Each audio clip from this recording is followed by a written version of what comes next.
Etiquette in Society, in Business, in Politics and at Home. By Emily Post. Chapter 1. What is best society? Society is an ambiguous term, it may mean much or nothing. Every human being, unless dwelling alone in a cave, is a member of society of one sort or another, and therefore it is well to define what is to be understood by the term best society, and why its authority is recognized. Best society abroad is always the oldest aristocracy, composed not so much of persons of title, which may be new, as of those families and communities which have for the longest period of time known highest cultivation. Our own best society is represented by social groups which have had, since this is America, widest rather than longest association with Old World cultivation. Cultivation is always the basic attribute of best society, much as we hear in this country of an aristocracy of wealth. To the general public a long purse is synonymous with high position, a theory dear to the heart of the yellow press and eagerly fostered in the preposterous social functions of screen drama. It is true that best society is comparatively rich. It is true that the hostess of great wealth, who constantly and lavishly entertains, will shine, at least to the readers of the press, more brilliantly than her less affluent sister. Yet the latter, through her quality of birth, her poise, her inimitable distinction, is often the jewel of deeper water in the social crown of her time. The most advertised commodity is not always intrinsically the best, but is sometimes merely the product of a company with plenty of money to spend on advertising. In the same way, money brings certain people before the public, sometimes they are persons of quality, quite as often the so-called society leaders featured in the public press do not belong to good society at all. In spite of their many published photographs and the energies of their press agents. Or possibly they do belong to smart society, but if too much advertised, instead of being the queens they might more accurately be classified as the court jesters of today. The imitation and the genuine. New York, more than any city in the world, unless it be Paris, loves to be amused, thrilled and surprised all at the same time, and will accept with outstretched hand anyone who can perform this astounding feat. Do not underestimate the ability that can achieve it, a scintillating wit, an arresting originality, a talent for entertaining that amounts to genius, and gold poured literally like rain, are the least requirements. Puritan America on the other hand demanding, as a ticket of admission to her best society, the qualifications of birth, manners and cultivation, clasps her hands tight across her slim trim waist and announces severely that New York's best is, in her opinion, very bad indeed. But this is because Puritan America, as well as the general public, mistakes the jester for the queen. As a matter of fact, best society is not at all like a court with an especial queen or king, nor is it confined to any one place or group, but might better be described as an unlimited brotherhood which spreads over the entire surface of the globe. The members of which are invariably people of cultivation and worldly knowledge, who have not only perfect manners but a perfect manner. Manners are made up of trivialities of deportment which can be easily learned if one does not happen to know them. Manner is personality, the outward manifestation of one's innate character and attitude toward life. A gentleman, for instance, will never be ostentatious or overbearing any more than he will ever be servile, because these attributes never animate the impulses of a well-bred person. A man whose manners suggest the grotesque is invariably a person of imitation rather than of real position. Etiquette must, if it is to be of more than trifling use, include ethics as well as manners. Certainly what one is of far greater importance than what one appears to be. A knowledge of etiquette is of course essential to one's decent behavior, just as clothing is essential to one's decent appearance. And precisely as one wears the latter without being self-conscious of having on shoes and perhaps gloves, one who has good manners is equally unself-conscious in the observance of etiquette. The precepts of which must be so thoroughly absorbed as to make their observance a matter of instinct rather than of conscious obedience. Thus best society is not a fellowship of the wealthy, nor does it seek to exclude those who are not of exalted birth. But it is an association of gentlefolk, of which good form in speech, charm of manner, knowledge of the social amenities, and instinctive consideration for the feelings of others, Are the credentials by which society the world over recognizes its chosen members. Chapter I Introductions. The correct form. The word present is preferable on formal occasions to the word introduce. On informal occasions neither word is expressed, though understood, as will be shown below. The correct formal introduction is: Mrs. Jones, may I present Mr. Smith?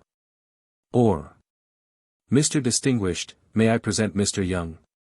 The younger person is always presented to the older or more distinguished, but a gentleman is always presented to a lady, even though he is an old gentleman of great distinction and the lady a mere slip of a girl.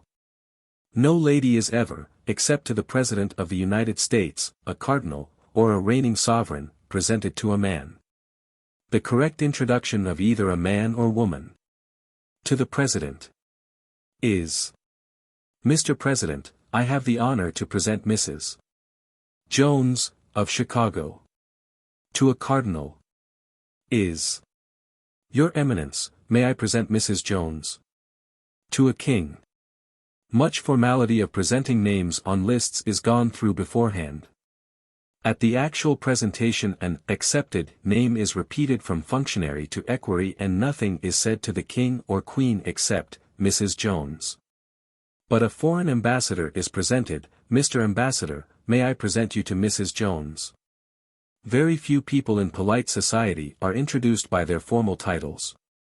A hostess says, Mrs. Jones, may I present the Duke of Over There, or Lord Blank, never His Grace or His Lordship. The Honourable is merely Mr. Lord's son, or Mr. Hold Office. A doctor, a judge, a bishop, are addressed and introduced by their titles. The clergy are usually Mr. unless they formally hold the title of doctor, or dean, or canon. A Catholic priest is Father Kelly. A senator is always introduced as senator, whether he is still in office or not. But the President of the United States, once he is out of office, is merely Mr. and not ex-president. The prevailing introduction and inflection. In the briefer form of introduction commonly used: Mrs. Worldly, Mrs. Norman. If the two names are said in the same tone of voice it is not apparent who is introduced to whom. But by accentuating the more important person's name, it can be made as clear as though the words, may I present, had been used. The more important name is said with a slightly rising inflection, the secondary as a mere statement of fact. For instance, suppose you say, are you there, and then, it is raining. Use the same inflection exactly and say, Mrs. Worldly. Mrs. Younger. Are you there, it is raining. Mrs. Worldly, Mrs. Younger. The unmarried lady is presented to the married one, unless the latter is very much the younger. As a matter of fact, in introducing two ladies to each other or one gentleman to another, no distinction is made. Mrs. Smith, Mrs. Norman. Mr. Brown. Mr. Green. The inflection is: I think, it's going to rain. Mrs. Smith, Mrs. Norman.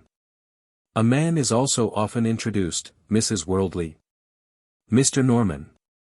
But to a very distinguished man, a mother would say, Mr. Edison, my daughter, Mary.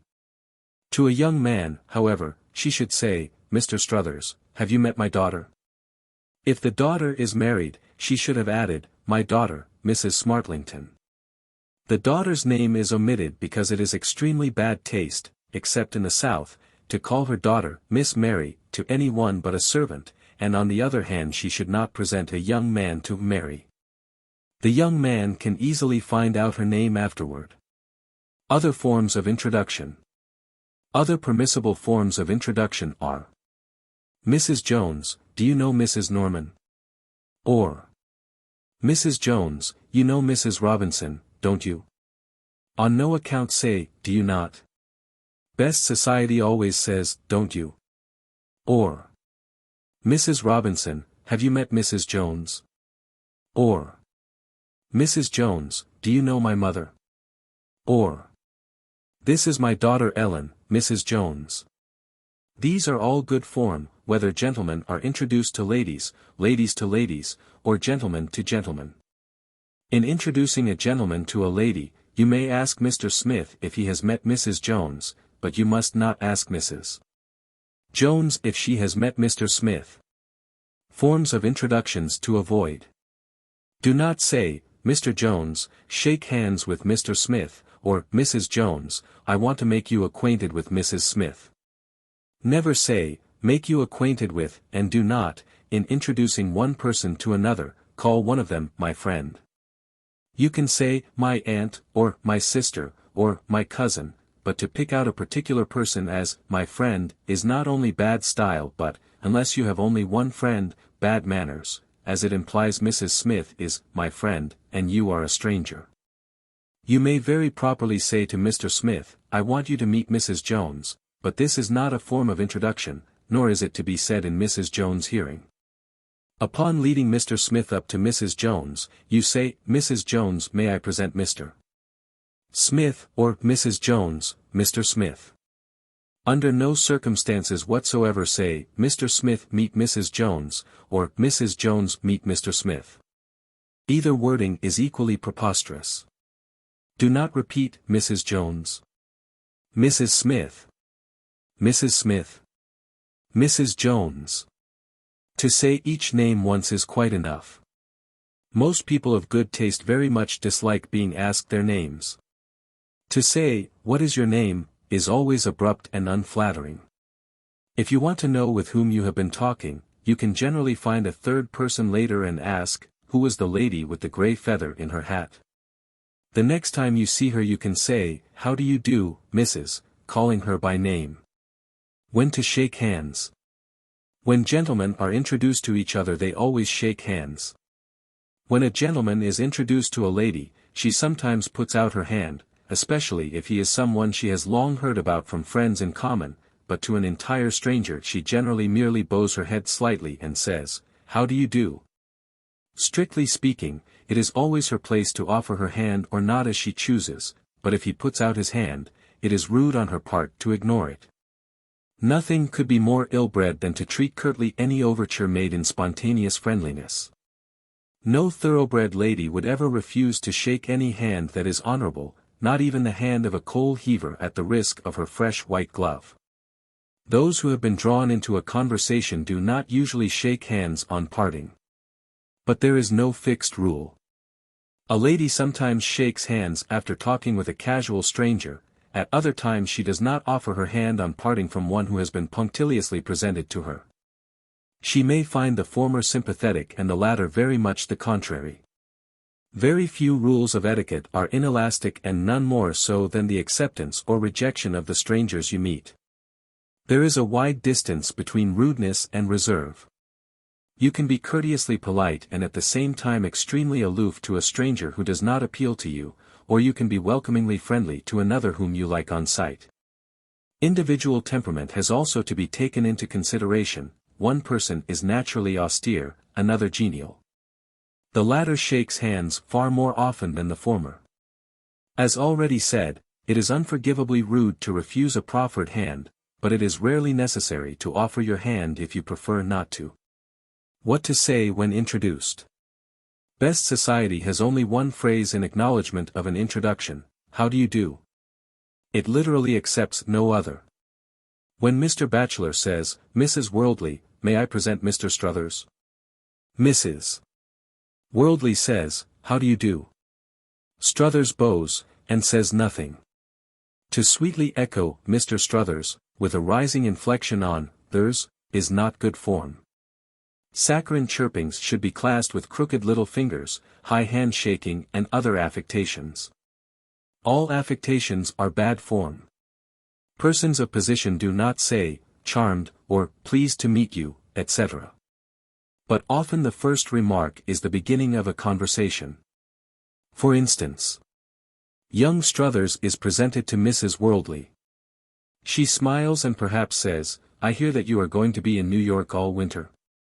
Struthers answers, yes, I am at the Columbia Law School, etc., or since he is much younger than she, he might answer, yes, Mrs. Worldly, especially if his answer would otherwise be a curt yes or no. Otherwise he does not continue repeating her name. Taking leave of one you have just met. After an introduction, when you have talked for some time to a stranger whom you have found agreeable, and you then take leave, you say, "Goodbye, I am very glad to have met you," or "Goodbye. I hope I shall see you again soon, or sometime." The other person answers, "Thank you," or perhaps adds, "I hope so, too." Usually, "thank you" is all that is necessary. In taking leave of a group of strangers, it makes no difference whether you have been introduced to them or merely included in their conversation, you bow "goodbye" to any who happen to be looking at you. But you do not attempt to attract the attention of those who are unaware that you are turning away. Introducing one person to a group. This is never done on formal occasions when a great many persons are present. At a small luncheon, for instance, a hostess always introduces her guests to one another. Let us suppose you are the hostess. Your position is not necessarily near, but it is toward the door. Mrs. King is sitting quite close to you, Mrs. Lawrence also near. Miss Robinson and Miss Brown are much farther away. Mrs. Jones enters. You go a few steps forward and shake hands with her, then stand aside as it were, for a second only, to see if Mrs. Jones goes to speak to anyone. If she apparently knows no one, you say, "Mrs. King, do you know Mrs. Jones?" Mrs. King, being close at hand, usually but not necessarily, rises, shakes hands with Mrs. Jones and sits down again. If Mrs. King is an elderly lady, and Mrs. Jones a young one, Mrs. King merely extends her hand and does not rise. Having said Mrs. Jones once, you do not repeat it immediately, but turning to the other lady sitting near you, you say, "Mrs. Lawrence," then you look across the room and continue, "Miss Robinson, Miss Brown, Mrs. Jones." Mrs. Lawrence, if she is young, rises and shakes hands with Mrs. Jones, and the other two bow but do not rise. At a very big luncheon you would introduce Mrs. Jones to Mrs. King and possibly to Mrs. Lawrence, so that Mrs. Jones might have someone to talk to. But if other guests come in at this moment, Mrs. Jones finds a place for herself and after a pause, falls naturally into conversation with those she is next to, without giving her name or asking theirs. A friend's roof is supposed to be an introduction to those it shelters. In best society this is always recognized if the gathering is intimate, such as at a luncheon, dinner, or house party. But it is not accepted at a ball or reception, or any general entertainment. People always talk to their neighbors at table whether introduced or not. It would be a breach of etiquette not to. But if Mrs. Jones and Mrs. Norman merely spoke to each other for a few moments, in the drawing room, it is not necessary that they recognize each other afterwards. New York's bad manners. New York's bad manners are often condemned and often very deservedly. Even though the cause is carelessness rather than intentional indifference, the indifference is no less actual and the rudeness inexcusable. It is by no means unheard of that after sitting at table next to the guest of honor, a New Yorker will meet her the next day with utter unrecognition. Not because the New Yorker means to cut the stranger or feels the slightest unwillingness to continue the acquaintance. But because few New Yorkers possess enthusiasm enough to make an effort to remember all the new faces they come in contact with, but allow all those who are not especially fixed in their attention to drift easily out of mind and recognition. It is mortifyingly true, no one is so ignorantly indifferent to everything outside his or her own personal concern as the socially fashionable New Yorker, unless it is the Londoner. The late Theodore Roosevelt was a brilliantly shining exception. And, of course, and happily, there are other men and women like him in this. But there are also enough of the snail-in-shell variety to give color to the very just resentment that those from other and more gracious cities hold against New Yorkers. Everywhere else in the world, except London, the impulse of self-cultivation, if not the more generous ones of consideration and hospitality, induces people of good breeding to try and make the effort to find out what manner of mind, or experience, or talent, a stranger has. And to remember, at least out of courtesy, anyone for whose benefit a friend of theirs gave a dinner or luncheon. To fashionable New York, however, luncheon was at 1:30, at 3 there is something else occupying the moment, that is all. Nearly all people of the Atlantic coast dislike general introductions, and present people to each other as little as possible. In the West, however, people do not feel comfortable in a room full of strangers. Whether or not to introduce people therefore becomes not merely a question of propriety, but of consideration for local custom. Never introduce unnecessarily. The question as to when introductions should be made, or not made, is one of the most elusive points in the entire range of social knowledge. Whenever necessary to bridge an awkward situation, is a definition that is exact enough, but not very helpful or clear. The hostess who allows a guest to stand, awkward and unknown, in the middle of her drawing room is no worse than she who pounces on every chance acquaintance and drags unwilling victims into forced recognition of each other. Everywhere and on all occasions. The fundamental rule never to introduce unnecessarily brings up the question. Which are the necessary occasions? First, in order of importance, is the presentation of everyone to guests of honor, whether the guests are distinguished strangers for whom a dinner is given, or a bride and groom, or a debutante being introduced to society. It is the height of rudeness for anyone to go to an entertainment given in honor of someone and fail to meet him, even though one's memory is too feeble to remember him afterward. Introductions at a dinner. The host must always see that every gentleman either knows or is presented to the lady he is to take in to dinner, and also, if possible, to the one who is to sit at the other side of him. If the latter introduction is overlooked, people sitting next each other at table nearly always introduce themselves. A gentleman says, "How do you do, Mrs. Jones? I am Arthur Robinson." Or showing her his place card, "I have to introduce myself, this is my name." Or the lady says first, "I am Mrs. Hunter Jones." And the man answers, "How do you do, Mrs. Jones, my name is Titherington Smith." It is not unusual, in New York, for those placed next each other to talk without introducing themselves, particularly if each can read the name of the other on the place cards. Other necessary introductions. Even in New York's most introductionless circles, people always introduce a small group of people who are to sit together anywhere. Partners at dinner. The guests at a house party. Everyone at a small dinner or luncheon. The 4 who are at the same bridge table. Partners or fellow players in any game. At a dance, when an invitation has been asked for a stranger, the friend who vouched for him should personally present him to the hostess. "Mrs. Worldly, this is Mr. Robinson, whom you said I might bring."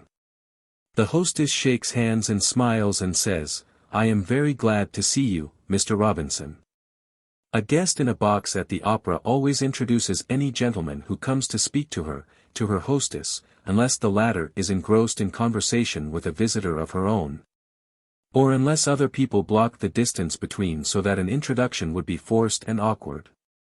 A newly arriving visitor in a lady's drawing room is not introduced to another who is taking leave. Nor is an animated conversation between 2 persons interrupted to introduce a third. Nor is anyone ever led around a room and introduced right and left. If 2 ladies or young girls are walking together and they meet a third who stops to speak to one of them, the other walks slowly on and does not stand awkwardly by and wait for an introduction. If the third is asked by the one she knows to join them, the sauntering friend is overtaken and an introduction always made. The third, however, must not join them unless invited to do so. At a very large dinner, people, excepting the gentlemen and ladies who are to sit next to each other at table, are not collectively introduced. After dinner, men in the smoking room or left at table always talk to their neighbors whether they have been introduced or not, and ladies in the drawing room do the same. But unless they meet soon again, or have found each other so agreeable that they make an effort to continue the acquaintance, they become strangers again, equally whether they were introduced or not. Some writers on etiquette speak of correct introductions that carry obligations of future acquaintance, and incorrect introductions that seemingly obligate one to nothing. Degrees of introduction are utterly unknown to best society. It makes not the slightest difference so far as anyone's acceptance or rejection of another is concerned how an introduction is worded or, on occasions, whether an introduction takes place at all. Fashionable people in very large cities take introductions lightly, they are veritable ships that pass in the night. They show their red or green signals, which are merely polite sentences and pleasant manners, and they pass on again. When you are introduced to someone for the second time and the first occasion was without interest and long ago, there is no reason why you should speak of the former meeting. If someone presents you to Mrs. Smith for the second time on the same occasion, you smile and say, "I have already met Mrs. Smith," but you say nothing if you met Mrs. Smith long ago and she showed no interest in you at that time. Most rules are elastic and contract and expand according to circumstances. You do not remind Mrs. Smith of having met her before, but on meeting again anyone who was brought to your own house, or one who showed you an especial courtesy, you instinctively say, "I am so glad to see you again." Including someone in conversation without an introduction. On occasions it happens that in talking to one person you want to include another in your conversation without making an introduction. For instance, suppose you are talking to a seedsman and a friend joins you in your garden. You greet your friend, and then include her by saying, "Mr. Smith is suggesting that I dig up these cannas and put in delphiniums." Whether your friend gives an opinion as to the change in color of your flower bed or not, she has been made part of your conversation. This same maneuver of evading an introduction is also resorted to when you are not sure that an acquaintance will be agreeable to one or both of those whom an accidental circumstance has brought together. Introductions unnecessary. You must never introduce people to each other in public places unless you are certain beyond a doubt that the introduction will be agreeable to both. You cannot commit a greater social blunder than to introduce, to a person of position, someone she does not care to know, especially on shipboard, in hotels, or in other very small, rather public communities where people are so closely thrown together that it is correspondingly difficult to avoid undesirable acquaintances who have been given the wedge of an introduction. As said above, introductions in very large cities are unimportant. In New York, where people are meeting new faces daily, seldom seeing the same one twice in a year, it requires a tenacious memory to recognize those one hoped most to see again, and others are blotted out at once. People in good society rarely ask to be introduced to each other, but if there is a good reason for knowing someone, they often introduce themselves. For instance, Mary Smith says, "Mrs. Jones, aren't you a friend of my mother's? I am Mrs. Titherington Smith's daughter." Mrs. Jones says, "Why, my dear child, I am so glad you spoke to me. Your mother and I have known each other since we were children." Or, an elder lady asks, "Aren't you Mary Smith? I have known your mother since she was your age." Or a young woman says, "Aren't you Mrs. Worldly?" Mrs. Worldly, looking rather freezingly, politely says, "Yes," and waits. And the stranger continues, "I think my sister Millicent Manners is a friend of yours." Mrs. Worldly at once unbends. "Oh, yes, indeed, I am devoted to Millicent. And you must be?" "I'm Alice." "Oh, of course, Millicent has often talked of you, and of your lovely voice. I want very much to hear you sing some time." These self-introductions, however, must never presumingly be made. It would be in very bad taste for Alice to introduce herself to Mrs. Worldly if her sister knew her only slightly. A business visit, not an introduction. A lady who goes to see another to get a reference for a servant, or to ask her aid in an organization for charity, would never consider such a meeting as an introduction, even though they talked for an hour. Nor would she offer to shake hands in leaving. On the other hand, neighbors who are continually meeting, gradually become accustomed to say, "How do you do," when they meet, even though they never become acquaintances. The retort courteous to one you have forgotten. Let us suppose someone addresses you, and then slightly disconcerted says, "You don't remember me, do you?" The polite thing, unless his manner does not ring true, is to say, "Why, of course, I do." And then if a few neutral remarks lead to no enlightening topic, and bring no further memory, you ask at the first opportunity who it was that addressed you. If the person should prove actually to be unknown, it is very easy to repel any further advances. But nearly always you find it is someone you ought to have known, and your hiding the fact of your forgetfulness saves you from the rather rude and stupid situation of blankly declaring, "I don't remember you." If, after being introduced to you, Mr. Jones calls you by a wrong name, you let it pass, at first, but if he persists you may say, "My name is Simpson, not Simpkin." At a private dance, young men nowadays introduce their men friends to young women without first asking the latter's permission, because all those invited to a lady's house are supposed to be eligible for presentation to everyone. Or they would not be there. At a public ball young men and women keep very much to their own particular small circle and are not apt to meet outsiders at all. Under these circumstances a gentleman should be very careful not to introduce a youth whom he knows nothing about to a lady of his acquaintance, or at least he should ask her first. He can say frankly, "There is a man called Sliders who has asked to meet you. I don't know who he is, but he seems decent. Shall I introduce him?" The lady can say, "Yes," or, "I'd rather not." Introduction by letter. An introduction by letter is far more binding than a casual spoken introduction which commits you to nothing. This is explained fully and example letters are given in the chapter on letters. A letter of introduction is handed you unsealed, always. It is correct for you to seal it at once in the presence of its author.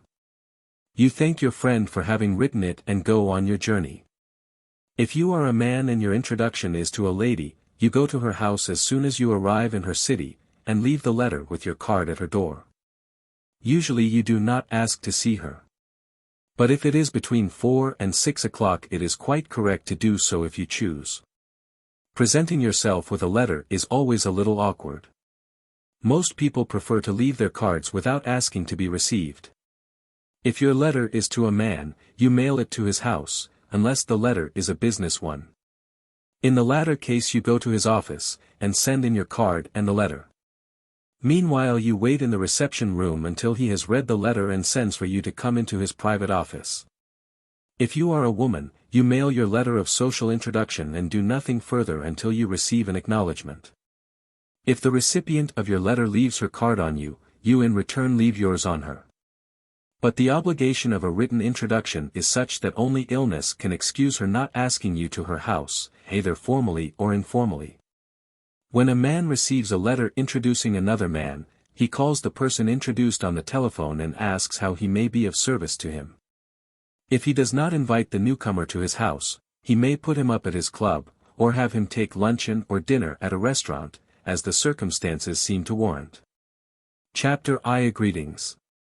What to say when introduced. As explained in the foregoing chapter, the correct formal greeting is, "How do you do?" If Mrs. Younger is presented to Mrs. Worldly, Mrs. Worldly says, "How do you do?" If the ambassador of France is presented to her, she says, "How do you do?" Mrs. Younger and the ambassador likewise say, "How do you do," or merely bow. There are a few expressions possible under other circumstances and upon other occasions. If you have, through friends in common, long heard of a certain lady, or gentleman, and you know that she, or he, also has heard much of you, you may say when you are introduced to her, "I am very glad to meet you." Or, "I am delighted to meet you at last." Do not use the expression, "pleased to meet you," then or on any occasion. And you must not say you are delighted unless you have reason to be sure that she also is delighted to meet you. To one who has volunteered to help you in charitable work for instance, you would say, "It is very good of you to help us," or, "to join us." In business a gentleman says, "Very glad to meet you," or, "Delighted to meet you." Or, if in his own office, "Very glad to see you." Informal greetings. Informal greetings are almost as limited as formal, but not quite, for besides saying, "How do you do," you can say, "Good morning," and on occasions, "How are you?" or "Good evening." On very informal occasions, it is the present fashion to greet an intimate friend with, "Hello." This seemingly vulgar salutation is made acceptable by the tone in which it is said. To shout, "Hullo," is vulgar, but "hello," Mary, or how do John, each spoken in an ordinary tone of voice, sound much the same. But remember that the hello is spoken, not called out, and never used except between intimate friends who call each other by the first name. There are only two forms of farewell, goodbye, and good night. Never say au revoir unless you have been talking French or are speaking to a French person. Never interlard your conversation with foreign words or phrases when you can possibly translate them into English. And the occasions when our mother tongue will not serve are extremely rare. Very often in place of the overworn, how do you do, perhaps more often than not, people skip the words of actual greeting and plunge instead into conversation. Why, Mary? When did you get back, or what is the news with you, or what have you been doing lately? The weather, too, fills in with equal faithfulness. Isn't it a heavenly day, or horrid weather, isn't it? It would seem that the variability of the weather was purposely devised to furnish mankind with unfailing material for conversation. In bidding goodbye to a new acquaintance with whom you have been talking, you shake hands and say, "Goodbye. I am very glad to have met you."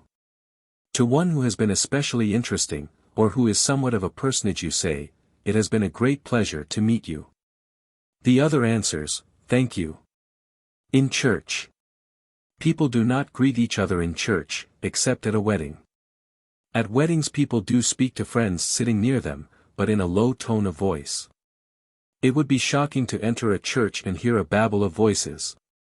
Ordinarily in church if a friend happens to catch your eye, you smile, but never actually bow. If you go to a church not your own and a stranger offers you a seat in her pew, you should, on leaving, turn to her and say, "Thank you." But you do not greet anyone until you are out on the church steps, when you naturally speak to your friends. Hello should not be said on this occasion because it is too familiar for the solemnity of church surroundings. Shaking hands. Gentlemen always shake hands when they are introduced to each other. Ladies rarely do so with gentlemen who are introduced to them, but they usually shake hands with other ladies, if they are standing near together.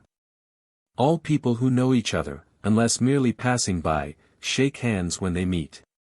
A gentleman on the street never shakes hands with a lady without first removing his right glove. But at the opera, or at a ball, or if he is usher at a wedding, he keeps his glove on. Personality of a handshake. A handshake often creates a feeling of liking or of irritation between two strangers. Who does not dislike a boneless hand extended as though it were a spray of seaweed, or a miniature boiled pudding? It is equally annoying to have one's hand clutched aloft in grotesque affectation and shaken violently sideways, as though it were being used to clean a spot out of the atmosphere. What woman does not wince at the vice-like grasp that cuts her rings into her flesh and temporarily paralyzes every finger? The proper handshake is made briefly.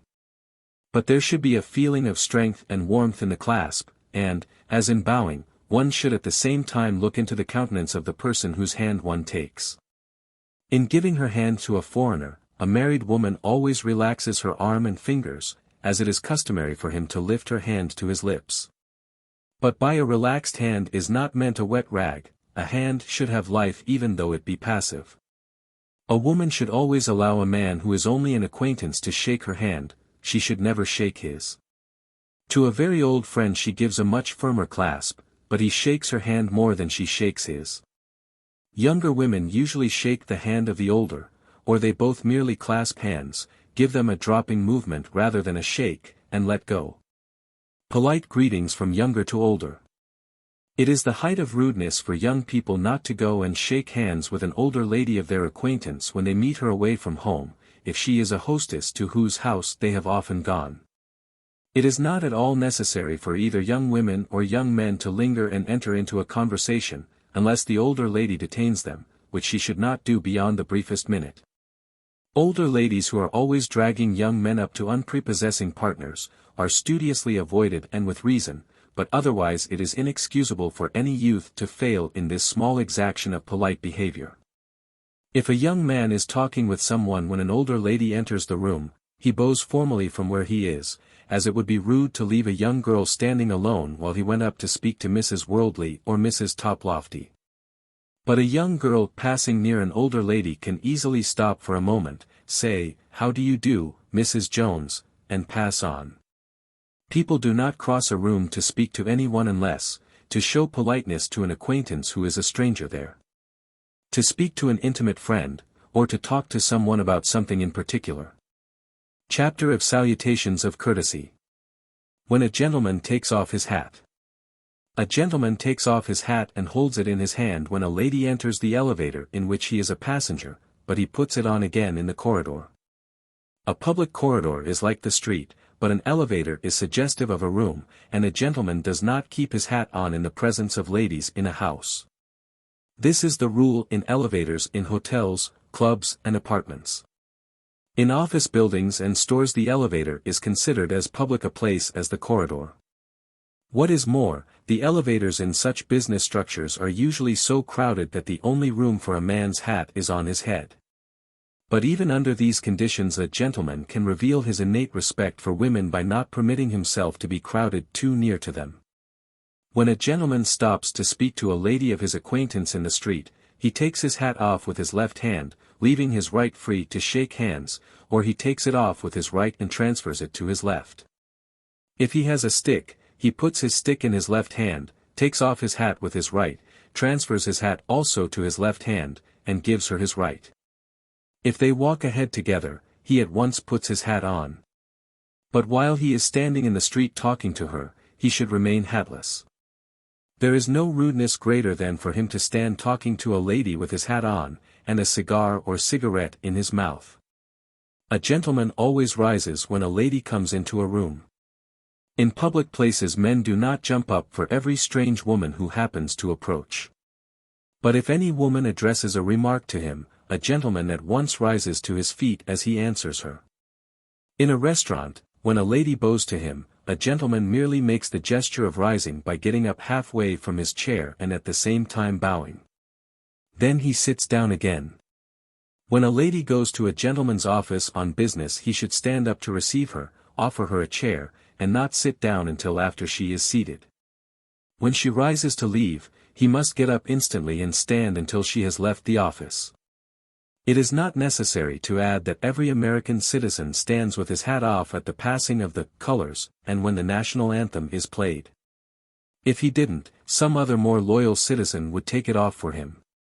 Also every man should stand with his hat off in the presence of a funeral that passes close or blocks his way. A gentleman lifts his hat. Lifting the hat is a conventional gesture of politeness shown to strangers only, not to be confused with bowing, which is a gesture used to acquaintances and friends. In lifting his hat, a gentleman merely lifts it slightly off his forehead and replaces it. He does not smile nor bow, nor even look at the object of his courtesy. No gentleman ever subjects a lady to his scrutiny or his apparent observation.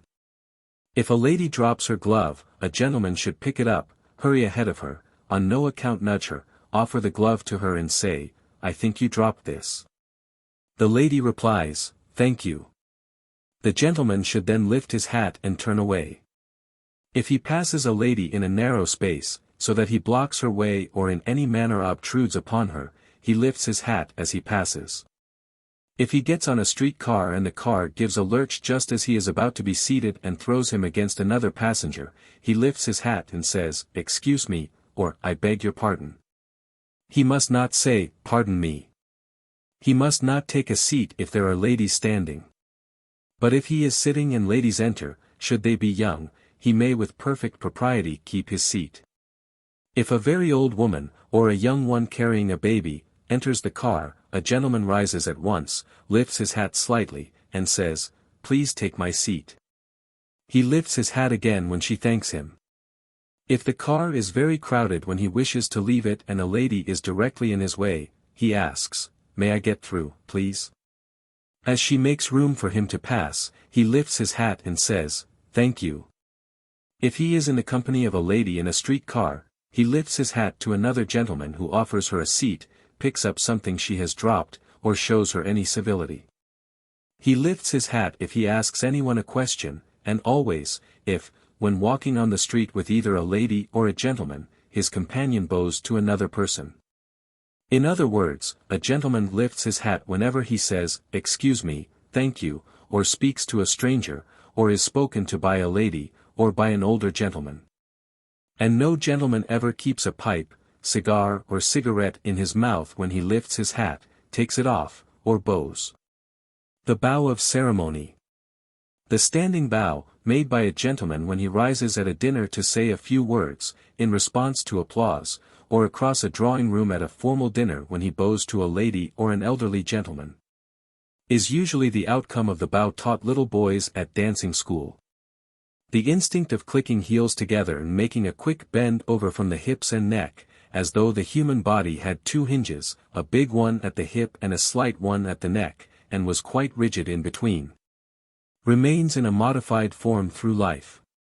The man who as a child came habitually into his mother's drawing room when there was company, generally makes a charming bow when grown, which is wholly lacking in self-consciousness. There is no apparent heel-clicking, but a camera would show that the motion is there. In every form of bow, as distinct from merely lifting his hat, a gentleman looks at the person he is bowing to. In a very formal standing bow, his heels come together, his knees are rigid and his expression is rather serious. The informal bow. The informal bow is merely a modification of the above. It is easy and unstudied, but it should suggest the ease of controlled muscles, not the floppiness of a rag doll. In bowing on the street, a gentleman should never take his hat off with a flourish, nor should he sweep it down to his knee. Nor is it graceful to bow by pulling the hat over the face as though examining the lining. The correct bow, when wearing a high hat or derby, is to lift it by holding the brim directly in front, take it off merely high enough to escape the head easily, bring it a few inches forward, the back somewhat up, the front down, and put it on again. To a very old lady or gentleman, to show adequate respect, a sweeping bow is sometimes made by a somewhat exaggerated circular motion downward to perhaps the level of the waist, so that the hat's position is upside down. If a man is wearing a soft hat, he takes it by the crown instead of the brim, lifts it slightly off his head and puts it on again. The bow to a friend is made with a smile, to a very intimate friend often with a broad grin that fits exactly with the word hello, whereas the formal bow is mentally accompanied by the formal salutation, how do you do? The bow of a woman of charm. The reputation of Southern women for having the gift of fascination is perhaps due not to prettiness of feature more than to the brilliancy or sweetness of their ready smile. That Southern women are charming and feminine and lovable is proverbial. How many have noticed that Southern women always bow with the grace of a flower bending in the breeze and a smile like sudden sunshine? The unlovely woman bows as though her head were on a hinge and her smile sucked through a lemon. Nothing is so easy for any woman to acquire as a charming bow. It is such a short and fleeting duty. Not a bit of trouble really. Just to incline your head and spontaneously smile as though you thought, why, there is Mrs. Smith. How glad I am to see her. Even to a stranger who does her a favor, a woman of charm always smiles as she says, thank you. As a possession for either woman or man, a ready smile is more valuable in life than a ready wit. The latter may sometimes bring enemies, but the former always brings friends. When to bow. Under formal circumstances a lady is supposed to bow to a gentleman first, but people who know each other well bow spontaneously without observing this etiquette. In meeting the same person many times within an hour or so, one does not continue to bow after the second, or at most third meeting.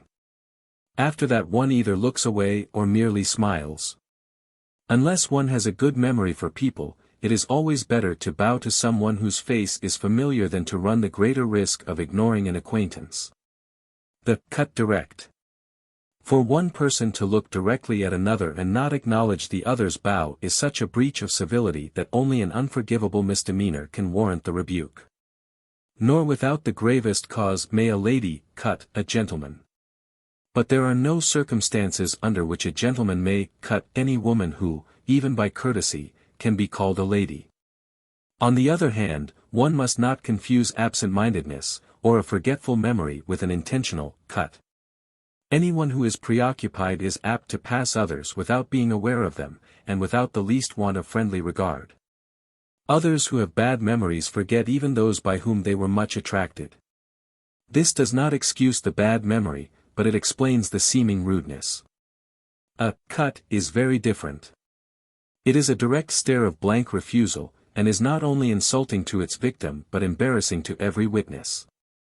Happily it is practically unknown in polite society. Chapter on the street and in public. Walking on the street.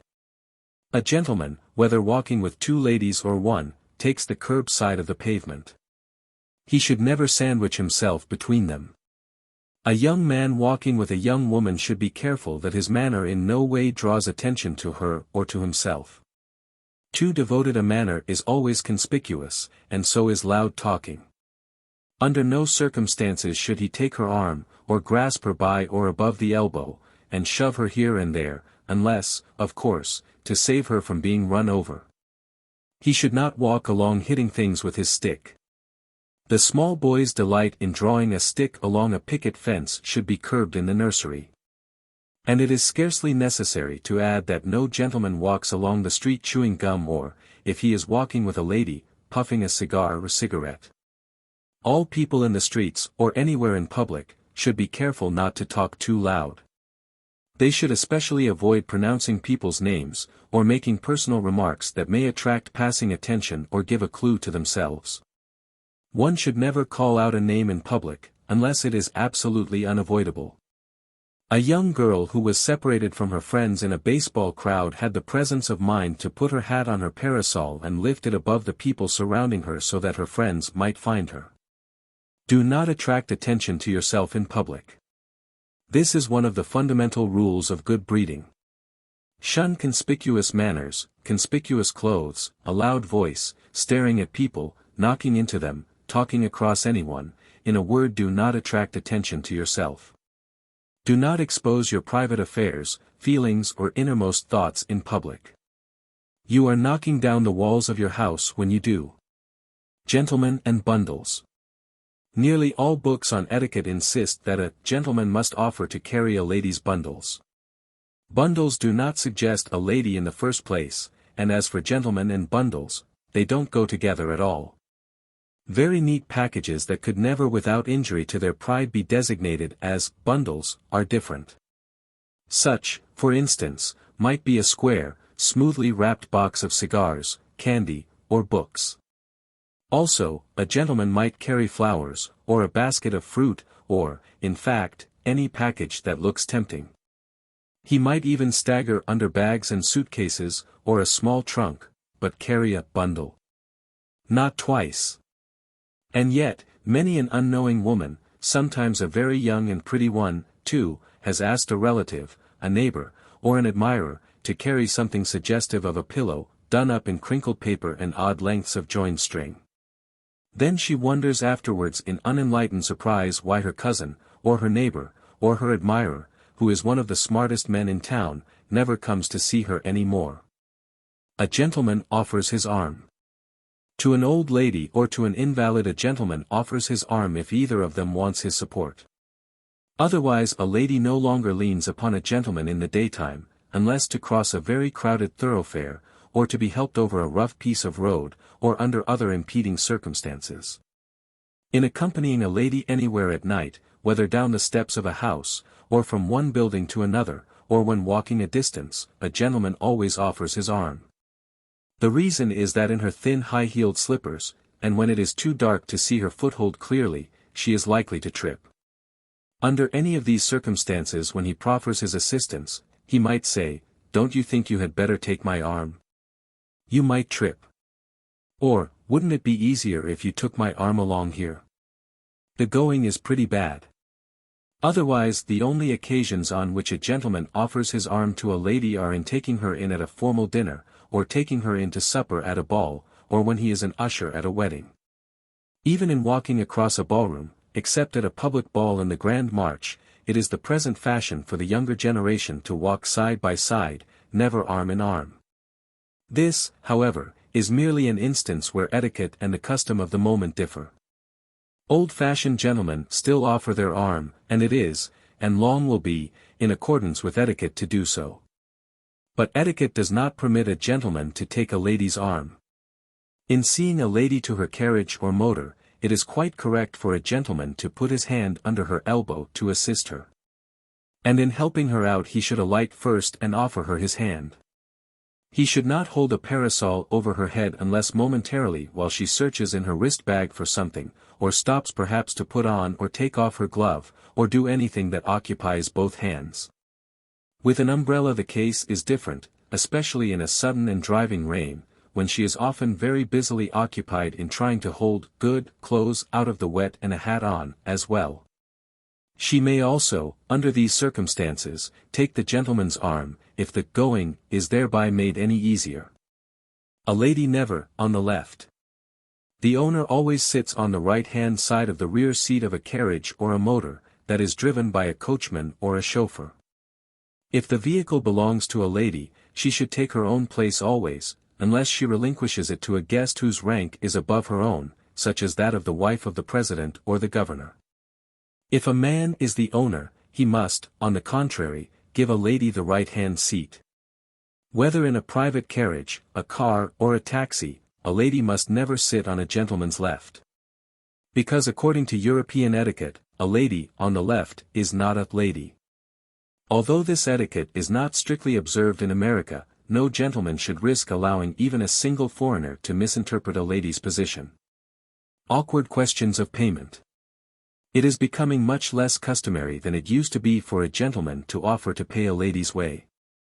If in taking a ferry or a subway, a young woman stops to buy magazines, chocolates, or other trifles, a young man accompanying her usually offers to pay for them.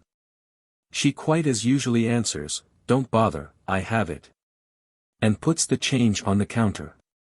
It would be awkward for him to protest, and bad taste to press the point. But usually in small matters such as a subway fare, he pays for two. If he invites her to go to a ball game, or to a matinee or to tea, he naturally buys the tickets and any refreshment which they may have. Very often it happens that a young woman and a young man who are bound for the same house party, at a few hours' distance from the place where they both live, take the same train, either by accident or by prearrangement. In this case the young woman should pay for every item of her journey. She should not let her companion pay for her parlor car seat or for her luncheon, nor should he, when they arrive at their destination, tip the porter for carrying her bag. A gentleman who is by chance sitting next to a lady of his acquaintance on a train or boat, should never think of offering to pay for her seat or for anything she may buy from the vendor. The escort. Notwithstanding the fact that he is met, all dressed in his best store clothes, with his lady friend leaning on his arm, in the pages of counterfeit society novels and unauthoritative books on etiquette. There is no such actual person known to good society, at least not in New York or any great city. As an escort, he is not only unknown, but he is impossible. In good society ladies do not go about under the care of gentlemen. It is unheard of for a gentleman to take a young girl alone to a dance or to dine or to parties of any description, nor can she accept his sponsorship anywhere whatsoever. A well-behaved young girl goes to public dances only when properly chaperoned and to a private dance with her mother or else accompanied by her maid, who waits for her the entire evening in the dressing room. It is not only improper, it is impossible for any man to take a lady to a party of any sort, to which she has not been personally invited by the hostess. A lady may never be under the protection of a man anywhere. A young girl is not even taken about by her betrothed. His friends send invitations to her on his account, it is true, and, if possible, he accompanies her, but correct invitations must be sent by them to her, or she should not go. Older ladies are often thoughtless and say to a young man, "Bring your fiancée to see me." His answer should be, "Indeed, I'd love to any time you telephone her," or, "I know she'd love to come if you'd ask her." If the lady stupidly persists in casually saying, "Do bring her," he must smile and say lightly, "But I can't bring her without an invitation from you." Or, he merely evades the issue, and does not bring her. The restaurant check. Everyone has at some time or other been subjected to the awkward moment when the waiter presents the check to the host. For a host to count up the items is suggestive of parsimony, while not to look at them is disconcertingly reckless, and to pay before their faces for what his guests have eaten is embarrassing. Having the check presented to a hostess when gentlemen are among her guests, is more unpleasant.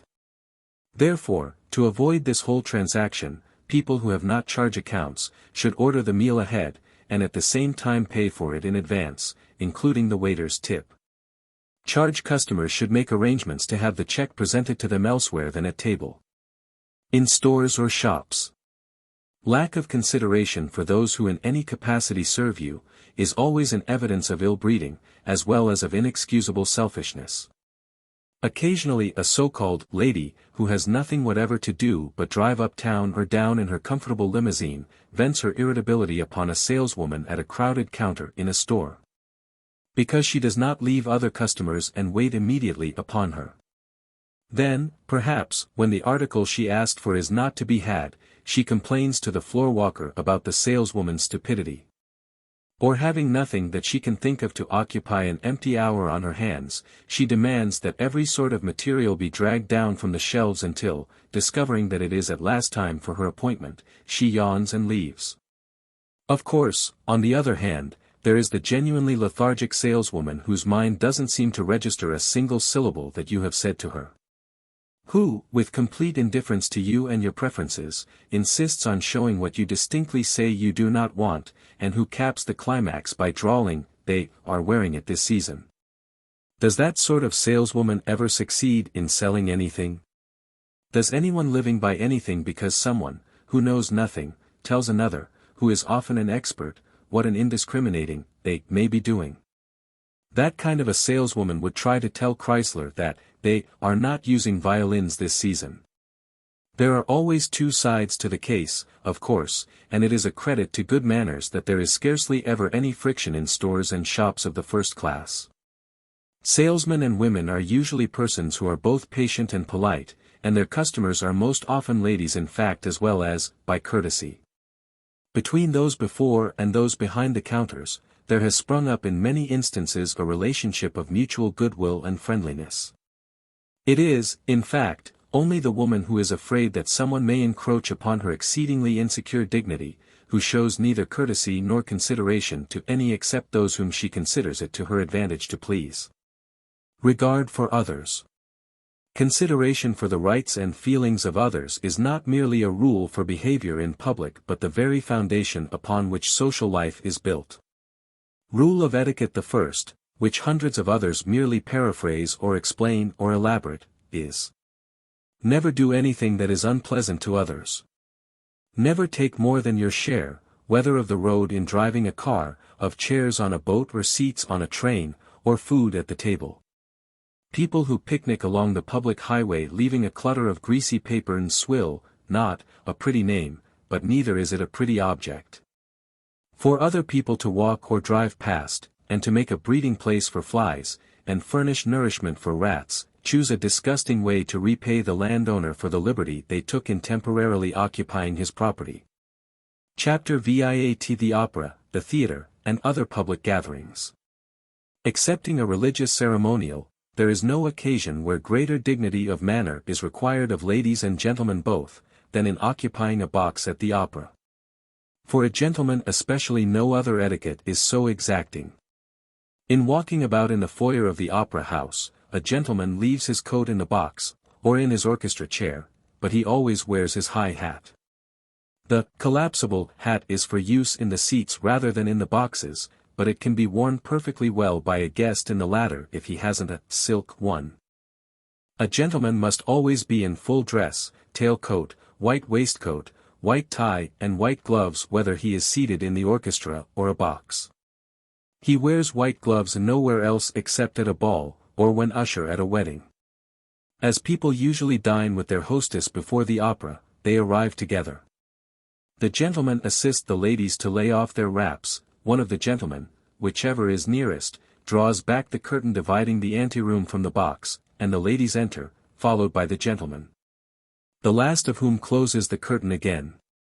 If there are two ladies besides the hostess, the latter places her most distinguished or older guest in the corner nearest the stage. The seat furthest from the stage is always her own. The older guest takes her seat first, then the hostess takes her place, whereupon the third lady goes forward in the center to the front of the box, and stands until one of the gentlemen places a chair for her between the other two. The chairs are arranged in 3 rows, of 1 on either side with an aisle left between. One of the duties of the gentleman is to see that the curtains at the back of the box remain tightly closed, as the light from the anteroom shining in the faces of others in the audience across the house is very disagreeable to them. A gentleman never sits in the front row of a box, even though he is for a time alone in it. As to visiting, it is the custom for a gentleman who is a guest in one box to pay visits to friends in other boxes during the entr'actes. He must visit none but ladies of his acquaintance and must never enter a box in which he knows only the gentleman, and expect to be introduced to the ladies. If Arthur Norman, for instance, wishes to present a gentleman to Mrs.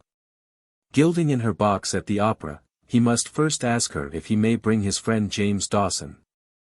He would on no account speak of him as Mr. Dawson unless he is an elderly person. A lady's box at the opera is actually her house, and only those who are acceptable as visitors in her house should ask to be admitted. But it is quite correct for a gentleman to go into a stranger's box to speak to a lady who is a friend of his, just as he would go to see her if she were staying in a stranger's house. But he should not go into the box of one he does not know, to speak to a lady with whom he has only a slight acquaintance, since visits are not paid quite so casually to ladies who are themselves visitors. Upon a gentleman's entering a box, it is obligatory for whoever is sitting behind the lady to whom the arriving gentleman's visit is addressed, to relinquish his chair. Another point of etiquette is that a gentleman must never leave the ladies of his own box alone. Occasionally it happens that the gentlemen in Mrs. Gilding's box, for instance, have all relinquished their places to visitors and have themselves gone to Mrs. Worldly's or Mrs. Jones' or Mrs. Town's boxes. Mrs. Gilding's guests must, from the vantage point of the Worldly, Jones or Town boxes, keep a watchful eye on their hostess and instantly return to her support when they see her visitors about to leave. Even though the ladies whom they are momentarily visiting be left to themselves. It is of course the duty of the other gentlemen who came to the opera with Mrs. Worldly, Mrs. Jones or Mrs. Town to hurry to them. A gentleman must never stay in any box that he does not belong in, after the lowering of the lights for the curtain. Nor, in spite of cartoons to the contrary, does good taste permit conversation during the performance or during the overture. Box holders arriving late or leaving before the final curtain do so as quietly as possible and always without speaking. A brilliant opera night. A brilliant opera night, which one often hears spoken of, meaning merely that all the boxes are occupied, and that the ladies are more elaborately dressed than usual, is generally a night when a leader of fashion such as Mrs. Worldly, Mrs. Gilding, or Mrs. Toplofty, is giving a ball, and most of the holders of the parterre boxes are in ball dresses, with an unusual display of jewels. Or a house will be particularly brilliant if a very great singer is appearing in a new role, or if a personage be present, as when Marshal Joffre went to the Metropolitan. After the performance, one gentleman, at least, must wait in the carriage lobby until all the ladies in his party have driven away. Never under any circumstances may the last gentleman leave a lady standing alone on the sidewalk. It is the duty of the hostess to take all unattended ladies home who have not a private conveyance of their own, but the obligation does not extend to married couples or odd men. But if a married lady or widow has ordered her own car to come for her, the odd gentleman waits with her until it appears. It is then considerate for her to offer him a lift, but it is equally proper for her to thank him for waiting and drive off alone. At the theater. New Yorkers of highest fashion almost never occupy a box at the theater. At the opera the world of fashion is to be seen in the parterre boxes, not the first tier, and in boxes at some of the horse shows and at many public charity balls and entertainments. But those in boxes at the theater are usually strangers or outsiders.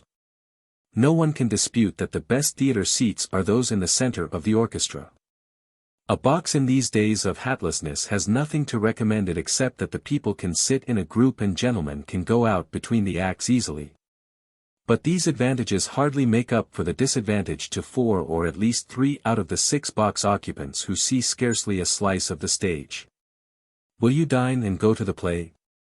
There is no more popular or agreeable way of entertaining people than to ask them to dine and go to the play.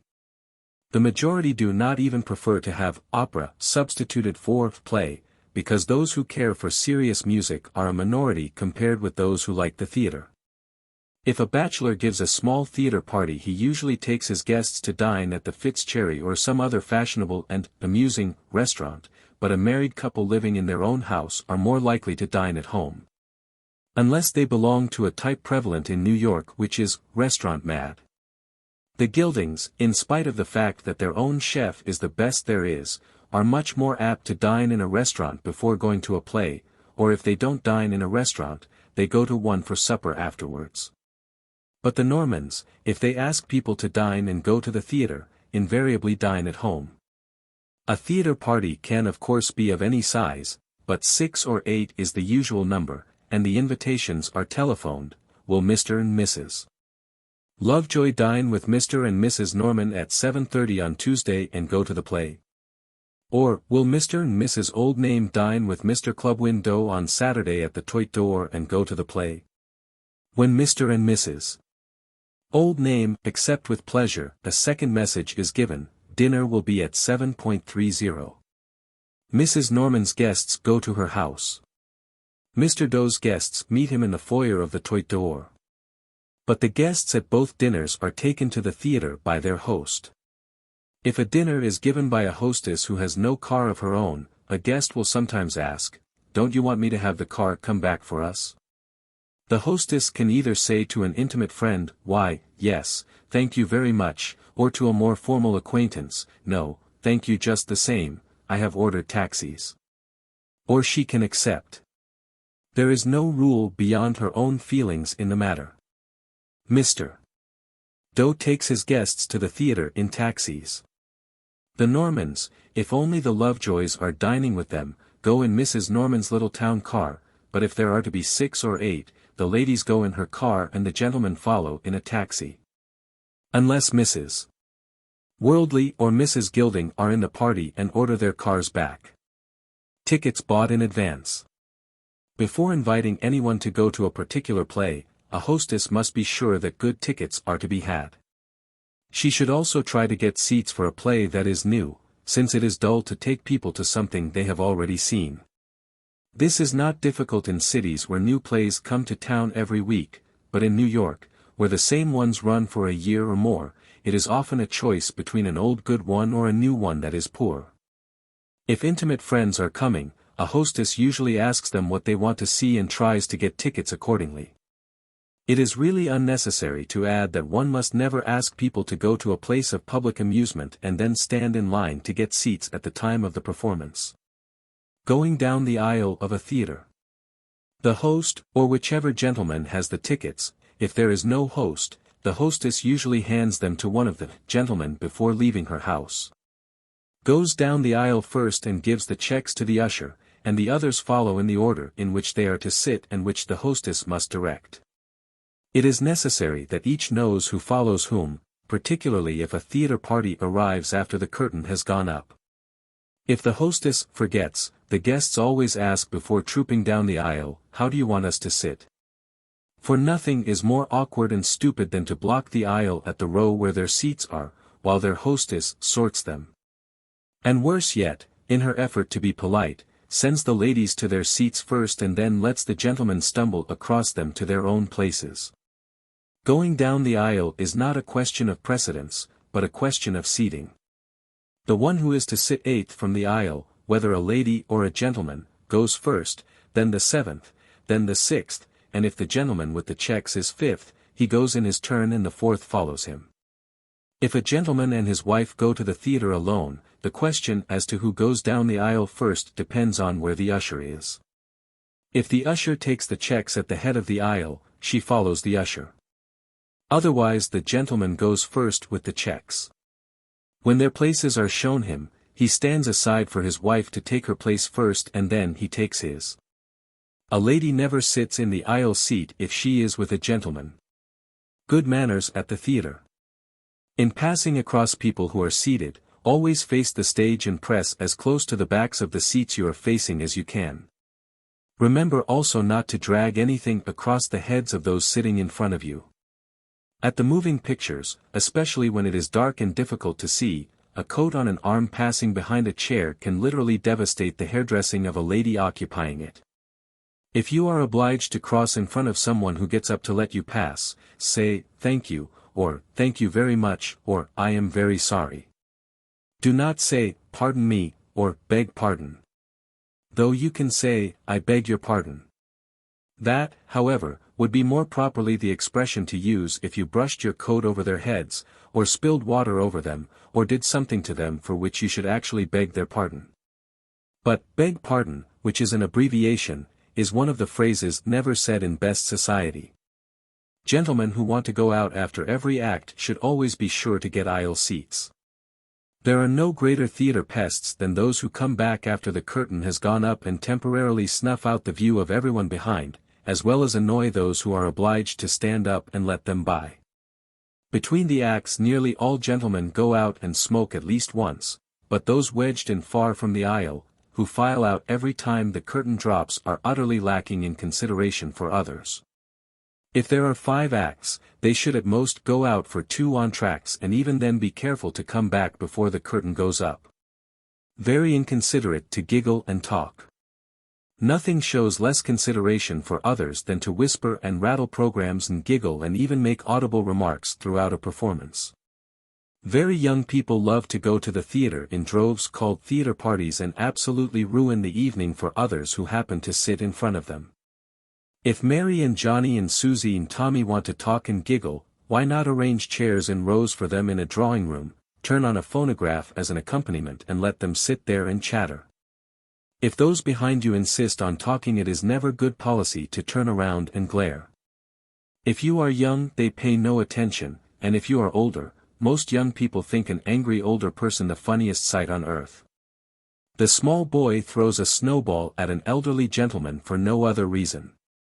The only thing you can do is to say amiably, "I'm sorry, but I can't hear anything while you talk."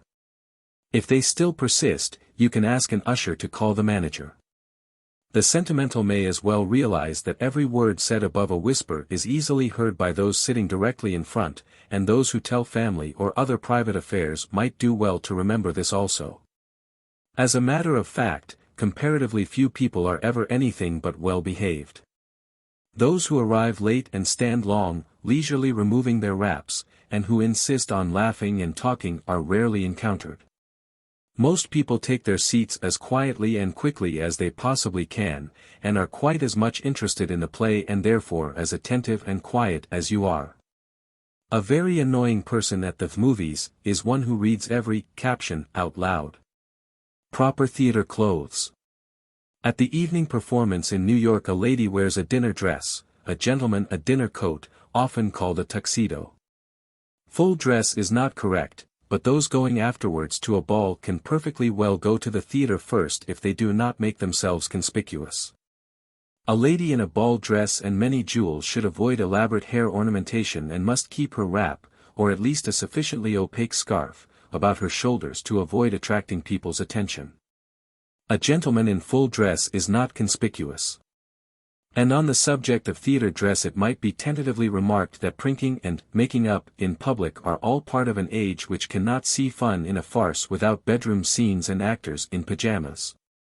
And actresses running about in negligées with their hair down.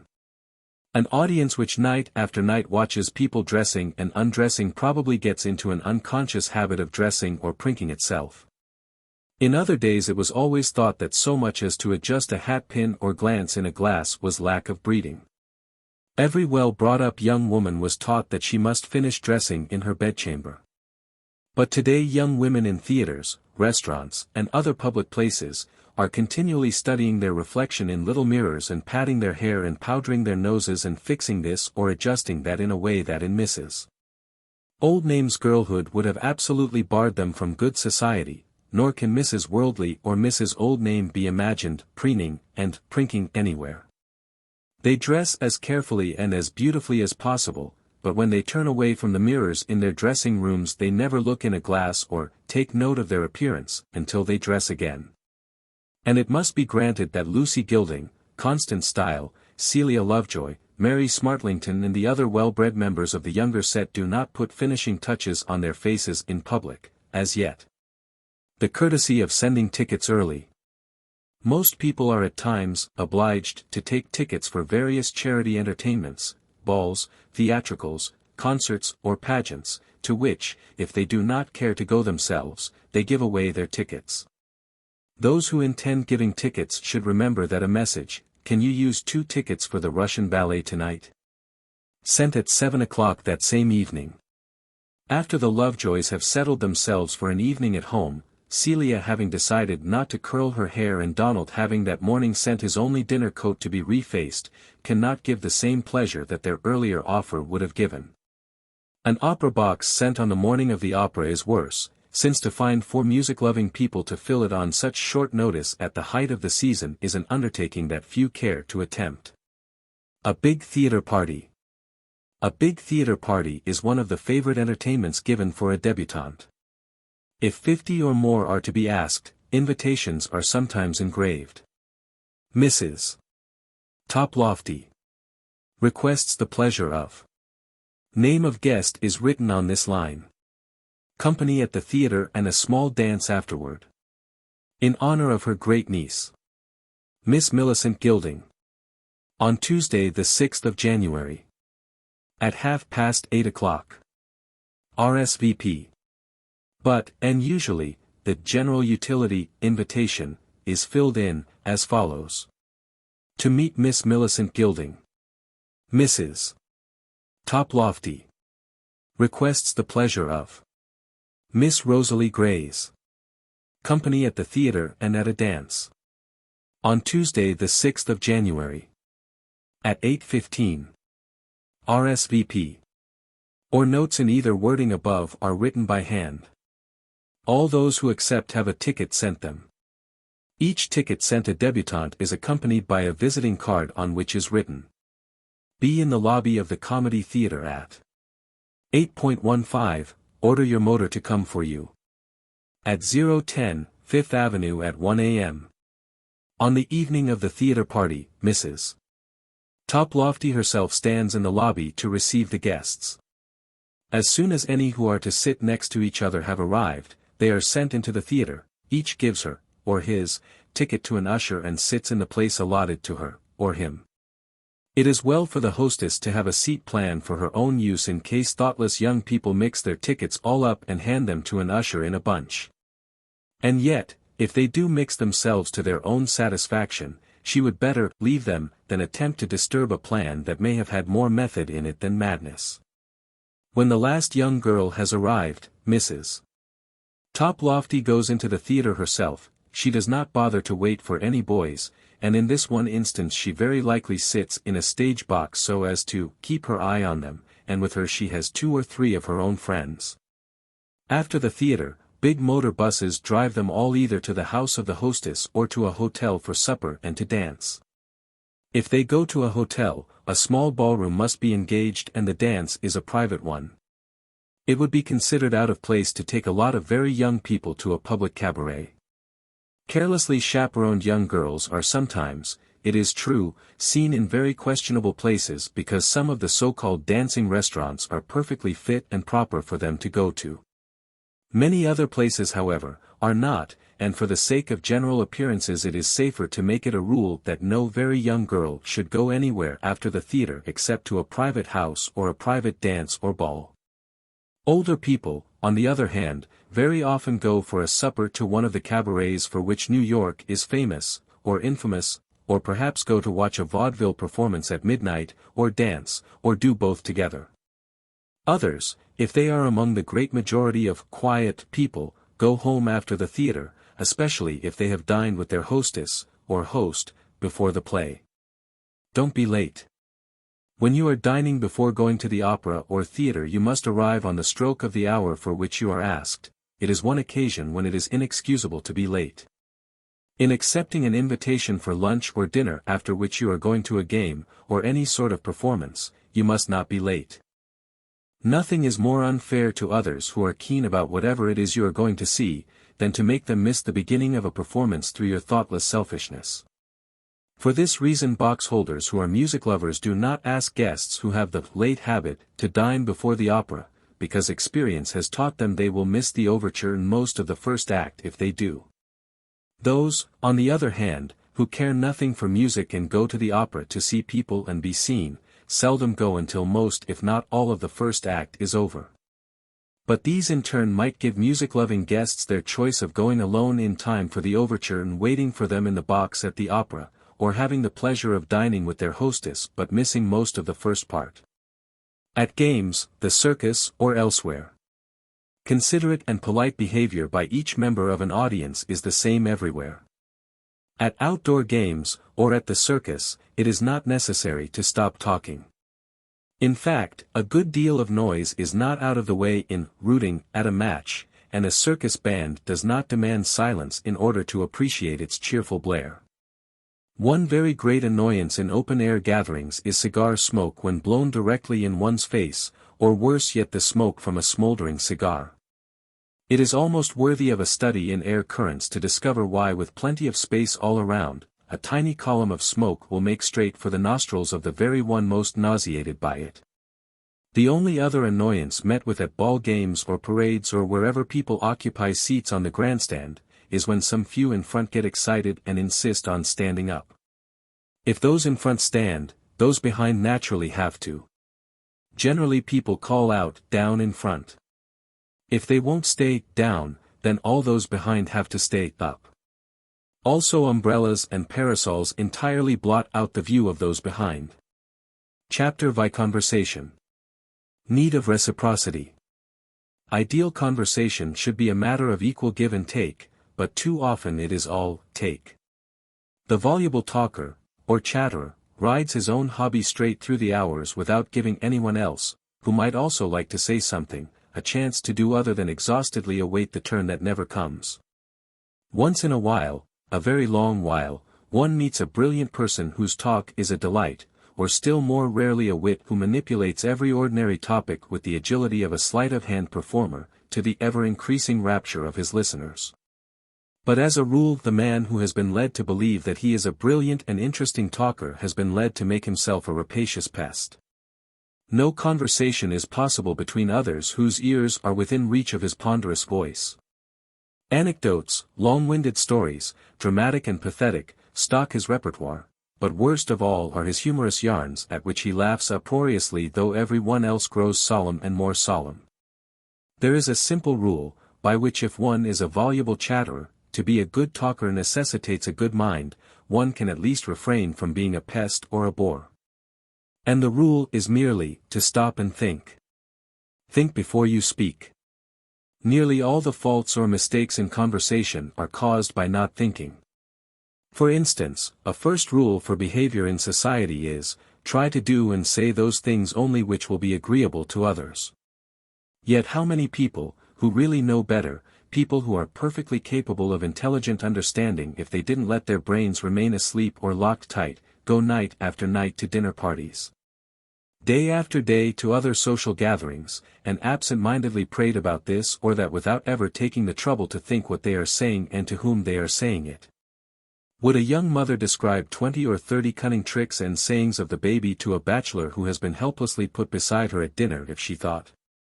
She would know very well, alas, that not even a very dear friend would really care for more than a hors d'oeuvre of the subject, at the board of general conversation.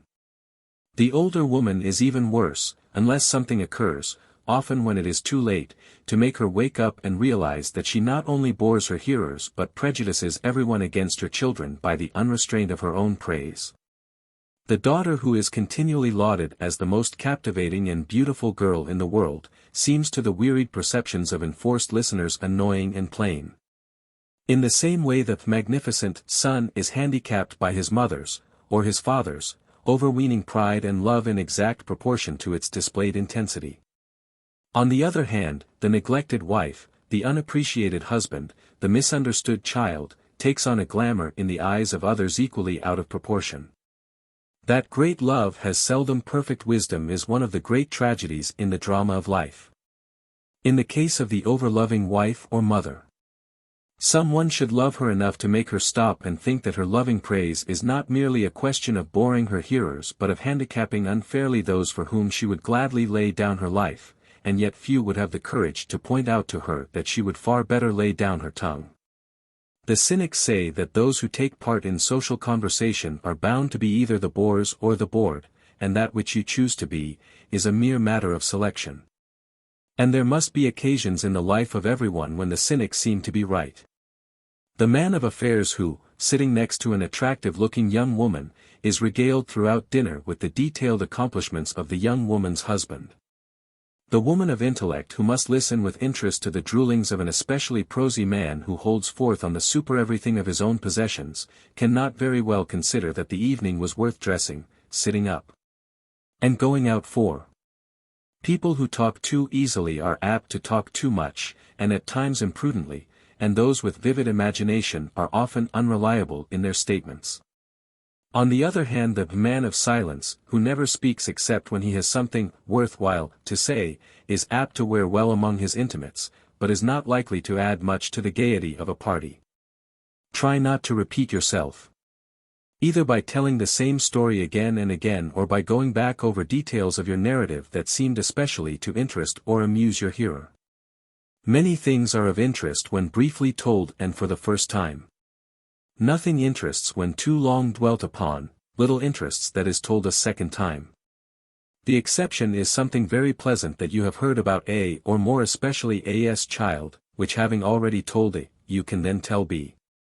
And later C in A's presence. Never do this as a habit, however, and never drag the incident into the conversation merely to flatter A, since if A is a person of taste, he will be far more apt to resent than be pleased by flattery that borders on the fulsome. Be careful not to let amiable discussion turn into contradiction and argument. The tactful person keeps his prejudices to himself and even when involved in a discussion says quietly, "No. I don't think I agree with you," or, "It seems to me thus and so." One who is well-bred never says, "You are wrong," or, "Nothing of the kind." If he finds another's opinion utterly opposed to his own, he switches to another subject for a pleasanter channel of conversation. When someone is talking to you, it is inconsiderate to keep repeating, "What did you say?" Those who are deaf are often obliged to ask that a sentence be repeated. Otherwise their irrelevant answers would make them appear half-witted. But countless persons with perfectly good hearing say, "What?" from force of habit and careless inattention. The gift of humor. The joy of joys is the person of light but unmalicious humor. If you know anyone who is gay, beguiling and amusing, you will, if you are wise, do everything you can to make him prefer your house and your table to any other, for where he is, the successful party is also. What he says is of no matter, it is the twist he gives to it, the intonation, the personality he puts into his quip or retort or observation that delights his hearers, and in his case the ordinary rules do not apply. Eugene Field could tell a group of people that it had rained today and would probably rain tomorrow, and make everyone burst into laughter, or tears if he chose, according to the way it was said.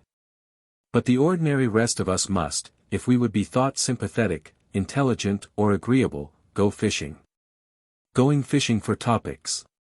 The charming talker is neither more nor less than a fisherman. Fisherwoman rather, since in America women make more effort to be agreeable than men do. Sitting next to a stranger she wonders which fly she had better choose to interest him. She offers one topic, not much of a nibble. So she tries another or perhaps a third before he rises to the bait. The door slammers. There are people whose idea of conversation is contradiction and flat statement. Finding yourself next to one of these, you venture. "Have you seen any good plays lately?" "No, hate the theater." "Which team are you for in the series?" "Neither." Only an idiot could be interested in baseball. Country must have a good many idiots, mockingly. Obviously it has. Full stop. In desperation you veer to the personal. I've never seen Mrs. Bobo Gilding as beautiful as she is tonight. Nothing beautiful about her. As for the name, Bobo, it's asinine. Oh, it's just one of those children's names that stick sometimes for life. Perfect rot. Ought to be called by his name, etc. Another, not very different in type though different in method, is the self-appointed instructor whose proper place is on the lecture platform, not at a dinner table. The earliest coins struck in the Peloponnesus were stamped on one side only. Their alloy, etc. Another is the expounder of the obvious. Have you ever noticed, says he, deeply thinking, how people's tastes differ? Then there is the vulgarian of fulsome compliment, why are you so beautiful? It is not fair to the others, and so on. Tactless blunderers. Tactless people are also legion. The means to be agreeable elderly man says to a passé acquaintance, 20 years ago you were the prettiest woman in town. Or in the pleasantest tone of voice to one whose only son has married.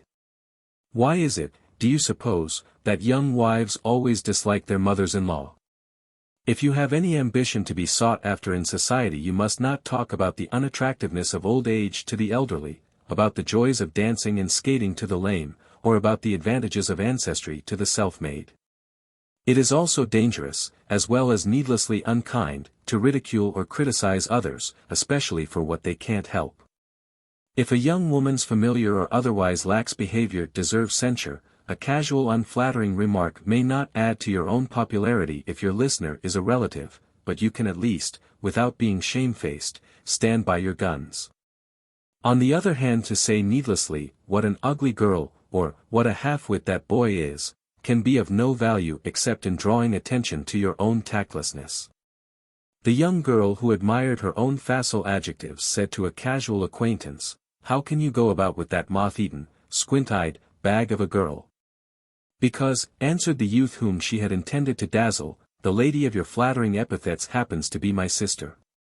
It is scarcely necessary to say that one whose tactless remarks ride roughshod over the feelings of others, is not welcomed by many. The bore. A bore is said to be one who talks about himself when you want to talk about yourself. Which is superficially true enough, but a bore might more accurately be described as one who is interested in what does not interest you, and insists that you share his enthusiasm, in spite of your disinclination. To the bore life holds no dullness. Every subject is of unending delight. A story told for the 1000th time has not lost its thrill, every tiresome detail is held up and turned about as a morsel of delectableness. To him each pea in a pod differs from another with the entrancing variety that artists find in tropical sunsets.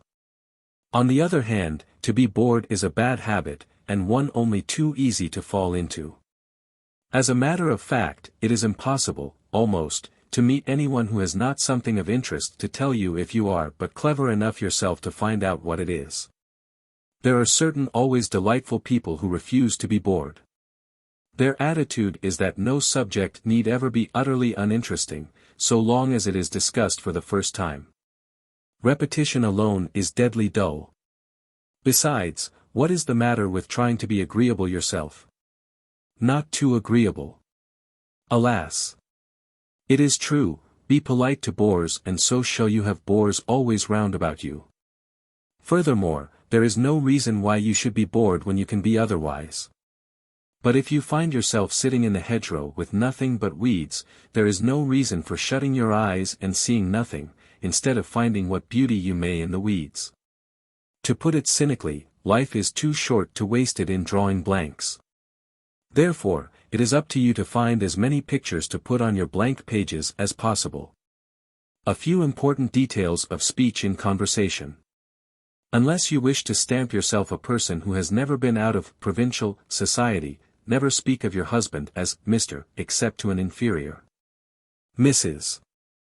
Worldly, for instance, in talking with a stranger would say, "my husband," and to a friend, meaning one not only whom she calls by her first name, but anyone on her dinner list, she says, "Dick thought the play amusing," or "Dick said." This does not give her listener the privilege of calling him Dick. The listener in return speaks of her own husband as Tom even if he is 70, unless her hearer is a very young person either man or woman, when she would say, "My husband."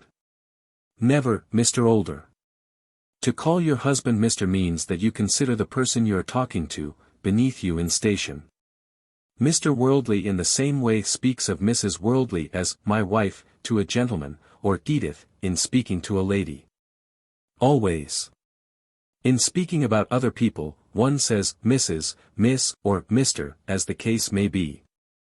It is bad form to go about saying Edith Worldly or Ethel Norman to those who do not call them Edith or Ethel, and to speak thus familiarly of one whom you do not call by her first name, is unforgivable.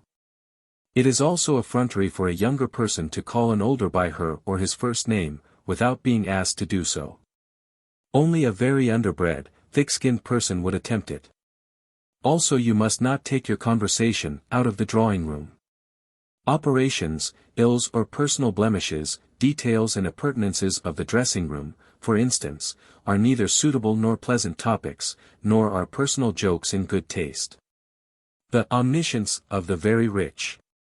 Why a man, because he has millions, should assume that they confer omniscience in all branches of knowledge, is something which may be left to the psychologist to answer.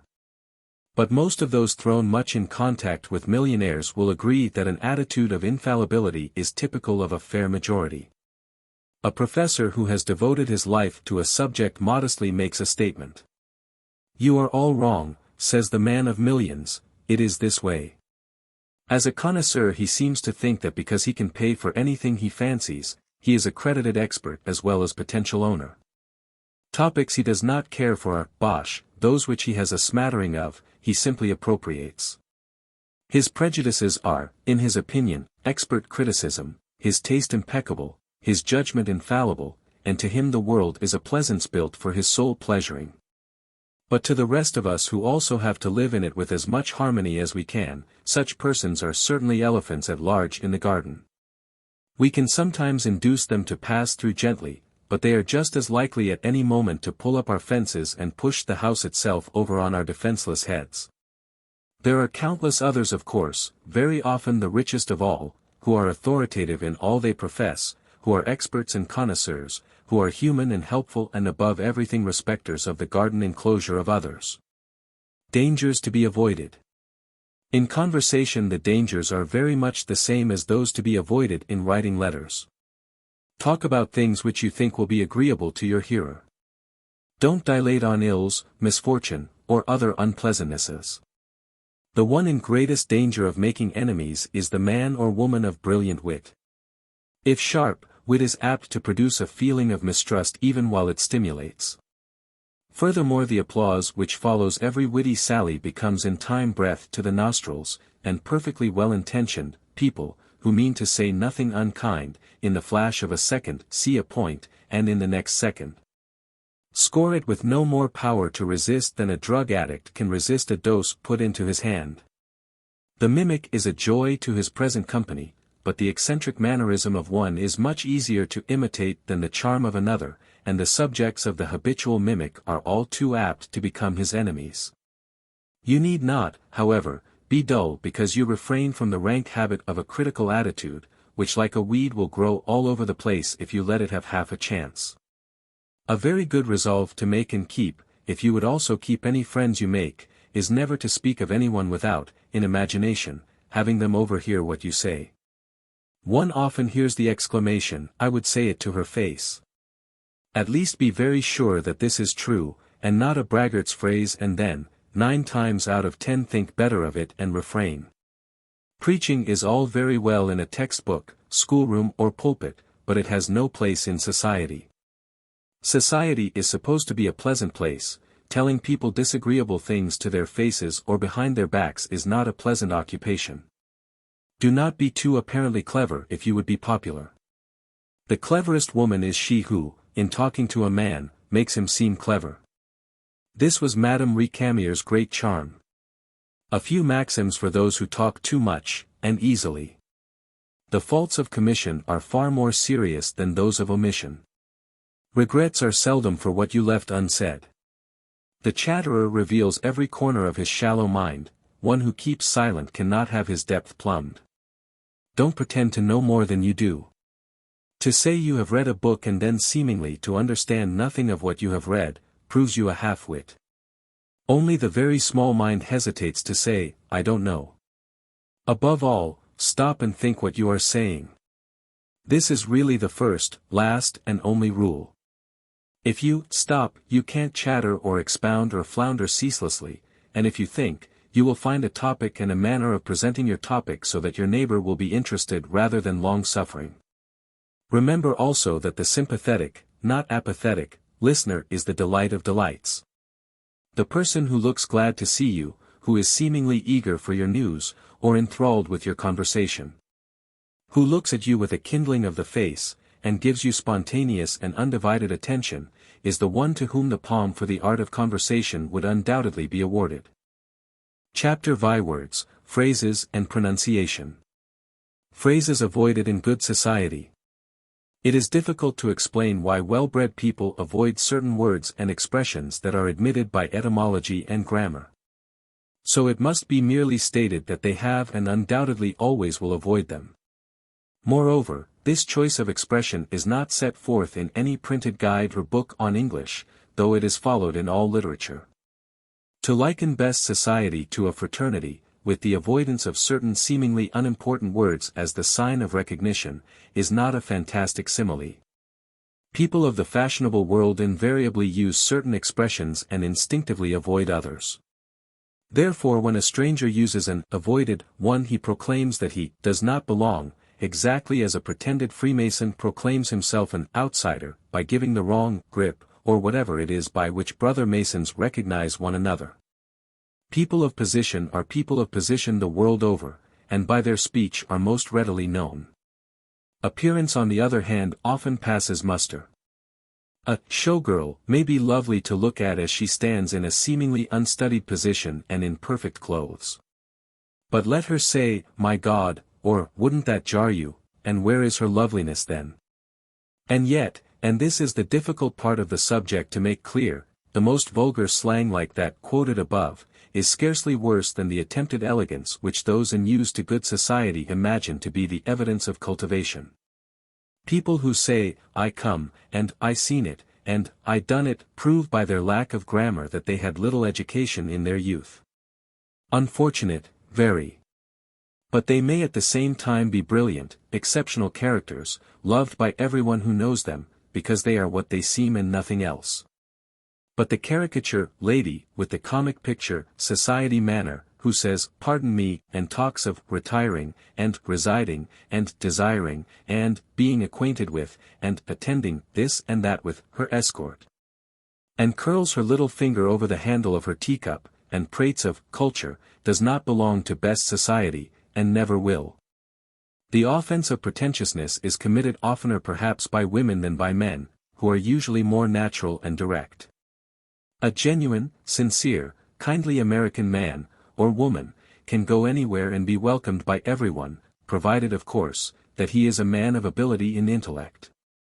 One finds him all over the world, neither aping the manners of others nor treading on the sensibilities of those less fortunate than himself. Occasionally too, there appears in best society a provincial in whose conversation is perceptible the influence of much reading of the Bible. Such are seldom if ever stilted or pompous or long-worded, but are invariably distinguished for the simplicity and dignity of their English. There is no better way to cultivate taste in words, than by constantly reading the best English. None of the words and expressions which are taboo in good society will be found in books of proved literary standing. But it must not be forgotten that there can be a vast difference between literary standing and popularity, and that many of the best sellers have no literary merit whatsoever. To be able to separate best English from merely good English needs a long process of special education, but to recognize bad English one need merely skim through a page of a book. And if a single expression in the left-hand column following can be found, unless purposely quoted in illustration of vulgarity, it is quite certain that the author neither writes best English nor belongs to best society. Never say. Correct form. In our residence we retire early, or arise. At our house we go to bed early, or get up. I desire to purchase. I should like to buy. Make you acquainted with. See introductions. Pardon me. I beg your pardon. Or, excuse me. Or, sorry.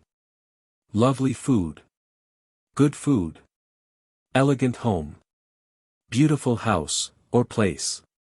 A stylish dresser. She dresses well, or she wears lovely clothes. Charmed. Or pleased to meet you. How do you do? Attended. Went to. I trust one am not trespassing. I hope I am not in the way. Unless trespassing on private property is actually meant. Request, meaning ask. Used only in the third person in formal written invitations. Will you accord me permission? Will you let me? Or may I? Permit me to assist you. Let me help you. Brainy. Brilliant or clever. I presume. I suppose. Tendered him a banquet. Gave him a dinner. Converse.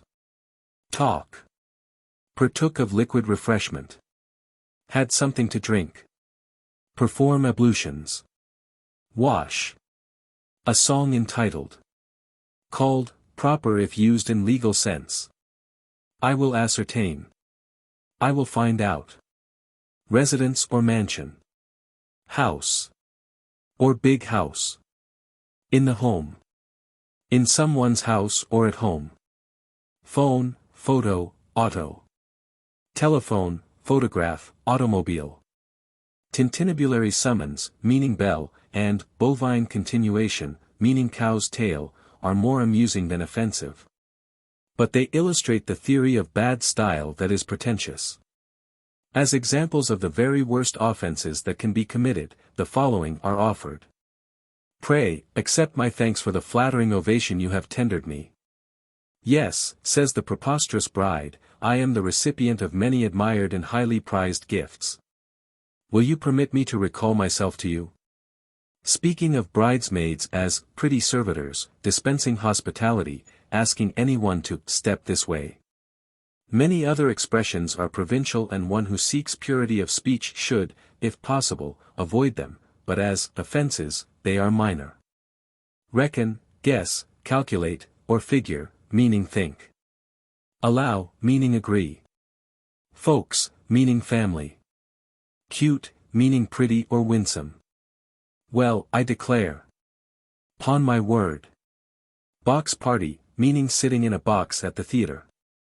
Visiting with, meaning talking to. There are certain words which have been singled out and misused by the undiscriminating until their value is destroyed. Long ago, elegant was turned from a word denoting the essence of refinement and beauty, into gaudy trumpery. Refined is on the verge.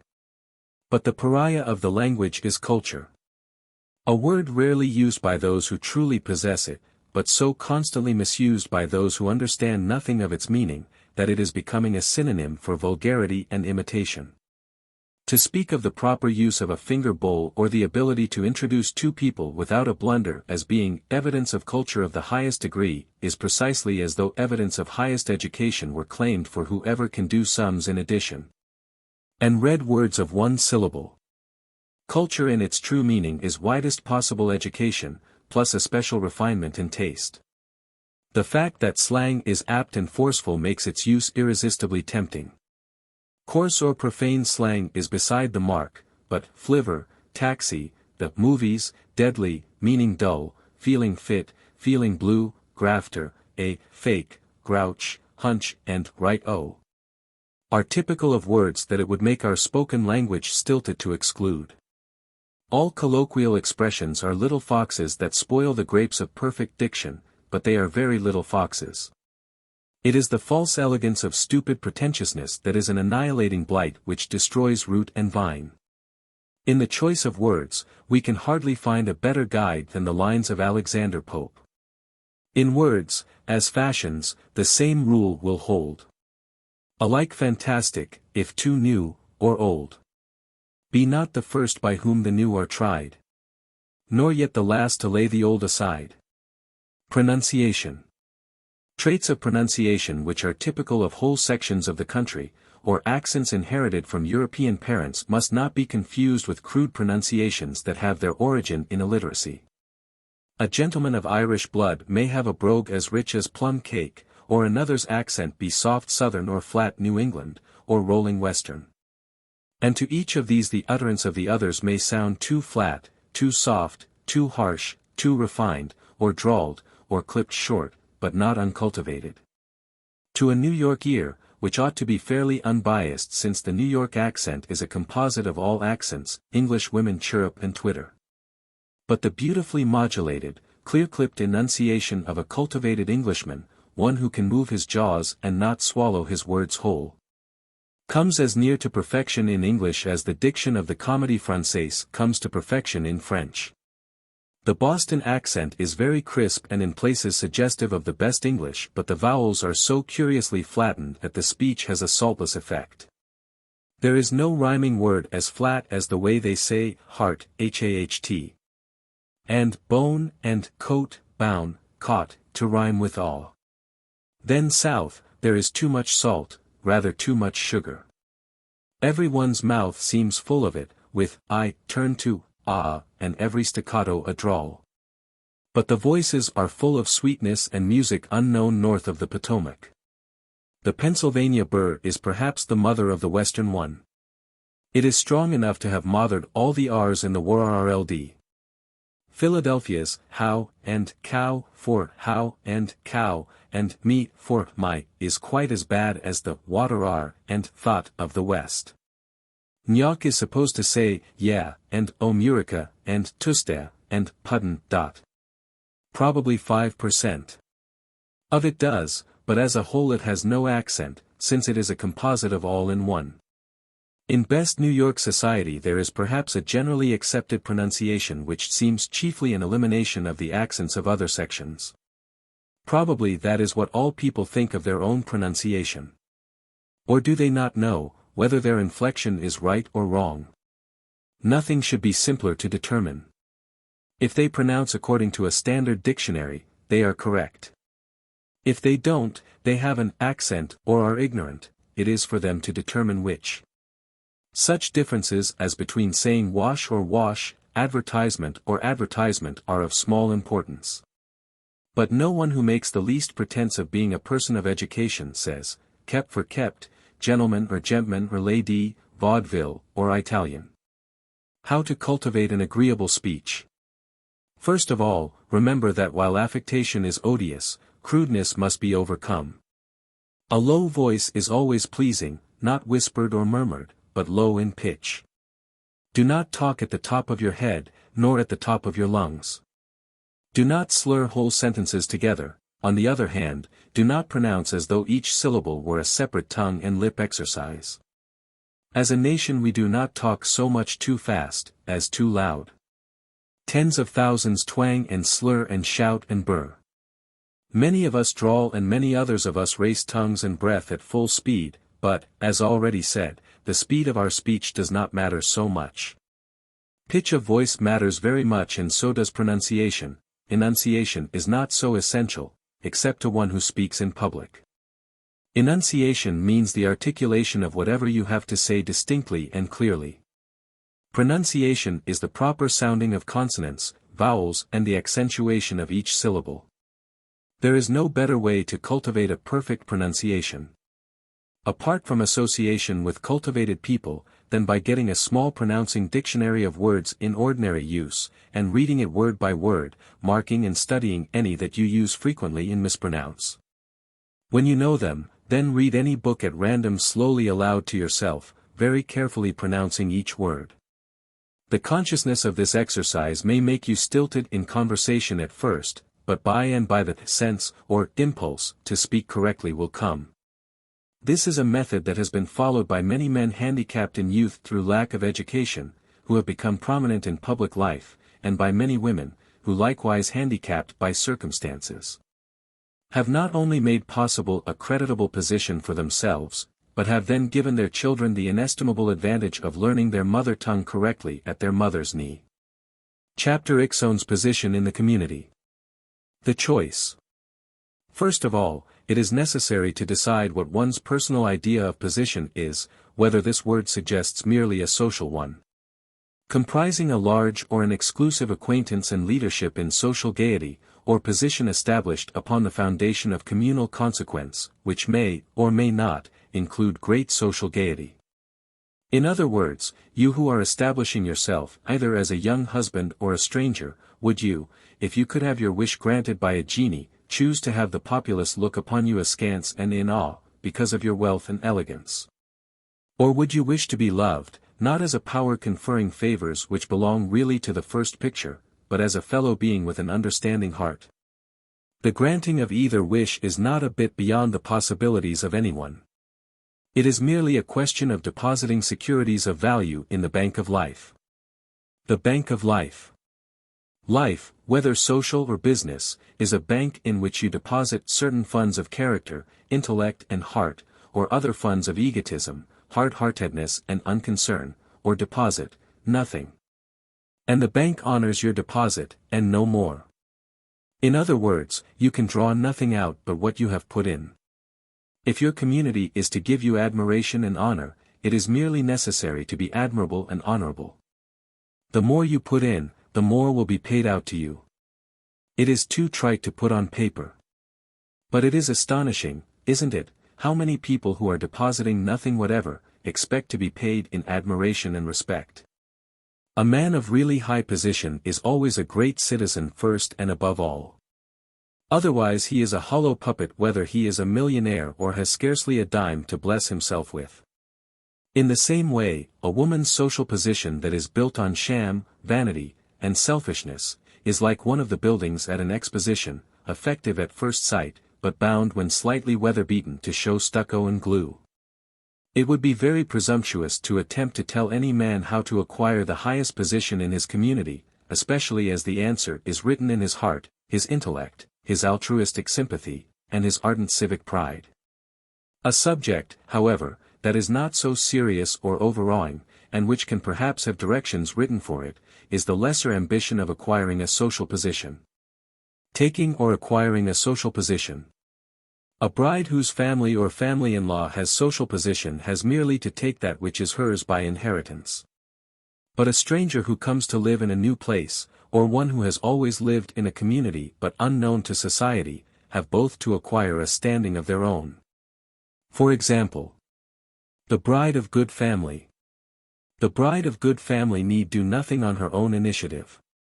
After her marriage, when she settles down in her own house or apartment, everyone who was asked to her wedding breakfast or reception, and even many who were only bidden to the church, call on her.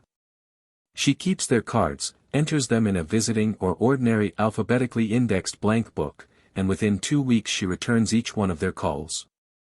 As it is etiquette for everyone when calling for the first time on a bride, to ask if she is in, the bride, in returning her first calls, should do likewise. As a matter of fact, a bride assumes the intimate visiting list of both her own and her husband's families, whether they call on her or not. By and by, if she gives a general tea or ball, she can invite whom, among them, she wants to. She should not, however, ask any mere acquaintances of her family to her house, until they have first invited her and her husband to theirs. But if she would like to invite intimate friends of her own or of her husband, or of her family, there is no valid reason why she should not do so. Usually when a bride and groom return from their wedding trip, all their personal friends and those of their respective parents, give parties for them. And from being seen at one house, they are invited to another. If they go nowhere, they do not lose position, but they are apt to be overlooked until people remember them by seeing them. But it is not at all necessary for young people to entertain in order to be asked out a great deal. They need merely be attractive and have engaging manners to be as popular as heart could wish. But they must make it a point to be considerate of everyone and never fail to take the trouble to go up with a smiling, "How do you do?" to every older lady who has been courteous enough to invite them to her house. That is not toadying, it is being merely polite. To go up and gush is a very different matter, and to go up and gush over a prominent hostess who has never invited them to her house, is toadying and of a very cheap variety. A really well-bred person is as charming as possible to all, but effusive to none, and shows no difference in manner either, to the high or to the lowly when they are of equally formal acquaintance. The bride who is a stranger. The bride who is a stranger, but whose husband is well known in the town to which he brings her, is in much the same position as the bride noted above, in that her husband's friends call on her. She returns their visits, and many of them invite her to their house. But it then devolves upon her to make herself liked, otherwise she will find herself in a community of many acquaintances but no friends. The best ingredients for likableness are a happy expression of countenance, an unaffected manner, and a sympathetic attitude. If she is so fortunate as to possess these attributes, her path will have roses enough. But a young woman with an affected pose and bad or conceited manners, will find plenty of thorns. Equally unsuccessful is she with a chip on her shoulder who, coming from New York for instance, to live in Bright Meadows, insists upon dragging New York skyscrapers into every comparison with Bright Meadows' new 6-storied building. She might better pack her trunks and go back where she came from. Nor should the bride from Bright Meadows who has married a New Yorker, flaunt Bright Meadows' standards or customs, and tell Mrs. Worldly that she does not approve of a lady's smoking. Maybe she doesn't, and she may be quite right, and she should not under the circumstances smoke herself. But she should not make a display of intolerance, or she, too, had better take the first train back home, since she is likely to find New York very, very lonely. How total strangers acquire social standing. When new people move into a community, bringing letters of introduction to prominent citizens, they arrive with an already made position, which ranks in direct proportion to the standing of those who wrote the introductions. Since, however, no one but persons of position are eligible to letters of importance, there would be no question of acquiring position, which they have, but merely of adding to their acquaintance. As said in another chapter, people of position are people of position the world over, and all the cities strung around the whole globe are like so many chapter houses of a brotherhood, to which letters of introduction open the doors. However, this is off the subject, which is to advise those who have no position, or letters, how to acquire the former. It is a long and slow road to travel, particularly long and slow for a man and his wife in a big city. In New York people could live in the same house for generations, and not have their next-door neighbor know them even by sight.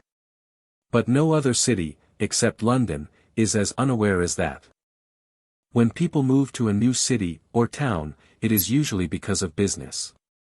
The husband at least makes business acquaintances, but the wife is left alone. The only thing for her to do is to join the church of her denomination, and become interested in some activity, not only as an opening wedge to acquaintanceships and possibly intimate friendships, but as an occupation and a respite from loneliness. Her social position is gained usually at a snail's pace, nor should she do anything to hurry it. If she is a real person, if she has qualities of mind and heart, if she has charming manners, sooner or later a certain position will come, and in proportion to her eligibility. One of the ladies with whom she works in church, having gradually learned to like her, asks her to her house. Nothing may ever come of this, but another one also inviting her, may bring an introduction to a third, who takes a fancy to her. This third lady also invites her where she meets an acquaintance she has already made on one of the 2 former occasions, and this acquaintance in turn invites her. By the time she has met the same people several times, they gradually, one by one, offer to go and see her, or ask her to come and see them. One inviolable rule she must not forget: it is fatal to be pushing or presuming. She must remain dignified always, natural and sympathetic when anyone approaches her, but she should not herself approach anyone more than halfway. A smile, the more friendly the better, is never out of place, but after smiling, she should pass on. Never grin weakly, and cling. If she is asked to go to see a lady, it is quite right to go. But not again, until the lady has returned the visit, or asked her to her house. And if admitted when making a first visit, she should remember not to stay more than 20 minutes at most. Since it is always wiser to make others sorry to have her leave than run the risk of having the hostess wonder why her visitor doesn't know enough to go. The entrance of an outsider. The outsider enters society by the same path, but it is steeper and longer because there is an outer gate of reputation called, "They are not people of any position," which is difficult to unlatch. Nor is it ever unlatched to those who sit at the gate rattling at the bars, or plaintively peering in. The better, and the only way if she has not the key of birth, is through study to make herself eligible. Meanwhile, charitable, or civic work, will give her interest and occupation as well as throw her with ladies of good breeding, by association with whom she cannot fail to acquire some of those qualities of manner before which the gates of society always open. When position has been established. When her husband belongs to a club, or perhaps she does too, and the neighbors are friendly and those of social importance have called on her and asked her to their houses. A newcomer does not have to stand so exactly on the chalk line of ceremony as in returning her first visits and sending out her first invitations. After people have dined with each other several times, it is not at all important to consider whether an invitation is owed or paid several times over. She who is hospitably inclined can ask people half a dozen times to their once if she wants to, and they show their friendliness by coming. Nor need visits be paid in alternate order. Once she is really accepted by people she can be as friendly as she chooses. When Mrs. Old Name calls on Mrs. Stranger the first time, the latter may do nothing but call in return. It would be the height of presumption to invite one of conspicuous prominence until she has first been invited by her. Nor may the strangers ask the Old Names to dine after being merely invited to a tea. But when Mrs. Old Name asks Mrs. Stranger to lunch, the latter might then invite the former to dinner, after which, if they accept, the strangers can continue to invite them on occasion, whether they are invited in turn or not. Especially if the strangers are continually entertaining, and the Old Names are not. But on no account must the strangers' parties be arranged solely for the benefit of any particular fashionables. The strangers can also invite to a party any children whom their own children know at school, and Mrs. Stranger can quite properly go to fetch her own children from a party to which their schoolmates invited them. Money not essential to social position. Bachelors, unless they are very well off, are not expected to give parties, nor for that matter are very young couples. All hostesses go on asking single men and young people to their houses without it ever occurring to them that any return other than politeness should be made. There are many couples, not necessarily in the youngest set either, who are tremendously popular in society in spite of the fact that they give no parties at all.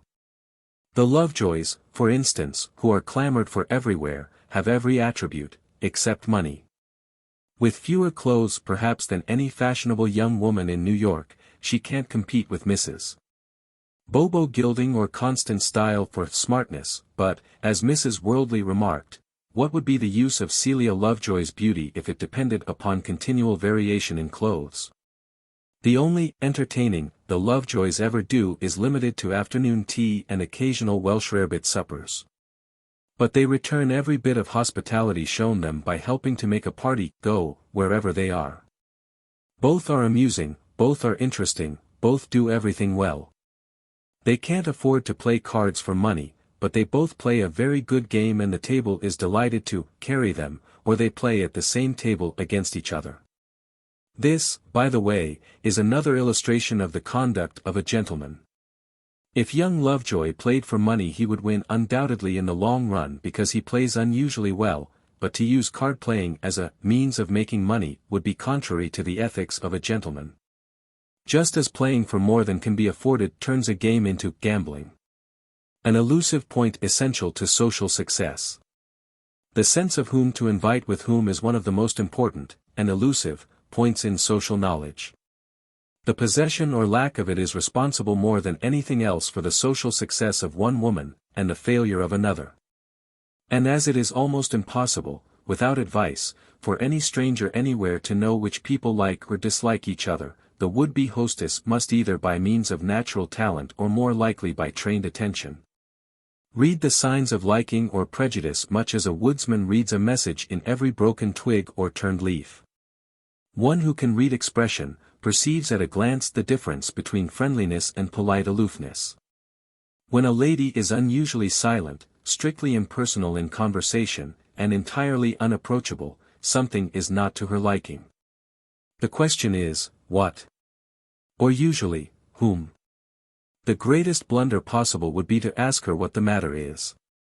The cause of annoyance is probably that she finds someone distasteful, and it should not be hard for one whose faculties are not asleep to discover the offender and if possible separate them, or at least never ask them together again. Chapter XCARDS and Visits. Usefulness of cards. Who was it that said, in the Victorian era probably, and a man of course, the only mechanical tool ever needed by a woman is a hairpin? He might have added that with a hairpin and a visiting card, she is ready to meet most emergencies.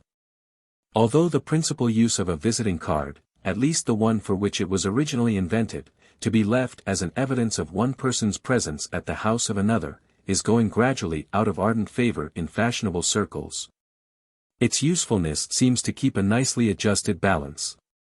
In New York, for instance, the visiting card has entirely taken the place of the written note of invitation to informal parties of every description. Messages of condolence or congratulation are written on it. It is used as an endorsement in the giving of an order. It is even tacked on the outside of express boxes. The only employment of it which is not as flourishing as formerly is its being left in quantities and with frequency at the doors of acquaintances. This will be explained further on. A card's size and engraving.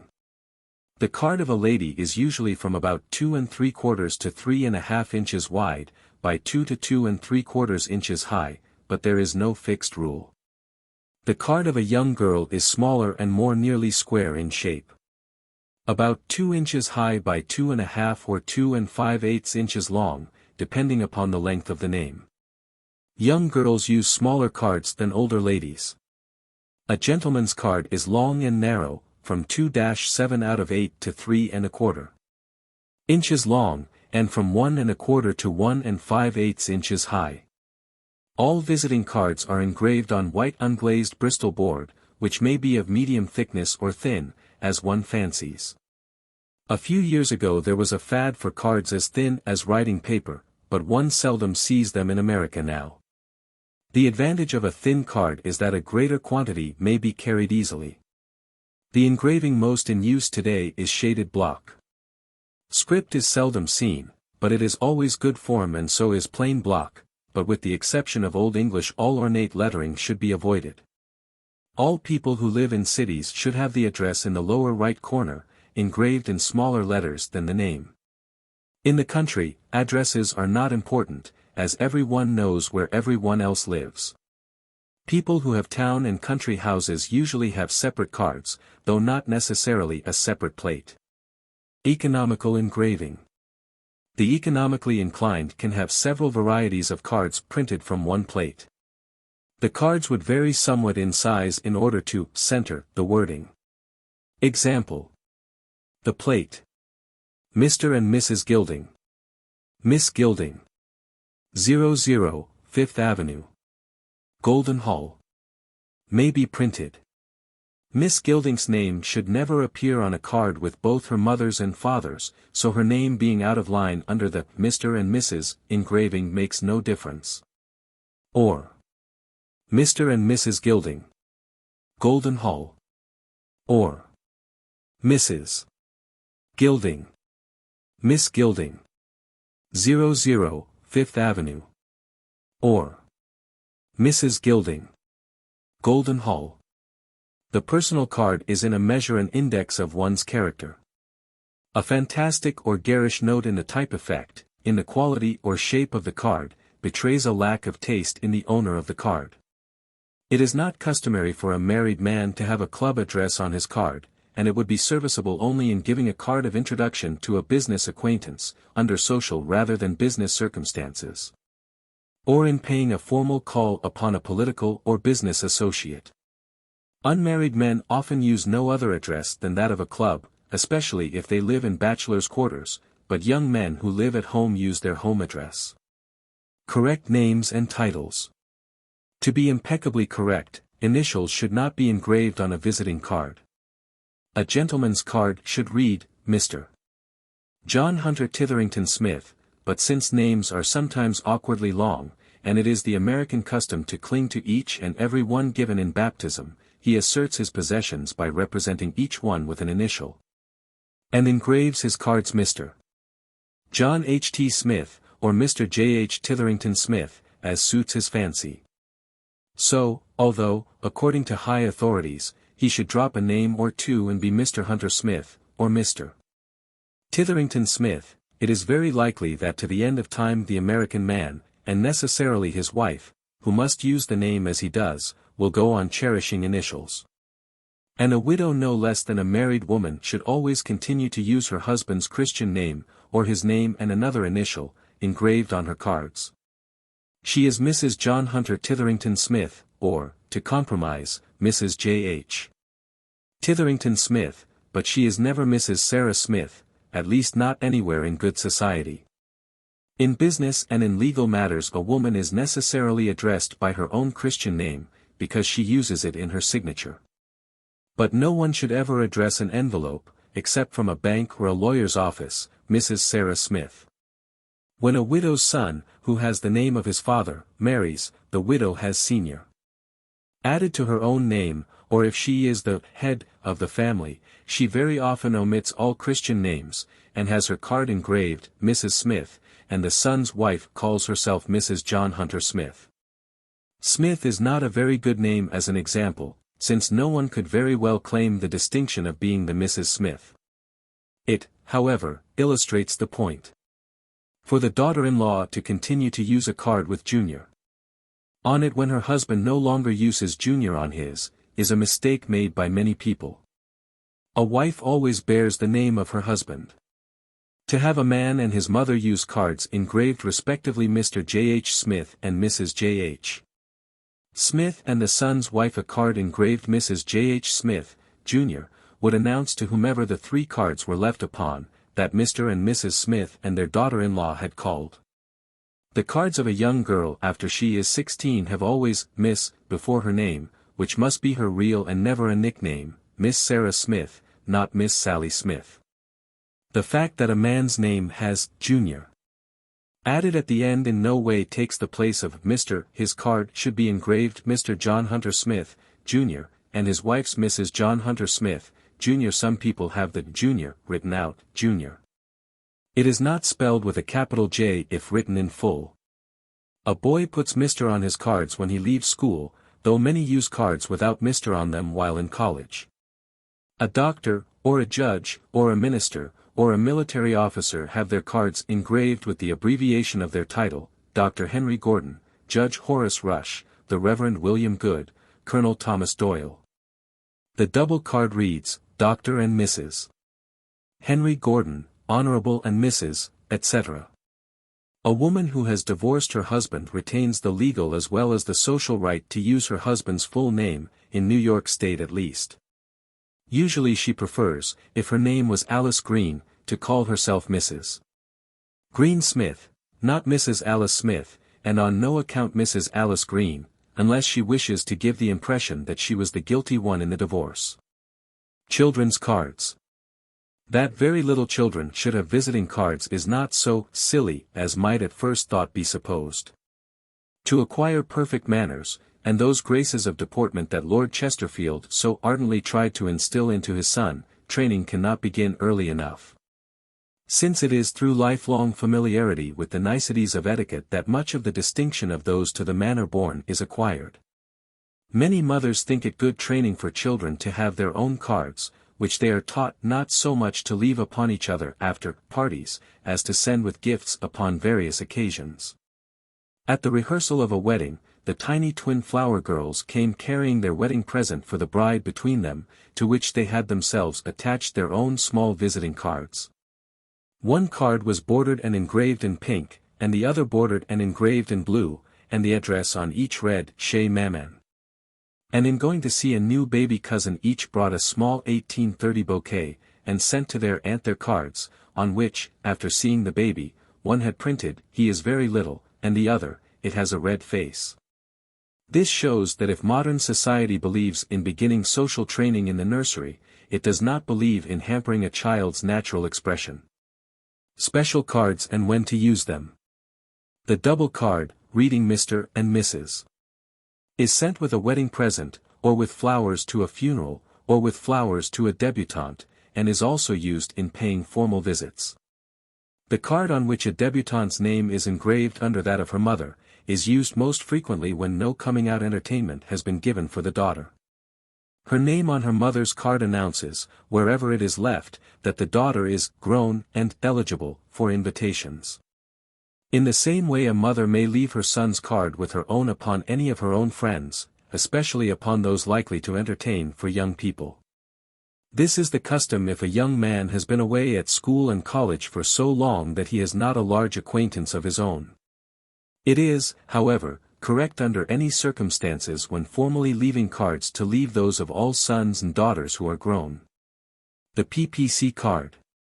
This is merely a visiting card, whether of a lady or a gentleman, on which the initials PPC, pour prendre congé, to take leave, are written in ink in the lower left corner. This is usually left at the door, or sent by mail to acquaintances, when one is leaving for the season, or for good. It never takes the place of a farewell visit when one has received a special courtesy, nor is it in any sense a message of thanks for a special kindness. In either of these instances, a visit should be paid or a note of farewell and thanks written. Cards of new or temporary address. In cities where there is no social register or other printed society list, one notifies acquaintances of a change of address by mailing a visiting card. Cards are also sent, with a temporary address written in ink, when one is in a strange city and wishes to notify friends where one is stopping. It is also quite correct for a lady to mail her card with her temporary address written on it to any gentleman whom she would care to see, and who she is sure would like to see her. When cards are sent. When not intending to go to a tea or a wedding reception, the invitation to which did not have RSVP on it and require an answer, one should mail cards to the hostess so as to arrive on the morning of the entertainment. To a tea given for a débutante, cards are enclosed in one envelope and addressed. Mrs. Gilding. Miss Gilding. 00, Fifth Avenue. New York. For a wedding reception, cards are sent to Mr. and Mrs. the mother and father of the bride, and another set of cards sent to Mr. and Mrs. the bride and bridegroom. The visit of empty form. Not so many years ago, a lady or gentleman, young girl or youth, who failed to pay her or his party call, after having been invited to Mrs. Social Leader's ball, was left out of her list when she gave her next one. For the old-fashioned hostess kept her visiting list with the precision of a bookkeeper in a bank. Everyone's credit was entered or cancelled according to the presence of her or his cards in the card receiver. Young people who liked to be asked to her house were apt to leave an extra one at the door, on occasion, so that theirs should not be among the missing when the new list for the season was made up, especially as the more important old ladies were very quick to strike a name off, but seldom if ever known to put one back. But about 20 years ago the era of informality set in and has been gaining ground ever since. In certain cities old-fashioned hostesses, it is said, exclude delinquents. But New York is too exotic and intractable, and the too exacting hostess is likely to find her tapestried rooms rather empty, while the younger world of fashion flocks to the crystal-fountained ballroom of the new speakeasy westerns. And then, too, life holds so many other diversions and interests for the very type of youth which of necessity is the vital essence of all social gaiety. Society can have distinction and dignity without youth, but not gaiety. The country with its outdoor sports, its freedom from exacting conventions, has gradually deflected the interest of the younger fashionables, until at present they care very little whether Mrs. Toplofty and Mrs. Social Leader ask them to their balls or not. They are glad enough to go, of course, but they don't care enough for invitations to pay dull visits and to live up to the conventions of manners that old-fashioned hostesses demand. And as these rebels are invariably the most attractive and the most eligible youths, it has become almost an issue. A hostess must in many cases either invite none but older people and the few young girls and men whose mothers have left cards for them, or ignore convention and invite the rebels. In trying to find out where the present indifference started, many ascribe it to Bobo Gilding, to whom entering a great drawing-room was more suggestive of the daily afternoon tea ordeal of his early nursery days, than a voluntary act of pleasure. He was long ago one of the first to rebel against old Mrs. Toplofty's exactions of party calls, by saying he did not care in the least whether his great-aunt Jane Toplofty invited him to her stodgy old ball or not. And then Lucy Wellborn, the present Mrs. Bobo Gilding, did not care much to go either if none of her particular men friends were to be there. Little she cared to dance the cotillion with old Colonel Bluffington or to go to supper with that odious Hector Newman. And so, beginning first with a few gilded youths, then including young society, the habit has spread until the obligatory paying of visits by young girls and men has almost joined the once universal day at home as belonging to a past age. Do not understand by this that visits are never paid on other occasions.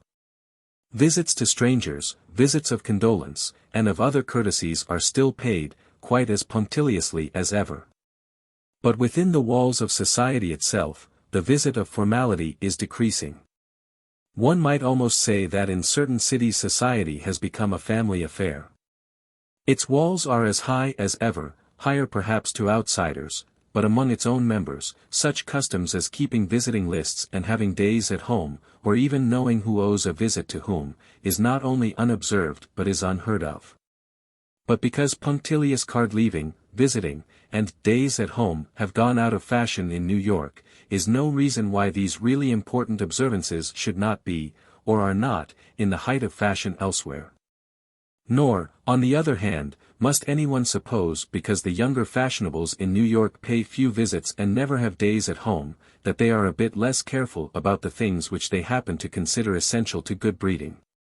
The best type of young men pay few, if any, party calls, because they work and they exercise, and whatever time is left over, if any, is spent in their club or at the house of a young woman, not tête-à-tête, but invariably playing bridge.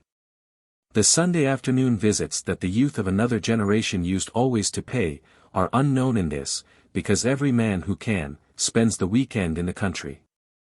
It is scarcely an exaggeration to say that not alone men, but many young married women of highest social position, except to send with flowers or wedding presents, do not use a dozen visiting cards a year. But there are circumstances when even the most indifferent to social obligations must leave cards. When cards must be left. Etiquette absolutely demands that one leave a card within a few days after taking a first meal in a lady's house. Or if one has for the first time been invited to lunch or dine with strangers, it is inexcusably rude not to leave a card upon them, whether one accepted the invitation or not. One must also unfailingly return a first call, even if one does not care for the acquaintance. Only a real cause can excuse the affront to an innocent stranger that the refusal to return a first call would imply. If one does not care to continue the acquaintance, one need not pay a second visit. Also a card is always left with a first invitation. Supposing Miss Philadelphia takes a letter of introduction to Mrs. Newport, Mrs. Newport, inviting Miss Philadelphia to her house, would not think of sending her invitation without also leaving her card.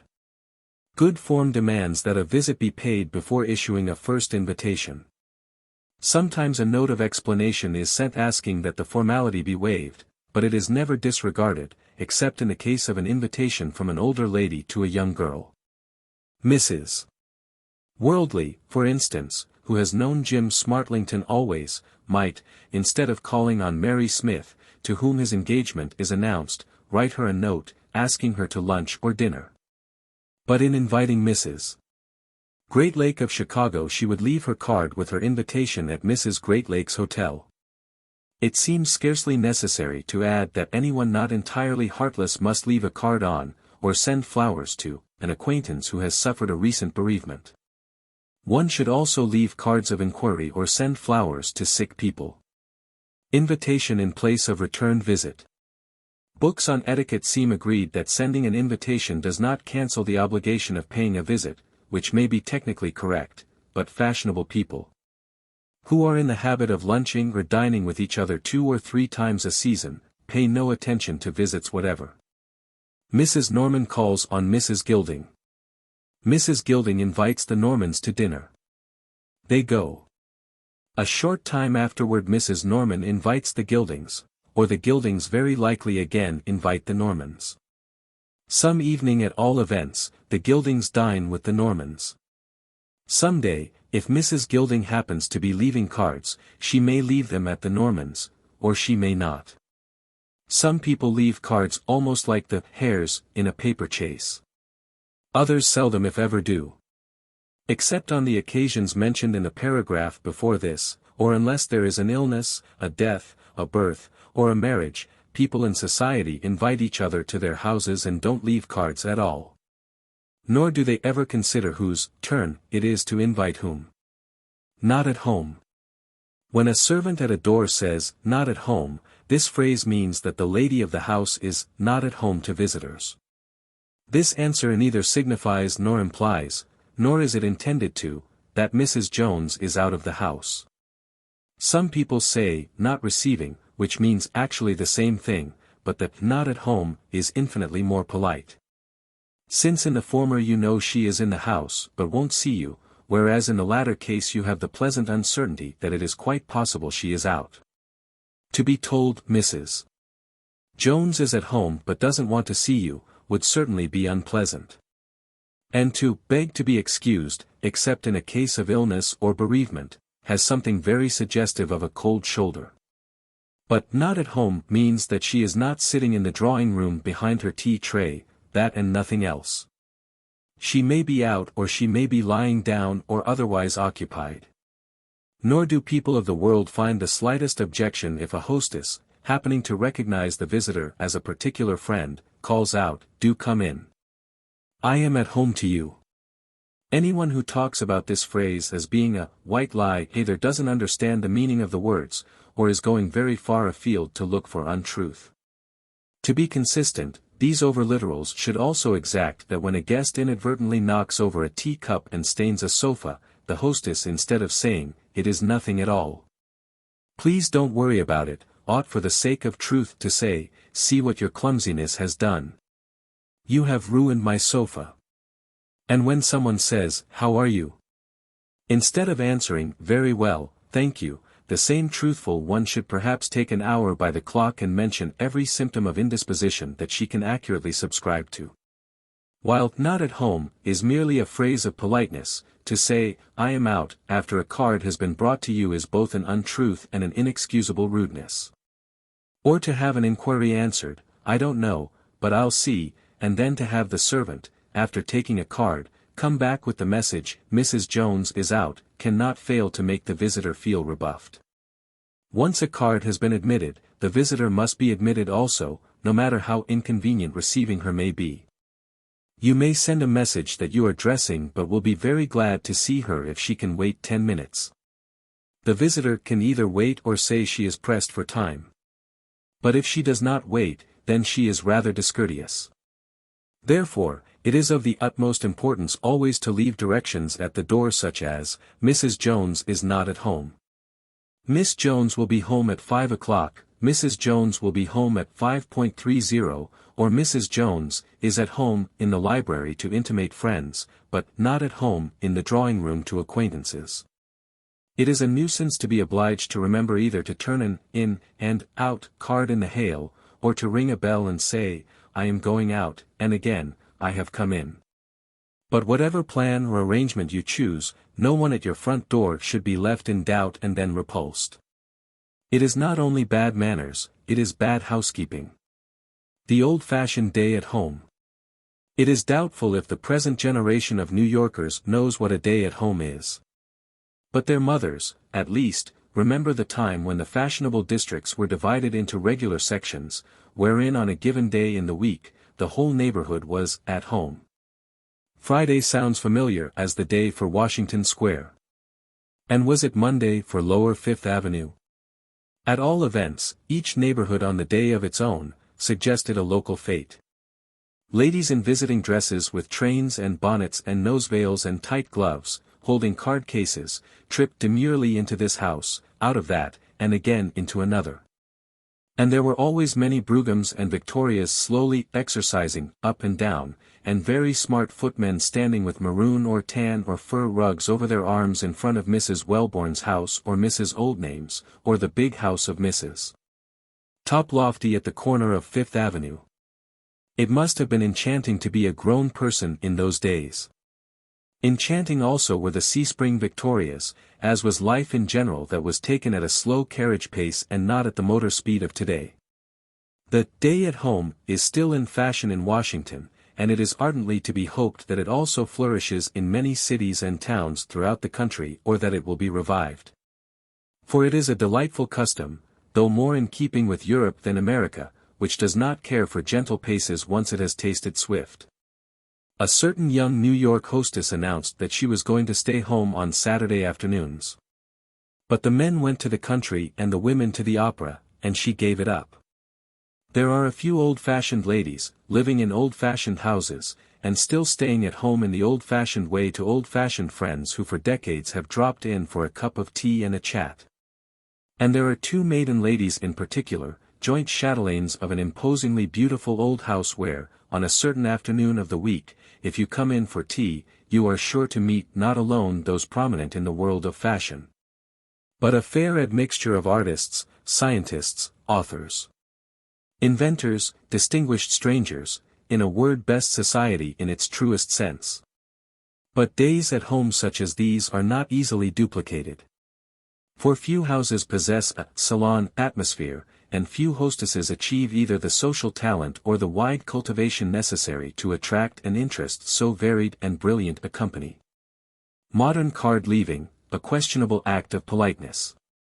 The modern New York fashion in card leaving is to dash as fast as possible from house to house, sending the chauffeur up the steps with cards, without ever asking if anyone is home. Some butlers announce, "Not at home," from force of habit even when no question is asked. There are occasions when the visitors must ask to see the hostess. But cards are left without asking whether a lady is at home under the following circumstances. Cards are left on the mother of the bride, after a wedding, also on the mother of the groom. Cards are also left after any formal invitation.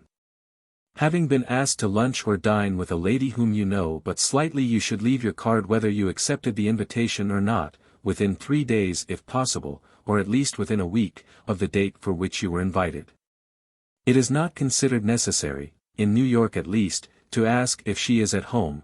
Promptness in leaving your card is, in this instance, better manners than delaying your party call and asking if she is at home. This matter of asking at the door is one that depends upon the customs of each state and city, but as it is always wiser to err on the side of politeness, it is the better policy, if in doubt, to ask, "Is Mrs. Blank at home?" rather than to run the risk of offending a lady who may like to see visitors. A card is usually left with a first invitation to a stranger who has brought a letter of introduction, but it is more polite, even though not necessary, to ask to be received. Some ladies make it a habit to leave a card on everyone on their visiting list once a season. It is correct for the mother of a débutante to leave her card as well as her daughter's on every lady who has invited the daughter to her house, and a courteous hostess returns all of these pasteboard visits. But neither visit necessitates closer or even further acquaintance. Visits which everyone must pay. Paying visits differs from leaving cards in that you must ask to be received. A visit of condolence should be paid at once to a friend when a death occurs in her immediate family. A lady does not call on a gentleman, but writes him a note of sympathy. In going to inquire for sick people, you should ask to be received, and it is always thoughtful to take them gifts of books or fruit or flowers. If a relative announces his engagement, you must at once go to see his fiancée. Should she be out, you do not ask to see her mother. You do, however, leave a card upon both ladies and you ask to see her mother if received by the daughter. A visit of congratulation is also paid to a new mother and a gift invariably presented to the baby. Messages written on cards. With sympathy, or with deepest sympathy, is written on your visiting card with flowers sent to a funeral. This same message is written on a card and left at the door of a house of mourning, if you do not know the family well enough to ask to be received. To inquire, is often written on a card left at the house of a sick person, but not if you are received.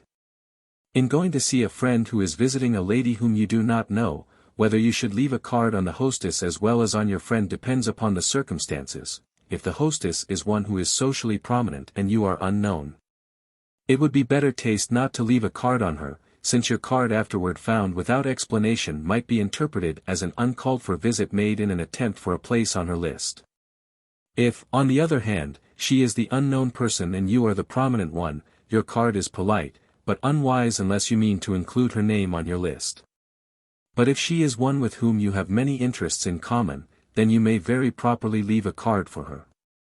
In leaving a card on a lady stopping at a hotel or living in an apartment house, you should write her name in pencil across the top of your card, to ensure it's being given to her, and not to someone else. At the house of a lady whom you know well and whom you are sorry not to find at home, it is friendly to write, "Sorry not to see you," or "So sorry to miss you." Turning down a corner of a visiting card is by many intended to convey that the visit is meant for all the ladies in the family. Other people mean merely to show that the card was left at the door in person and not sent in an envelope. Other people turn them down from force of habit and mean nothing whatever. But whichever the reason, more cards are bent or dog-eared than are left flat. Engraved cards announcing engagement, bad form. Someone somewhere asked whether or not to answer an engraved card announcing an engagement. The answer can have nothing to do with etiquette, since an engraved announcement is unknown to good society. For the proper announcement of an engagement. When people see their friends. 5 o'clock is the informal hour when people are at home to friends. The correct hour for leaving cards and paying formal visits is between 3:30 and 4:30. One should hesitate to pay a visit at the tea hour unless one is sure of one's welcome among the intimates likely to be found around the hostess's tea table. Many ladies make it their practice to be home if possible at 5 o'clock, and their friends who know them well come in at that time. For the afternoon tea table and its customs. Informal visiting often arranged by telephone. For instance, instead of ringing her doorbell, Mrs. Norman calls Mrs. Kindheart on the telephone, "I haven't seen you for weeks. Won't you come in to tea, or to lunch, just you?" Mrs. Kindheart answers, "Yes, I'd love to. I can come this afternoon," and 5 o'clock finds them together over the tea table. In the same way young Struthers calls up Millicent Gilding, "Are you going to be in this afternoon?" She says, "Yes, but not until 6:15. He says, "Fine, I'll come then." Or she says, "I'm so sorry, I'm playing bridge with Pauline, but I'll be in tomorrow." He says, "All right, I'll come tomorrow." The younger people rarely ever go to see each other without first telephoning. Or since even young people seldom meet except for bridge, most likely it is Millicent Gilding who telephones the Struthers youth to ask if he can't possibly get uptown before 5 o'clock to make a fourth with Mary and Jim and herself. How a first visit is made. In very large cities, neighbors seldom call on each other. But if strangers move into a neighborhood in a small town or in the country, or at a watering place, it is not only unfriendly but uncivil for their neighbors not to call on them. The older residents always call on the newer. And the person of greatest social prominence should make the first visit, or at least invite the younger or less prominent one to call on her, which the younger should promptly do. Or two ladies of equal age or position may either one say, "I wish you would come to see me." To which the other replies, "I will with pleasure." More usually the first one offers, "I should like to come to see you, if I may." And the other, of course, answers, "I shall be delighted if you will." The first one, having suggested going to see the second, is bound in politeness to do so, otherwise she implies that the acquaintance on second thought seems distasteful to her. Everyone invited to a wedding should call upon the bride on her return from the honeymoon. And when a man marries a girl from a distant place, courtesy absolutely demands that his friends and neighbors call on her as soon as she arrives in her new home. On opening the door to a visitor. On the hall table in every house, there should be a small silver, or other card tray, a pad and a pencil.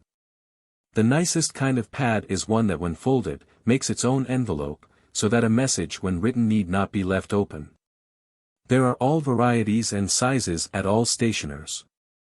When the doorbell rings, the servant on duty, who can easily see the chauffeur or lady approaching, should have the card tray ready to present, on the palm of the left hand.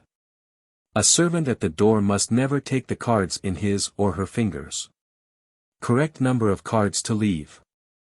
When the visitor herself rings the doorbell and the message is "not at home," the butler or maid proffers the card tray on which the visitor lays a card of her own and her daughter's for each lady in the house and a card of her husband's and son's for each lady and gentleman.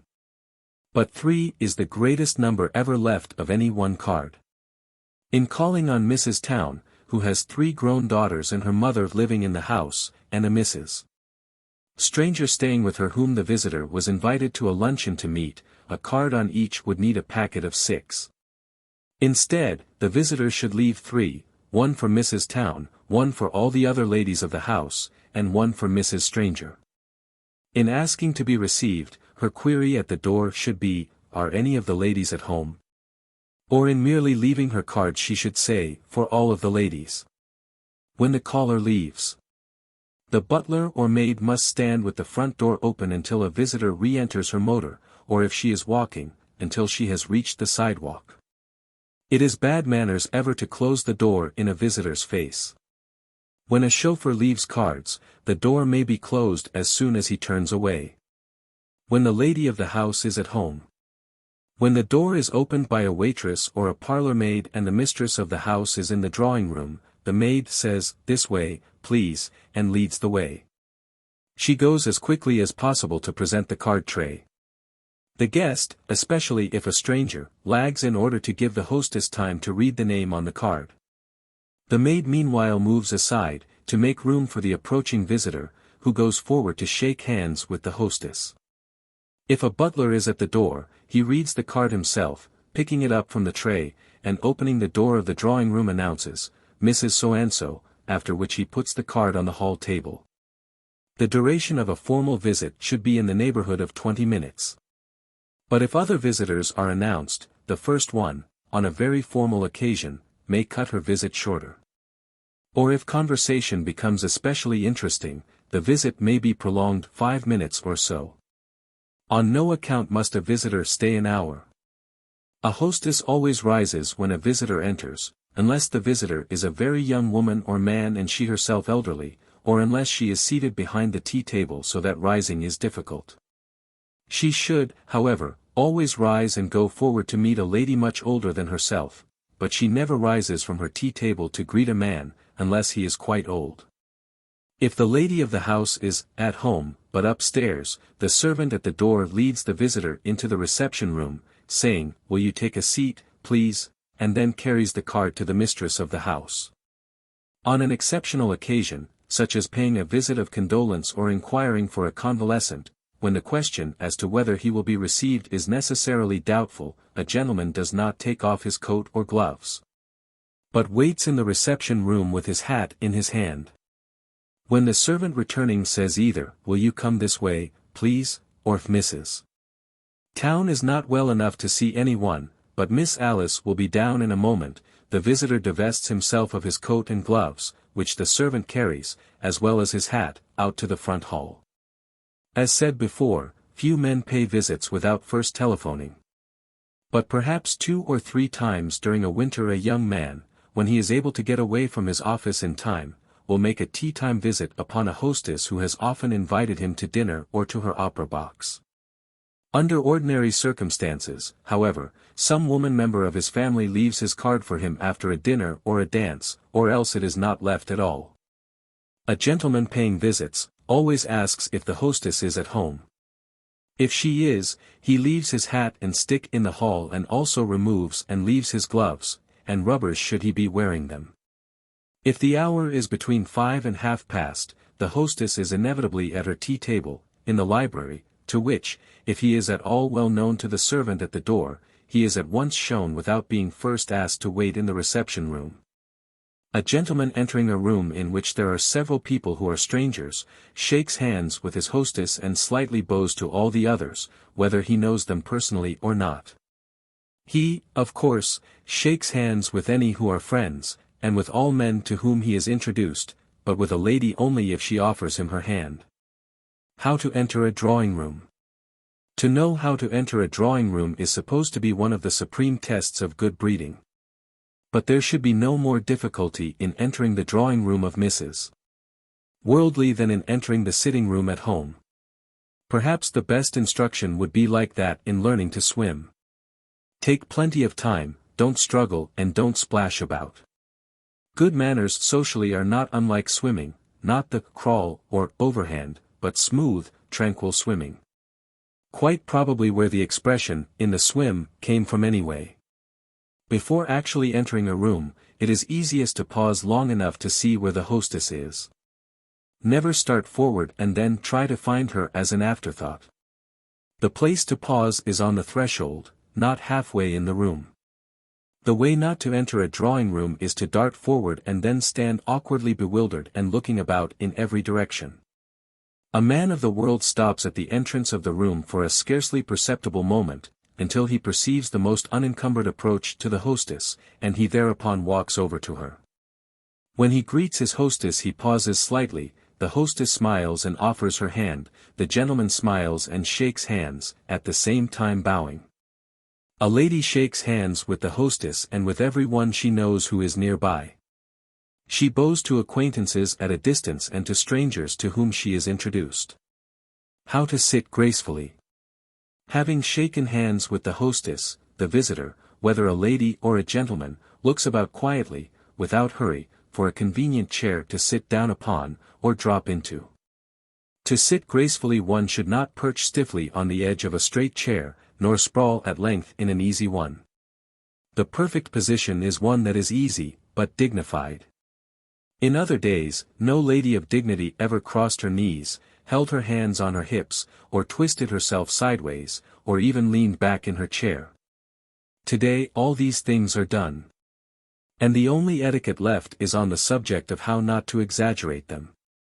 No lady should cross her knees so that her skirts go up to or above them, neither should her foot be thrust out so that her toes are at knee level. An arm akimbo is not a graceful attitude, nor is a twisted spine. Everyone, of course, leans against a chair back, except in a box at the opera and in a ballroom, but a lady should never throw herself almost at full length in a reclining chair or on a wide sofa when she is out in public. Neither does a gentleman in paying a formal visit sit on the middle of his backbone with one ankle supported on the other knee, and both as high as his head. The proper way for a lady to sit is in the center of her chair, or slightly sideways in the corner of a sofa. She may lean back, of course, and easily. Her hands relaxed in her lap, her knees together, or if crossed, her foot must not be thrust forward so as to leave a space between the heel and her other ankle. On informal occasions she can lean back in an easy chair with her hands on the arms.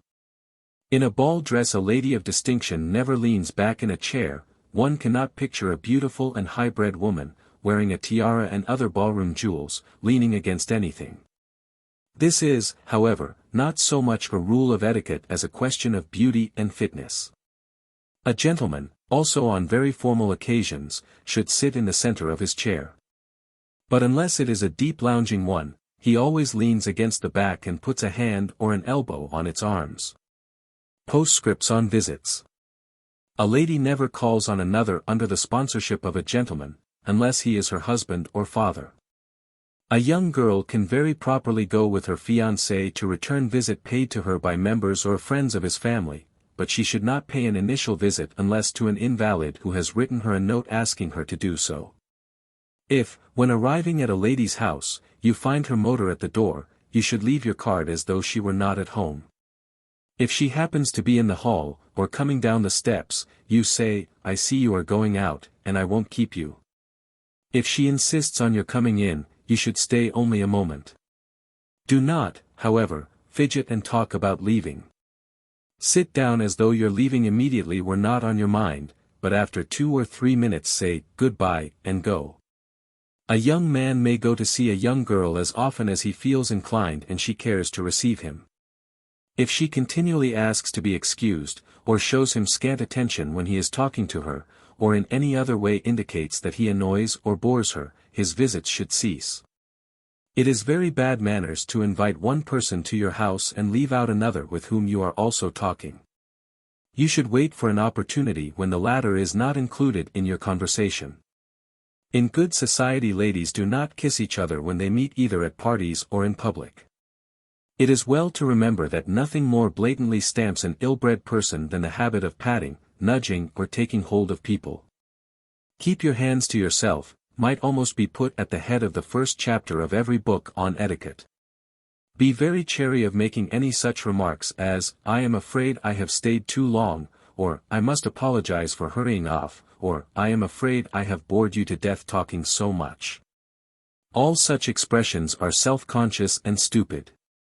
If you really think you are staying too long or leaving too soon or talking too much, don't. An invalid's visit by proxy. It is not necessary that an invalid make any attempt to return the visits to her friends who are attentive enough to go often to see her. But if a stranger calls on her, particularly a stranger who may not know that she is always confined to the house, it is correct for a daughter or sister or even a friend to leave the invalid's card for her and even to pay a visit should she find a hostess at home. In this event, the visitor by proxy lays her own card as well as that of the invalid on the tray proffered her. Upon being announced to the hostess, she naturally explains that she is appearing in place of her mother, or whatever relation the invalid is to her, and that the invalid herself is unable to make any visits. A lady never pays a party call on a gentleman. But if the gentleman who has given a dinner has his mother, or sister, staying with him, and if the mother, or sister, chaperone the party, cards should of course be left upon her. Having risen to go, go. Don't stand and keep your hostess standing while you say goodbye, and make a last remark last half an hour. Few Americans are so punctilious as to pay their dinner calls within 24 hours. But it is the height of correctness and good manners. When a gentleman, whose wife is away, accepts someone's hospitality, it is correct for his wife to pay the party call with, or for, him, since it is taken for granted that she would have been included had she been at home. In other days a hostess thought it necessary to change quickly into a best dress if important company rang her doorbell. A lady of fashion today receives her visitors at once in whatever dress she happens to be wearing, since not to keep them waiting is the greater courtesy. Chapters XIIINVITATIONS, Acceptances and Regrets. The Formal Invitation. As an inheritance from the days when Mrs. Brown presented her compliments and begged that Mrs. Smith would do her the honor to take a dish of tea with her, we still, notwithstanding the present flagrant disregard of old-fashioned convention, send our formal invitations, acceptances and regrets. In the prescribed punctiliousness of the third person. All formal invitations, whether they are to be engraved or to be written by hand, and their acceptances and regrets, are invariably in the third person, and good usage permits of no deviation from this form. Wedding invitations. The invitation to the ceremony is engraved on the front sheet of white note paper. The smartest, at present, is that with a raised margin, or plate mark. At the top of the sheet the crest, if the family of the bride has the right to use one, is embossed without color. Otherwise the invitation bears no device. The engraving may be in script, block, shaded block, or Old English. The invitation to the ceremony should always request the honor of your presence, and never the pleasure of your company. Honor is spelled in the old-fashioned way, with a U instead of honor. Enclosed in 2 envelopes. 2 envelopes are never used except for wedding invitations or announcements. But wedding invitations and all accompanying cards are always enclosed first in an inner envelope that has no mucilage on the flap, and is superscribed, Mr. and Mrs. Jameson Greatlake, without address. This is enclosed in an outer envelope which is sealed and addressed. Mr. and Mrs. Jameson Greatlake. 24, Michigan Avenue, Chicago. To those who are only asked to the church, no house invitation is enclosed. The church invitation. The proper form for an invitation to a church ceremony is: Form number 1.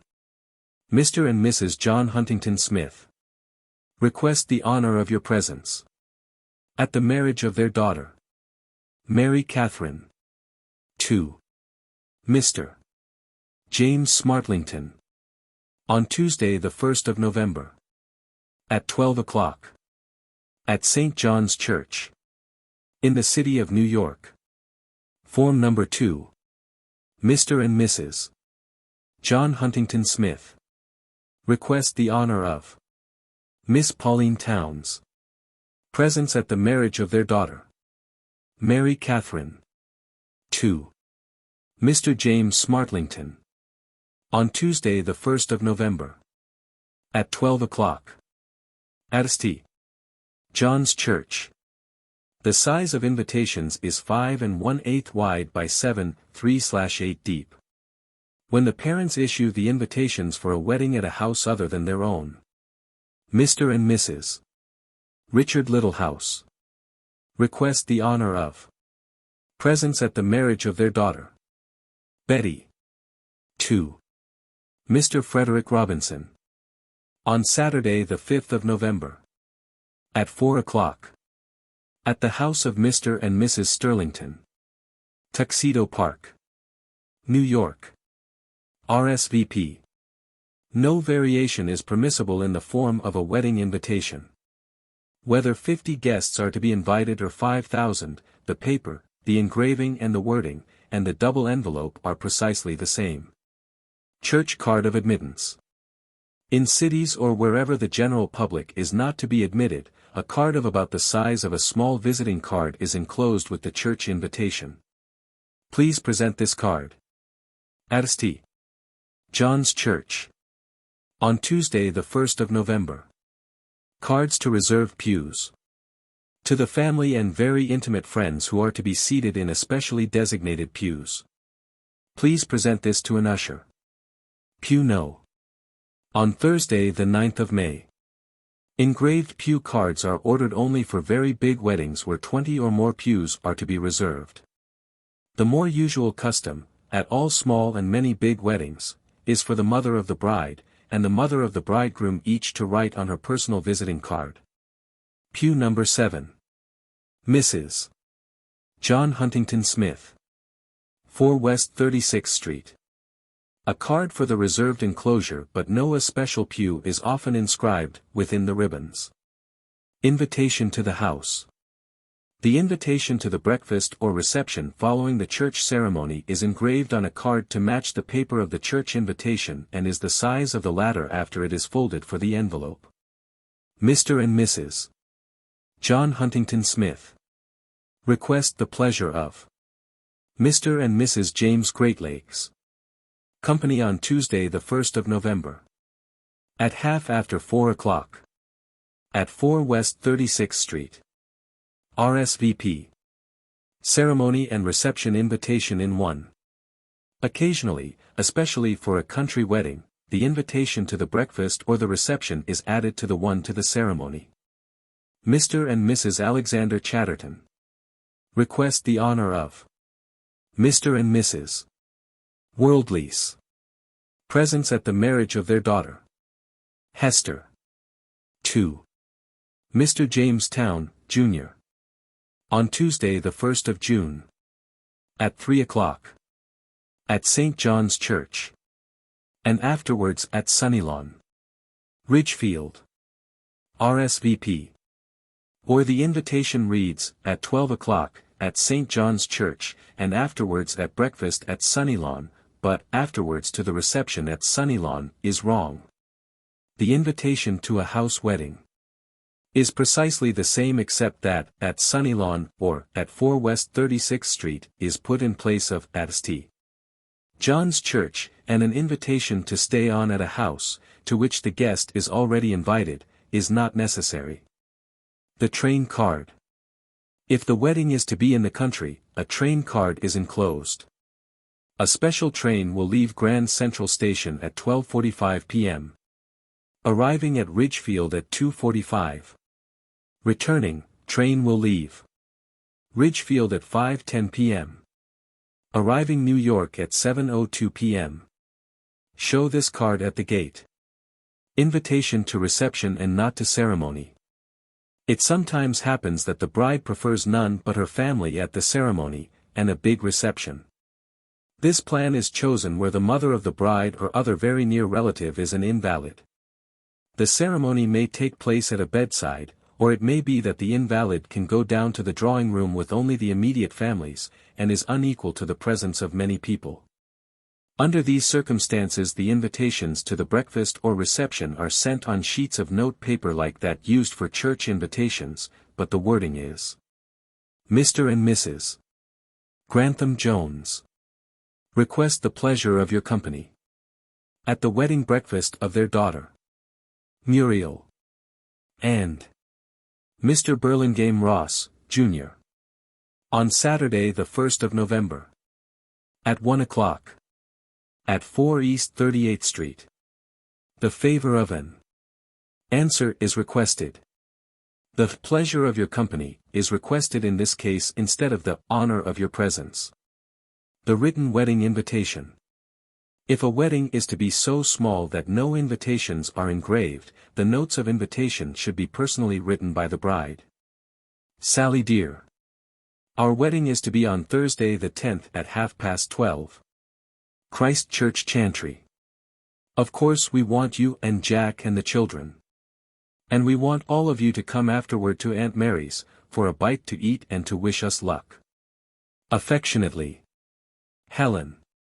Or, Dear Mrs. Kindheart. Dick and I are to be married at Christ Church Chantry at noon on Thursday the 10th. We both want you and Mr. Kindheart to come to the church and afterward for a very small breakfast to my aunt's, Mrs. Slade, at 2 Park Avenue. With much love from us both. Affectionately, Helen. Wedding announcements.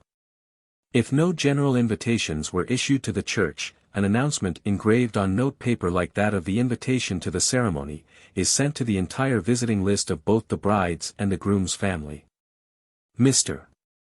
and Mrs. Maynard Barnes have the honor to announce the marriage of their daughter, Priscilla, to Mr. Eben Hoyt Leeming, on Tuesday the 26th of April, 1922, in the city of New York. The second marriage. Invitations. Invitations to the marriage of a widow, if she is very young, are sent in the name of her parents exactly as were the invitations to her first wedding. Excepting that her name instead of being merely Priscilla is now written Priscilla Barnes Leeming, thus. Mr. and Mrs. Maynard Barnes request the honor of your presence at the marriage of their daughter, Priscilla Barnes Leeming, to etc. Announcements. For a young widow's marriage are also the same as for a first wedding. Mr. and Mrs. Maynard Barnes have the honor to announce the marriage of their daughter, Priscilla Barnes Leeming, to Mr. Worthington Adams, etc. But the announcement of the marriage of a widow of maturer years is engraved on note paper and reads, Mrs. Priscilla Barnes Leeming and Mr. Worthington Adams have the honor to announce their marriage on Monday the 2nd of November at Saratoga Springs, New York. Cards of address. If the bride and groom wish to inform their friends of their future address, especially in cities not covered by the social register, it is customary to enclose a card with the announcement, Mr. and Mrs. Worthington Adams will be at home after the 1st of December at 25 Alderney Place, or merely their visiting card with their new address in the lower right corner. Mr. and Mrs. Worthington Adams, 25 Alderney Place. Invitation to wedding anniversary. For a wedding anniversary celebration, the year of the wedding and the present year are usually stamped across the top of an invitation. Sometimes the couple's initials are added. 1898 to 1922. Mr. and Mrs. Alvin Johnson. Request the pleasure of Mr. and Mrs. Norman's company at the 25th anniversary of their marriage. On Wednesday the 1st of June. At 9 o'clock. 24 Austin Avenue. RSVP. Answering a wedding invitation. An invitation to the church only requires no answer whatever.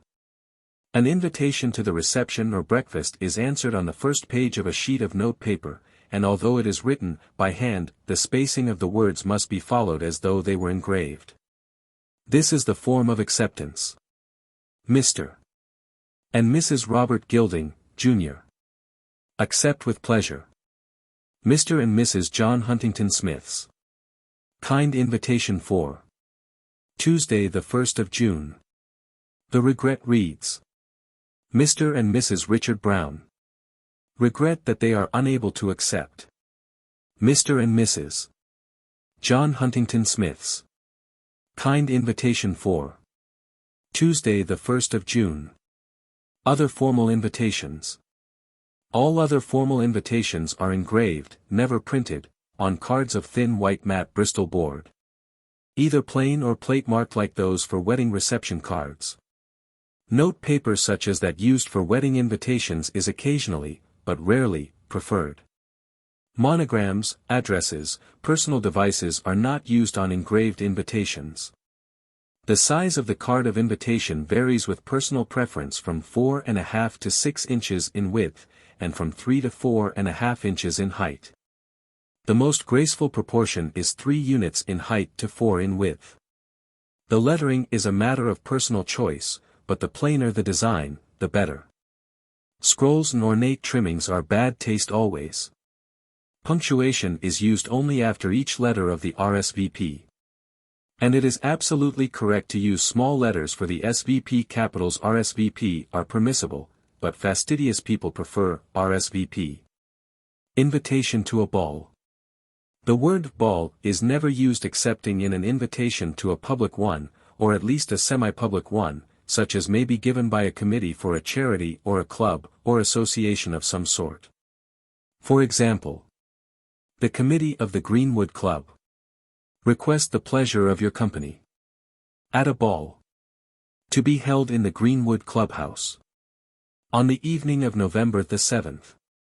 At 10 o'clock. For the benefit of the neighborhood hospital. Tickets $5. Invitations to a private ball, no matter whether the ball is to be given in a private house, or whether the hostess has engaged an entire floor of the biggest hotel in the world, announce merely that Mr. and Mrs. Somebody will be at home, and the word dancing is added almost as though it were an afterthought in the lower left corner, the words at home being slightly larger than those of the rest of the invitation. When both at and home are written with a capital letter, this is the most punctilious and formal invitation that it is possible to send. It is engraved in script usually, on a card of white Bristol board about 5.5 inches wide and 3 3/4 of an inch high. Like the wedding invitation, it has an embossed crest without color, or nothing. The precise form is Mr. and Mrs. Titherington de Puister. At home. On Monday the 3rd of January. At 10 o'clock. 1 East 50th Street. The favor of an answer. Is requested dancing. Or Mr. and Mrs. Davis Jefferson. At home. On Monday the 3rd of January. At 10 o'clock. Town and Country Club. Kindly send reply to 3 Vernon Square dancing. If preferred, the above invitations may be engraved in block or shaded block type. Ball for debutante daughter. Very occasionally an invitation is worded Mr. and Mrs. Davis Jefferson. Miss Alice Jefferson. At home. If the daughter is a debutante and the ball is for her, but it is not strictly correct to have any names but those of the host and his wife above the words, at home. The proper form of invitation when the ball is to be given for a débutante, is as follows. Mr. and Mrs. De Puister. Request the pleasure of Miss Rosalie Gray's company at a dance in honor of their daughter, Miss Alice De Puister. On Monday evening, the 3rd of January. At 10 o'clock. 1 East 50th Street. RSVP. Or Mr. and Mrs. Titherington De Puister. Miss Alice De Puister. Request the pleasure of Mr. and Mrs. Greatlakes. Company on Monday evening the 3rd of January. At 10 o'clock. 1 East 50th Street. Dancing. RSVP.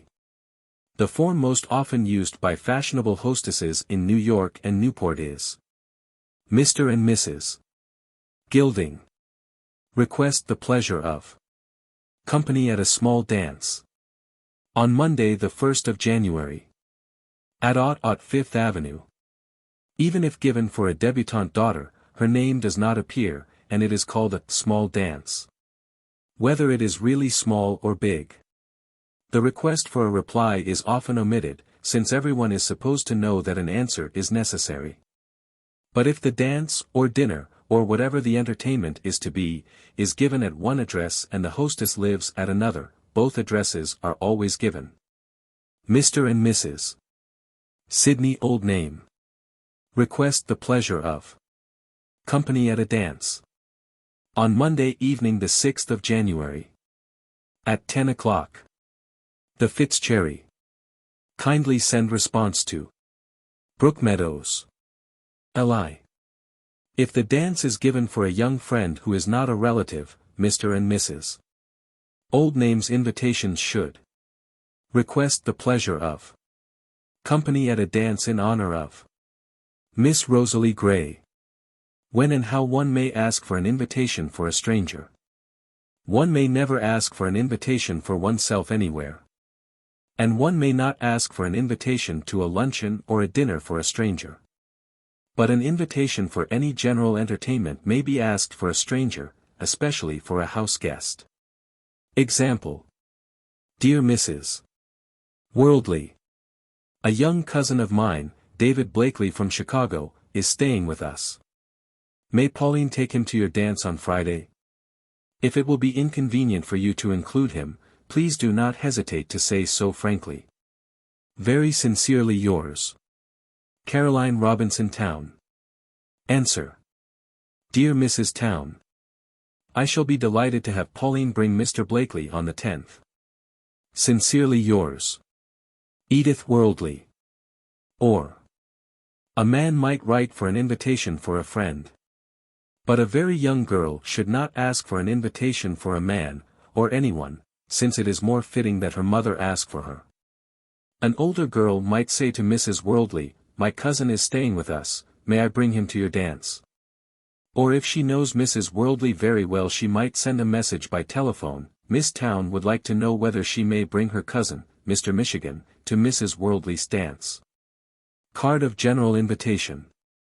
Invitations to important entertainments are nearly always especially engraved, so that nothing is written except the name of the person invited. But, for the hostess who entertains constantly, a card which is engraved in blank, so that it may serve for dinner, luncheon, dance, garden party, musical, or whatever she may care to give, is indispensable. The spacing of the model shown below, the proportion of the words, and the size of the card, are especially good. The dinner invitation. The blank which may be used only for dinner. Mr. and Mrs. Huntington Jones. Request the pleasure of company at dinner. On. At 8 o'clock.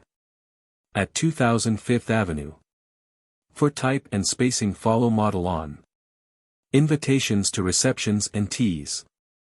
Invitations to receptions and teas differ from invitations to balls in that the cards on which they are engraved are usually somewhat smaller. The words, at home, with capital letters are changed to, will be at home, with small letters, and the time is not set at the hour. Also, except on very unusual occasions, a man's name does not appear.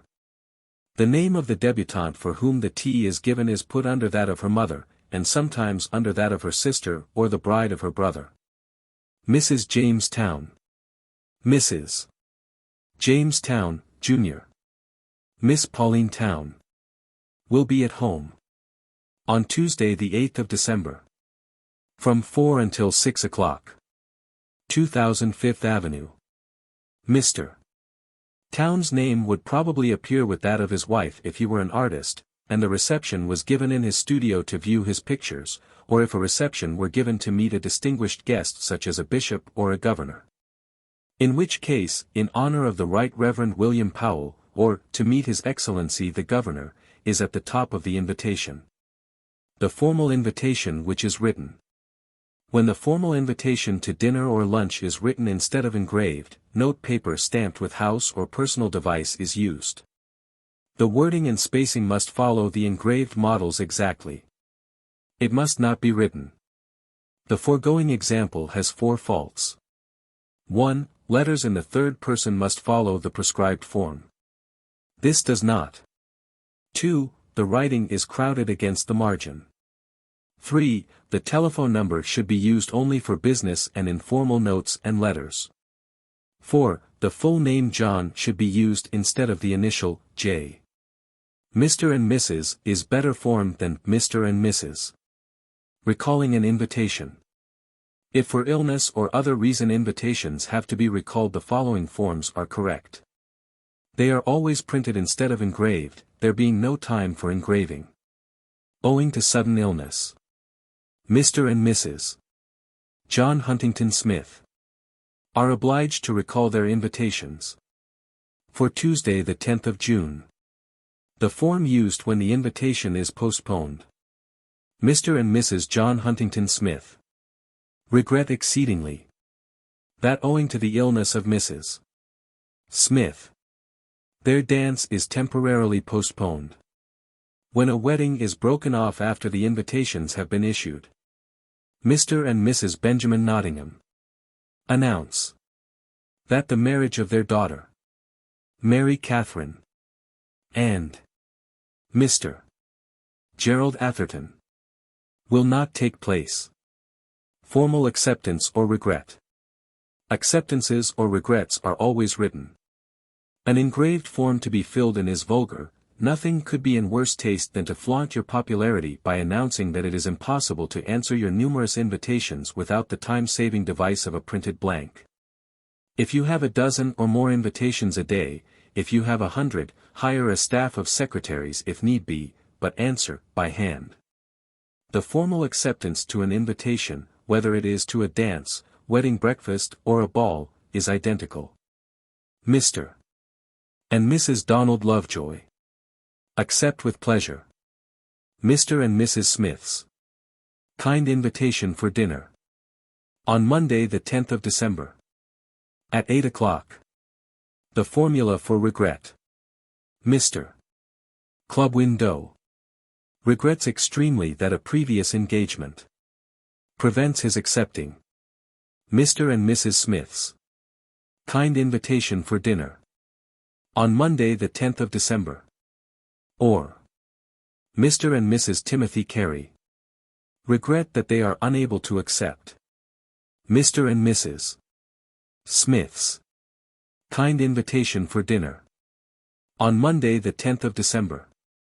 In accepting an invitation the day and hour must be repeated, so that in case of mistake it may be rectified and prevent one from arriving on a day when one is not expected. But in declining an invitation it is not necessary to repeat the hour.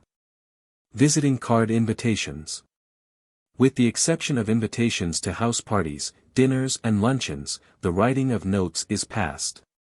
For an informal dance, musical, picnic, for a tea to meet a guest, or for bridge, a lady uses her ordinary visiting card. To meet Miss Millicent Gilding. Mrs. John Kindheart. Tuesday, January 7th. Dancing at 10. OCK. 350, Park Avenue. Or Wednesday, January 8th. Bridge at 4. OCK. Mrs. John Kindheart. RSVP. 350, Park Avenue. Answers to invitations written on visiting cards are always formally worded in the third person, precisely as though the invitation had been engraved. Invitations in the second person. The informal dinner and luncheon invitation is not spaced according to set words on each line, but is written merely in 2 paragraphs. Example. Dear Mrs. Smith. Will you and Mr. Smith dine with us on Thursday, the 7th of January, at 8 o'clock? Hoping so much for the pleasure of seeing you. Very sincerely. Caroline Robinson Town. The informal note of acceptance or regret. Dear Mrs. Town. It will give us much pleasure to dine with you on Thursday the 7th, at 8 o'clock. Thanking you for your kind thought of us. Sincerely yours. Margaret Smith. Wednesday. Or. Dear Mrs. Town. My husband and I will dine with you on Thursday the 7th, at 8 o'clock, with greatest pleasure. Thanking you so much for thinking of us. Always sincerely. Margaret Smith. Or.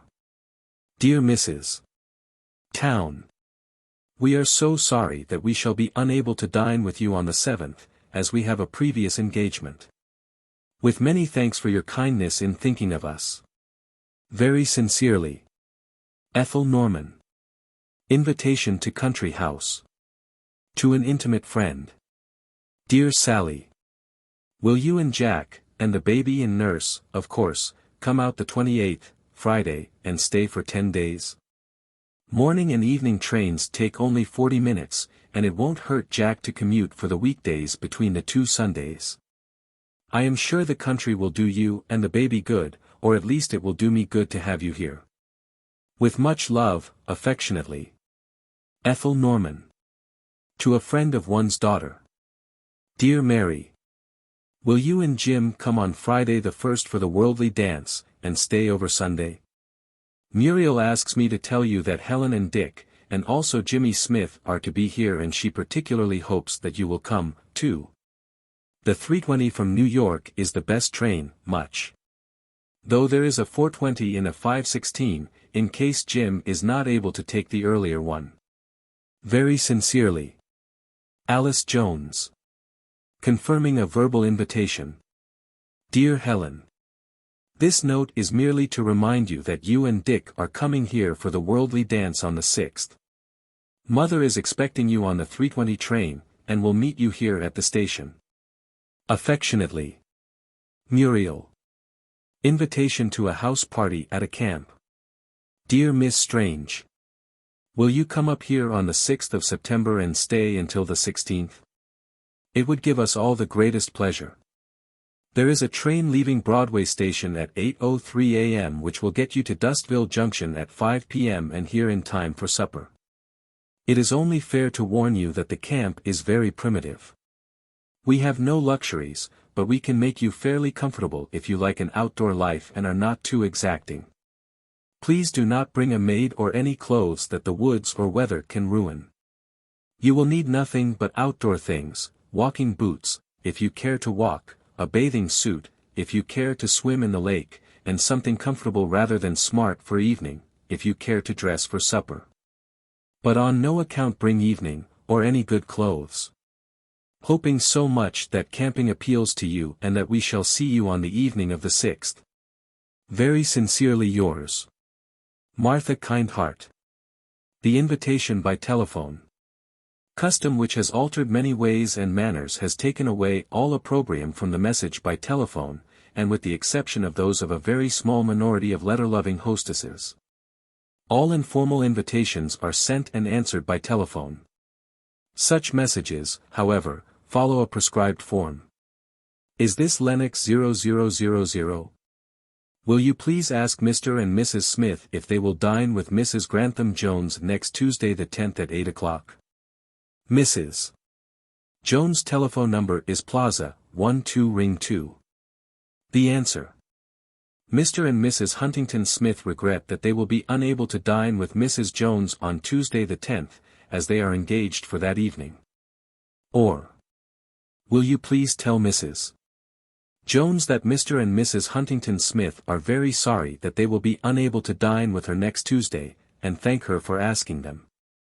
Or, please tell Mrs. Jones that Mr. and Mrs. Huntington Smith will dine with her on Tuesday the 10th, with pleasure.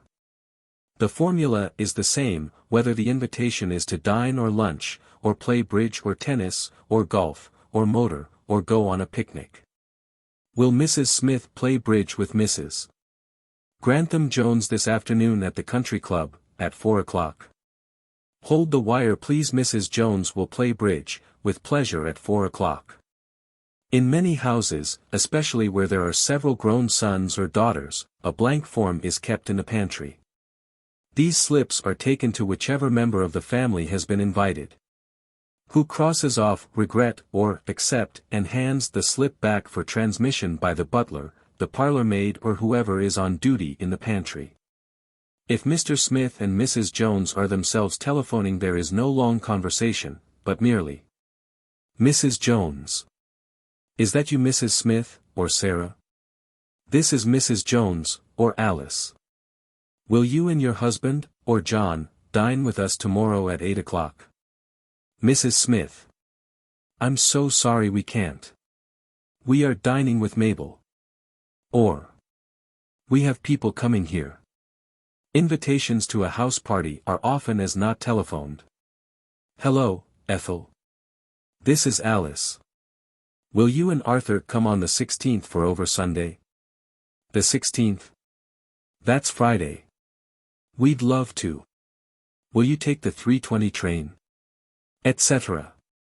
A gem of a house may be no size at all, but its lines are honest, and its painting and window curtains in good taste, and its bell is answered promptly by a trim maid with a low voice and quiet, courteous manner. Page. Chapter XIITHE Well-appointed house. Every house has an outward appearance to be made as presentable as possible, an interior continually to be set in order, and incessantly to be cleaned. And for those that dwell within it there are meals to be prepared and served, linen to be laundered and mended, personal garments to be brushed and pressed, and perhaps children to be cared for. There is also a doorbell to be answered in which manners as well as appearance come into play. Beyond these fundamental necessities, luxuries can be added indefinitely, such as splendor of architecture, of gardening, and of furnishing, with every refinement of service that executive ability can produce. With all this genuine splendor possible only to the greatest establishments, a little house can no more compete than a diamond weighing but half a carat can compete with a stone weighing 50 times as much. And this is a good simile, because the perfect little house may be represented by a corner cut from precisely the same stone and differing therefore merely in size, and value naturally. Whereas the house in bad taste and improperly run may be represented by a diamond that is off color and full of flaws. Or in some instances, merely a piece of glass that to none but those as ignorant as its owner, for a moment suggests a gem of value.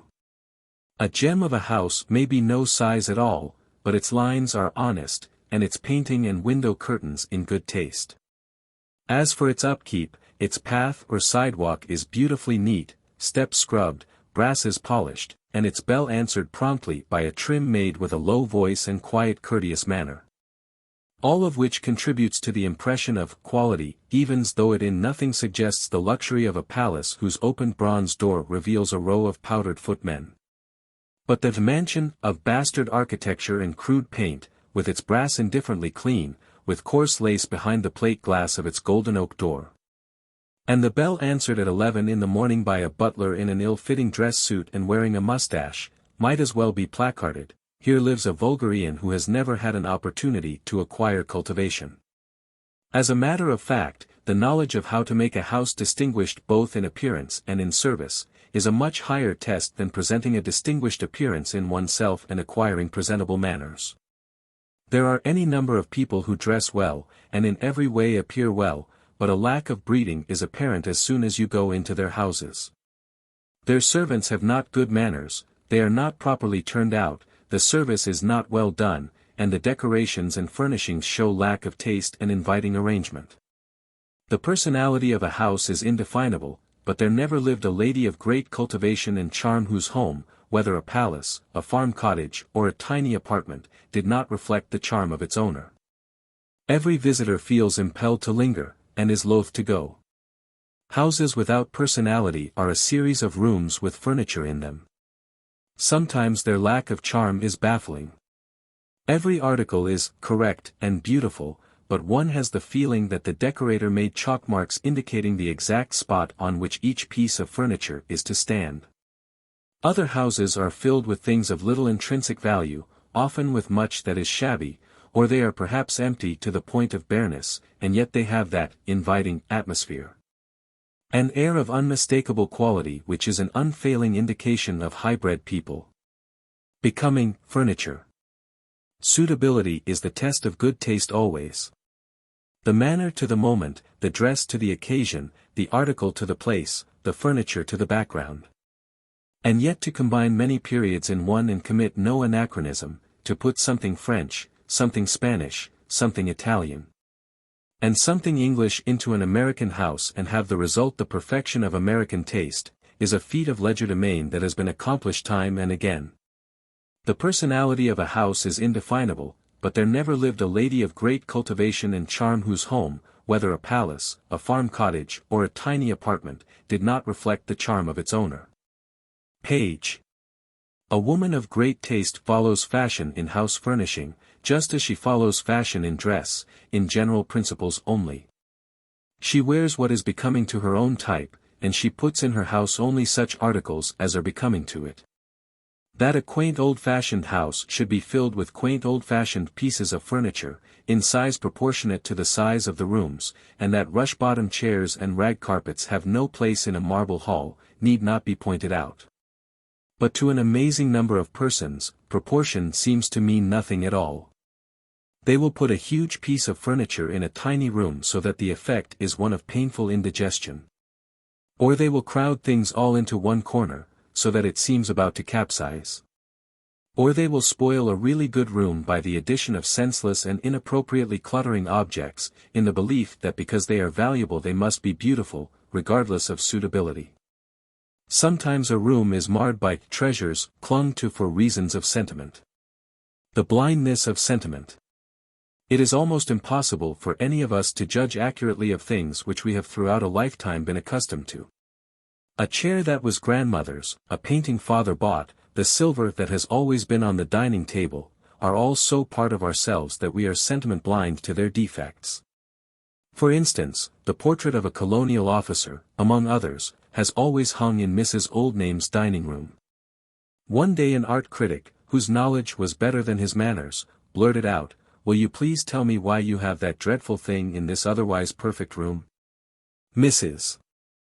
Oldname, somewhat taken back, answered rather wonderingly, "Is it dreadful, really? I have a feeling of affection for him and his dog." The critic was merciless. If you call a cotton flannel effigy a dog. And as for the figure, it is equally false and lifeless. It is amazing how anyone with your taste can bear looking at it. In spite of his rudeness, Mrs. Oldname saw that what he said was quite true, but not until the fact had been pointed out to her. Gradually she grew to dislike the poor officer so much that he was finally relegated to the attic. In the same way most of us have belongings that have always been there, or perhaps treasures that we love for some association, which are probably as bad as can be, to which habit has blinded us. Though we would not have to be told of their hideousness were they seen by us in the house of another. It is not to be expected that all people can throw away every aesthetically unpleasing possession, with which nearly every house 25 years ago was filled, but those whose pocketbook and sentiment will permit, would add greatly to the beauty of their houses by sweeping the bad into the ash can. Far better have stoneware plates that are good in design than expensive porcelain that is horrible in decoration. The only way to determine what is good and what is horrible is to study what is good in books, in museums, or in art classes in the universities, or even by studying the magazines devoted to decorative art. Be very careful though. Do not mistake modern eccentricities for art. There are frightful things in vogue today, flamboyant colors, grotesque, triangular and oblique designs that cannot possibly be other than bad, because aside from striking novelty, there is nothing good about them. By no standard can a room be in good taste that looks like a perfume manufacturer's fantasy or a design reflected in one of the distorting mirrors that are mirth provokers at county fairs. To determine an object's worth. In buying an article for a house, one might formulate for oneself a few test questions. First, is it useful?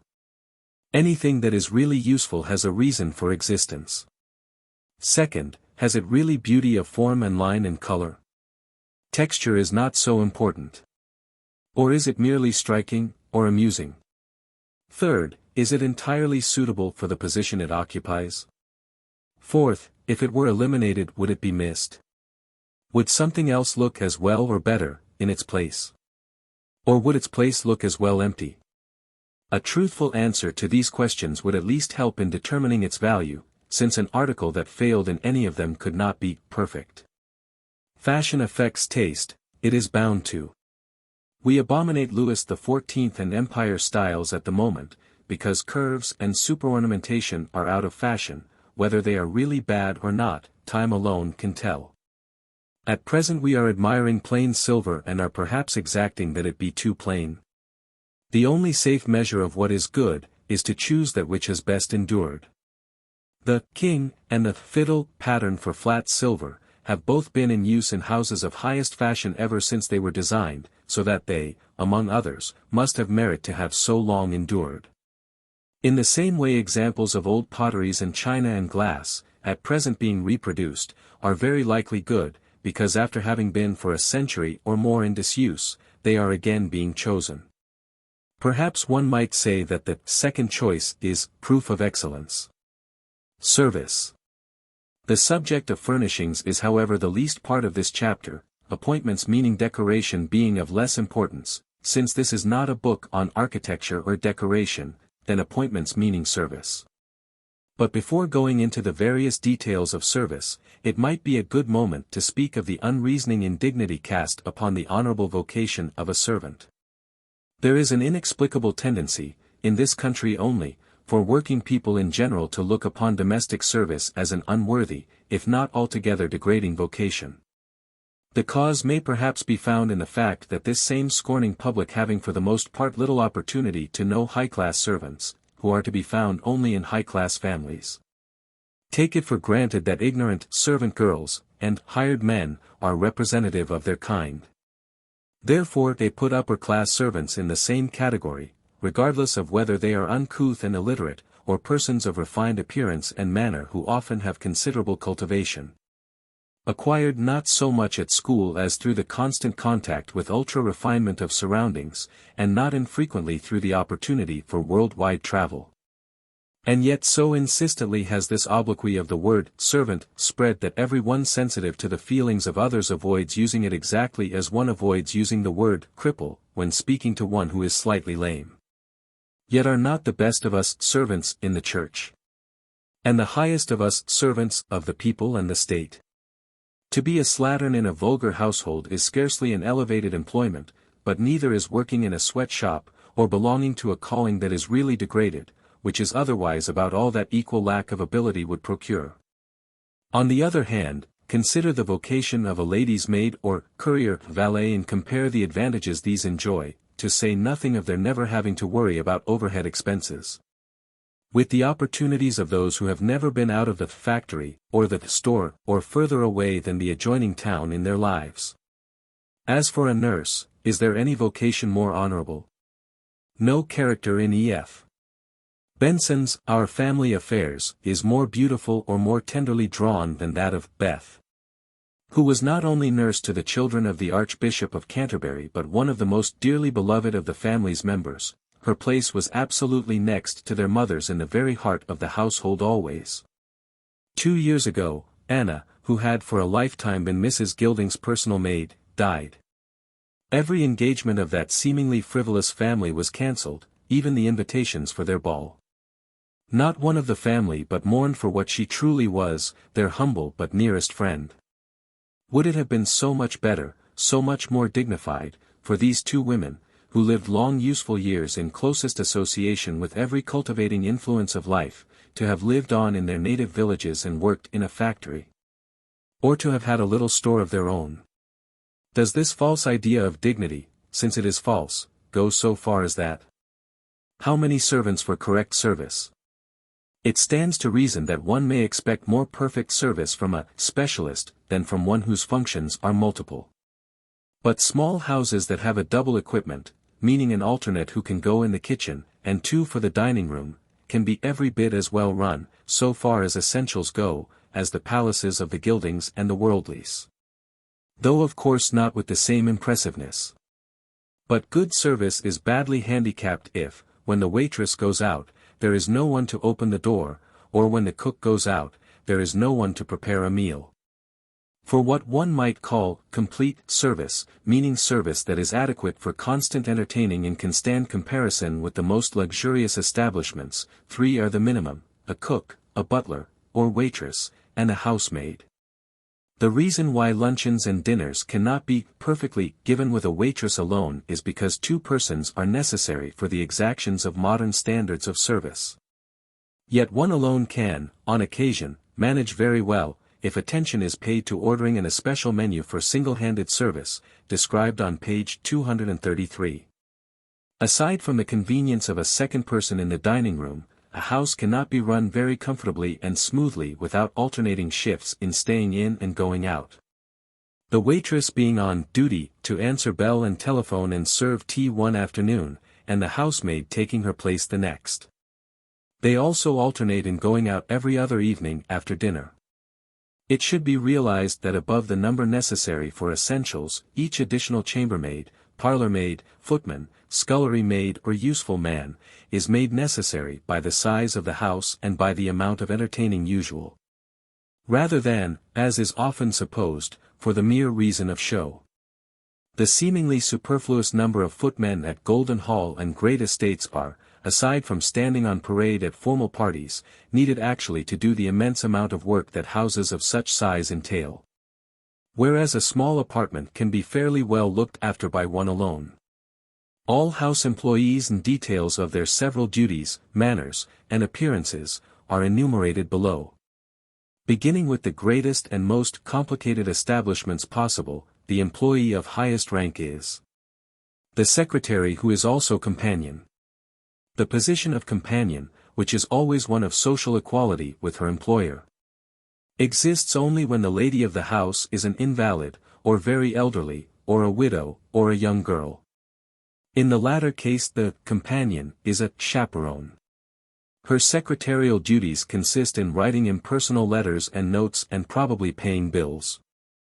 She may have occasional invitations to send out, and to answer, though a lady needing a companion is not apt to be greatly interested in social activities. The companion never performs the services of a maid, but she occasionally does the housekeeping. Otherwise her duties cannot very well be set down, because they vary with individual requirements. One lady likes continually to travel and merely wants a companion, usually a poor relative or friend, to go with her. Another who is a semi-invalid never leaves her room, and the duties of her companion are almost those of a trained nurse. The average requirement is in being personally agreeable, tactful, intelligent, and companionable. A companion dresses as any other lady does, according to the occasion, her personal taste, her age, and her means. Varied social standing of the private secretary. The private secretary to a diplomat, since he must first pass the diplomatic examination in order to qualify, is invariably a young man of education, if not of birth. And his social position is always that of a member of his chief's family. The position of an ordinary private secretary is sometimes that of an upper servant, or, on the other hand, his own social position may be much higher than that of his employer. A secretary who either has position of his own or is given position by his employer, is in every way treated as a member of the family. He is present at all general entertainments, and quite as often as not at lunches and dinners. The duties of a private secretary are naturally to attend to all correspondence, take shorthand notes of speeches or conversations, file papers and documents, and in every way serve as extra eyes and hands and supplementary brain for his employer. The social secretary. The position of social secretary is an entirely clerical one, and never confers any social privileges unless the secretary is also companion. Her duties are to write all invitations, acceptances, and regrets. Keep a record of every invitation received and every one sent out, and to enter in an engagement book every engagement made for her employer, whether to lunch, dinner, to be fitted, or go to the dentist. She also writes all impersonal notes, takes longer letters in shorthand, and writes others herself after being told their purport. She also audits all bills and draws the checks for them. The checks are filled in and then presented to her employer to be signed, after which they are put in their envelopes, sealed and sent. When the receipted bills are returned, the secretary files them according to her own method, where they can at any time be found by her if needed for reference. In many cases it is she, though it is most often the butler, who telephones invitations and other messages. Occasionally a social secretary is also a social manager.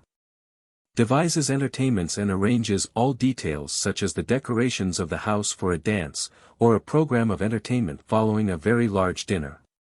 The social secretary very rarely lives in the house of her employer. More often than not she goes also to one or two other houses, since there is seldom work enough in one to require her whole time. Miss Brisk, who is Mrs. Gilding's secretary, has little time for anyone else. She goes every day for from 2 to sometimes 8 or 9 hours in town, and at Golden Hall lives in the house. Usually a secretary can finish all there is to do in an average establishment in about an hour, or at most 2, a day, with the addition of 5 or 6 hours on 2 or 3 other days each month for the paying of bills. Supposing she takes 3 positions, she goes to Mrs. A, from 8:30 to 10 every day, and for 3 extra hours on the 10th and 11th of every month.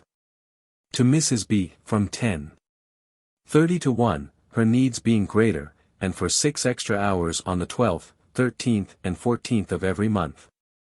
And to Mrs. C every day at 3 o'clock for an indefinite time of several hours or only a few minutes.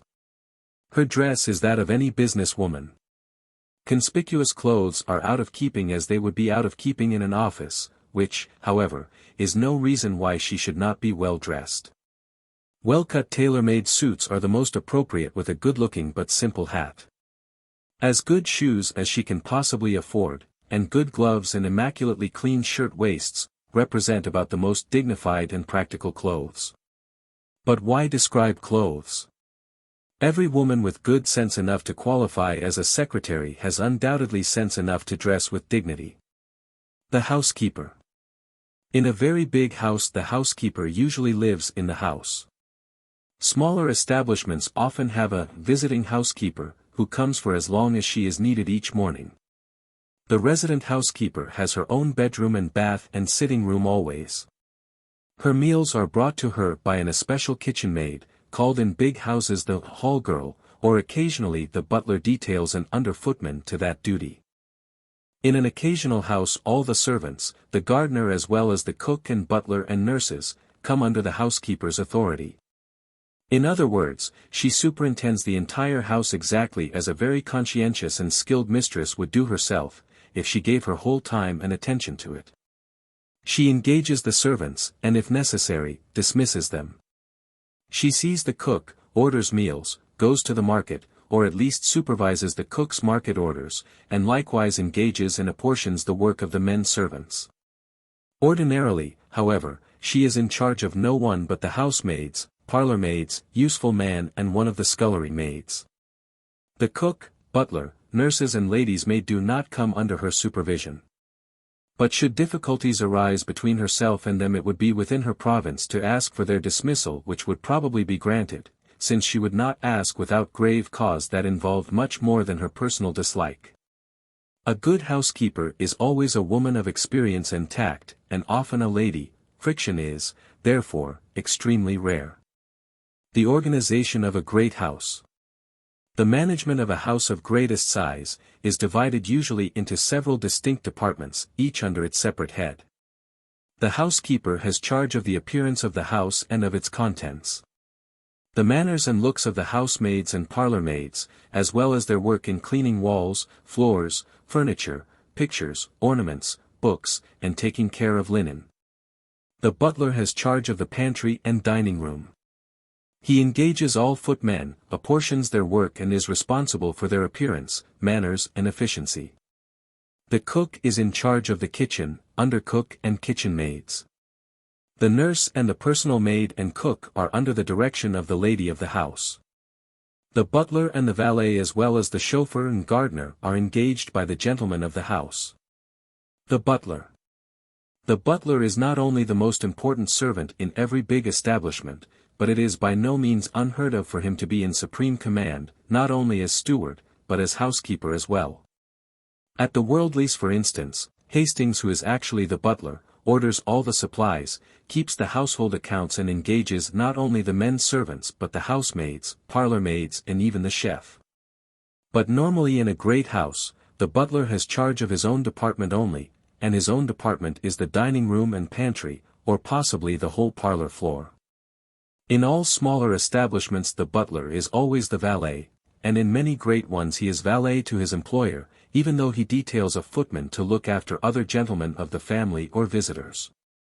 In a small house the butler works a great deal with his hands and not so much with his head. In a great establishment, the butler works very much with his head, and with his hands not at all. At Golden Hall, where guests come in dozens at a time, both in the house and the guest annex, his stewardship, even though there is a housekeeper, is not a job which a small man can fill. He has perhaps 30 men under him at big dinners, 10 who belong under him in the house always. He has the keys to the wine cellar and the combination of the silver safe. The former being in this day by far the greater responsibility. He also chooses the china and glass and linen as well as the silver to be used each day, oversees the setting of the table, and the serving of all food. When there is a house party, every breakfast tray that leaves the pantry is first approved by him. At all meals he stands behind the chair of the lady of the house, in other words, at the head of the table. In occasional houses, the butler stands at the opposite end as he is supposed to be better able to see any directions given him. At Golden Hall the butler stands behind Mr. Gilding, but at great estates Hastings invariably stands behind Mrs. Worldly's chair, so that at the slightest turn of her head, he need only take a step to be within reach of her voice. The husband, by the way, is head of the house, but the wife is head of the table. At tea time, he oversees the footmen who place the tea table, put on the tea cloth and carry in the tea tray, after which Hastings himself places the individual tables. When there is no dinner at home, he waits in the hall and assists Mr. Worldly into his coat, and hands him his hat and stick, which have previously been handed to the butler by one of the footmen. The butler in a smaller house. In a smaller house, the butler also takes charge of the wines and silver, does very much the same as the butler in the bigger house, except that he has less overseeing of others and more work to do himself. Where he is alone, he does all the work, naturally. Where he has either one footman or a parlour-maid, he passes the main courses at the table and his assistant passes the secondary dishes. He is also valet not only for the gentlemen of the house but for any gentlemen guests as well. What the butler wears. The butler never wears the livery of a footman and on no account knee breeches or powder. In the early morning he wears an ordinary sack suit, black or very dark blue, with a dark, inconspicuous tie. For luncheon or earlier, if he is on duty at the door, he wears black trousers, with grey stripes, a double-breasted, high-cut, black waistcoat, and black swallowtail coat without satin on the revers. A white stiff-bosomed shirt with standing collar, and a black four-in-hand tie. In fashionable houses, the butler does not put on his dress suit until 6 o'clock.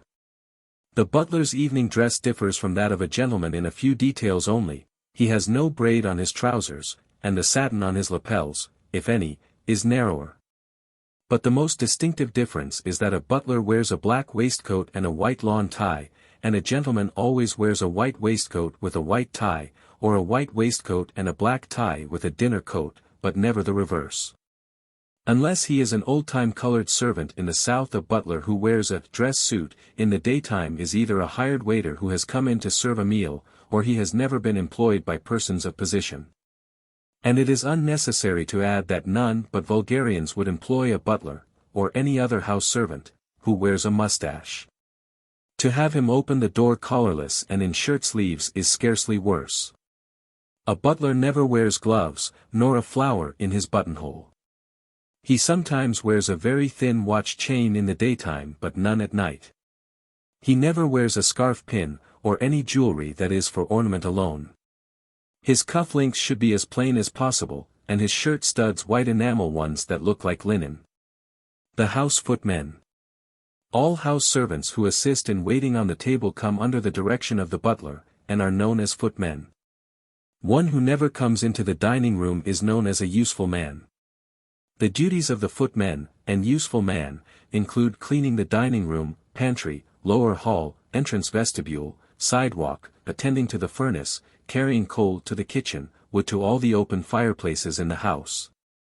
Cleaning the windows, cleaning brasses, cleaning all boots, carrying everything that is heavy, moving furniture for the parlor maids to clean behind it, valeting all gentlemen, setting and waiting on table, attending the front door.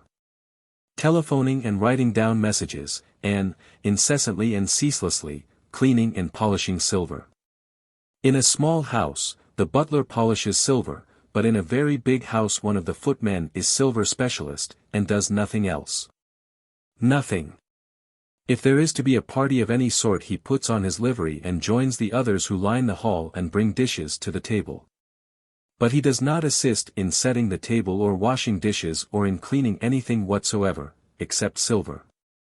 The butler also usually answers the telephone; if not, it is answered by the first footman. The first footman is deputy butler. The footmen also take turns in answering the door. In houses of great ceremony like those of the Worldlies and the Gildings, there are always two footmen at the door if anyone is to be admitted. One to open the door and the other to conduct a guest into the drawing room. But if formal company is expected, the butler himself is in the front hall with one or two footmen at the door. The footmen's livery.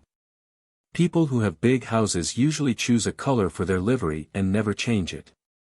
Maroon and buff, for instance, are the colors of the Gildings. All their motor cars are maroon with buff lines and cream-colored or maroon linings. The chauffeurs and outside footmen wear maroon liveries. The house footmen, for every day, wear ordinary footmen's liveries, maroon trousers and long-tailed coats with brass buttons and maroon and buff striped waistcoats. For gala occasions, Mrs. Gilding adds as many caterers' men as necessary, but they all are dressed in her full-dress livery, consisting of a court coat which comes together at the neck in front, and then cuts away to long tails at the back. The coat is of maroon broadcloth with frogs and epaulets of black braiding. There is a small standing collar of buff cloth, and a falling cravat of pleated cream-colored lace worn in front. The waistcoat is of buff satin, the breeches of black satin, cream-colored stockings, pumps, and the hair is powdered. It is first pomaded and then thickly powdered. Wigs are never worn. Mrs. Worldly however compromises between the court footman and the ordinary one, and puts her footmen in green cloth coats cut like the everyday liveries, with silver buttons on which the crest is raised in relief, but adds black velvet collars. And black satin waistcoats in place of the everyday striped ones. Black satin knee breeches, black silk stockings, and pumps with silver buckles, and their ordinary hair, cut short. The powdered footman's court livery is, as a matter of fact, very rarely seen. 3 or 4 houses in New York, and 1 or 2 other where, would very likely include them all. Knee breeches are more usual, but even those are seen in none but very lavish houses. To choose servants who are naturally well-groomed is more important than putting them in smart liveries. Men must be close-shaven and have their hair well cut. Their linen must be immaculate, their shoes polished, their clothes brushed and in press, and their fingernails clean and well cared for. If a man's fingers are indelibly stained, he would better wear white cotton gloves. The cook. The kitchen is always in charge of the cook. In a small house, or in an apartment, she is alone and has all the cooking, cleaning of kitchen and larder, to do, the basement or kitchen bell to answer, and the servants' table to set and their dishes to wash, as well as her kitchen utensils. In a bigger house, the kitchen maid lights the kitchen fire, and does all cleaning of kitchen and pots and pans, answers the basement bell, sets the servants' table and washes the servants' table dishes. In a still bigger house, the second cook cooks for the servants always, and for the children sometimes, and assists the cook by preparing certain plainer portions of the meals, the cook preparing all dinner dishes, sauces and the more elaborate items on the menu. Sometimes there are 2 or more kitchen maids who merely divide the greater amount of work between them. In most houses of any size, the cook does all the marketing. She sees the lady of the house every morning, and submits menus for the day. In smaller houses, the lady does the ordering of both supplies and menus. How a cook submits the menu. In a house of largest size, at the Gildings for instance, the chef writes in his book every evening the menus for the next day, whether there is to be company or not. None, of course, if the family are to be out for all meals. This book is sent up to Mrs. Gilding with her breakfast tray. It is a loose-leaf blank book of rather large size. The day's menu sheet is on top, but the others are left in their proper sequence underneath, so that by looking at her engagement book to see who dined with her on such a date, and then looking at the menu for that same date, she knows, if she cares to, exactly what the dinner was. If she does not like the chef's choice, she draws a pencil through and writes in something else. If she has any orders or criticisms to make, she writes them on an envelope pad, folds the page, and seals it and puts the note in the book. If the menu is to be changed, the chef rewrites it, if not the page is left as it is, and the book put in a certain place in the kitchen. The butler always goes into the kitchen shortly after the book has come down, and copies the day's menus on a pad of his own. From this he knows what table utensils will be needed. This system is not necessary in medium-sized or small houses, but where there is a great deal of entertaining it is much simpler for the butler to be able to go and see for himself, than to ask the cook and forget. And ask again, and the cook forget, and then, disturbance, because the butler did not send down the proper silver dishes or have the proper plates ready, or had others heated unnecessarily. The kitchen maid. The kitchen maids are under the direction of the cook, except one known colloquially as the hall girl, who is supervised by the housekeeper. She is evidently a survival of the between maid of the English house. Her sobriquet comes from the fact that she has charge of the servants' hall, or dining room, and is in fact the waitress for them. She also takes care of the housekeeper's rooms, and carries all her meals up to her. If there is no housekeeper, the hall girl is under the direction of the cook. The parlor maid. The parlor maid keeps the drawing room and library in order. The useful man brings up the wood for the fireplaces, but the parlor maid lays the fire. In some houses the parlor maid takes up the breakfast trays. In other houses, the butler does this himself and then hands them to the lady's maid, who takes them into the bedrooms. The windows and the brasses are cleaned by the useful man and heavy furniture moved by him so she can clean behind them. The parlor maid assists the butler in waiting at table, and washing dishes, and takes turns with him in answering the door and the telephone. In huge houses like the Worldleys and the Gildings, the footmen assist the butler in the dining room and at the door, and there is always a pantry maid who washes dishes and cleans the pantry. The housemaid. The housemaid does all the chamber work, cleans all silver on dressing tables, polishes fixtures in the bathroom, in other words takes care of the bedroom floors. In a bigger house, the head housemaid has charge of the linen and does the bedrooms of the lady and gentleman of the house and a few of the spare rooms. The second housemaid does the nurseries, extra spare rooms, and the servants' floor. The bigger the establishment, the more housemaids, and the work is further divided. The housemaid is by many people called the chambermaid. Uniforms. In all houses of importance and fashion, the parlor maid and the housemaids, and the waitress, where there is no butler, are all dressed alike. Their work dresses are of plain cambric and in whatever the house color may be, with large white aprons with high bibs, and Eton collars, but no cuffs, as they must be able to unbutton their sleeves and turn them up. Those who serve in the dining room must always dress before lunch, and the afternoon dresses vary according to the taste, and purse, of the lady of the house. Where no uniforms are supplied, each maid is supposed to furnish herself with a plain black dress for afternoon, on which she wears collars and cuffs of embroidered muslin usually always supplied her, and a small afternoon apron. With or without shoulder straps, and with or without a cap. In very beautifully done houses, all the dresses of the maids are furnished them, the color of the uniforms is chosen to harmonize with the dining room. At the Gildings, Junior, for instance, where there are no men servants because Mr. Gilding does not like them, but where the house is as perfect as a picture on the stage, the waitress and parlor maid wear in the blue and yellow dining room dresses of nattier blue taffeta with aprons and collars and cuffs of plain hemstitched cream-colored organdie, that is as transparent as possible. Blue stockings and patent leather slippers with silver buckles, their hair always beautifully smooth. Sometimes they wear caps and sometimes not, depending upon the waitress' appearance. 20 years ago, every maid in a lady's house wore a cap except the personal maid, who wore, and still does, a velvet bow, or nothing. But when every little slattern in every sloppy household had a small mat of whitish Swiss pinned somewhere on an untidy head, and was decked out in as many yards of embroidery ruffling on her apron and shoulders as her person could carry, fashionable ladies began taking caps and trimmings off, and exacting instead that clothes be good in cut and hair be neatly arranged.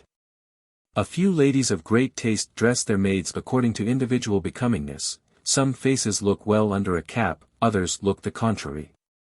A maid whose hair is rather fluffy, especially if it is dark, looks pretty in a cap, particularly of the coronet variety.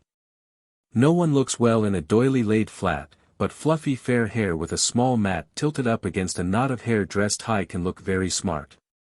A young woman whose hair is straight and rebellious to order, can be made to look tidy and even attractive in a headdress that encircles the whole head.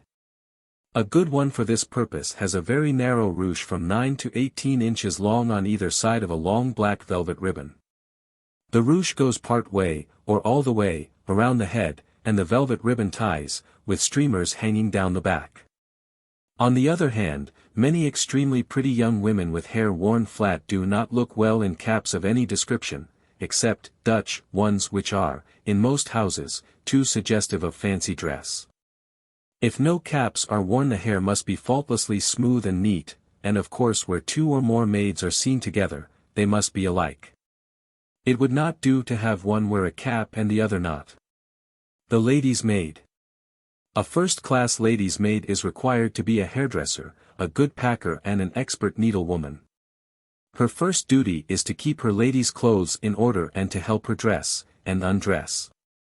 She draws the bath, lays out underclothes, always brushes her lady's hair and usually dresses it, and gets out the dress to be worn, as well as the stockings, shoes, hat, veil, gloves, wrist bag, parasol, or whatever accessories go with the dress in question. As soon as the lady is dressed, everything that has been worn is taken to the sewing room and each article is gone over, carefully brushed if of woolen material, cleaned if silk. Everything that is mussed is pressed, everything that can be suspected of not being immaculate is washed or cleaned with cleaning fluid, and when in perfect order is replaced where it belongs in the closet. Underclothes as mended are put in the clothes hamper. Stockings are looked over for rips or small holes, and the maid usually washes very fine stockings herself, also lace collars or small pieces of lace trimming. Some maids have to wait up at night, no matter how late, until their ladies return, but as many, if not more, are never asked to wait longer than a certain hour. But the maid for a débutante in the height of the season, between the inevitable go-fetching, at this place and that, and mending of party dresses danced to ribbons and soiled by partners' hands on the back. And slippers, walked on until there is quite as much black part as satin or metal, has no sinecure. Why 2 maids? In very important houses where mother and daughters go out a great deal there are usually 2 maids, one for the mother and one for the daughters. But even in moderate households it is seldom practical for a débutante and her mother to share a maid, at least during the height of the season. That a maid who has to go out night after night for weeks and even months on end, and sit in the dressing rooms at balls until 4 and 5 and even 6 in the morning, is then allowed to go to bed and to sleep until luncheon is merely humane. And it can easily be seen that it is more likely that she will need the help of a seamstress to refurbish dance frocks, than that she will have any time to devote to her young lady's mother, who in mid-season, therefore, is forced to have a maid of her own. Ridiculous as it sounds, that 2 maids for 2 ladies should be necessary. Sometimes this is overcome by engaging an especial maid, by the evening, to go to parties and wait, and bring the débutante home again. And the maid at home can then be maid for 2. Dress of a lady's maid. A lady's maid wears a black skirt, a laundered white waist, and a small white apron, the band of which buttons in the back. In traveling, a lady's maid always wears a small black silk apron and some maids wear black taffeta ones always. In the afternoon, she puts on a black waist with white collar and cuffs. Mrs. Gilding, Jr. puts her maid in black taffeta with embroidered collar and cuffs. For company occasions, when she waits in the dressing room, she wears light grey taffeta with a very small embroidered mull apron with a narrow black velvet waist ribbon, and collar and cuffs of mull to match, which is extremely pretty. But also extremely extravagant. The valet. The valet, pronounced valete not valet, is what Beau Brummel called a gentleman's gentleman. His duties are exactly the same as those of the lady's maid, except that he does not sew. He keeps his employer's clothes in perfect order, brushes, cleans and presses everything as soon as it has been worn, even if only for a few moments. He lays out the clothes to be put on, puts away everything that is a personal belonging. Some gentlemen like their valet to help them dress, run the bath, shave them and hold each article in readiness as it is to be put on. But most gentlemen merely like their clothes laid out for them, which means that trousers have belts or braces attached, shirts have cuff links and studs, and waistcoat buttons are put in. The valet also unpacks the bags of any gentleman guests when they come, valets them while there, and packs them when they go. He always packs for his own gentleman, buys tickets, looks after the luggage, and makes himself generally useful as a personal attendant, whether at home or when traveling.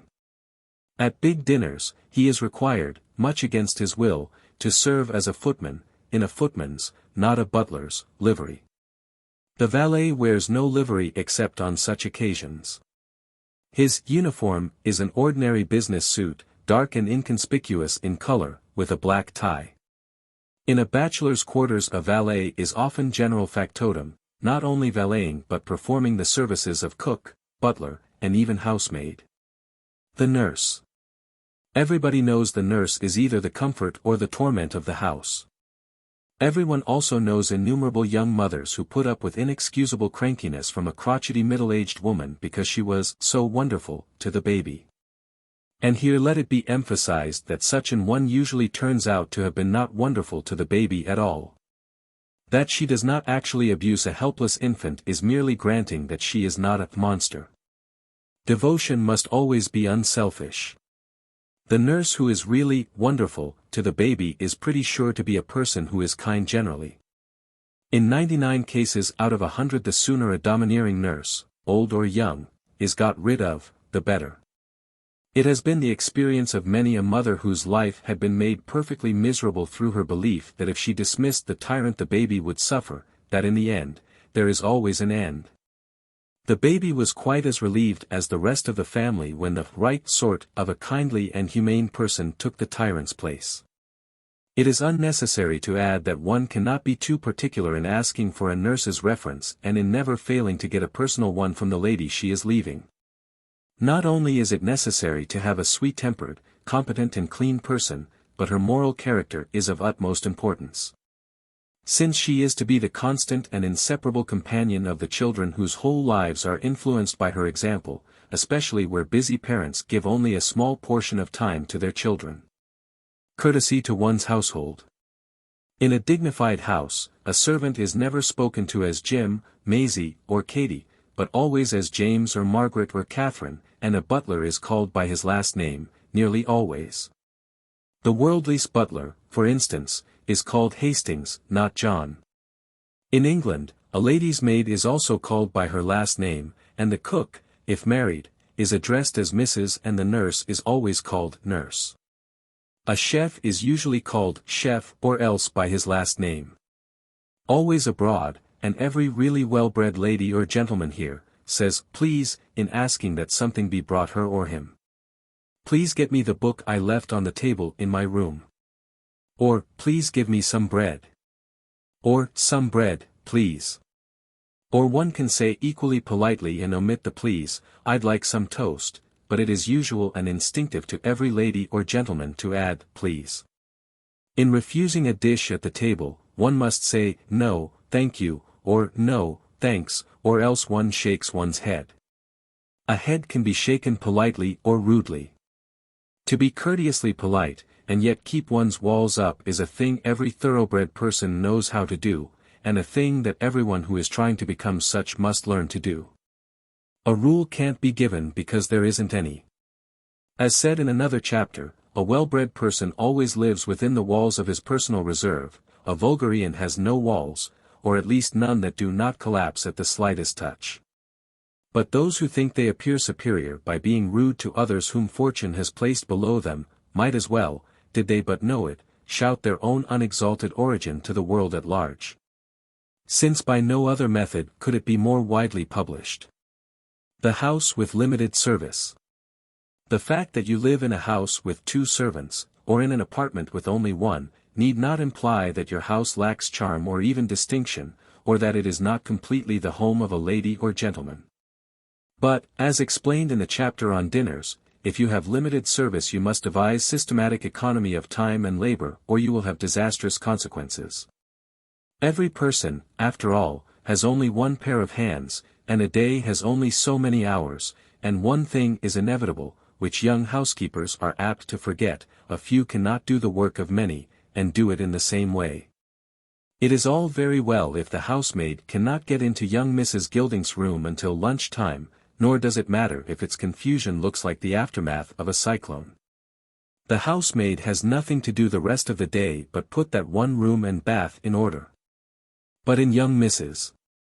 Gailey's small house where the housemaid is also the waitress, who is supposed to be dressed for lunch, it does not have to be pointed out that she cannot sweep, dust, tidy up rooms, wash out bathtubs, polish fixtures, and at the same time be dressed in afternoon clothes. If Mrs. Gailey is out for lunch, it is true the chambermaid waitress need not be dressed to wait on table. But her thoughtless young mistress would not be amiable if a visitor were to ring the doorbell in the early afternoon and have it opened by a maid in a rumpled, working dress. Supposing the time to put the bedroom in order is from 10 to 11 each morning, it is absolutely necessary that Mrs. Gailey take her bath before 10 so that even if she is not otherwise dressed, she can be out of her bedroom and bath at 10 o'clock promptly. She can go elsewhere while her room is done up and then come back and finish dressing later. In this case she must herself tidy any disorder that she makes in dressing, put away her negligee and slippers and put back anything out of place. On the days when Mr. Gailey does not go to the office he too must get up and out so that the house can be put in order. The one maid alone. But where one maid alone cooks, cleans, waits on table, and furthermore serves as lady's maid and valet, she must necessarily be limited in the performance of each of these duties in direct proportion to their number. Even though she be eagerly willing, quality must give way before quantity produced with the same equipment, or if quality is necessary then quantity must give way. In the house of a fashionable gay couple like the Lovejoys for instance, the time spent in maiding or valeting has to be taken from cleaning or cooking. Besides cleaning and cooking, the one maid in their small apartment can press out Mrs. Lovejoy's dresses and do a little mending, but she cannot sit down and spend 1 or 2 hours going over a dress in the way a specialist maid can. Either Mrs. Lovejoy herself must do the sewing or the housework, or one or the other must be left undone. The management of servants. It is certainly a greater pleasure and incentive to work for those who are appreciative than for those who continually find fault. Everyone who did war work cannot fail to remember how easy it was to work for, or with, some people, and how impossible to get anything done for others. And just as the heads of workrooms or wards or canteens were either stimulating or dispiriting, so must they and their types also be to those who serve in their households. This, perhaps, explains why some people are always having a servant problem, finding servants difficult to get, more difficult to keep, and most difficult to get efficient work from. It is a question whether the servant problem is not more often a mistress problem. It must be. Because, if you notice, those who have woes and complaints are invariably the same, just as others who never have any trouble are also the same. It does not depend on the size of the house. The Lovejoys never have any trouble, and yet their one maid of all work has a far from easy place, and a vacancy at Brookmeadows is always sought after, even though the old names spend 10 months of the year in the country. Neither is there any friction at the Golden Hall or Great Estates, even though the latter house is run by the butler, an almost inevitable cause of trouble. These houses represent a difference in range of from 1 alone, to nearly 40 on the household payroll. Those who have persistent trouble. It might be well for those who have trouble to remember a few rules which are often overlooked. Justice must be the foundation upon which every tranquil house is constructed. Work must be as evenly divided as possible. One servant should not be allowed liberties not accorded to all. It is not just to be too lenient, any more than it is just to be unreasonably strict. To allow impertinence or sloppy work is inexcusable, but it is equally inexcusable to show causeless irritability or to be overbearing or rude. And there is no greater example of injustice than to reprimand those about you because you happen to be in a bad humor, and at another time overlook offenses that are greater because you are in an amiable mood. There is also no excuse for correcting either a servant or a child before people. The perfect mistress shows all those in her employ the consideration and trust due them as honorable self-respecting and conscientious human beings. Page. And when you do correct, do not forget to make allowances, if there be any reason why allowance should be made. If you live in a palace like Golden Hall, or any completely equipped house of important size, you overlook nothing. There is no more excuse for delinquency than there is in the army. If anything happens, such as illness of one servant, there is another to take his, or her, place. A huge household is a machine and it is the business of the engineers, in other words, the secretary, housekeeper, chef or butler, to keep it going perfectly. But in a little house, it may not be fair to say, Selma, the silver is dirty. When there is a hot air furnace and you have had company to every meal, and you have perhaps sent her on errands between times, and she has literally not had a moment. If you don't know whether she has had time or not, you could give her the benefit of the doubt and say, trustfully, not haughtily, you have not had time to clean the silver, have you? This, in case she has really been unable to clean it, points out just as well the fact that it is not shining, but is not a criticism. Carelessness, on the other hand, when you know she has had plenty of time, should never be overlooked. Another type that has difficulties is the distrustful, sometimes actually suspicious, person who locks everything tight and treats all those with whom she comes in contact as though they were meddlesomely curious at least, or at worst, dishonest. It is impossible to overstate the misfortune of this temperament. The servant who is watched for fear she won't work, listened to for fear she may be gossiping, suspected of wanting to take a liberty of some sort, or of doing something else she shouldn't do, is psychologically encouraged, almost driven, to do these very things. The perfect mistress expects perfect service, but it never occurs to her that perfect service will not be voluntarily and gladly given. She, on her part, shows all of those in her employ the consideration and trust due them as honorable, self-respecting and conscientious human beings. If she has reason to think they are not all this, a lady does not keep them in her house. Etiquette of service. The well-trained high-class servant is faultlessly neat in appearance, reticent in manner, speaks in a low voice, walks and moves quickly but silently, and is unfailingly courteous and respectful. She, or he, always knocks on a door, even of the library or sitting room, but opens it without waiting to hear, "Come in," as knocking on a downstairs door is merely politeness. At a bedroom door she would wait for permission to enter. In answering a bell, she asks, "Did you ring, sir?" or if especially well-mannered she asks, "Did madam ring?" A servant always answers, "Yes, madam," or "Very good, sir," never, "Yes, no, all right," or "Sure." Young people in the house are called Miss Alice or Mr. Ollie, possibly Mr. Oliver, but they are generally called by their familiar names with the prefix of Miss or Mr. Younger children are called Miss Kitty and Master Fred, but never by the nurse, who calls them by their first names until they are grown, sometimes always. All cards and small packages are presented on a tray. Time, out, and in. No doubt in the far-off districts there are occasional young women who work long and hard and for little compensation, but at least in all cities, servants have their definite time out. Furthermore, they are allowed in humanely run houses to have times in when they can be at home to friends who come to see them.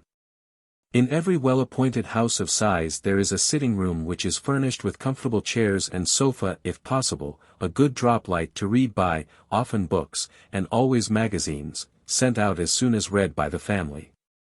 In other words, they have an inviting room to use as their own exactly as though they were living at home. If no room is available, the kitchen has a cover put on the table, a drop light, and a few restful chairs are provided. The maids' men friends. Are maids allowed to receive men friends? Certainly they are. Whoever in remote ages thought it was better to forbid followers the house, and have Mary and Selma slip out of doors to meet them in the dark, had very distorted notions to say the least. And any lady who knows so little of human nature as to make the same rule for her maids today is acting in ignorant blindness of her own duties to those who are not only in her employ but also under her protection. A pretty young woman whose men friends come in occasionally and play cards with the others, or dance to a small and not loud phonograph in the kitchen, is merely being treated humanly. Because she wears a uniform makes her no less a young girl, with a young girl's love of amusement, which if not properly provided for her at home will be sought for in sinister places. This responsibility is one that many ladies who are occupied with charitable and good works elsewhere often overlook under their own roof. It does not mean that the kitchen should be a scene of perpetual revelry and mirth that can by any chance disturb the quiet of the neighborhood or even the family. Unseemly noise is checked at once, much as it would be if young people in the drawing-room became disturbing. Continuous company is not suitable either, and those who abuse privileges naturally must have them curtailed, but the really high-class servant who does not appreciate kindness and requite it with considerate and proper behavior is rare. Service in formal entertaining. On the sidewalk and in the hall. For a wedding or a ball, and sometimes for teas and big dinners, there is an awning from curb to front door. But usually, especially in good weather, a dinner or other moderate-sized evening entertainment is prepared for by stretching a carpet, a red one invariably, down the front steps and across the pavement to the curb's edge. At all important functions there is a chauffeur, or a caterer's man, on the sidewalk to open the door of motors, and a footman or waitress stationed inside the door of the house to open it on one's approach. This same servant, or more often another stationed in the hall beyond, directs arriving guests to the dressing rooms. Dressing rooms. Houses especially built for entertaining, have two small rooms on the ground floor, each with its lavatory, and off of it, a rack for the hanging of coats and wraps. In most houses, however, guests have to go upstairs where two bedrooms are set aside, one as a lady's, and the other as a gentleman's coat room. At an afternoon tea in houses where dressing rooms have not been installed by the architect, the end of the hall, if it is wide, is sometimes supplied with a coat rack, which may be rented from a caterer, for the gentleman. Ladies are in this case supposed to go into the drawing room as they are, or go upstairs to the bedroom put at their disposal and in charge of a lady's maid or housemaid. If the entertainment is very large, checks are always given to avoid confusion in the dressing rooms exactly as in public check rooms. In the ladies' dressing room, whether downstairs or up, there must be an array of toilet necessities such as brushes and combs, well-placed mirrors, hairpins, powder with stacks of individual cotton balls, or a roll of cotton in a receptacle from which it may be pulled. In the lavatory there must be fresh soap and plenty of small hand towels. The lady's personal maid and 1 or 2 assistants if necessary, depending upon the size of the party, but one and all of them as neatly dressed as possible, assist ladies off and on with their wraps, and give them coat checks. A lady's maid should always look the arriving guests over, not boldly nor too apparently, but with a quick glance for anything that may be amiss. If the drapery of a dress is caught up on its trimming, or a fastening undone, it is her duty to say, "Excuse me, madam, or miss, but there is a hook undone," or, "The drapery of your gown is caught, shall I fix it?" Which she does as quietly and quickly as possible. If there is a rip of any sort, she says, "I think there is a thread loose, I'll just tack it." It will only be a moment. The well-bred maid instinctively makes little of a guest's accident, and is as considerate as the hostess herself. Employees instinctively adopt the attitude of their employer. In the gentleman's coat room of a perfectly appointed house the valet's attitude is much the same. If a gentleman's coat should have met with any accident, the valet says, "Let me have it fixed for you, sir, it'll only take a moment." And he divests the gentleman of his coat and takes it to a maid and asks her please to take a stitch in it. Meanwhile he goes back to his duties in the dressing room until he is sure the coat is finished, when he gets it and politely helps the owner into it. In a small country house where dressing room space is limited, the quaint tables copied from old ones are very useful, screened off at the back of the downstairs hall, or in a very small lavatory. They look, when shut, like an ordinary table, but when the top is lifted a mirror, the height of the table's width, swings forward and a series of small compartments and trays both deep and shallow are laid out on either side. The trays of course are kept filled with hairpins, pins and powder, and the compartments have sunburn lotion and liquid powder, brush, comb and whisk broom, and whatever else the hostess thinks will be useful. The announcement of guests. The butler's duty is to stand near the entrance to the reception or drawing room, and as each guest arrives, unless they are known to him, he asks, "What name, please?" He then leads the way into the room where the hostess is receiving, and says distinctly, "Mr. and Mrs. Jones." If Mrs. Jones is considerably in advance of her husband, he says, "Mrs. Jones," then waits for Mr. Jones to approach before announcing, "Mr. Jones." At a very large party such as a ball, or a very big tea or musical, he does not leave his place, but stands just outside the drawing room, and the hostess stands just within, and as the guests pass through the door, he announces each one's name. It is said to be customary in certain places to have waitresses announce people. But in New York guests are never announced if there are no men servants. At a very large function such as a ball or tea, a hostess who has no butler at home, always employs one for the occasion. If, for instance, she is giving a ball for her daughter, and all the sons and daughters of her own acquaintance are invited, the chances are that not half or even a quarter of her guests are known to her by sight. So that their announcement is not a mere matter of form but of necessity. The announcement of dinner. When the butler on entering the room to announce dinner, happens to catch the attention of the hostess, he merely bows. Otherwise he approaches within speaking distance and says, "Dinner is served." He never says, "Dinner is ready." At a large dinner where it is quite a promenade to circle the table in search of one's name, the butler stands just within the dining room and either reads from a list or says from memory, right or left, as the case may be, to each gentleman and lady on approaching. In a few of the smartest houses a leaf has been taken from the practice of royalty and a table plan arranged in the front hall, which is shown to each gentleman at the moment when he takes the envelope enclosing the name of his partner at dinner. This table plan is merely a diagram made in leather with white name cards that slip into spaces corresponding to the seats at the table. On this a gentleman can see exactly where he sits and between whom. so that if he does not know the lady who is to be on his left as well as the one he is to take in, he has plenty of time before going to the table to ask his host to present him. At the end of the evening, the butler is always at the front door, and by that time, unless the party is very large, he should have remembered their names, if he is a perfect butler, and as Mr. and Mrs. Jones appear he opens the door and calls down to the chauffeur, Mr. Jones' car. And in the same way, Mr. Smith's car. Miss Gilding's car.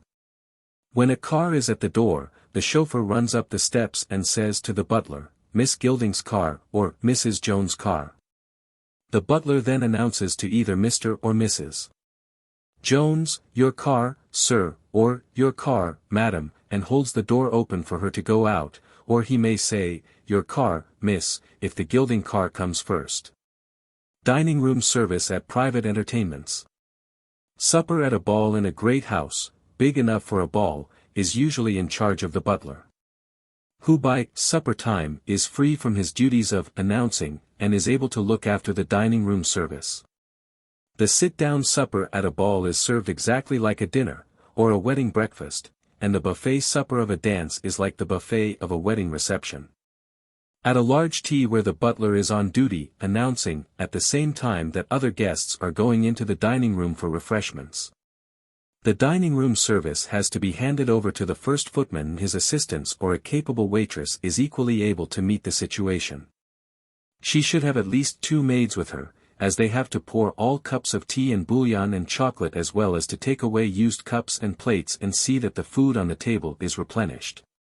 At a small tea where ladies perform the office of pouring, 1 man or maid in the dining room is plenty, to bring in more hot water or fresh cups, or whatever the table hostesses have need of.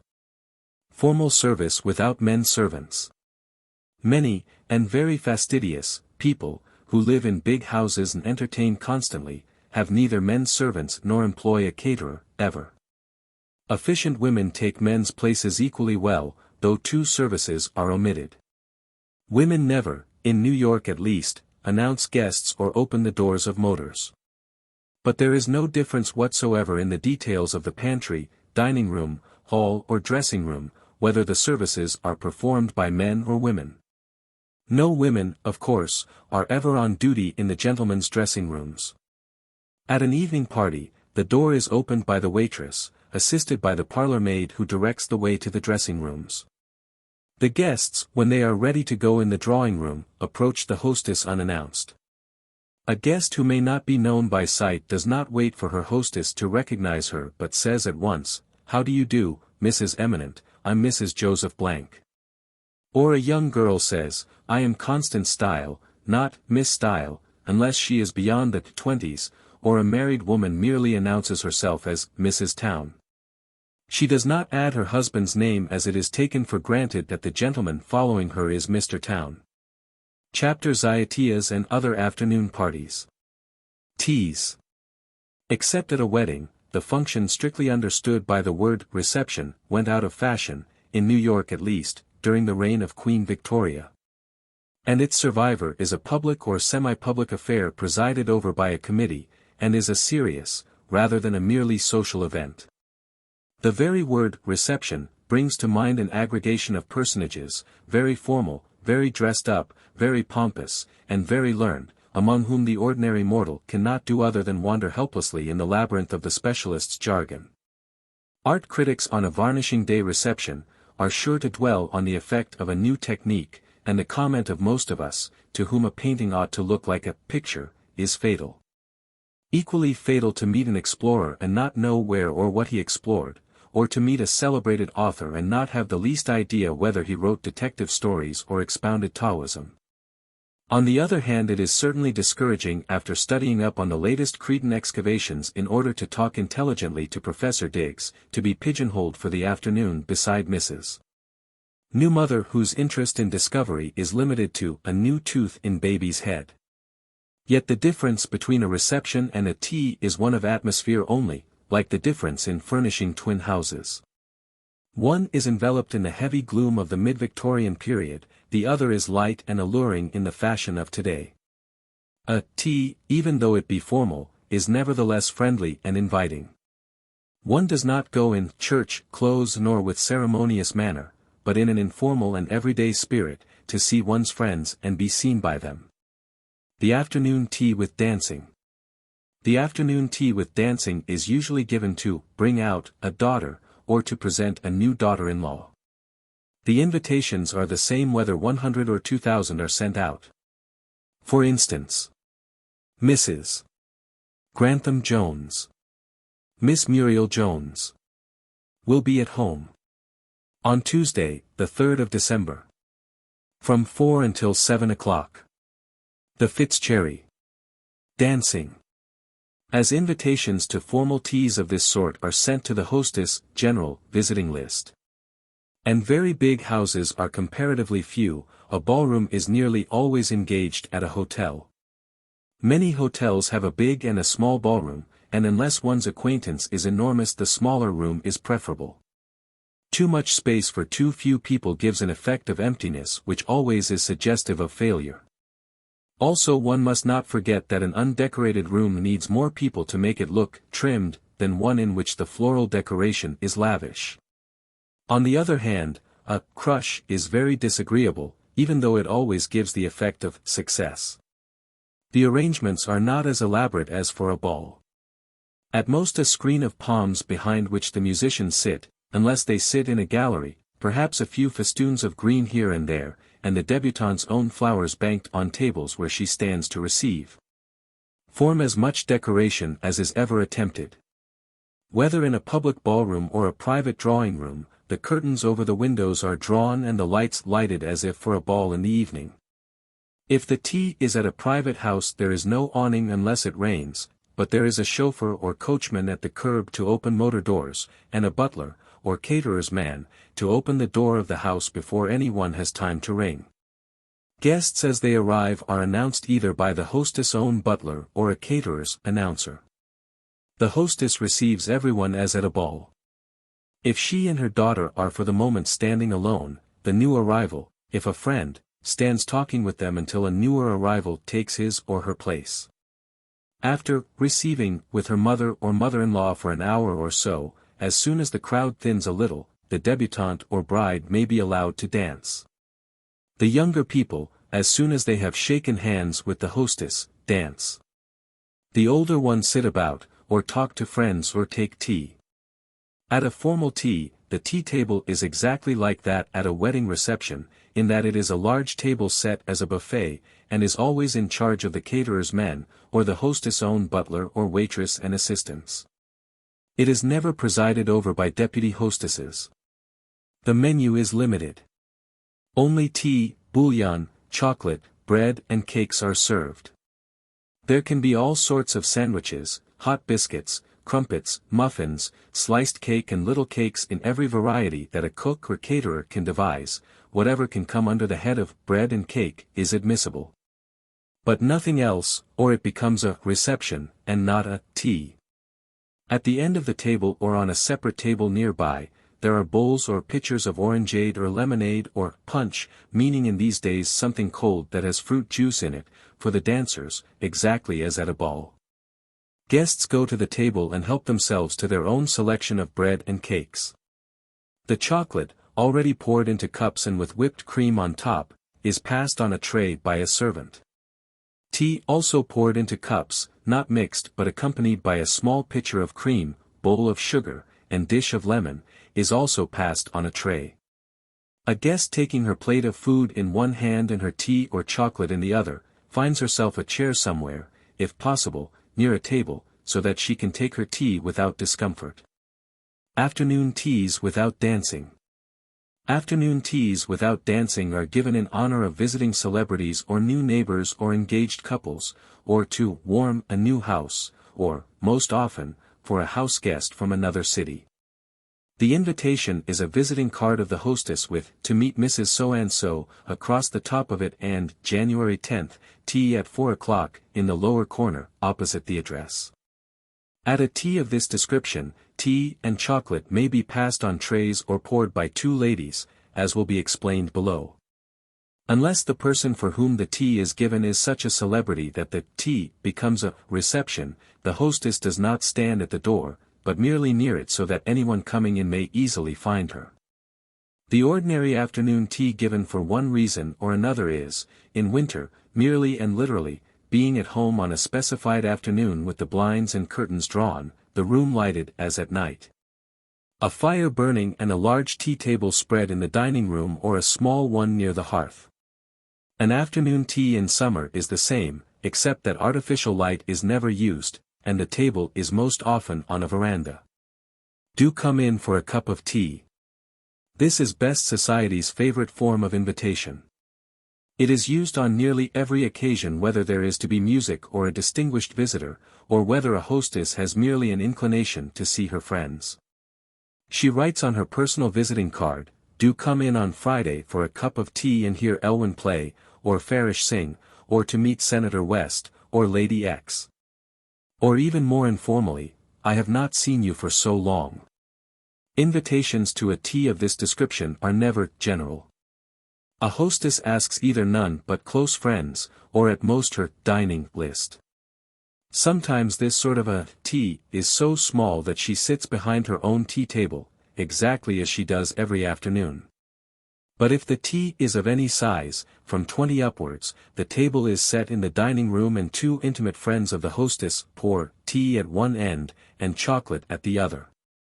The ladies who pour are always especially invited beforehand and always wear afternoon dresses, with hats, of course, as distinguished from the street clothes of other guests.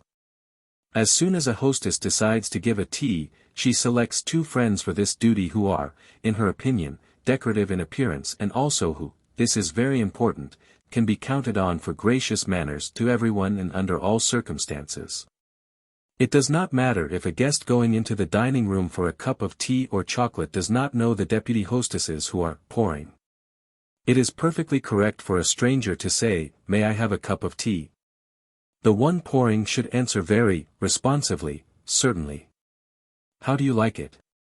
Strong or weak?" If the latter, she deluges it with hot water, and again watching for the guest's negative or approval, adds cream or lemon or sugar. Or, preferring chocolate, the guest perhaps goes to the other end of the table and asks for a cup of chocolate. The table hostess at that end also says, "Certainly," and pours out chocolate. If she is surrounded with people, she smiles as she hands it out, and that is all. But if she is unoccupied and her momentary guest by courtesy is alone, it is merest good manners on her part to make a few pleasant remarks. Very likely when asked for chocolate she says, "How nice of you. I have been feeling very neglected at my end. Everyone seems to prefer tea." Whereupon the guest ventures that people are afraid of chocolate because it is so fattening or so hot. After an observation or two about the weather, or the beauty of the china or how good the little cakes look, or the sandwiches taste, the guest finishes her chocolate. If the table hostess is still unoccupied, the guest smiles and slightly nods, "Goodbye," but if the other's attention has been called upon by someone else, she who has finished her chocolate, leaves unnoticed. If another lady coming into the dining room is an acquaintance of one of the table hostesses, the new visitor draws up a chair, if there is room, and drinks her tea or chocolate at the table.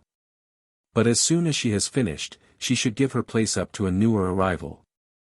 Or perhaps a friend appears, and the two take their tea together over in another part of the room, or at vacant places farther down the table. The tea table is not set with places, but at a table where ladies are pouring, and especially at a tea that is informal, a number of chairs are usually ready to be drawn up for those who like to take their tea at the table. In many cities, strangers who find themselves together in the house of a friend in common, always talk. In New York smart people always do at dinners or luncheons, but never at a general entertainment. Their cordiality to a stranger would depend largely upon the informal, or intimate, quality of the tea party. It would depend on who the stranger might be, and who the New Yorker. Mrs. Worldly would never dream of speaking to anyone, no matter whom, if it could be avoided. Mrs. Kindheart, on the other hand, talks to everyone, everywhere and always. Mrs. Kindheart's position is as good as Mrs. Worldly's every bit, but perhaps she can be more relaxed, not being the conspicuous hostess that Mrs. Worldly is, she is not so besieged by position-makers and invitation-seekers. Perhaps Mrs. Worldly, finding that nearly everyone who approaches her wants something, has come instinctively to avoid each new approach. The afternoon tea table is the same in its service whether in the tiny bandbox house of the newest bride, or in the drawing room of Mrs. Worldly of great estates. Page. The everyday afternoon tea table. The everyday afternoon tea table is familiar to everyone. There is not the slightest difference in its service whether in the tiny bandbox house of the newest bride, or in the drawing room of Mrs. Worldly of great estates, except that in the little house the tray is brought in by a woman, often a picture in appearance and appointment, instead of a butler with 1 or 2 footmen in his wake. In either case a table is placed in front of the hostess. A tea table is usually of the drop-leaf variety because it is more easily moved than a solid one. There are really no correct dimensions, any small table is suitable. It ought not to be so high that the hostess seems submerged behind it, nor so small as to be overhung by the tea tray and easily knocked over. It is usually between 24 and 26 inches wide and from 27 to 36 inches long, or it may be oval or oblong. A double-deck table that has its second deck above the main table is not good because the tea tray perched on the upper deck is neither graceful nor convenient. In proper serving, not only of tea but of cold drinks of all sorts, even where a quantity of bottles, pitchers, and glasses need space, everything should be brought on a tray and not trundled in on a tea wagon. A cloth must always be first placed on the table, before putting down the tray. The tea cloth may be a yard and a half, or 2 yards square. It may barely cover the table, or it may hang half a yard over each edge. A yard and a quarter is the average size. A tea cloth can be colored, but the conventional one is of white linen, with little or much white needlework or lace, or both. On this is put a tray big enough to hold everything except the plates of food.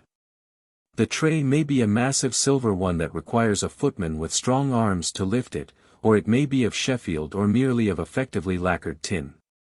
In any case, on it should be a kettle which ought to be already boiling, with a spirit lamp under it, an empty teapot, a caddy of tea, a tea strainer and slop bowl, cream pitcher and sugar bowl, and, on a glass dish, lemon in slices.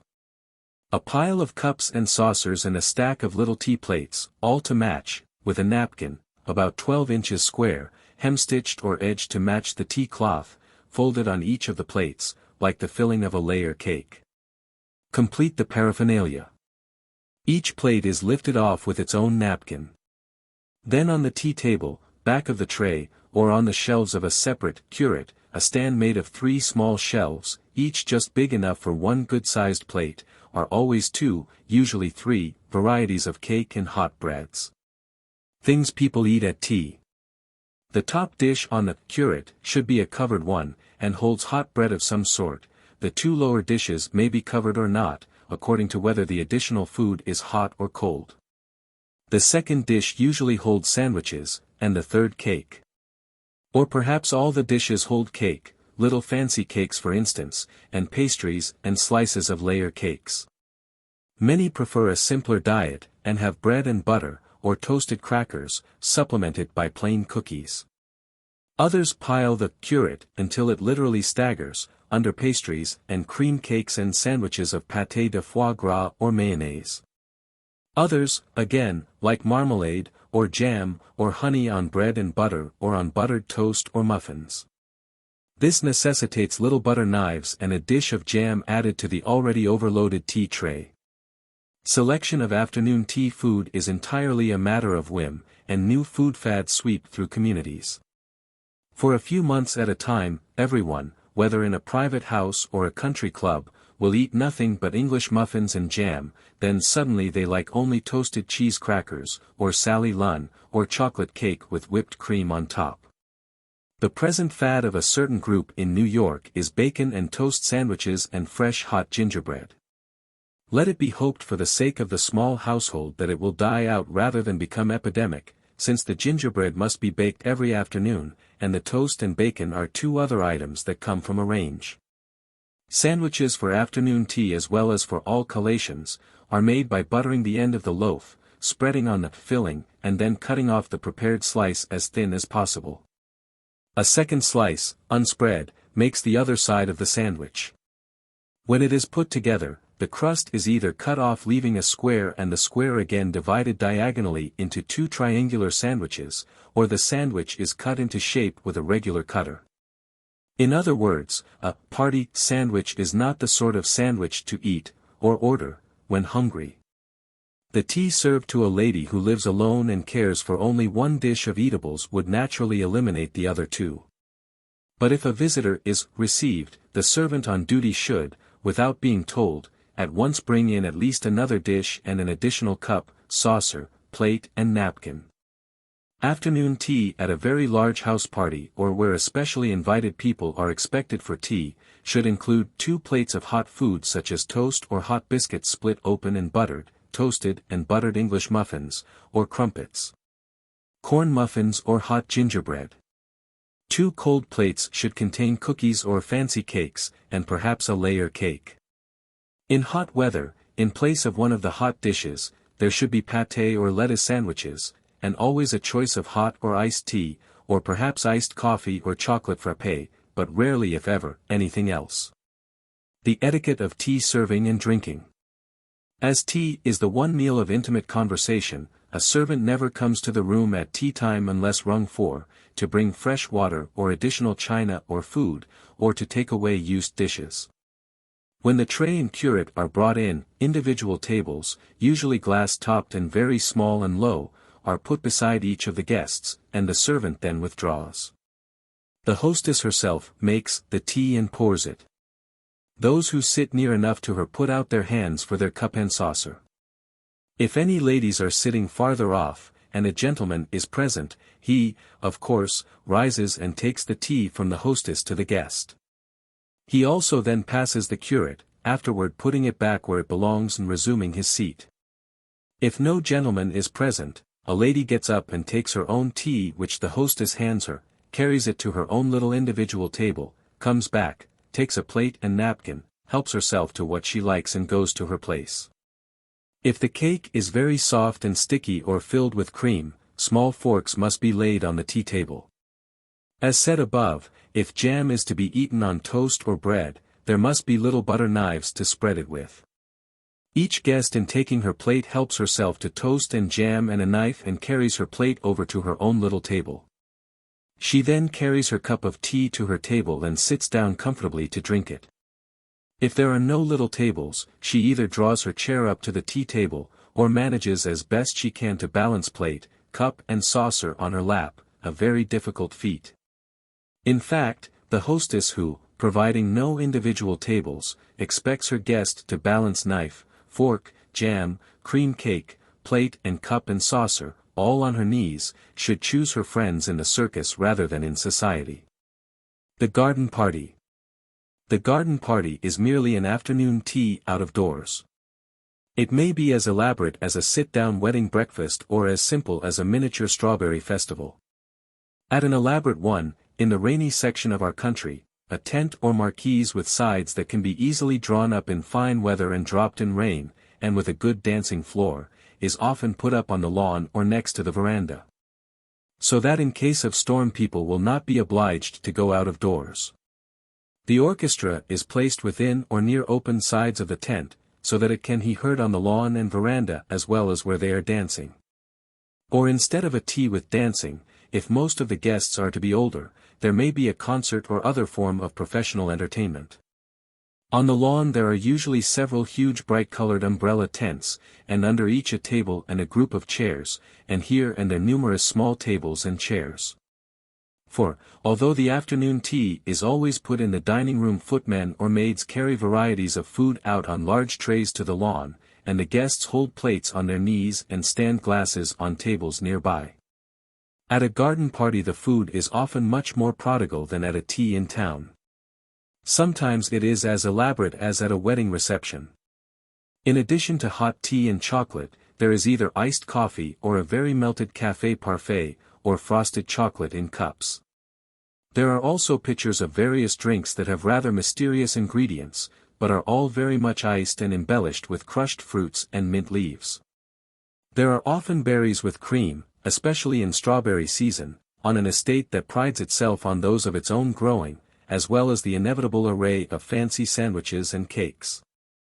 At teas and musicales and all entertainments where the hostess herself is obliged to stand at the door, her husband or a daughter, if the hostess is old enough, and lucky enough to have one, or else a sister or a very close friend, should look after the guests, to see that any who are strangers are not helplessly wandering about alone, and that elderly ladies are given seats if there is to be a performance, or to show any other courtesies that devolve upon a hostess. The atmosphere of hospitality. The atmosphere of hospitality is something very intangible, and yet nothing is more actually felt, or missed. There are certain houses that seem to radiate warmth like an open wood fire, there are others that suggest an arrival by wireless at the North Pole. Even though a much brighter actual fire may be burning on the hearth in the drawing room of the second than of the first. Some people have the gift of hospitality, others whose intentions are just as kind and whose houses are perfection in luxury of appointments, seem to petrify every approach. Such people appearing at a picnic color the entire scene with the blue light of their austerity. Such people are usually not masters, but slaves, of etiquette. Their chief concern is whether this is correct, or whether that is properly done, or is this person or that such an one as they care to know. They seem, like Hermione, Don Marquis' heroine, to be anxiously asking themselves, have I failed today, or have I not? Introspective people who are fearful of others, fearful of themselves, are never successfully popular hosts or hostesses. If you, for instance, are one of these, if you are really afraid of knowing someone who might someday prove unpleasant, if you are such a snob that you can't take people at their face value, then why make the effort to bother with people at all? Why not shut your front door tight and pull down the blinds and, sitting before a mirror in your own drawing room, order tea for two? The perfect example of a formal dinner table of wealth, luxury and taste, which involves no effort on the part of the hostess of a great house beyond deciding upon the date and the principal guests who are to form the nucleus of the party. Page. Chapters of formal dinners. Not for the novice to attempt. If the great world of society were a university which issued degrees to those whom it trains to its usages, the magna cum laude honors would be awarded without question. Not to the hostess who may have given the most marvelous ball of the decade, but to her who knows best every component detail of preparation and service, no less than every inexorable rule of etiquette, in formal dinner giving. To give a perfect dinner of ceremony is the supreme accomplishment of a hostess. It means not alone perfection of furnishing, of service, of culinary skill, but also of personal charm, of tact. The only other occasion when a hostess must have equal, and possibly even greater ability, is the large and somewhat formal weekend party, which includes a dinner or two as by no means its least formidable features. There are so many aspects to be considered in dinner giving that it is difficult to know whether to begin upstairs or down, or with furnishing, or service, or people, or manners. One thing is certain, no novice should ever begin her social career by attempting a formal dinner, any more than a pupil swimmer, upon being able to take 3 strokes alone, should attempt to swim 3 miles out to sea. The former will as surely drown as the latter. How a dinner is given in a great house. When Mrs. Worldly gives a dinner, it means no effort on her part whatsoever beyond deciding upon the date and the principal guests who are to form the nucleus. Every further detail is left to her subordinates, even to the completion of her list of guests. For instance, she decides that she will have an older dinner, and finding that the 10th is available for herself, she tells her secretary to send out invitations for that date. She does not have a special cards engraved but uses the dinner blank described in the chapter on invitations. She then looks through her dinner list and orders her secretary to invite the old worlds, the eminents, the learns, the wellborns, the highbrows, and the oncewears. She also picks out 3 or 4 additional names to be substituted for those who regret. Then turning to the younger married list, she searches for a few suitable but amusing or good-looking ones to give life to her dinner which might otherwise be heavy. But her favorites do not seem appropriate. It will not do to ask the Bobo Gildings, not because of the difference in age but because Lucy Gilding smokes like a furnace and is miserable unless she can play bridge for high stakes, and, just as soon as she can bolt through dinner, sit at a card table. While Mrs. Highbrow and Mrs. Once-Were quite possibly disapprove of women's smoking and are surely horrified at gambling. The Smartlings won't do either, for the same reason, nor the Gayleys. She can't ask the Newell Riches either, because Mrs. Old World and Mrs. Wellborn both dislike vulgarity too much to find compensation in qualities which are merely amusing. So she ends by adding her own friends the Kindhearts and the Normans, who go with everyone, and a few somewhat younger people, and approves her secretary's suggestions as to additional names if those first invited should regret. The list being settled, Mrs. Worldly's own work is done. She sends word to her cook that there will be 24 on the 10th, the menu will be submitted to her later, which she will probably merely glance at and send back. She never sees or thinks about her table, which is in the butler's province. On the morning of the dinner her secretary brings her the place cards, the name of each person expected, written on a separate card, and she puts them in the order in which they are to be placed on the table, very much as though playing solitaire. Starting with her own card at one end and her husband's at the other, she first places the lady of honor on his right, the second in importance on his left. Then on either side of herself, she puts the two most important gentlemen. The others she fits in between, trying to seat side by side those congenial to each other. Detail of place set at a formal dinner table of a great house. Page. When the cards are arranged, the secretary attends to putting the name of the lady who sits on each gentleman's right in the envelope addressed to him. She then picks up the place cards still stacked in their proper sequence, and takes them to the butler who will put them in the order arranged on the table after it is set. 15 minutes before the dinner hour, Mrs. Worldly is already standing in her drawing room. She has no personal responsibility other than that of being hostess. The whole machinery of equipment and service runs seemingly by itself. It does not matter whether she knows what the menu is. Her cook is more than capable of attending to it. That the table shall be perfect is merely the everyday duty of the butler.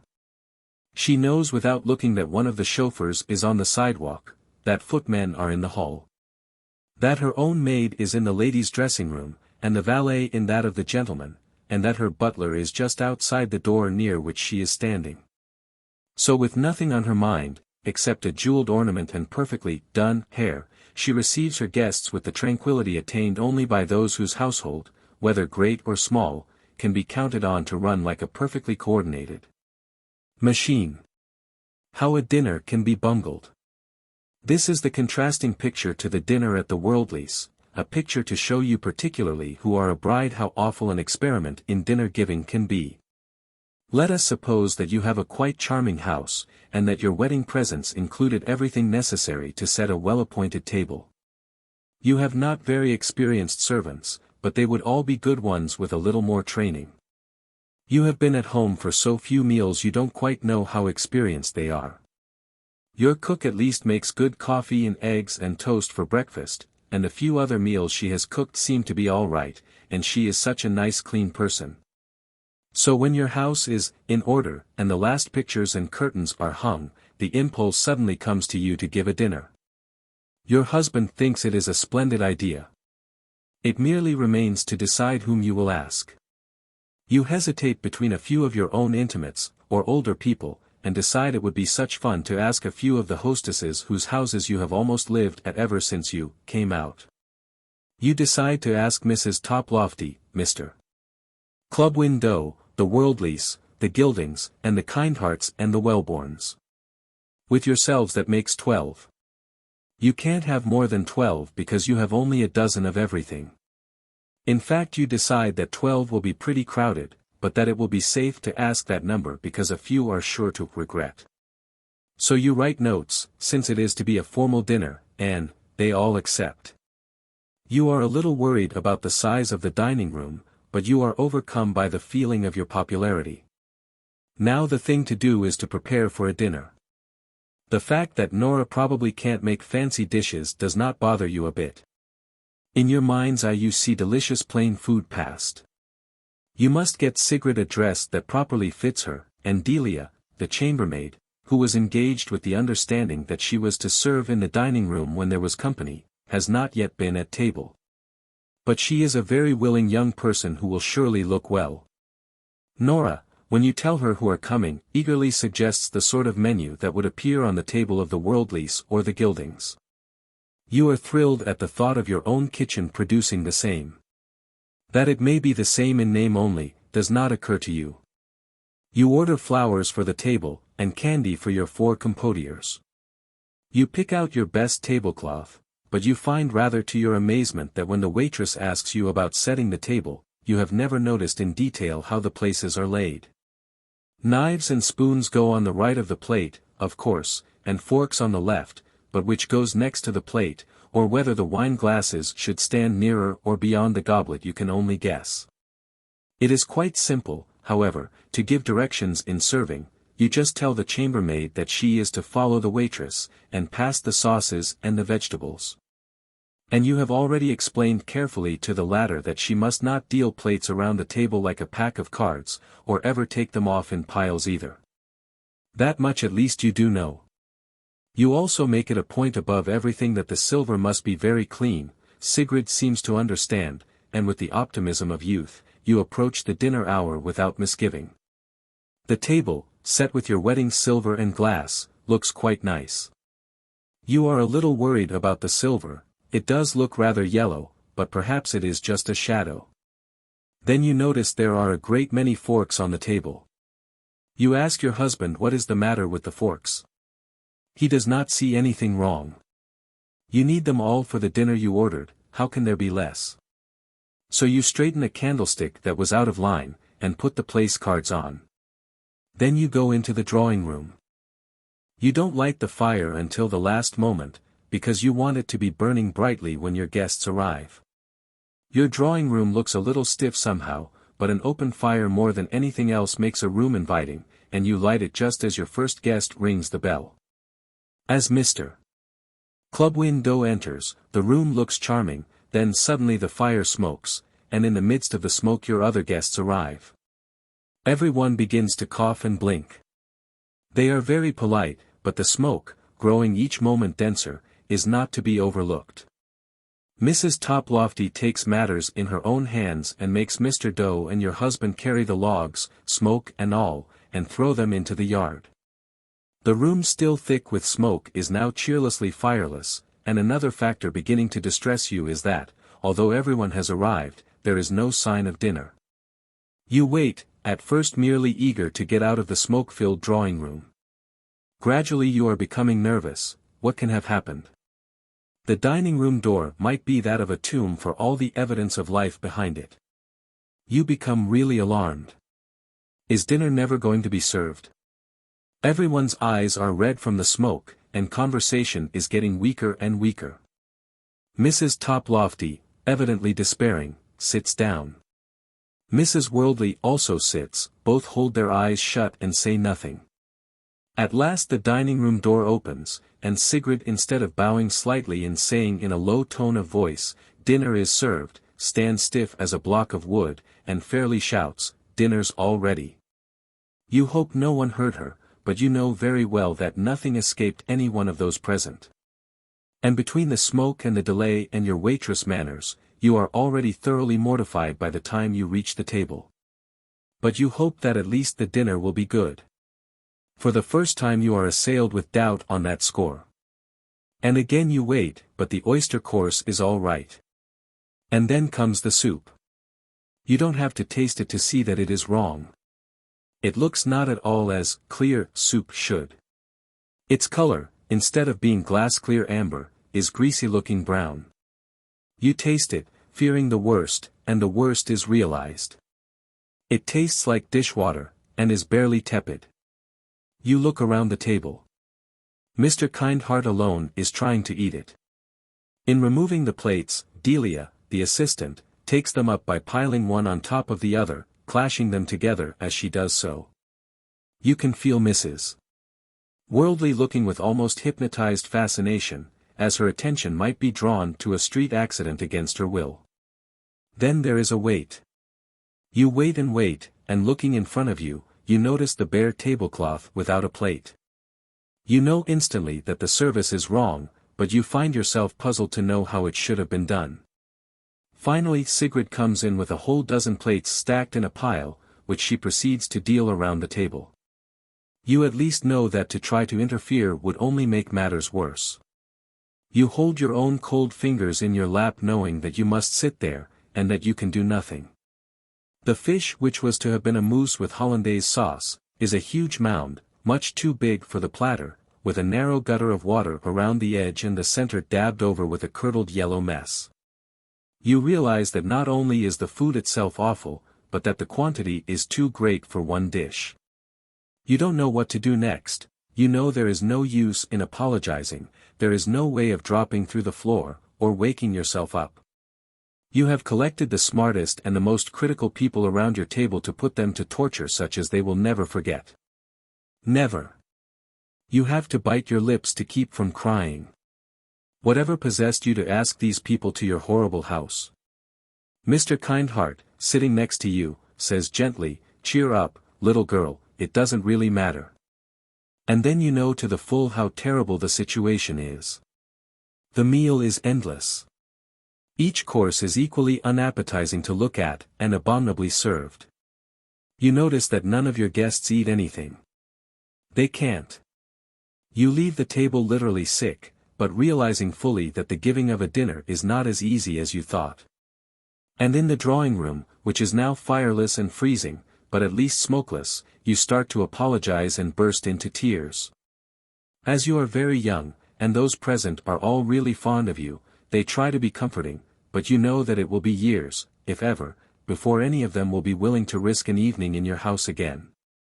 You also know that without malice, but in truth and frankness, they will tell everyone, whatever you do, don't dine with the nuances unless you eat your dinner before you go, and wear black glasses so no sight can offend you. When they have all gone, you drag yourself miserably upstairs, feeling that you never want to look in that drawing room or dining room again. Your husband, remembering the trenches, tries to tell you it was not so bad. But you know. You lie awake planning to let the house, and to discharge each one of your awful household the next morning, and then you realize that the fault is not a bit more theirs than yours. If you had tried the chimney first, and learned its peculiarities. If you yourself had known every detail of cooking and service, of course you would not have attempted to give the dinner in the first place. Not at least until, through giving little dinners, the technique of your household had become good enough to give a big one. On the other hand, supposing that you had had a very experienced cook and waitress. Dinner would, of course, not have been bungled, but it would have lacked something, somewhere, if you added nothing of your own personality to its perfection. It is almost safe to make the statement that no dinner is ever really well done unless the hostess herself knows every smallest detail thoroughly. Mrs. Worldly pays seemingly no attention, but nothing escapes her. She can walk through a room without appearing to look either to the right or left, yet if the slightest detail is amiss, an ornament out of place, or there is one dull button on a footman's livery, her house telephone is rung at once. Having generalized by drawing two pictures, it is now time to take up the specific details to be considered in giving a dinner. Detailed directions for dinner giving. The requisites at every dinner, whether a great one of 200 covers, or a little one of 6, are as follows. Guests. People who are congenial to one another. This is of first importance. Food. A suitable menu perfectly prepared and dished. Hot food to be hot, and cold, cold. Table furnishing. Faultlessly laundered linen, brilliantly polished silver, and all other table accessories suitable to the occasion and surroundings. Service. Expert dining room servants and enough of them. Drawing room. Adequate in size to number of guests and inviting in arrangement. A cordial and hospitable host. A hostess of charm. Charm says everything, tact, sympathy, poise and perfect manners, always. And though for all dinners these requisites are much the same, the necessity for perfection increases in proportion to the formality of the occasion. Taste in selection of people. The proper selection of guests is the first essential in all entertaining, and the hostess who has a talent for assembling the right people has a great asset. Taste in house furnishings or in clothes or in selecting a cook, is as nothing compared to taste in people. Some people have this sense, others haven't. The first are the great hosts and hostesses, the others are the mediocre or the failures. It is usually a mistake to invite great talkers together. Brilliant men and women who love to talk want hearers, not rivals.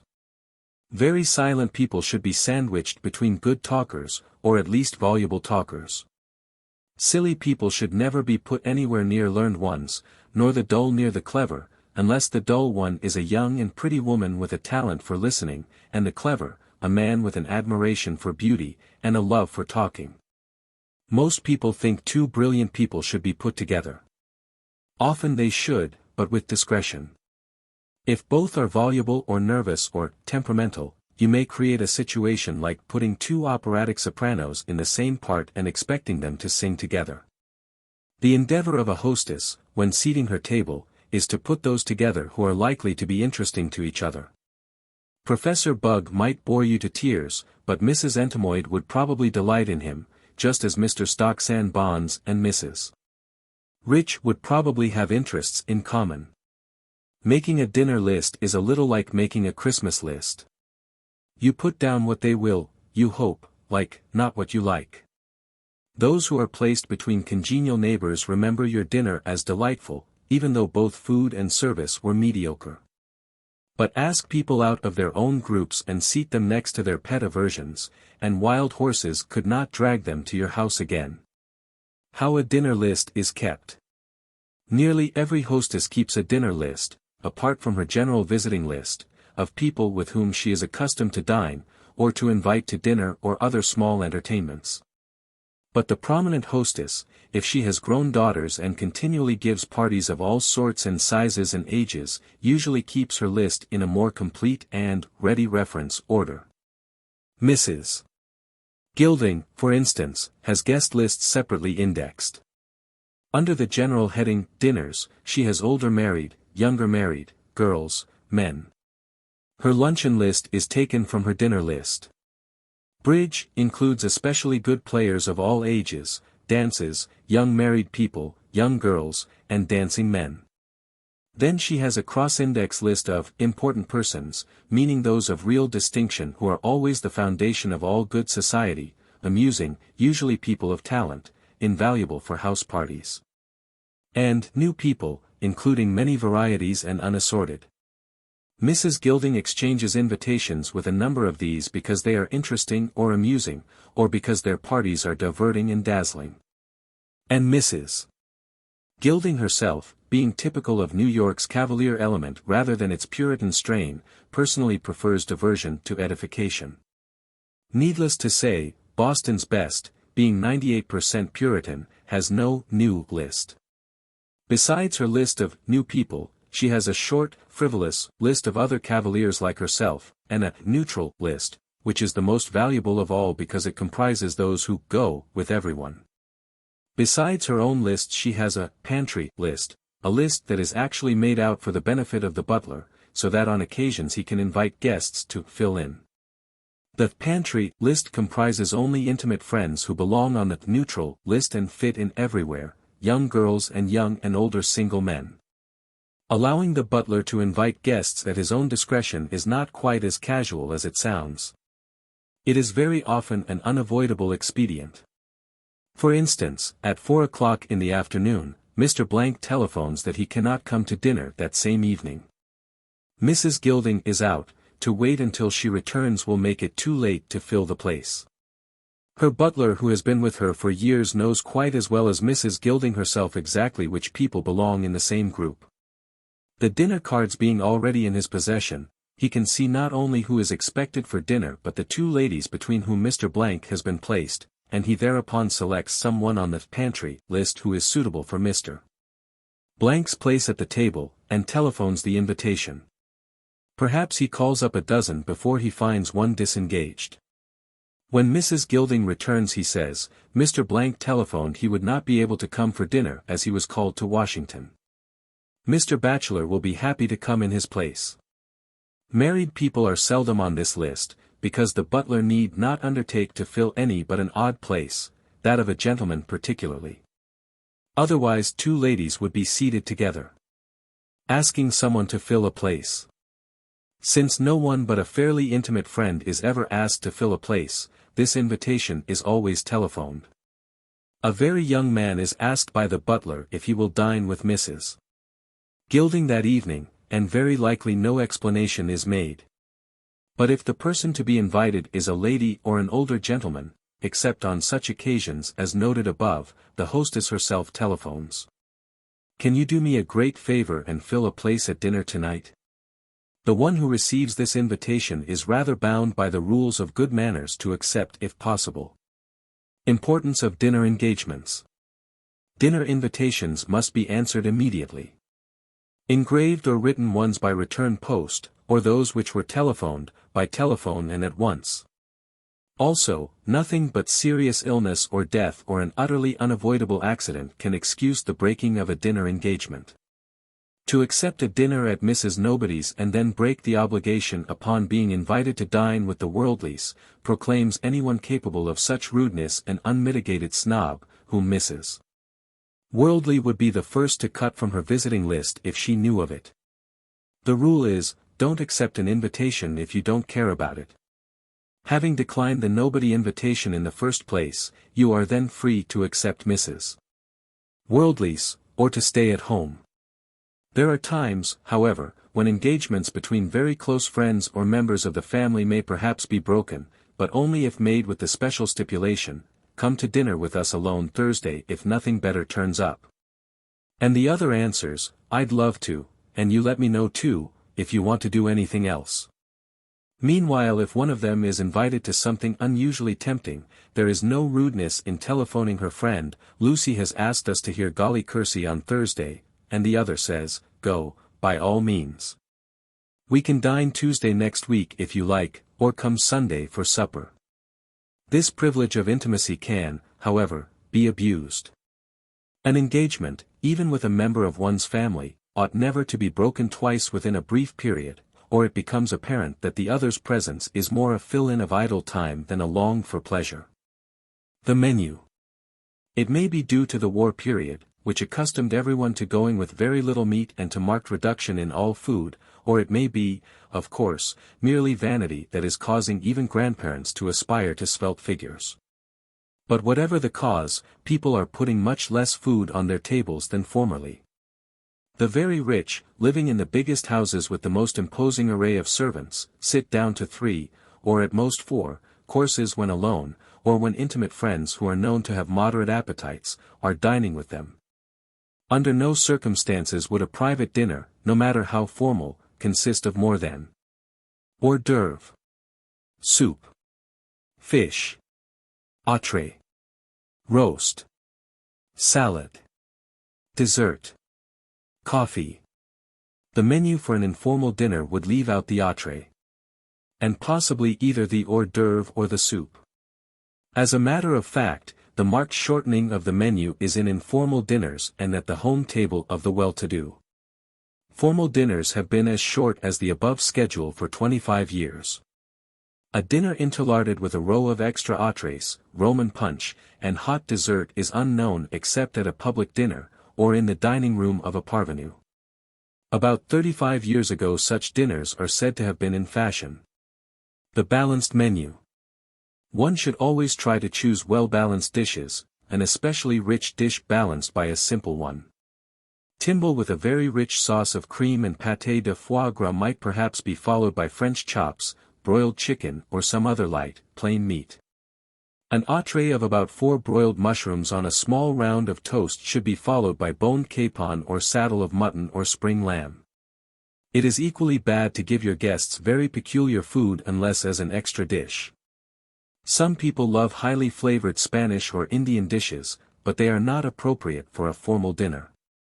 At an informal dinner, an Indian curry or Spanish enchilada for one dish is delicious for those who like it, and if you have another substantial dish such as a plain roast which practically everyone is able to eat. Those who don't like Indian food can make their dinner of the other course. It is the same way with the Italian dishes. One hating garlic and onions would be very wretched if onions were put in each and every course, and liberally. With Indian curry, a fatally bad selection would be a very peppery soup, such as crudo pot filled with pepper, and fish with green peppers, and then the curry. And then something casserole filled again with peppers and onions and other throat-searing ingredients, finishing with an endive salad. Yet more than one hostess has done exactly this. Or equally bad is a dinner of flavorless white sauces from beginning to end. A creamed soup, boiled fish with white sauce, then vol au vent of creamed sweetbreads, followed by breast of chicken and mashed potatoes and cauliflower, palm root salad, vanilla ice cream and lady cake. Each thing is good in itself but dreadful in the monotony of its combination. Another thing, although a dinner should not be long, neither should it consist of samples, especially if set before men who are hungry. The following menu might seem at first glance a good dinner, but it is one from which the average man would go home and forage ravenously in the icebox. A canapé, good, but merely an appetizer. Clear soup, a dinner party helping. And no substance. Smelts, one apiece. Individual cretards of sweetbreads, holding about a dessert spoonful. Broiled squab, small potato croquette, and string beans. Lettuce salad. With about one small cracker apiece. Ice cream. The only thing that had any sustaining quality, barring the potato which was not more than a mouthful, was the last, and very few men care to make their dinner of ice cream. If instead of squab there had been fillet of beef cut in generous slices, and the potato croquettes had been more numerous, it would have been adequate. Or if there had been a thick cream soup, and a fish with more substance, such as salmon or shad, or a baked thick fish of which he could have had a generous helping, the squab would have been adequate also. But many women order trimmings rather than food, men usually like food. The dinner table of yesterday. All of us old enough to remember the beginning of this century can bring to mind the typical, and most fashionable, dinner table of that time. Occasionally it was oblong or rectangular, but its favorite shape was round, and a thick white damask cloth hung to the floor on all sides. Often as not there was a large lace centerpiece, and in the middle of it was a floral mound of roses, like a funeral piece, exactly, usually red. The 4 compodiers were much scrolled and embossed, and the 4 candlesticks, also scrolled, but not to match, had shades of perforated silver over red silk linings, like those in restaurants today. And there was a gas droplight thickly petticoat with fringed red silk. The plates were always heavily jeweled and hand-painted, and enough forks and knives and spoons were arrayed at each place for a dozen courses. The glasses numbered at least 6, and the entire table was laden with little dishes, and spoons. There were olives, radishes, celery and salted nuts in glass dishes. And about 10 kinds of sugar plums in 10 different styles of ornate and bumpy silver dishes, and wherever a small space of tablecloth showed through, it was filled with either a big, apostle, spoon or little Dutch ones crisscrossed. Bread was always rolled in the napkin, and usually fell on the floor, and the oysters were occasionally found already placed on the table when the guests came in to dinner. Loading a table to the utmost of its capacity with useless implements which only in rarest instances had the least value, would seem to prove that quantity without quality must have been thought evidence of elegance and generous hospitality. And the astounding part of the bad taste epidemic was that few if any escaped. Even those who had inherited colonial silver and glass and china of consummate beauty, sent it dust-gathering to the attic and cluttered their tables with stuffy and spurious lumber. But today the classic has come into its own again. As though recovering from an illness, good taste is again demanding severe beauty of form and line, and banishing everything that is useless or superfluous. During the last 20 years most of us have sent an army of lumpy dishes to the melting pot, and junky ornaments to the ash heap along with plush table covers, upholstered mantelboards and fern dishes. Today we are going almost to the extreme of bareness, and putting nothing on our tables not actually needed for use. The dining room. It is scarcely necessary to point out that the bigger and more ambitious the house, the more perfect its appointments must be. If your house has a great Georgian dining room, the table should be set with Georgian or an earlier period English silver. Furthermore, in a great dining room, all the silver should be real. Real, meaning nothing so trifling as sterling, but genuine and important period pieces made by 18th century silversmiths, such as de Lamery or Crespel or Buck or Robertson, or perhaps one of their predecessors. Or if, like Mrs. Old Name, you live in an old colonial house, you are perhaps also lucky enough to have inherited some genuine American pieces made by Daniel Rogers or Paul Revere. Or if you are an ardent admirer of early Italian architecture and have built yourself a 15th century stone-floored and frescoed or tapestry-hung dining room. You must set your long refectory table with a runner of old hand linen and altar embroidery, or perhaps 13th century damask and great cisterns or ewers and beakers in high-relief silver and gold. Or in Calazioli or Majolica, with great bowls of fruit and church candlesticks of gilt, and even follow as far as is practicable the crude table implements of that time. It need not be pointed out that 20th century appurtenances in a 13th or 15th century room are anachronisms. But because the dining table in the replica of a palace, whether English, Italian, Spanish or French, may be equipped with great standing cups and candelabra so heavy a man can scarcely lift one. It does not follow that all the rest of us who live in medium or small houses, should attempt anything of the sort. Nothing could be more out of proportion, and therefore in worse taste. Nor is it necessary, in order to have a table that is inviting, to set it with any of the completely exquisite things which all people of taste long for, but which are possessed, in quantity at least, only through wealth, inheritance, or collector's luck. A pleasing dining room at limited cost. Enchanting dining rooms and tables have been achieved with an outlay amounting to comparatively nothing. There is a dining room in a certain small New York house that is quite as inviting as it is lacking in expensiveness. Its walls are rough plastered, French gray. Its table is an ordinary drop-leaf kitchen one painted a light green that is almost gray. The chairs are wooden ones, somewhat on the Windsor variety, but made of pine and painted like the table, and the side tables or consoles are made of a cheap round pine table which has been sawed in half, painted gray-green. And the legless sides fastened to the walls.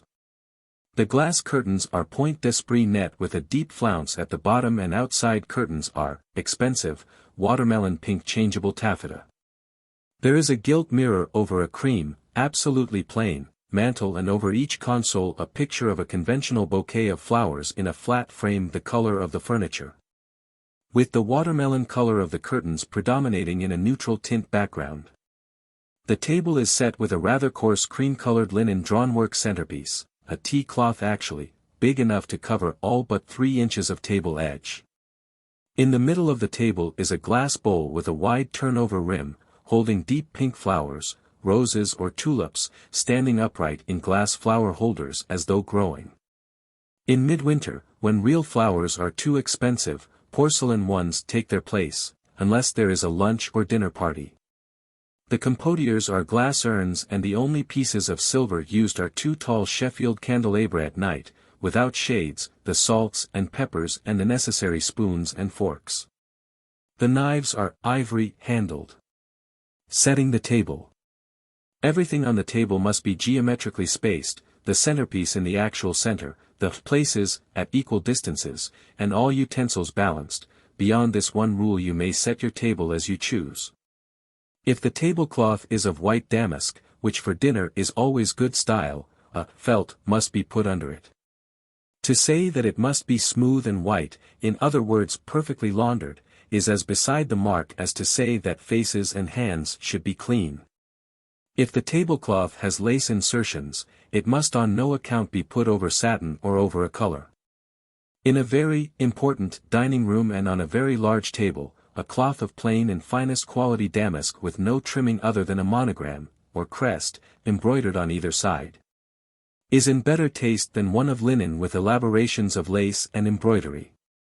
Damask is the old-fashioned but essentially conservative, and safely best style, tablecloth, especially, suitable in a high-ceilinged room that is either English, French, or of no special period, in decoration. Lace tablecloths are better suited to an Italian room, especially if the table is a refectory one. Handkerchief linen tablecloths embroidered and lace-inserted are also, strangely enough, suited to all quaint, low-ceilinged, old-fashioned but beautifully appointed rooms, the reason being that the lace cloth is put over a bare table. The lace cloth must also go over a refectory table without felt or other lining. Very high-studded rooms, unless Italian, on the other hand, seem to need the thickness of damask. To be sure, one does see in certain houses, at the gildings for instance, an elaborate lace and embroidery tablecloth put on top of a plain one which in turn goes over a felt, but this combination is always somewhat overpowering. Whereas lace over a bare table is light and fragile. Another thing, very ornate, large, and arabesque designs, no matter how marvelous as examples of workmanship, inevitably produce a vulgar effect. All needlework, whether to be used on the table or on a bed, must, in a beautifully finished house, be fine rather than striking.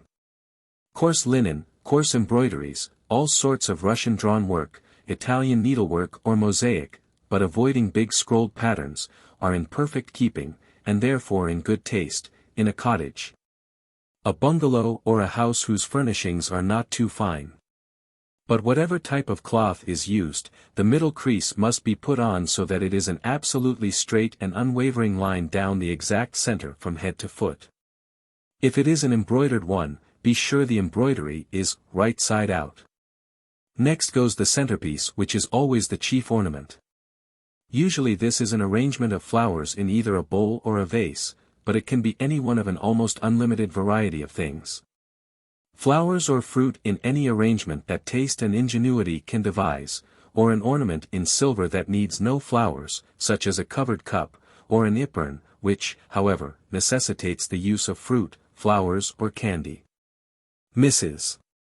Wellborn, for instance, whose heirlooms are better than her income, rarely uses flowers, but has a wonderful old centerpiece that is ornament enough in itself. The foundation is a mirror representing a lake, surrounded by silver rocks and grass. At one side, jutting into the lake, is a knoll with a group of trees sheltering a stag and doe. The ornament is entirely of silver, almost 20 inches high, and about 20 inches in diameter across the lake. The Normans have a full-rigged silver ship in the center of their table and at either end rather tall lanterns, Venetian really, but rather appropriate to the ship. And the salt cellars are very tall ones, about 10 inches high, of sea shells supported on the backs of dolphins. However, to go back to table setting, a cloth laid straight, then a centerpiece put in the middle. Then 4 candlesticks at the 4 corners, about halfway between the center and the edge of the table, or 2 candelabra at either end halfway between the places of the host and hostess and the centerpiece. Candles are used with or without shades. Fashion at the moment says without, which means that, in order to bring the flame well above people's eyes, candlesticks or candelabra must be high and the candles as long as the proportion can stand. Longer candles can be put in massive candlesticks than in fragile ones. But whether shaded or not, there are candles on all dinner tables always. The center droplight has gone out entirely. Electroliers in candlesticks were never good style, and kerosene lamps in candlesticks, horrible. Fashion says, candles. Preferably without shades, but shades if you insist, and few or many, but candles. Next comes the setting of the places. If it is an extension table, leaves have, of course, been put in, or if it is stationary, guests have been invited according to its size. The distance between places at the table must never be so short that guests have no elbow room, and that the servants cannot pass the dishes properly. When the dining room chairs are very high-backed and are placed so close as to be almost touching, it is impossible for them not to risk spilling something over someone. On the other hand, to place people a yard or more apart so that conversation has to be shouted into the din made by everyone else's shouting, is equally trying. About 2 feet from plate center to plate center is ideal. If the chairs have narrow and low backs, people can sit much closer together, especially at a small round table, the curve of which leaves a spreading wedge of space between the chairs at the back even if the seats touch at the front corners. But on the long straight sides of a rectangular table in a very large, and impressive, dining room there should be at least a foot of space between the chairs. Setting the places. The necessary number of plates, with the pattern or initials right side up, are first put around the table at equal distances, spaced with a tape measure if the butler or waitress has not an accurate eye. Then on the left of each plate, handle towards the edge of the table, and prongs up, is put the salad fork, the meat fork is put next, and then the fish fork. The salad fork, which will usually be the third used, is thus laid nearest to the plate. If there is an entree, the fork for this course is placed between the fish fork and that for the roast, and the salad fork is left to be brought in later. On the right of the plate, and nearest to it, is put the steel meat knife, then the silver fish knife, the edge of each toward the plate. Then the soup spoon and then the oyster fork or grapefruit spoon. Additional forks and knives are put on the table during dinner. In putting on the glasses, the water goblet is at the top and to the right of the knives, and the wine glasses are either grouped to the right of the goblet, or in a straight line slanting down from the goblet obliquely towards the right. Butter plates are never put on a dinner table. A dinner napkin folded square and flat is laid on each plate. Very fancy foldings are not in good taste, but if the napkin is very large, the sides are folded in so as to make a flattened roll a third the width of its height. Bread should not be put in the napkin, not nowadays. The place cards are usually put above the plate on the tablecloth, but some people put them on top of the napkin because they are more easily read. When the places have been set, for silver dishes, or more on a very big table, either bowl or basket or paten-shaped, are put at the 4 corners, between the candlesticks, or candelabra, and the centerpiece. Or wherever there are 4 equally spaced vacancies on the table. These dishes, or compotiers, hold candy or fruit, chosen less for taste than for decorative appearance. On a very large table the 4 compotiers are filled with candy, and 2 or 4 larger silver dishes or baskets are filled with fruit and put on alternately with the candy dishes. Flowers are also often put in 2 or 4 smaller vases, in addition to a larger and dominating one in the center. Peppers and salts should be put at every other place. For a dinner of 12 there should be 6 salt cellars at least, if not 6 pepper pots. Olives and radishes are served from the side table, but salted nuts are often put on the dinner table either in 2 big silver dishes, or in small individual ones. Have silver that shines or none.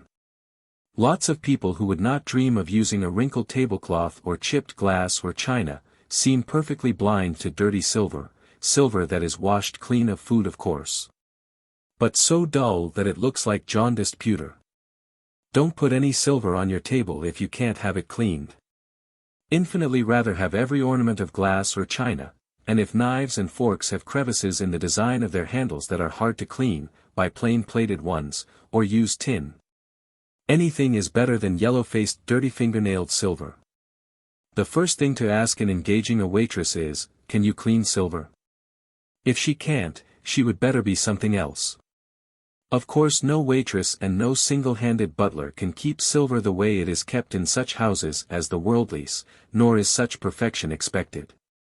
The silver polishing of perfection in huge houses is done by such an expert that no one can tell whether a fork has that moment been sent from the silversmiths or not. It is not merely polished until it is bright, but burnished so that it is new. Every piece of silver in certain of the great establishments, or in smaller ones that are run like a great one, is never picked up by a servant except with a rouged chamois. No piece of silver is ever allowed by the slightest chance to touch another piece. Every piece is washed separately. The footman who gathers 2 or 3 forks in a bunch will never do it a second time, and keep his place. If the ring of a guest should happen to scratch a knife handle or a fork, the silver polisher may have to spend an entire day using his thumb or a silver buffer, and rub until no vestige of a scratch remains. Perfection such as this is attainable only in a great house where servants are specialists of super efficiency. But in every perfectly run house, where service is not too limited, every piece of silver that is put on the table, at every meal, is handled with a rouge chamois and given a quick wipe-off as it is laid on the dining table. No silver should ever be picked up in the fingers, as that always leaves a mark. And the way moderate households, which are nevertheless perfectly run for their size and type, have burnished silver, is by using not more than they can have cleaned. In view of the present high cost of living, including wages, and the consequent difficulty, with a reduced number of servants, of keeping a great quantity of silver brilliant.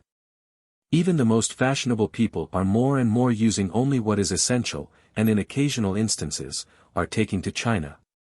People who are lucky enough to have well-stored attics these days are bringing treasures out of them.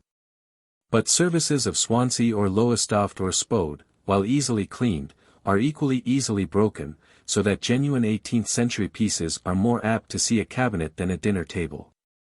But the modern manufacturers are making enchanting sets that are replicas of the old. These tea sets with cups and saucers to match and with a silver kettle and tray, are seen almost as often as silver services in simple houses in the country, as well as in the small apartment in town. Don'ts in table setting. Don't put ribbon trimmings on your table. Satin bands and bows have no more place on a lady's table than have chophouse appurtenances. Pickle jars, catsup bottles, toothpicks and crackers are not private house table ornaments. Crackers are passed with oyster stew and with salad, and anyone who wants relishes can have them in his own house, though they insult the cook. At all events, pickles and tomato sauces and other cold meat condiments are never presented at table in a bottle, but are put in glass dishes with small serving spoons. Nothing is ever served from the jar or bottle it comes in except certain kinds of cheese, Bar-le-duc preserves, only sometimes, and wines. Pickles, jellies, jams, olives, are all put into small glass dishes. Saucers for vegetables are contrary to all etiquette. The only extra plates ever permitted are the bread and butter plates which are put on at breakfast and lunch and supper above and to the left of the forks, but never at dinner.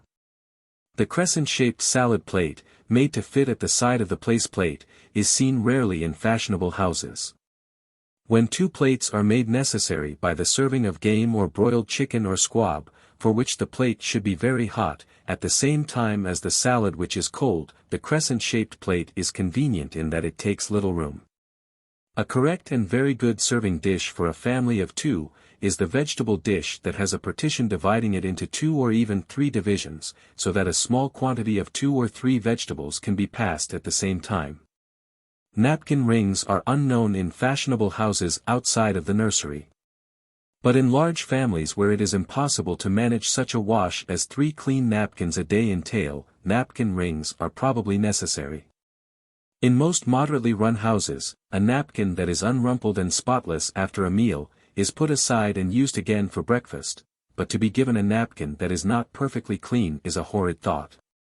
Perhaps though, the necessity for napkin rings results in the achievement of the immaculate napkin, which is quite a nice thought. Correct service of dinner. Whether there are 2 at table or 200, plates are changed and courses presented in precisely the same manner. For faultless service, if there are many accompanied dishes, 2 servants are necessary to wait on as few as 2 persons. But 2 can also efficiently serve 8. Or with unaccompanied dishes an expert servant can manage 8 alone, and with 1 assistant, he can perfectly manage 12. In old-fashioned times people apparently did not mind waiting tranquilly through courses and between courses, even though meat grew cold long before the last of many vegetables was passed. And they waited endlessly while a slow talker and eater finished his topic and his food. But people of today do not like to wait an unnecessary second. The moment fish is past them, they expect the cucumbers or sauce, or whatever should go with the fish, to follow immediately. And when the first servant hands the meat course, they consider that they should not be expected to wait a moment for a second servant to hand the gravy or jelly or whatever goes with the meat. No service is good in this day unless swift, and, of course, soundless. A late leader of Newport society who had a worldwide reputation for the brilliancy of her entertainments, had an equally well-known reputation for rapidly served dinners. 20 minutes is quite long enough to sit at table, ever, is what she used to say, and what her household had to live up to.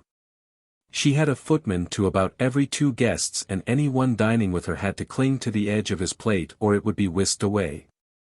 One who looked aside or let go for a second found his plate gone. That was extreme. But, even so, better than a snail-paced dinner. The dinner hour. In America the dinner hour is not a fixture, since it varies in various sections of the country. The ordinary New York hour when giving a dinner is 8 o'clock, 8:30 in Newport. In New York, when dining and going to the opera, one is usually asked for 7:15, and for 7:30 before going to a play. Otherwise only quiet people dine before 8. But invitations should, of course, be issued for whatever hour is customary in the place where the dinner is given. The butler Indiana, the dining room. When the dinner guests enter the dining room, it is customary for the butler to hold out the chair of the mistress of the house. This always seems a discourtesy to the guests. And an occasional hostess insists on having the chair of the guest of honor held by the butler instead of her own. If there are footmen enough, the chair of each lady is held for her.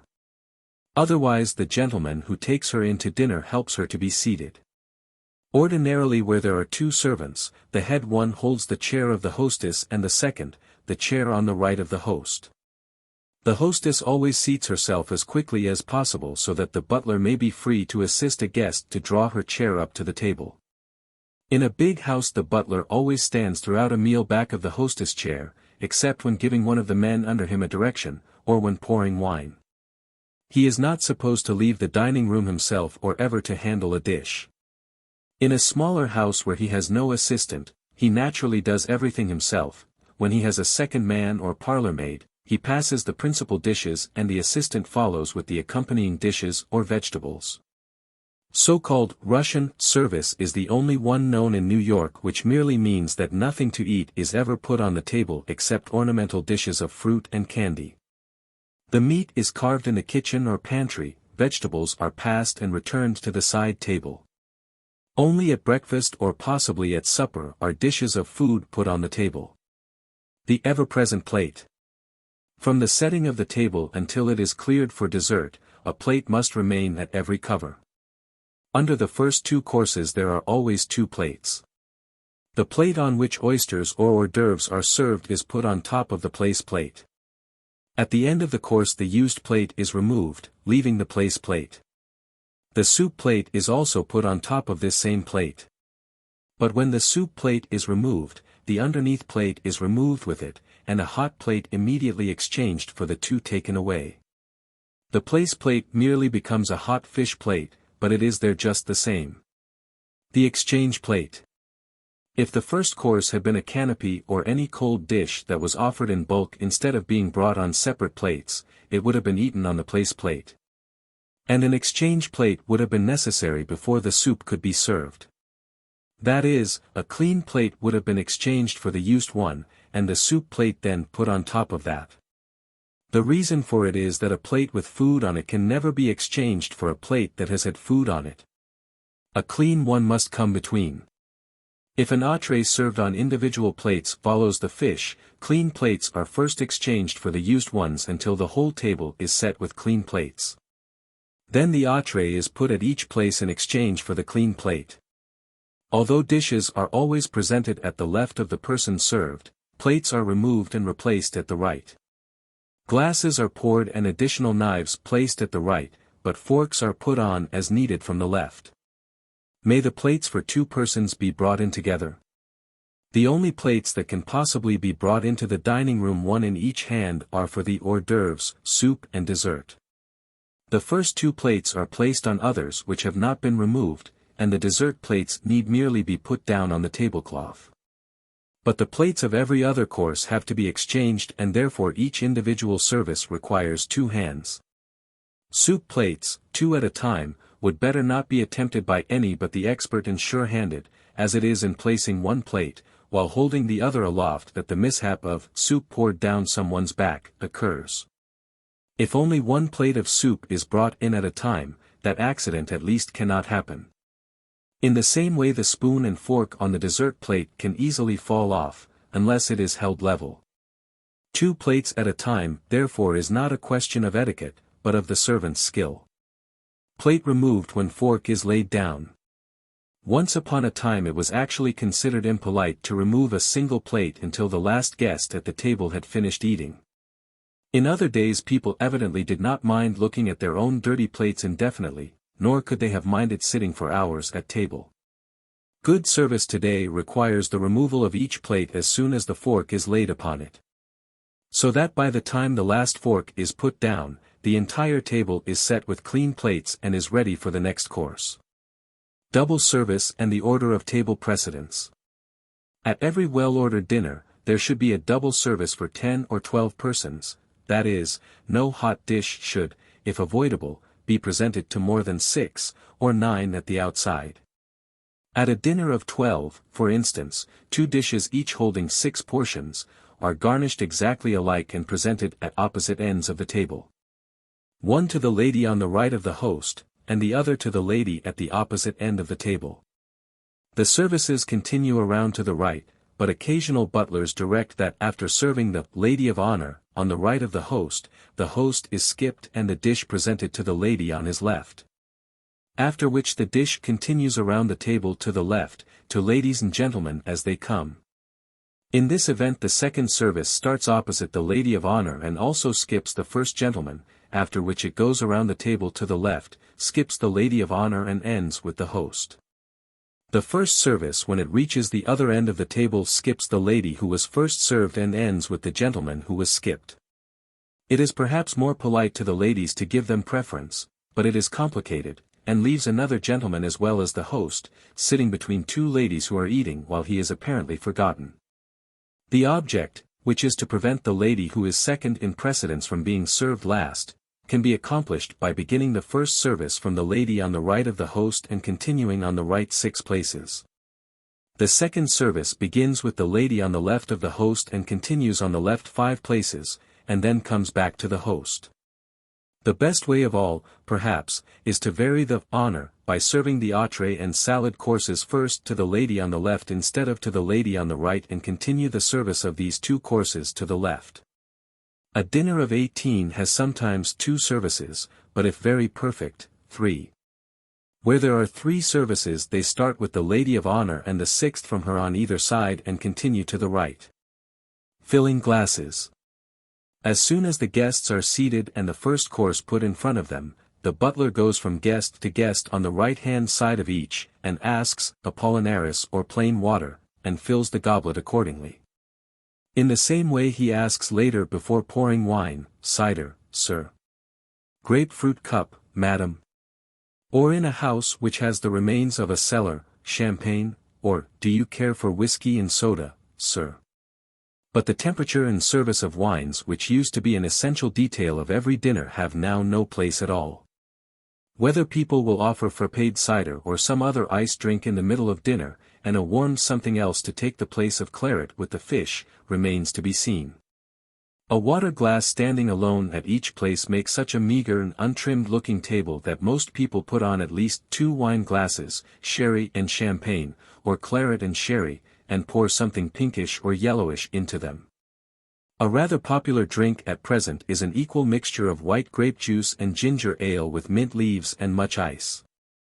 Those few who still have cellars, serve wines exactly as they used to, white wine, claret, sherry and burgundy warm, champagne ice cold, and after dinner, green mint poured over crushed ice in little glasses, and other liqueurs of room temperature. Whiskey is always poured at the table over ice in a tall tumbler, each gentleman saying when, by putting his hand out. The glass is then filled with soda or Apollinaris. As soon as soup is served the parlor maid or a footman passes a dish or a basket of dinner rolls. If rolls are not available, bread cut in about 2-inch thick slices, is cut crossways again in 3. An old-fashioned silver cake basket makes a perfect modern bread basket. Or a small wicker basket that is shallow and inconspicuous will do. A guest helps himself with his fingers and lays the roll or bread on the tablecloth, always. No bread plates are ever on a table where there is no butter, and no butter is ever served at a dinner. Whenever there is no bread left at anyone's place at table, more should be passed. The glasses should also be kept filled. Presenting dishes. Dishes are presented held flat on the palm of the servant's right hand. Every hot one must have a napkin placed as a pad under it. An especially heavy meat platter can be steadied if necessary by holding the edge of the platter with the left hand, the fingers protected from being burned by a second folded napkin. Each dish is supplied with whatever implements are needed for helping it. A serving spoon, somewhat larger than an ordinary tablespoon, is put on all dishes, and a fork of large size is added for fish, meat, salad, and any vegetables or other dishes that are hard to help. String beans, braised celery, spinach and branch, etc., need a fork and spoon. Asparagus has various special lifters and tongs, but most people use the ordinary spoon and fork, putting the spoon underneath and the fork, prongs down, to hold the stalks on the spoon while being removed to the plate. Corn on the cob is taken with the fingers, but is never served at a dinner party. A galantine or mousse, as well as peas, mashed potatoes, rice, etc., are offered with a spoon only. The serving table. The serving table is an ordinary table placed in the corner of the dining room near the door to the pantry, and behind a screen, so that it may not be seen by the guests at table. In a small dining room where space is limited, a set of shelves like a single bookcase is useful. The serving table is a halfway station between the dinner table and the pantry. It holds stacks of cold plates, extra forks and knives, and the finger bowls and dessert plates. The latter are sometimes put out on the sideboard, if the serving table is small or too crowded. At little informal dinners all dishes of food after being passed are left on the serving table in case they are called upon for a second helping. But at formal dinners, dishes are never passed twice, and are therefore taken direct to the pantry after being passed. Clearing table for dessert. At dinner always, whether at a formal one, or whether a member of the family is alone, the salad plates, or the plates of whatever course precedes dessert, are removed, leaving the table plateless. The salt cellars and pepper pots are taken off on the serving tray, without being put on any napkin or doily, as used to be the custom, and the crumbs are brushed off each place at table with a folded napkin onto a tray held under the table edge. A silver crumb scraper is still seen occasionally when the tablecloth is plain, but its hard edge is not suitable for embroidery and lace, and ruinous to a bare table. So that a napkin folded to about the size and thickness of an iron holder is the crumb scraper of today. Dessert. The captious say, dessert means the fruit and candy which come after the ices. Ices is a misleading word too, because suggestive of the individual ices which flourished at private dinners in the Victorian age, and still survive at public dinners, suppers at balls, and at wedding breakfasts. But which are seen at not more than one private dinner in 1,000, if that. In the present world of fashion the dessert is ice cream, served in one mold, not ices, a lot of little frozen images. And the refusal to call the sweets at the end of the dinner, which certainly include ice cream and cake, dessert, is at least not the interpretation of either good usage or good society. In France, where the word dessert originated, ices were set apart from dessert merely because French chefs delight in designating each item of a meal as a separate course. But chefs and cookbooks notwithstanding, dessert means everything sweet that comes at the end of a meal. And the great American dessert is ice cream, or pie. Pie, however, is not a company dessert. Ice cream on the other hand is the inevitable conclusion of a formal dinner. The fact that the spoon which is double the size of a teaspoon is known as nothing but a dessert spoon, is offered in further proof that dessert is spoon and not finger food. Dessert service. There are two, almost equally used, methods of serving dessert. The first or hotel method, also seen in many fashionable private houses, is to put on a china plate for ice cream or a first course, and the finger bowl on a plate by itself, afterwards. In the private house service, the entire dessert paraphernalia is put on at once.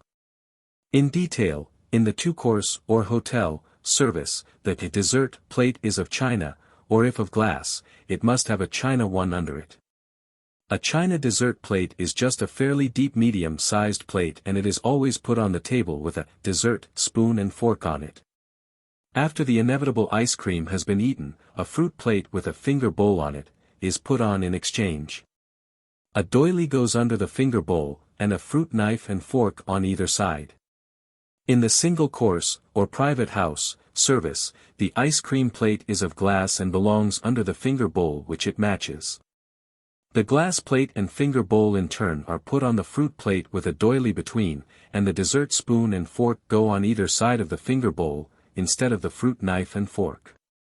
This arrangement of plates is seen in such houses as the Worldly's and the Old Names, and in fact in most very well done houses. The finger bowls and glass plates that match make a prettier service than the finger bowl on a china plate by itself. Also it eliminates a change, but not a removal, of plates. In this service, a guest lifts the finger bowl off and eats his ice cream on the glass plate, after which the glass plate is removed and the china one is left for fruit. Some people think this service confusing because an occasional guest, in lifting off the finger bowl, lifts the glass plate too, and eats his dessert on his china plate. It is merely necessary for the servants to notice at which place the china plate has been used and to bring a clean one, otherwise a cover is left with a glass plate or a bare tablecloth for fruit. Also anyone taking fruit must have a fruit knife and fork brought to him. Fruit is passed immediately after ice cream, and chocolates, conserves, or whatever the decorative sweets may be, are passed last. This single service may sound as though it were more complicated than the two-course service, but actually it is less. Few people use the wrong plate, and usually the ice cream plates having others under them can be taken away two at a time. Furthermore, scarcely anyone takes fruit, so that the extra knives and forks are few, if any. Before finishing dessert, it may be as well to add in detail, that the finger bowl doily is about 5 or 6 inches in diameter. It may be round or square, and of the finest and sheerest needlework that can be found, or afforded. It must always be cream or white. Colored embroideries look well sometimes on a country lunch table but not at dinner. No matter where it is used, the finger bowl is less than half filled with cold water, and at dinner parties, a few violets, sweet peas, or occasionally a gardenia, is put in it. A slice of lemon is never seen outside of a chop house where eating with the fingers may necessitate the lemon in removing grease. Pretty thought. Black coffee is never served at a fashionable dinner table, but is brought afterwards with cigarettes and liqueurs into the drawing room for the ladies, and with cigars, cigarettes and liqueurs into the smoking room for the gentlemen. If there is no smoking room, coffee and cigars are brought to the table for the gentlemen after the ladies have gone into the drawing room. Place cards. The place cards are usually about 1.5 inches high by 2 inches long, sometimes slightly larger. People of old family have their crest embossed in plain white. Occasionally an elderly hostess, following a lifelong custom, has her husband's crest stamped in gold. Nothing other than a crest must ever be engraved on a place card, and usually they are plain, even in the houses of old families. Years ago, hand-painted place cards are said to have been in fashion. But excepting on such occasions as a Christmas or a birthday dinner, they are never seen in private houses today. Menu cards. Small, standing porcelain slates, on which the menu is written, are seen on occasional dinner tables. Most often there is only one which is placed in front of the host, but sometimes there is one between every 2 guests. Seating the table. As has already been observed, the most practical way to seat the table is to write the names on individual cards first, and then place them as though playing solitaire. The guest of honor on the host's right, the second lady in rank on his left, the most distinguished or oldest gentleman on the right of the hostess, and the other guests filled in between. Who is the guest of honor? The guest of honor is the oldest lady present, or a stranger whom you wish for some reason to honor. A bride at her first dinner in your house, after her return from her honeymoon, takes, if you choose to have her, precedence over older people. Or if a younger woman has been long away, she, in this instance of welcoming her home, takes precedence over her elders. The guest of honor is always led into dinner by the host and placed on his right, the second in importance sits on his left and is taken into dinner by the gentleman on whose right she sits. The hostess is always the last to go into the dining room at a formal dinner. The envelopes for the gentleman. In an envelope addressed to each gentleman is put a card on which is written the name of the lady he is to take down to dinner. This card just fits in the envelope, which is an inch or slightly less high and about 2 inches long. When the envelopes are addressed and filled, they are arranged in 2 neat rows on a silver tray and put in the front hall. The tray is presented to each gentleman just before he goes into the drawing room, on his arrival. The table diagram. A frame made of leather, round or rectangular, with small openings at regular intervals around the edge in which names written on cards can be slipped, shows the seating of the table at a glance. In a frame holding 24 cards, 12 guests would be indicated by leaving every other card place blank, or for 8, only 1 in 3 is filled. This diagram is shown to each gentleman upon his arrival, so that he can see who is coming for dinner and where he himself is placed. At a dinner of 10 or less this diagram is especially convenient as envelopes are used only at formal dinners of 12 and over. When the hostess sits at the side. When the number of guests is a multiple of 4, the host and hostess never sit opposite each other. It would bring 2 ladies and 2 gentlemen together if they did. At a table which seats 2 together at each end, the fact that the host is opposite a gentleman and the hostess opposite a lady is not noticeable, nor is it ever noticeable at a round table.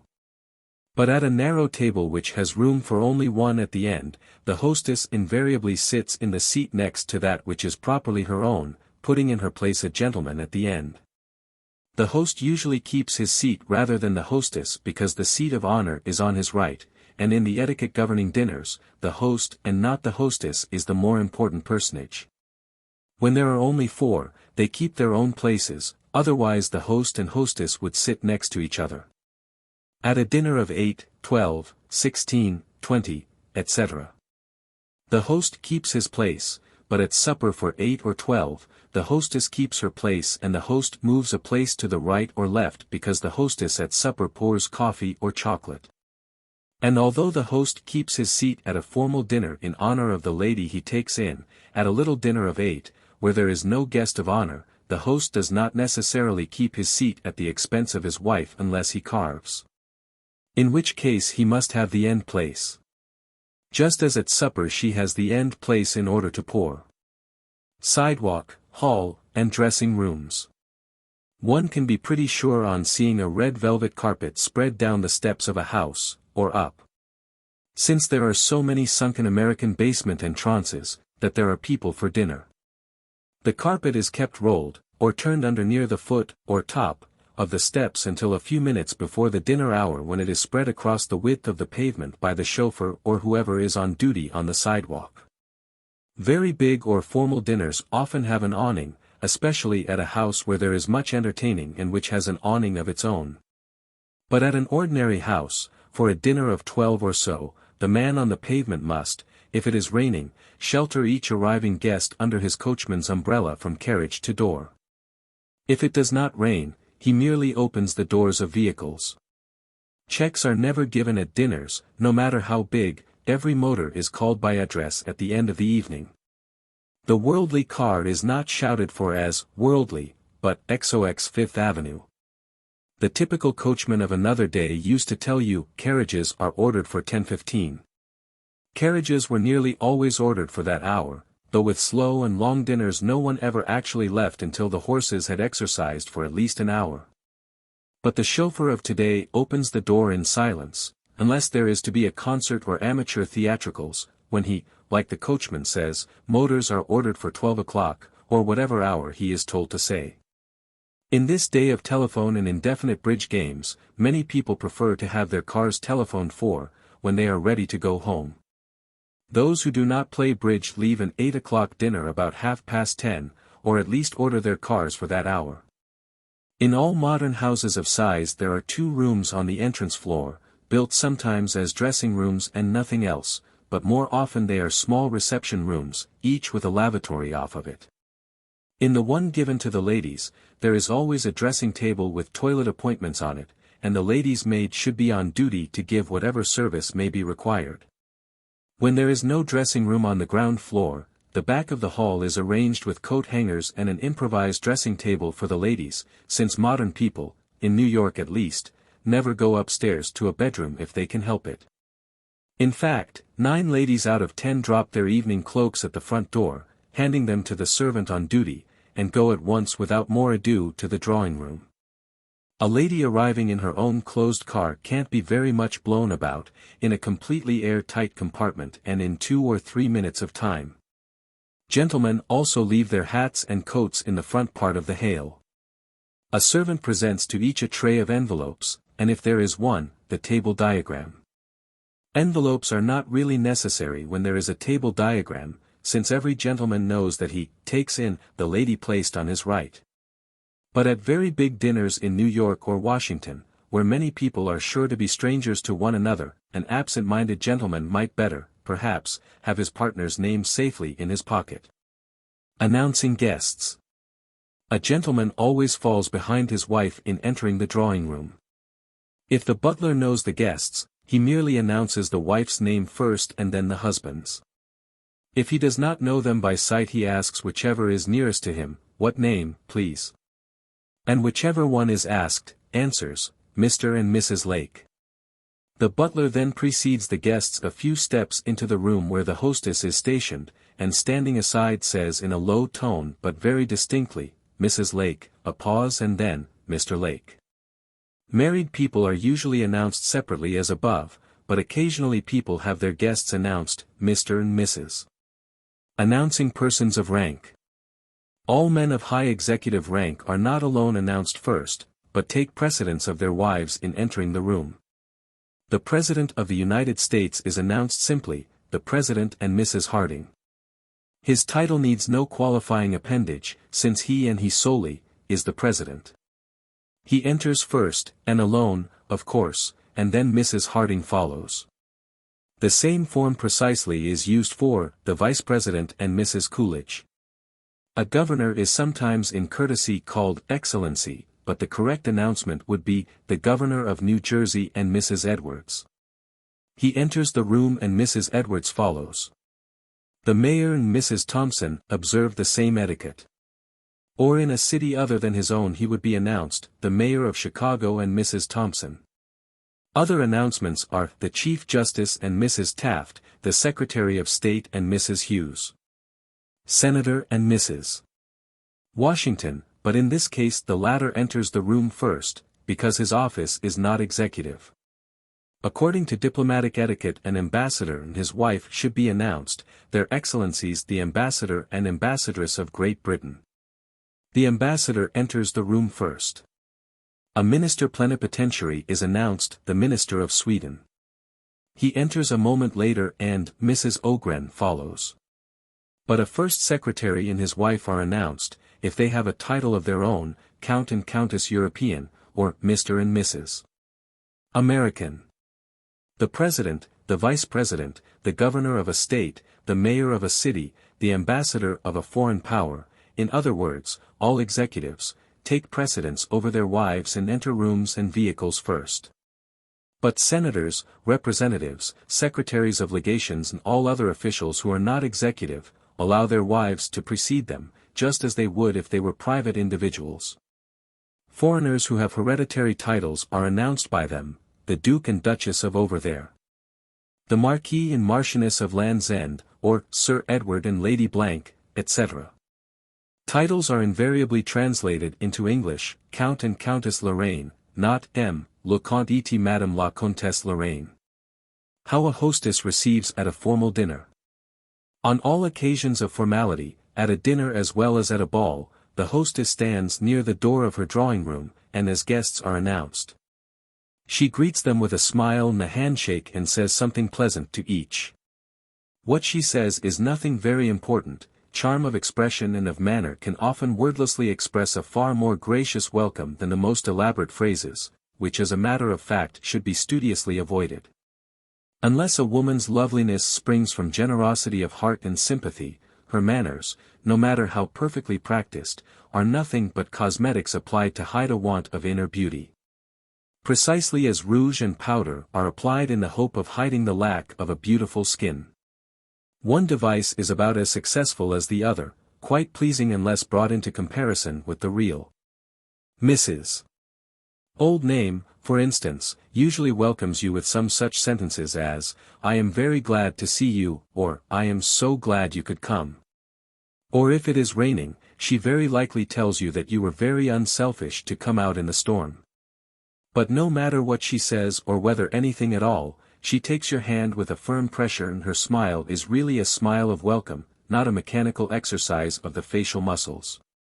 She gives you always, even if only for the moment, her complete attention, and you go into her drawing room with a distinct feeling that you are under the roof, not of a mere acquaintance, but of a friend. Mr.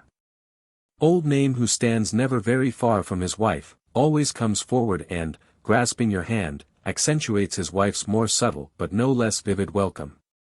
And either you join a friend standing near, or he presents you, if you are a man, to a lady. Or if you are a lady, he presents a man to you. Some hostesses, especially those of the lion hunting in the new to best society variety, are much given to explanations, and love to say, "Mrs. Jones, I want you to meet Mrs. Smith." Mrs. Smith is the author of Dragged from the Depths, a most enlightening work of psychic insight. Or to a good-looking woman, "I am putting you next to the Assyrian ambassador, I want him to carry back a flattering impression of American women." But people of good breeding do not overexploit their distinguished guests with embarrassing hyperbole, or make personal remarks. Both are in worst possible taste. Do not understand by this that explanations cannot be made. It is only that they must not be embarrassingly made to their faces. Nor must a specialist's subject be forced upon him, like a pair of manacles, by any exploiting hostess who has captured him. Mrs. Old Name might perhaps, in order to assist conversation for an interesting but reticent person, tell a lady just before going in to dinner, "Mr. Traveler, who is sitting next to you at the table, has just come back from 2 years alone with the cannibals."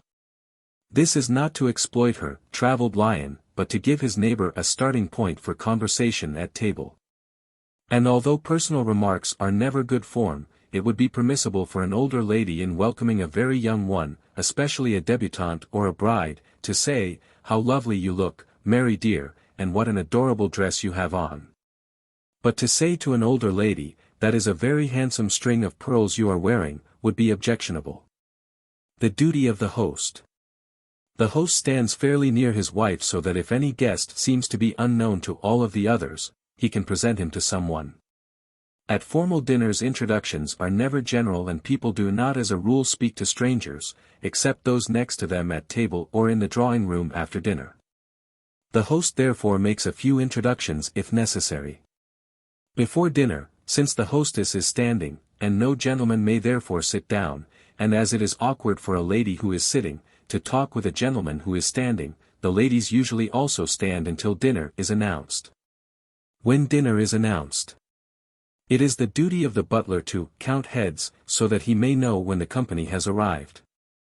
As soon as he has announced the last person, he notifies the cook.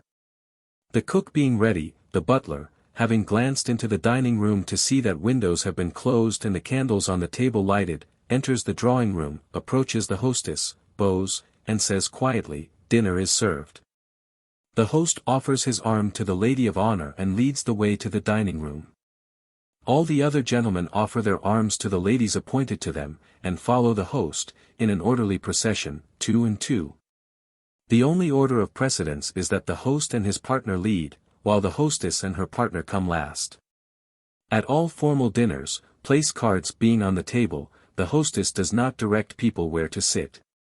If there was no table diagram in the hall, the butler, standing just within the dining room door, tells each gentleman as he approaches, right or left. R or L is occasionally written on the lady's name card in the envelopes given to the gentleman, or if it is such a big dinner that there are many separate tables. The tables are numbered with standing placards, as at a public dinner, and the table number written on each lady's name card. The manners of a hostess. First of all, a hostess must show each of her guests equal and impartial attention. Also, although engrossed in the person she is talking to, she must be able to notice anything amiss that may occur.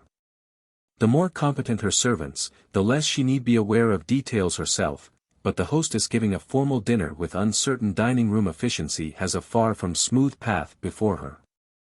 No matter what happens, if all the china in the pantry falls with a crash, she must not appear to have heard it. No matter what goes wrong, she must cover it as best she may, and at the same time cover the fact that she is covering it. To give hectic directions merely accentuates the awkwardness.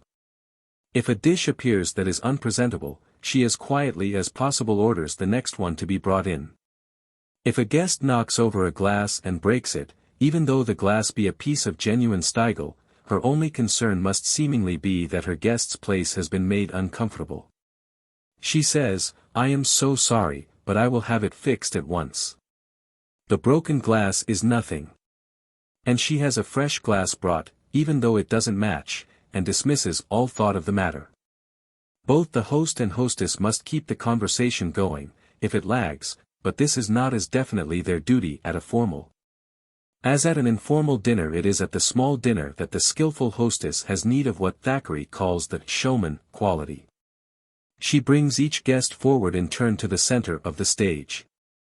In a lull in the conversation she says beguilingly to a clever but shy man, "John, what was that story you told me?" and then she repeats briefly an introduction to a topic in which John particularly shines. Or later on, she begins a narrative and breaks off suddenly, turning to someone else, "You tell them." These examples are rather bald, and overemphasize the method in order to make it clear. Practice and the knowledge of human nature, or of the particular temperament with which she is trying to deal, can alone tell her when she may lead or provoke this or that one to being at his best. To his own satisfaction as well as that of the others who may be present.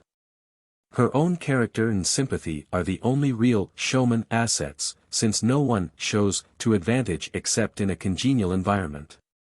The late guest. A polite hostess waits 20 minutes after the dinner hour, and then orders dinner served.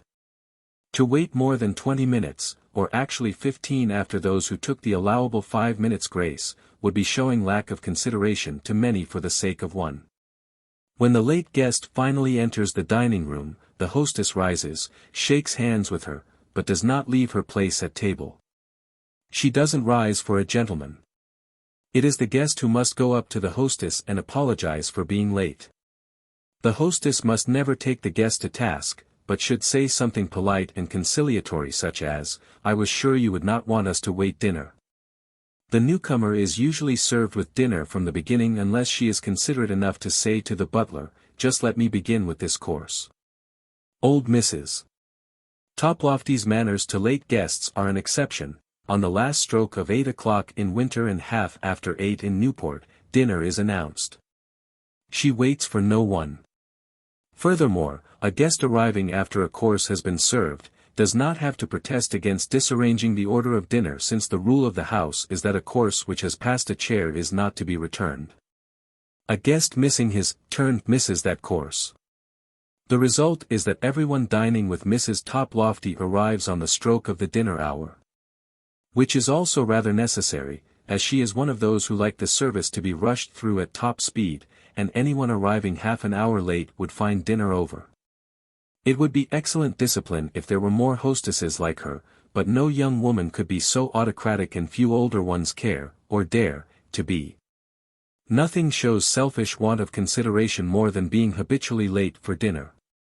Not only are others, who were themselves considerate, kept waiting, but dinner is dried and ruined for everyone else through the fault of the tardy one. And though expert cooks know how to keep food from becoming uneatable, no food can be so good as at the moment for which it is prepared.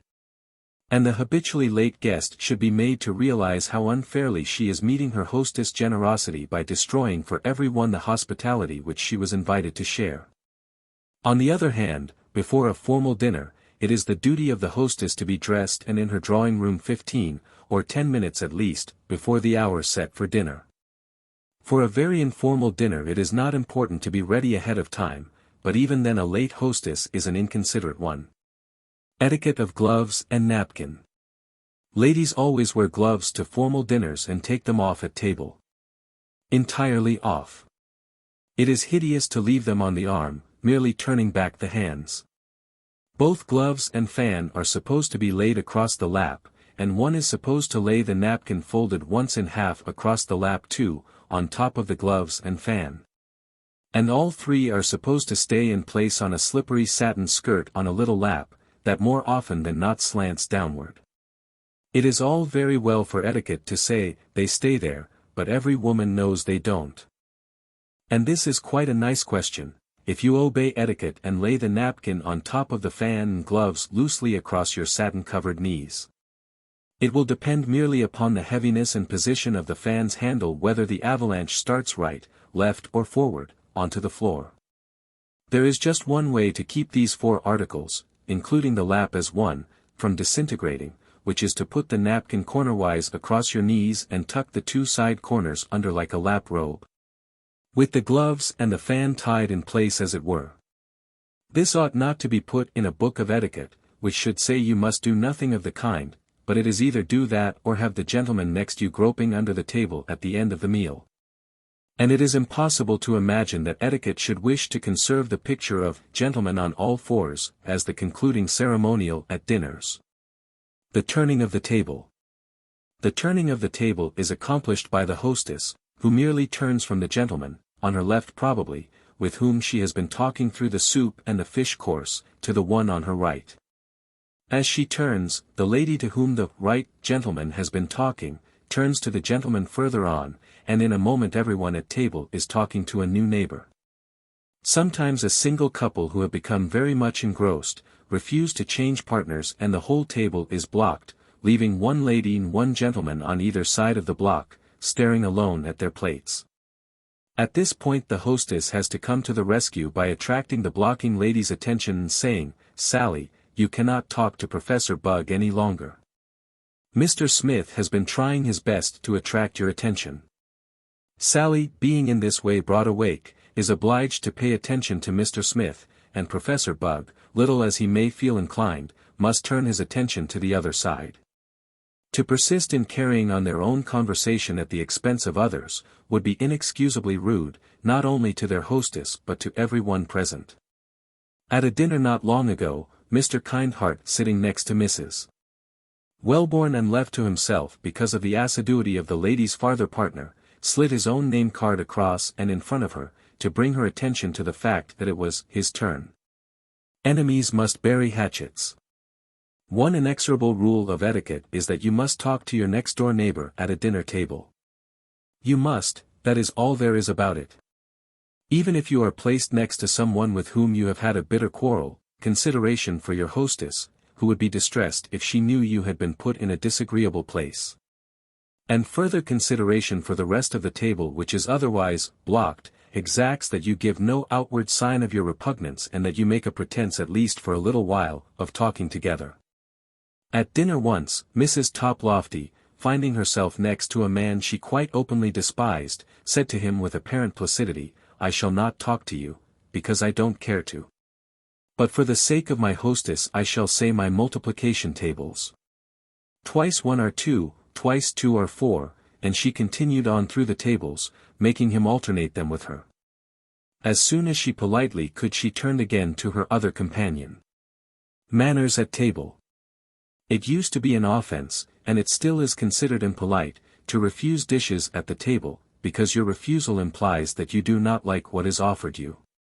If this is true, you should be doubly careful to take at least a little on your plate and make a pretense of eating some of it, since to refuse course after course cannot fail to distress your hostess. If you are on a diet and accepted the invitation with that stipulation, your not eating is excusable. But even then, to sit with an empty plate in front of you throughout a meal makes you a seemingly reproachful table companion for those of good appetite sitting next to you. Attacking a complicated dish. When a dinner has been prepared by a chef who prides himself on being a decorative artist, the guest of honor and whoever else may be the first to be served have quite a problem to know which part of an intricate structure is to be eaten, and which part is scenic effect. The main portion is generally clear enough. The uncertainty is in whether the flowers are eatable vegetables and whether the things that look like ducks are potatoes, or trimming. If there are 6 or more, the chances are they are edible, and that 1 or 2 of a kind are embellishments only. Rings around food are nearly always to be eaten, platforms under food seldom, if ever, are. Anything that looks like pastry is to be eaten, and anything divided into separate units should be taken on your plate complete. You should not try to cut a section from anything that has already been divided into portions in the kitchen.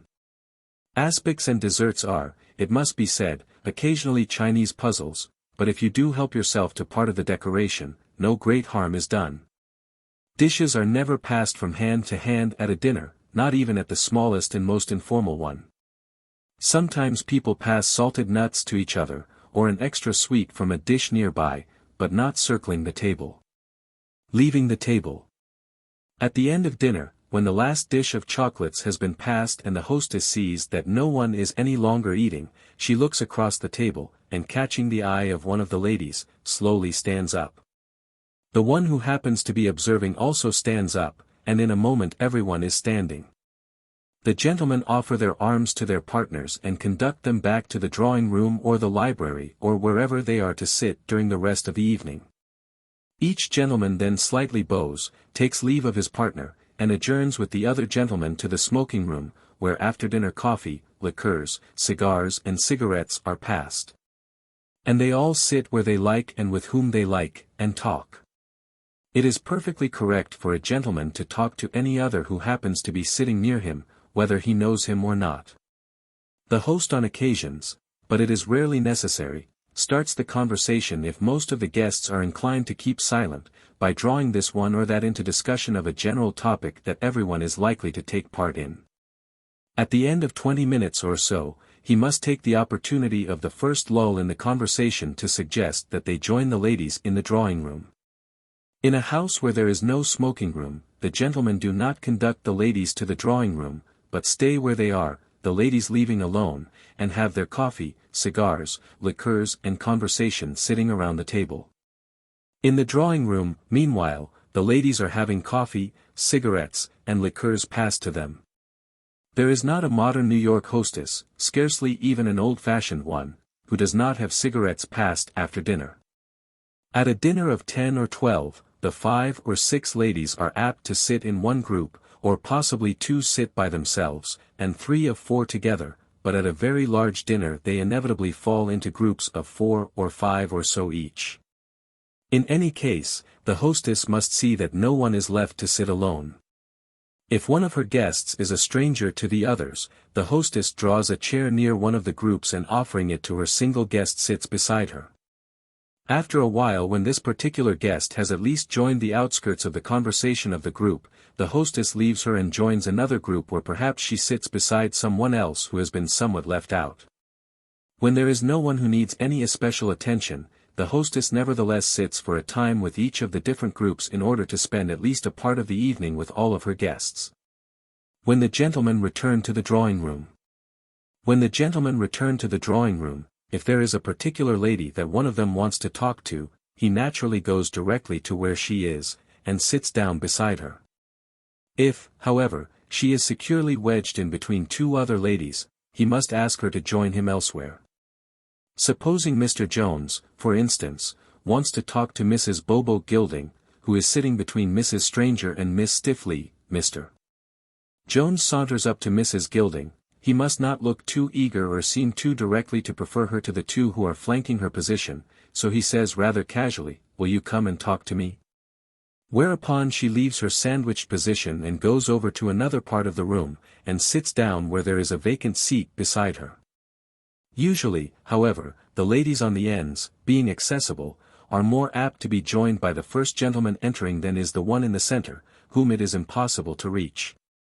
Etiquette has always decreed that gentlemen should not continue to talk together after leaving the smoking room, as it is not courteous to those of the ladies who are necessarily left without partners. At informal dinners, and even at many formal ones, bridge tables are set up in an adjoining room, if not in the drawing room. Those few who do not play bridge spend a half hour, or less, in conversation and then go home, unless there is some special diversion. Music or other entertainment after dinner. Very large dinners of 50 or over are almost invariably followed by some sort of entertainment. Either the dinner is given before a ball or a musicale or amateur theatricals, or professionals are brought in to dance or sing. In this day when conversation is not so much a lost as a willfully abandoned art, people in numbers cannot be left to spend an evening on nothing but conversation. Grouped together by the hundred and with bridge tables absent, the modern fashionables in America, and in England, too, are as helpless as children at a party without something for them to do, listen to, or look at. Very big dinners. A dinner of 60, for instance, is always served at separate tables, a center one of 20 people, and 4 corner tables of 10 each. Or if less, a center table of 12 and 4 smaller tables of 8. A dinner of 36 or less is seated at a single table. But whether there are 18, 80, or 1 or 200, the setting of each individual table and the service is precisely the same. Each one is set with centerpiece, candles, compotiers, and evenly spaced plates, with the addition of a number by which to identify it, or else each table is decorated with different colored flowers, pink, yellow, orchid, white. Whatever the manner of identification, the number or the color is written in the corner of the ladies' name cards that go in the envelopes handed to each arriving gentleman at the door, pink, yellow, orchid, white, or center table. In arranging for the service of dinner, the butler details 3 footmen, usually, to each table of 10, and 6 footmen to the center table of 20. There are several houses, palaces really, in New York that have dining rooms big enough to seat 100 or more easily. But 60 is a very big dinner, and even 30 does not go well without an entertainment following it. Otherwise the details are the same in every particular as well as in table setting. The hostess receives at the door, guests stand until dinner is announced, the host leads the way with the guest of honor. The hostess goes to table last.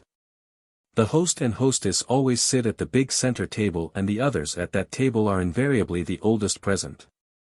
No one resents being grouped according to age, but many do resent a segregation of ultra-fashionables.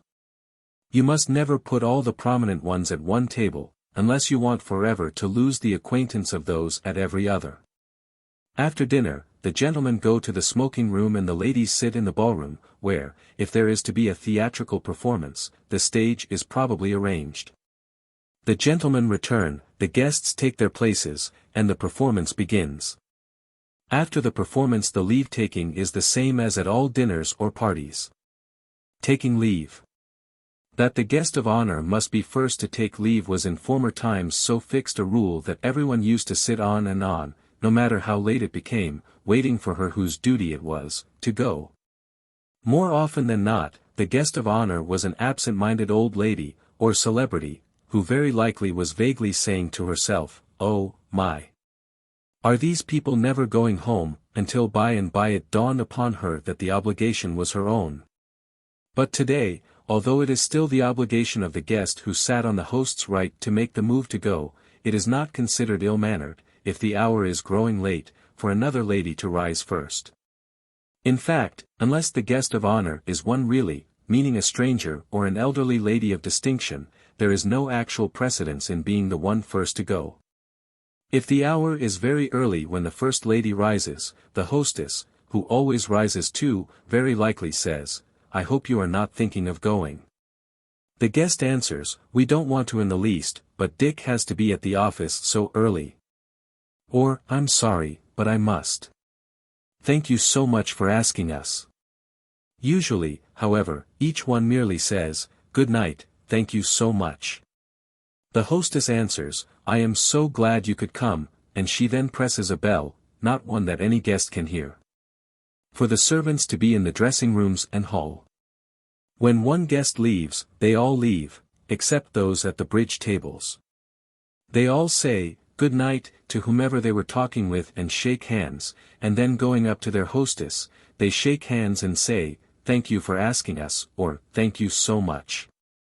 "Thank you so much, good night," is the usual expression. And the hostess answers, "It was so nice to see you again," or, "I'm glad you could come." But most usually of all she says merely, "Good night," and suggests friendliness by the tone in which she says it, an accent slightly more on the "good" perhaps than on the "night." In the dressing room, or in the hall, the maid is waiting to help the ladies on with their wraps, and the butler is at the door. When Mr. and Mrs. Jones are ready to leave, he goes out on the front steps and calls, "Mr. Jones' car." The Jones chauffeur answers, "Here," the butler says to either Mr. or Mrs. Jones, "Your car is at the door," and they go out. The bridge people leave as they finish their games, sometimes a table at a time or most likely two together. Husbands and wives are never, if it can be avoided, put at the same table. Young people in saying good night say, "Good night, it has been too wonderful," or, "Good night, and thank you so much." And the hostess smiles and says, "So glad you could come," or just, "Good night." The little dinner. The little dinner is thought by most people to be the very pleasantest social function there is. It is always informal, of course, and intimate conversation is possible, since strangers are seldom, or at least very carefully, included. For younger people, or others who do not find great satisfaction in conversation, the dinner of 8 and 2 tables of bridge afterwards has no rival in popularity. The formal dinner is liked by most people now and then, and for those who don't especially like it, it is at least salutary as a spine-stiffening exercise, but for night after night, season after season. The little dinner is to social activity what the roast course is to the meal. The service of a little dinner is the same as that of a big one. As has been said, proper service in properly run houses is never relaxed, whether dinner is for 18 or for 2 alone. The table appointments are equally fine and beautiful, though possibly not quite so rare. Really priceless old glass and china can't be replaced because duplicates do not exist, and to use it 3 times a day would be to court destruction. Replicas, however, are scarcely less beautiful and can be replaced if chipped. The silver is identical, the food is equally well prepared, though a course or 2 is eliminated, the service is precisely the same. The clothes that fashionable people wear every evening they are home alone, are, if not the same, at least as beautiful of their kind. Young Gilding's lounge suit is quite as handsome as his dinner clothes, and he tubs and shaves and changes his linen when he puts it on. His wife wears a tea gown, which is classified as a négligé rather in irony, since it is apt to be more elaborate and gorgeous, to say nothing of dignified, than half of the garments that masquerade these days as evening dresses. They wear these informal clothes only if very intimate friends are coming to dinner alone. Alone may include as many as 8, but never includes a stranger. A dinner service without silver, the little dinner is thought by most people to be the very pleasantest social function there is. Page. Otherwise, at informal dinners, the host wears a dinner coat and the hostess a simple evening dress, or perhaps an elaborate one that has been seen by everyone and which goes on at little dinners for the sake of getting some wear out of it. She never, however, receives formally standing, though she rises when a guest comes into the room, shakes hands, and sits down again. When dinner is announced, gentlemen do not offer their arms to the ladies. The hostess and the other ladies go into the dining room together, not in a procession, but just as they happen to come. If one of them is much older than the others, the younger ones wait for her to go ahead of them, or one who is much younger goes last. The men stroll in the rear. The hostess on reaching the dining room goes to her own place where she stands and tells everyone where she or he is to sit. "Mary, will you sit next to Jim, and Lucy on his other side, Kate, over there, Bobo, next to me," etc. Carving on the table. Carving is sometimes seen at home dinner tables. A certain type of man always likes to carve, and such a one does. But in 49 houses out of 50, in New York at least, the carving is done by the cook in the kitchen, a roast while it is still in the roasting pan, and close to the range at that, so that nothing can possibly get cooled off in the carving. After which the pieces are carefully put together again, and transferred to an intensely hot platter. This method has two advantages over table carving: quicker service, and hotter food. Unless a change takes place in the present fashion, none except cooks will know anything about carving, which was once considered an art necessary to every gentleman. The boast of the high-born Southerner, that he could carve a canvas back holding it on his fork, will be as unknown as the driving of a four-in-hand. Old-fashioned butlers sometimes carve in the pantry, but in the most modern service all carving is done by the cook. Cold meats are, in the English service, put whole on the sideboard and the family and guests cut off what they choose themselves. In America cold meat is more often sliced and laid on a platter garnished with finely chopped meat jelly and watercress or parsley. The stag or bachelor dinner. A man's dinner is sometimes called a stag or a bachelor dinner. And as its name implies, is a dinner given by a man and for men only. A man's dinner is usually given to celebrate an occasion of welcome or farewell. The best-known bachelor dinner is the one given by the groom just before his wedding. Other dinners are more apt to be given by one man, or a group of men, in honor of a noted citizen who has returned from a long absence, or who is about to embark on an expedition or a foreign mission. Or a young man may give a dinner in honor of a friend's 21st birthday, or an older man may give a dinner merely because he has a quantity of game which he has shot and wants to share with his especial friends. Nearly always a man's dinner is given at the host's club or his bachelor quarters or in a private room in a hotel. But if a man chooses to give a stag dinner in his own house, his wife, or his mother, should not appear. For a wife to come downstairs and receive the guests for him, cannot be too strongly condemned as out of place. Such a maneuver on her part, instead of impressing his guests with her own grace and beauty, is far more likely to make them think what a poor worm her husband must be, to allow himself to be henpecked. And for a mother to appear at a son's dinner is, if anything, worse. An essential piece of advice to every woman is, no matter how much you may want to say, "How do you do," to your husband's or your son's friends, don't. Chapters: Dinner Giving with Limited Equipment. The service problem. People who live all the year in the country are not troubled with formal dinner giving, because, excepting on great estates, formality and the country do not go together. For the one or two formal dinners which the average city dweller feels obliged to give every season, nothing is easier than to hire professionals. It is also economical, since nothing is wasted in experiment. A cook equal to the Gildings chef can be had to come in and cook your dinner at about the price of 2 charwomen. Skilled butlers or waitresses are to be had in all cities of any size at comparatively reasonable fees. The real problem is in giving the innumerable casual and informal dinners for which professionals are not only expensive, but inappropriate. The problem of limited equipment would not present great difficulty if the tendency of the age were toward a slower pace, but the opposite is the case. No one wants to be kept waiting a second at table, and the world of fashion is growing more impatient and critical instead of less. The service of a dinner can however be much simplified and shortened by choosing dishes that do not require accessories. Dishes that have accompanying condiments. Nothing so delays the service of a dinner as dishes that must immediately be followed by necessary accessories. If there is no one to help the butler or waitress, no dish must be included on the menu, unless you are only 1 or 2 at table, or unless your guests are neither critical nor modern, that is not complete in itself. For instance, fish has nearly always an accompanying dish. Broiled fish, or fish meunière, has ice-cold cucumbers sliced as thin as Saratoga chips, with a very highly seasoned French dressing, or a mixture of cucumbers and tomatoes. Boiled fish always has mousseline, hollandaise, mushroom or egg sauce, and round scooped boiled potatoes sprinkled with parsley.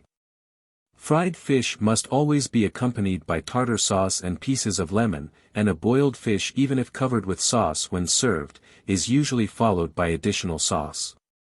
Many meats have condiments. Roast beef is never served at a dinner party, it is a family dish and generally has Yorkshire pudding or roast potatoes on the platter with the roast itself, and is followed by pickles or spiced fruit. Turkey likewise, with its chestnut stuffing and accompanying cranberry sauce, is not a company dish, though excellent for an informal dinner. Saddle of mutton is a typical company dish. All mutton has currant jelly. Lamb has mint sauce, or mint jelly. Partridge or guinea hen must have 2 sauce boats, presented on one tray, browned breadcrumbs in one, and cream sauce in the other. Apple sauce goes with barnyard duck. The best accompaniment to wild duck is the precisely timed 18 minutes in a quick oven. And celery salad, which goes with all game, need not be especially hurried. Salad is always the accompaniment of tame game, aspics, cold meat dishes of all sorts, and is itself accompanied by crackers and cheese or cheese soufflé or cheese straws. Special menus of unaccompanied dishes. One person can wait on 8 people if dishes are chosen which need no supplements. The fewer the dishes to be passed, the fewer the hands needed to pass them. And yet many housekeepers thoughtlessly order dishes within the list above, and then wonder why the dinner is so hopelessly slow, when their waitress is usually so good. The following suggestions are merely offered in illustration. Each housekeeper can easily devise further for herself.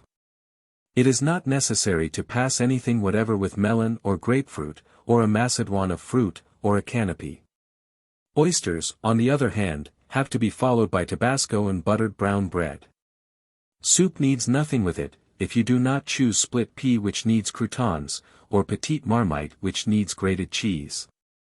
Fish dishes which are made with sauce in the dish, such as sole au vin blanc, lobster Newburg, crab ravigotte, fish mousse, especially if in a ring filled with plenty of sauce, do not need anything more. Tartar sauce for fried fish can be put in baskets made of hollowed-out lemon rind, a basket for each person, and used as a garnishing around the dish. Filet mignon, or fillet of beef, both of them surrounded by little clumps of vegetables, share with chicken casserole in being the lifesavers of the hostess who has one waitress in her dining room. Another dish, but more appropriate to lunch than to dinner, is of French chops banked against mashed potatoes, or puree of chestnuts, and surrounded by string beans or peas. None of these dishes requires any following dish whatever, not even a vegetable. Fried chicken with corn fritters on the platter is almost as good as the 2 beef dishes, since the one green vegetable which should go with it, can be served leisurely, because fried chicken is not quickly eaten. And a ring of aspic with salad in the center does not require accompanying crackers as immediately as plain lettuce. Steak and broiled chicken are fairly practical since neither needs gravy, condiment, or sauce, especially if you have a divided vegetable dish so that 2 vegetables can be passed at the same time. If a hostess chooses not necessarily the above dishes but others which approximately take their places, she need have no fear of a slow dinner, if her one butler or waitress is at all competent. The possibilities of the plain cook. In giving informal or little dinners, you need never worry because you cannot set the dishes of a professional dinner party cook before your friends or even strangers. So long as the food that you are offering is good of its kind. It is by no means necessary that your cook should be able to make the clear soup that is one of the tests of the perfect cook, and practically never produced by any other. Nor is it necessary that she be able to construct comestible mosaics and sculptures. The essential thing is to prevent her from attempting anything she can't do well. If she can make certain dishes that are pretty as well as good to taste, so much the better. But remember, the more pretentious a dish is, the more it challenges criticism. If your cook can make neither clear nor cream soup, but can make a delicious clam chowder, better far to have a clam chowder. On no account let her attempt clear green turtle, which has about as good a chance to be perfect as a supreme of boned capon, in other words, none whatsoever. And the same way throughout dinner. Whichever dishes your own particular Nora or Selma or Marie can do best, those are the ones you must have for your dinners. Another thing, it is not important to have variety. Because you gave the Normans chicken casserole the last time they dined with you is no reason why you should not give it to them again, if that is the specialty of the house, as the French say. A late, and greatly loved, hostess whose Sunday luncheons at a huge country house just outside of Washington were for years one of the outstanding features of Washington's smartest society, had the same lunch exactly, week after week. Year after year. Those who went to her house knew just as well what the dishes would be as they did where the dining room was situated. At her few enormous and formal dinners in town, her cook was allowed to be magnificently architectural, but if you dined with her alone, the chances were 10 to 1 that the Sunday chicken and pancakes would appear before you. Do not experiment for strangers. Typical dinner party dishes are invariably the temptation no less than the downfall of ambitious ignorance. Never let an inexperienced cook attempt a new dish for company, no matter how attractive her description of it may sound. Try it yourself, or when you are having family or most intimate friends who will understand if it turns out all wrong that it is a trial dish. In fact, it is a very good idea to share the testing of it with someone who can help you in suggestions, if they are needed for its improvement. Or supposing you have a cook who is rather poor on all dinner dishes, but makes delicious bread and cake and waffles and oyster stew and creamed chicken, or even hash. You can make a specialty of asking people to supper. Suppers are necessarily informal, but there is no objection in that. Formal parties play a very small role anyway compared to informal ones. There are no end of people, and the smartest ones at that, who entertain only in the most informal possible way. Mrs. Old Name gives at most 2 formal dinners a year, her typical dinners and suppers are for 8. Proper dishing. The dishing is quite as important as the cooking. A smear or thumb mark on the edge of a dish is like a spot on the front of a dress. Water must not be allowed to collect at the bottom of a dish, that is why a folded napkin is always put under boiled fish and sometimes under asparagus. And dishes must be hot, they cannot be too hot. Meat juice that has started to crust is nauseating. Far better have food too hot to eat and let people take their time eating it than that others should suffer the disgust of cold victuals. Sending in cold food is one of the worst faults, next to not knowing how to cook, that a cook can have. Professional or home dining room service. Just as it is better to hire a professional dinner party cook than to run the risk of attempting a formal dinner with your own Nora or Selma unless you are very sure she is adequate. In the same way it is better to have a professional waitress as captain over your own, or a professional butler over your own inexperienced one, than to have your meals served in spasms and long pauses. But if your waitress, assisted by the chambermaid, perfectly waits on 6, you will find that they can very nicely manage 10, even with accompanied dishes. Blunders in service. If an inexperienced servant blunders, you should pretend, if you can, not to know it. Never attract anyone's attention to anything by apologizing or explaining, unless the accident happens to a guest. Under ordinary circumstances, least said, soonest mended, is the best policy. If a servant blunders, it makes the situation much worse to take her to task, the cause being usually that she is nervous or ignorant. Speak, if it is necessary to direct her, very gently and as kindly as possible, your object being to restore confidence, not to increase the disorder. Beckon her to you and tell her as you might tell a child you were teaching, give Mrs. Smith a tablespoon, not a teaspoon. Or, you have forgotten the fork on that dish. Never let her feel that you think her stupid, but encourage her as much as possible, and when she does anything especially well, tell her so. The encouragement of praise. Nearly all people are quick to censure but rather chary of praise. Admonish of course where you must, but censure only with justice, and don't forget that whether of high estate or humble, we all of us like praise, sometimes. When a guest tells you your dinner is the best he has ever eaten, remember that the cook cooked it, and tell her it was praised. Or if the dining room service was silent and quick and perfect, then tell those who served it how well it was done. If you are entertaining all the time, you need not commend your household after every dinner you give, but if any especial willingness, attentiveness, or tact is shown. Don't forget that a little praise is not only merest justice but is beyond the purse of no one.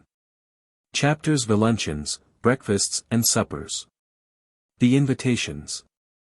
Although the engraved card is occasionally used for an elaborate luncheon, especially for one given in honor of a noted person. Formal invitations to lunch in very fashionable houses are nearly always written in the first person, and rarely sent out more than a week in advance.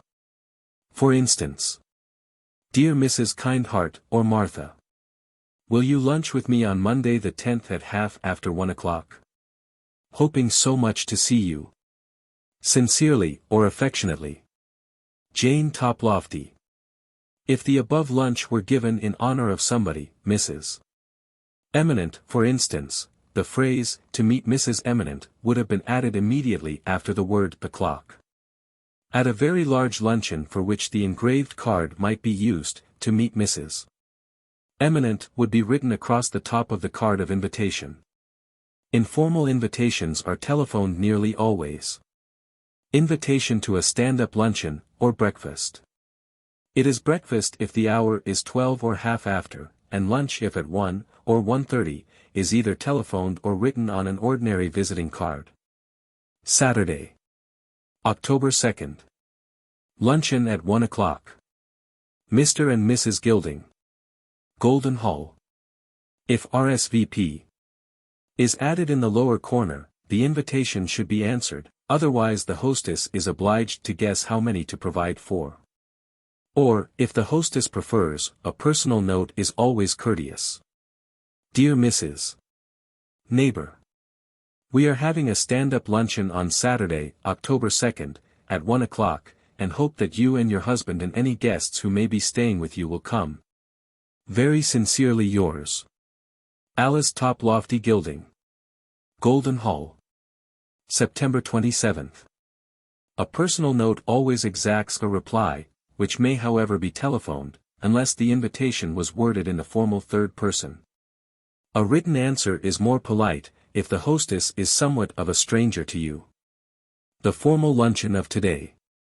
Luncheon, being a daylight function, is never so formidable as a dinner, even though it may be every bit as formal and differ from the latter in minor details only.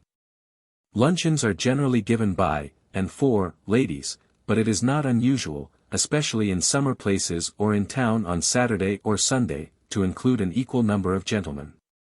But no matter how large or formal a luncheon may be, there is rarely a chauffeur on the sidewalk, or a carpet or an awning. The hostess, instead of receiving at the door, sits usually in the center of the room in some place that has an unobstructed approach from the door. Each guest coming into the room is preceded by the butler to within a short speaking distance of the hostess, where he announces the new arrival's name, and then stands aside. Where there is a waitress instead of a butler, guests greet the hostess unannounced. The hostess rises, or if standing takes a step forward, shakes hands, says, "I'm so glad to see you," or "I am delighted to see you," or "How do you do?" She then waits for a second or two to see if the guest who has just come in speaks to anyone. If not, she makes the necessary introduction. When the butler or waitress has counted heads, and knows the guests have arrived, he or she enters the room, bows to the hostess and says, "Luncheon is served." If there is a guest of honor, the hostess leads the way to the dining room, walking beside her. Otherwise, the guests go in twos or threes, or even singly, just as they happen to come, except that the very young make way for their elders, and gentlemen stroll in with those they happen to be talking to, or, if alone, fill in the rear. The gentlemen never offer their arms to ladies in going into a luncheon, unless there should be an elderly guest of honor, who might be taken in by the host, as at a dinner. But the others follow informally. The table. Candles have no place on a lunch or breakfast table, and are used only where a dining room is unfortunately without daylight. Also a plain damask tablecloth, which must always be put on top of a thick table felt, is correct for dinner but not for luncheon. The traditional lunch table is bare, which does not mean actually bare at all, but that it has a centerpiece, either round or rectangular or square, with place mats to match, made in literally unrestricted varieties of linen, needlework and lace. The centerpiece is anywhere from 30 inches to 1.5 yards square, on a square or round table, and from half a yard to 1 yard wide by length in proportion to the length of a rectangular table. The place mats are round or square or rectangular to match, and are put at the places. Or if the table is a refectory one, instead of centerpiece and doilies, the table is set with a runner not reaching to the edge at the side, but falling over both ends. Or there may be a tablecloth made to fit the top of the table to within an inch or two of its edge. Occasionally there is a real cloth that hangs over like a dinner cloth, but it always has lace or open work and is made of fine linen so that the table shows through. The decorations of the table are practically the same as for dinner, flowers, or a silver ornament or ipurn in the center, and flower dishes or compotiers or patens filled with ornamental fruit or candy at the corners. If the table is very large and rather bare without candles, for vases or silver bowls of flowers, or ornamental figures are added. If the center ornament is of porcelain, for porcelain figures to match have at least a logical reason for their presence, or a bisque garden set of vases and balustrades. With small flowers and vines put in the vases to look as though they were growing, follows out the decoration. Most people, however, like a sparsely ornamented table. The places are set as for dinner, with a place plate, 3 forks, 2 knives and a small spoon. The lunch napkin, which should match the table linen, is much smaller than the dinner napkin, and is not folded quite the same, it is folded like a handkerchief, in only 4 folds, 4 thicknesses. The square is laid on the place plate diagonally, with the monogrammed, or embroidered, corner pointing down toward the edge of the table. The upper corner is then turned sharply under in a flat crease for about 1/4 of its diagonal length. Then the 2 sides are rolled loosely under, making a sort of pillow effect laid sideways, with a straight top edge and a pointed lower edge, and the monogram displayed in the center. Another feature of luncheon service, which is always omitted at dinner, is the bread and butter plate. The bread and butter plate. The butter plate has been entirely dispossessed by the bread and butter plate, which is part of the luncheon service always, as well as of breakfast and supper. It is a very small plate about 5½ to 6½ inches in diameter, and is put at the left side of each place just beyond the forks. Butter is sometimes put on the plate by the servant, as in a restaurant, but usually it is passed. Hot breads are an important feature of every luncheon. Hot crescents, soda biscuits, bread biscuits, dinner rolls, or corn bread, the latter baked in small pans like pie plates 4 inches in diameter. Very thin bread that is roasted in the oven until it is curled and light brown, exactly like a large Saratoga chip, is often made for those who don't eat butter, and is also suitable for dinner. This double-baked bread, toast, and 1 or 2 of the above varieties, are all put in an old-fashioned silver cake basket, or actual basket of wicker, and passed as often as necessary. Butter is also passed, or helped, throughout the meal until the table is cleared for dessert.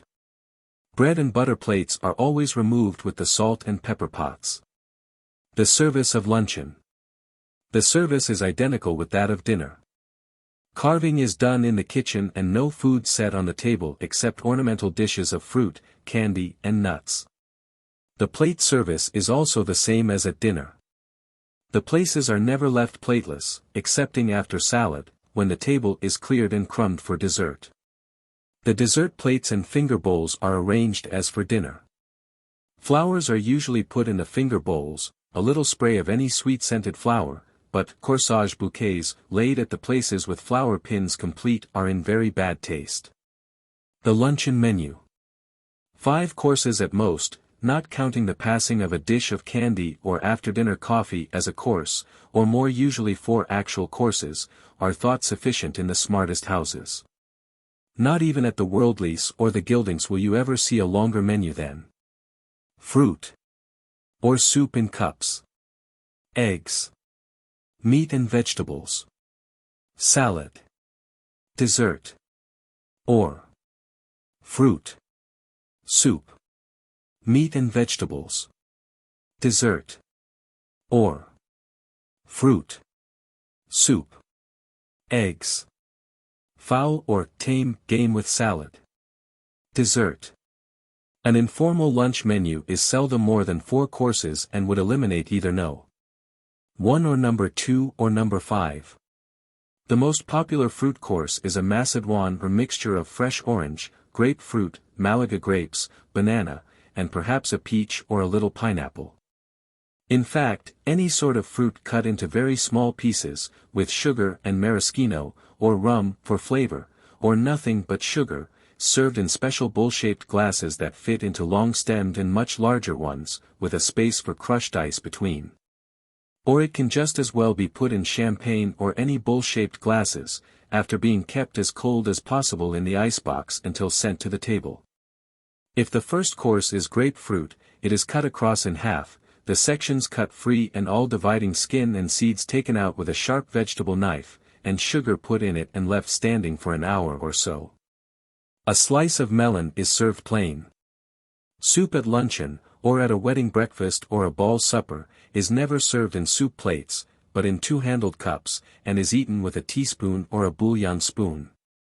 It is limited to a few varieties, either chicken, or clam broth, with a spoonful of whipped cream on top, or bouillon, or green turtle, or strained chicken, or tomato broth, or in summer, cold bouillon or broth. Lunch party egg dishes must number 100 varieties. See any cookbook. Eggs that are substantial and rich, such as eggs Benedict, or stuffed with pâté de foie gras and a mushroom sauce, should then be balanced by a simple meat, such as broiled chicken and salad, combining meat and salad courses in one. On the other hand, should you have a light egg course, like egg surprise, you could have meat and vegetables, and plain salad, or an elaborate salad and no dessert. Or with fruit and soup, omit eggs, especially if there is to be an aspic with salad. The menu of an informal luncheon, if it does not leave out a course, at least chooses simpler dishes. A bouillon or broth, shirred eggs or an omelette. Or scrambled eggs on toast which has first been spread with a pâté or meat puree, then chicken or a chop with vegetables, a salad of plain lettuce with crackers and cheese, and a pudding or pie or any other family dessert. Or broiled chicken, chicken croquettes, or an aspic, is served with the salad in very hot weather. While cold food is both appropriate and palatable, no meal should ever be chosen without at least one course of hot food. Many people dislike cold food, and it disagrees with others, but if you offer your guests soup, or even tea or chocolate, it would then do to have the rest of the meal cold. Luncheon beverages. It is an American custom, especially in communities where the 5 o'clock tea habit is neither so strong nor so universal as in New York, for the lady of a house to have the tea set put before her at the table. Not only when alone, but when having friends lunching informally with her, and to pour tea, coffee, or chocolate. And there is certainly not the slightest reason why, if she is used to these beverages and would feel their omission, she should not pour out what she chooses. In fact, although tea is never served hot at formal New York luncheons, iced tea is customary in all country houses in summer. And chocolate, not poured by the hostess, but brought in from the pantry and put down at the right of each plate, is by no means unusual at informal lunch parties.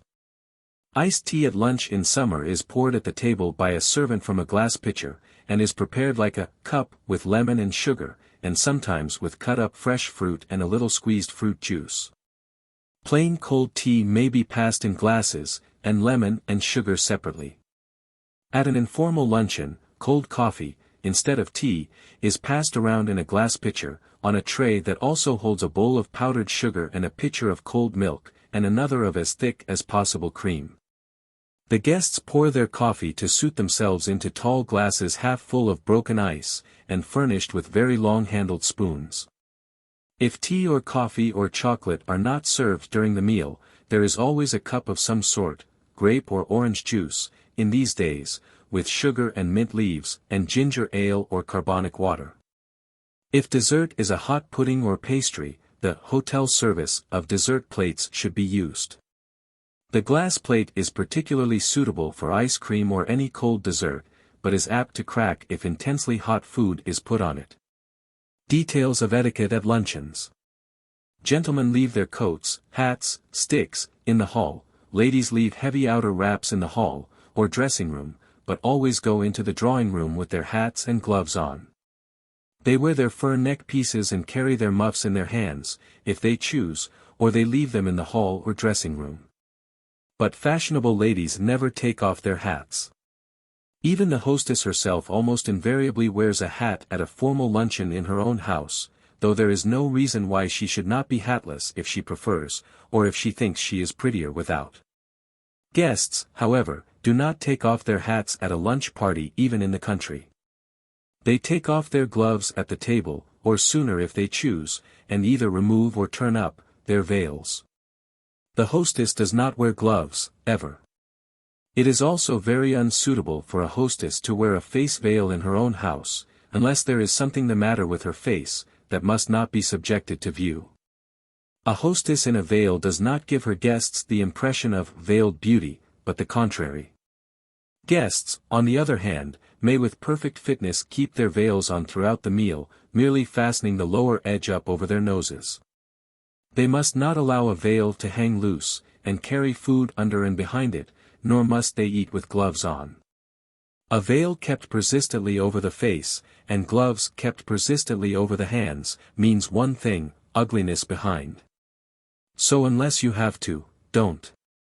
The wearing of elaborate dresses at luncheons has gone entirely out of fashion, and yet one does once in a while see an occasional lady, rarely a New Yorker, who outshines a bird of paradise and a jeweler's window. But New York women of distinction wear rather simple clothes, simple meaning untrimmed, not inexpensive. Very conspicuous clothes are chosen either by the new rich, to assure themselves of their own elegance, which is utterly lacking, or by the muttons dressed lamb fashion, to assure themselves of their own youth, which alas, is gone. Gentlemen at luncheon in town on a Sunday wear cutaway coats, in other words, what they wear to church. On a Saturday, they wear their business suits, sack coat with either stiff or pleated bosom shirts, and a starched collar. In the country, they wear country clothes. At an informal dinner the table appointments are equally fine and beautiful, though possibly not quite so rare. Page. What the servants wear. A butler wears his morning clothes. Cutaway coat, gray striped trousers, high black waistcoat, black tie. A hired waiter wears a dress suit, but never a butler in a smart house. He does not put on his evening clothes until after 6 o'clock. In a smart house, the footmen wear their dress liveries, and a waitress and other maids wear their best uniforms. The guests leave. The usual lunch hour is 1:30. By 2:45 the last guest is invariably gone, unless, of course, it is a bridge luncheon, or for some other reason they are staying longer. From half an hour to 3/4 at the table, and from 20 minutes to half an hour's conversation afterwards, means that by 2:30, if lunch was prompt, guests begin leaving. Once in a while, especially at a mixed lunch where perhaps talented people are persuaded to become entertainers, the audience stays on for hours. But such parties are so out of the usual that they have nothing to do with the ordinary procedure, which is to leave about 20 minutes after the end of the meal. The details for leaving are also the same as for dinners. One lady rises and says goodbye, the hostess rises and shakes hands and rings a bell, if necessary, for the servant to be in the hall to open the door. When one guest gets up to go, the others invariably follow. They say, goodbye, and, thank you so much. Or, at a little luncheon, intimate friends often stay on indefinitely, but when lunching with an acquaintance one should never stay a moment longer than the other guests. The guest who sits on and on, unless earnestly pressed to do so, is wanting in tact and social sense. If a hostess invites a stranger who might by any chance prove a barnacle, she can provide for the contingency by instructing her butler or waitress to tell her when her car is at the door. She then says, I had to have the car announced, because I have an appointment at the doctor's. Do wait while I put on my things, I shall be only a moment. And I can take you wherever you want to go. This expedient should not be used when a hostess has leisure to sit at home, but on the other hand, a guest should never create an awkward situation for her hostess by staying too long.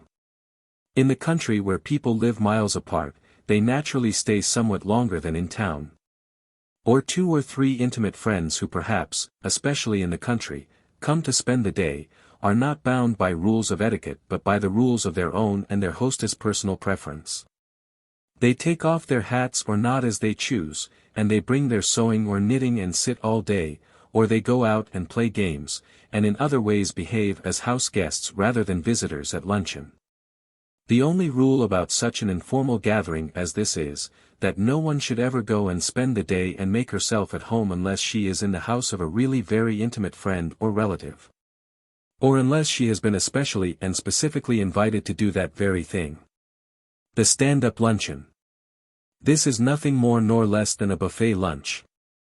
It is popular because it is a very informal and jolly sort of party, an indoor picnic really, and never attempted except among people who know each other well. The food is all put on the dining table and everyone helps himself. There is always bouillon or oyster stew or clam chowder. The most informal dishes are suitable for this sort of a meal, as for a picnic. There are 2 hot dishes and a salad, and a dessert which may be, but seldom is, ice cream. Stand-up luncheons are very practical for hostesses who have medium-sized houses, or when an elastic number of guests are expected at the time of a ball game or other event that congregates a great many people. A hunt breakfast is usually a stand-up luncheon. It is a breakfast, by courtesy of half an hour in time. At 12:30 it is breakfast, at 1 o'clock it is lunch. Regular weekly stand-up luncheons are given by hospitable people who have big places in the country and encourage their friends to drive over on some especial day when they are at home, Saturdays or Sundays generally, and intimate friends drop in uninvited. But always prepared for. On such occasions, luncheon is made a little more comfortable by providing innumerable individual tables to which people can carry the plates, glasses or cups and sit down in comfort. Suppers. Supper is the most intimate meal there is, and since none but family or closest friends are ever included, invitations are invariably by word of mouth. The atmosphere of a luncheon is often formal, but informal luncheons and suppers differ in nothing except day and evening lights, and clothes. Strangers are occasionally invited to informal luncheons, but only intimate friends are bidden to supper. The supper table. The table is set, as to places and napery, exactly like the lunch table, with the addition of candlesticks or candelabra as at dinner. Where supper differs from the usual lunch table is that in front of the hostess is a big silver tea tray with full silver service for tea or cocoa or chocolate or breakfast coffee, most often chocolate or cocoa and either tea or coffee. At the host's end of the table there is perhaps a chafing dish, that is, if the host fancies himself a cook. A number of people whose establishments are not very large, have very informal Sunday night suppers on their servants' Sundays out, and forage for themselves. The table is left set, a cold dish of something and salad are left in the icebox. The ingredients for 1 or 2 chafing dish specialties are also left ready. At supper time a member of the family, and possibly an intimate friend or 2, carry the dishes to the table and make hot toast on a toaster. This kind of supper is, in fact as well as spirit, an indoor picnic. Thought to be the greatest fun by the kind hearts, but little appreciated by the gildings, which brings it down, with so many other social customs, to a mere matter of personal taste. Chapters VIIABALLS and dances. A ball is the only social function in America to which such qualifying words as splendor and magnificence can with proper modesty of expression be applied. Even the most elaborate wedding is not quite a scene of splendor and magnificence, no matter how luxurious the decorations or how costly the dress of the bride and bridesmaids, because the majority of the wedding guests do not complete the picture. A dinner may be lavish, a dance may be beautiful, but a ball alone is prodigal, meaning, of course, a private ball of greatest importance. On rare occasions, a great ball is given in a private house, but since few houses are big enough to provide dancing space for several hundred and sit-down supper space for a greater number still, besides smoking room, dressing room and sitting about space, it would seem logical to describe a typical ball as taking place in the ballroom suite built for the purpose in nearly all hotels. A hostess prepares to give a ball. The hostess who is not giving the ball in her own house goes first of all to see the manager of the hotel, or of whatever suitable assembly rooms there may be, and finds out which evenings are available. She then telephones, probably from the manager's office, and engages the two best orchestras for whichever evening both the orchestras and the ballroom are at her disposal. Of the two, music is of more importance than rooms. With perfect music the success of a ball is more than 3/4 assured. Without it, the most beautiful decorations and most delicious supper are as flat as a fallen soufflé. You cannot give a ball or a dance that is anything but a dull promenade if you have dull music. To illustrate the importance that prominent hostesses attach to music, a certain orchestra in New York today is forced to dash almost daily, not alone from party to party, but from city to city. Time and again its leader has conducted the music at a noon wedding in Philadelphia, and a ball in Boston, or a dancing tea in Providence and a ball that evening in New York. Because Boston, Providence, New York and Philadelphia hostesses all at the present moment clamor for this one especial orchestra. The men have a little more respite than the leader since it is his leading that every one insists upon. Tomorrow another orchestra will probably make the daily tour of various cities' ballrooms. At all balls, there must be two orchestras, so that each time one finishes playing the other begins. At very dignified private balls, dancers should not stand in the middle of the floor and clap as they do in a dance hall or cabaret if the music ends. On the other hand, the music should not end. Having secured the music and engaged the ballroom, reception rooms, dressing rooms and smoking room, as well as the main restaurant, after it is closed to the public, the hostess next makes out her list and orders and sends out her invitations. Invitations. The fundamental difference between a ball and a dance is that people of all ages are asked to a ball, while only those of approximately one age are asked to a dance. Once in a while a ball is given to which the hostess invites every person on her visiting list. Mr. and Mrs. Titherington de Pwister give one every season, which although a credit to their intentions is seldom a credit to their sense of beauty. Snobbish as it sounds and is, a brilliant ball is necessarily a collection of brilliantly fashionable people. And the hostess who gathers in all the oddly assorted frumps on the outskirts of society cannot expect to achieve a very distinguished result. Ball invitations properly include all of the personal friends of the hostess no matter what their age, and all her better-known social acquaintances, meaning everyone she would be likely to invite to a formal dinner. She does not usually invite a lady with whom she may work on a charitable committee, even though she may know her well, and like her. The question as to whether an outsider may be invited is not a matter of a hostess' own inclination so much as a question whether the outsider would be agreeable to all the insiders who are coming. If the co-worker is in everything a lady and a fitting ornament to society, the hostess might very possibly ask her. If the ball to be given is for a débutante, all the débutantes whose mothers are on the general visiting list are asked as well as all young dancing men in these same families.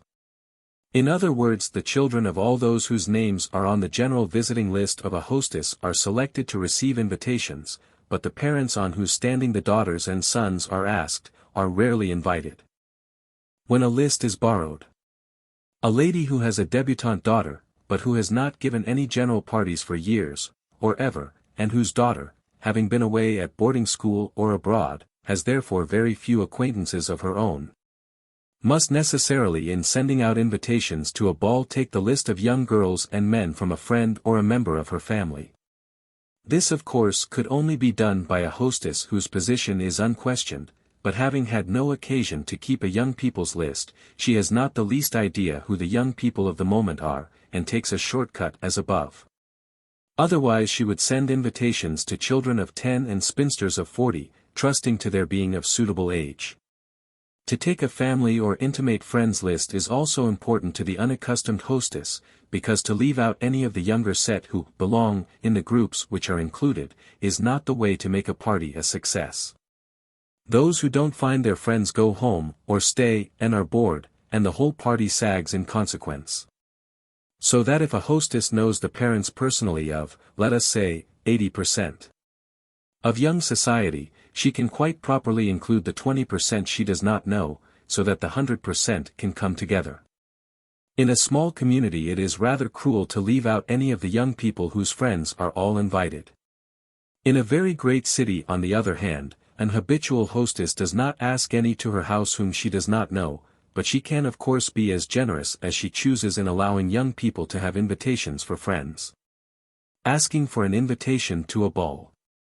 It is always permissible to ask a hostess if you may bring a dancing man who is a stranger to her. It is rather difficult to ask for an invitation for an extra girl, and still more difficult to ask for older people, because the hostess has no ground on which she can refuse without being rude. She can't say there is no room, since no dance is really limited, and least of all a ball. Men who dance are always an asset, and the more the better. But a strange young girl hung around the neck of the hostess is about as welcome as a fog at a garden party. If the girl is to be brought and looked after by the lady asking for the invitation, who has herself been already invited, that is another matter, and the hostess cannot well object. Or if the young girl is the fiancée of the man whose mother asks for the invitation, that is all right too, since he will undoubtedly come with her and see that she is not left alone. Invitations for older people are never asked for unless they are rather distinguished strangers and unquestionably suitable. Invitations are never asked for persons whom the hostess already knows, since if she had cared to invite them she would have done so. It is, however, not at all out of the way for an intimate friend to remind her of someone who in receiving no invitation has more than likely been overlooked. If the omission was intentional, nothing need be said. If it was an oversight, the hostess is very glad to repair her forgetfulness. Invitations for strangers. An invitation that has been asked for a stranger is sent direct and without comment. For instance, when the Great Lakes of Chicago came to New York for a few weeks, Mrs. Norman asked both Mrs. Worldly and Mrs. Gilding to send them invitations, one to a musicale and the other to a ball. The Great Lakes received these invitations without Mrs. Norman's card enclosed or any other word of explanation, as it was taken for granted that Mrs. Norman would tell the Great Lakes that it was through her that the invitations were sent. The Great Lakes said, "Thank you very much for asking us," when they bid their hostess good night, and they also left their cards immediately on the Worldlies and Gildings after the parties, but it was also the duty of Mrs. Norman to thank both hostesses, verbally, for sending the invitations. Decorations.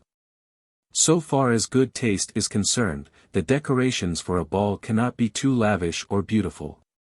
To be sure, they should not be lavish if one's purse is limited, but if one's purse is really limited, one should not give a ball. A small dance or a dancing tea would be more suitable. Ball decorations have on occasions been literally astounding, but as a rule no elaboration is undertaken other than hanging greens and flowers over the edge of the gallery, if there is a gallery, banking palms in corners, and putting up sheaves of flowers or trailing vines wherever most effective. In any event, the hostess consults her florist, but if the decorations are to be very important, an architect or an artist is put in charge, with a florist under him. The ball beautiful. Certain sounds, perfumes, places, always bring associated pictures to mind: restaurant suppers, Paris. Distinguished-looking audiences, London. The essence of charm in society, Rome. Beguiling and informal joyousness, San Francisco. Recklessness, Colorado Springs. The afternoon visit, Washington. Hectic and splendid gaiety, New York. Beautiful balls, Boston. There are 3 reasons, probably more, why the balls in Boston have what can be described only by the word quality. The word elegance, before it was misused out of existence, expressed it even better. First, best society in Boston, having kept its social walls intact, granting admission only to those of birth and breeding, has therefore preserved a quality of unmistakable cultivation. There are undoubtedly other cities, especially in the South, which have also kept their walls up and their traditions intact, but Boston has been the wise virgin as well, and has kept her lamp filled. Second, Boston hostesses of position have never failed to demand of those who would remain on their lists, strict obedience to the tenets of ceremonies and dignified behavior. Nor ceased themselves to cultivate something of the grand manner that should be the birthright of every thoroughbred lady and gentleman. Third, Boston's older ladies and gentlemen always dance at balls, and they neither rock around the floor, nor take their dancing violently. And the fact that older ladies of distinction dance with dignity, has an inevitable effect upon younger ones, so that at balls at least, dancing has not degenerated into gymnastics or contortions. The extreme reverse of a smart Boston ball is one, no matter where, which has a roomful of people who deport themselves abominably, who greet each other by waving their arms aloft, who dance like Apaches or jiggling music box figures, and who scarcely suggest an assemblage of even decent, let alone well-bred, people. Supper. A sit-down supper that is served continuously for 2 or 3 hours, is the most elaborate ball supper. Next in importance is the sit-down supper at a set time. Third, the buffet supper, which is served at dances but not at balls. At the most fashionable New York balls, supper service begins at 1 and continues until 3, and people go when they feel like it. The restaurant is closed to the public at 1 o'clock. The entrance is then curtained or shut off from the rest of the hotel. The tables are decorated with flowers and the supper service opened for the ball guests. Guests sit where they please, either making up a table, or a man and his partner finding a place wherever there are 2 vacant chairs. At a private ball, guests do not pay for anything or sign supper checks, or tip the waiter, since the restaurant is for the time being the private dining room of the host and hostess. At a sit-down supper at a set hour, the choice of menu is unlimited, but suppers are never as elaborate now as they used to be. Years ago few balls were given without terrapin, and a supper without champagne was as unheard of. In fact, champagne was the heaviest item of expenditure always. Decorations might be very limited, but champagne was as essential as music. Cotillion favors were also an important item which no longer exists. And champagne has gone its way with nectar, to the land of fable, so that if you eliminate elaborate decorations, ball giving is not half the expense it used to be. For a sit-down supper that is continuous. When the service of supper continues for several hours, it is necessary to select food that can be kept hot indefinitely without being spoiled.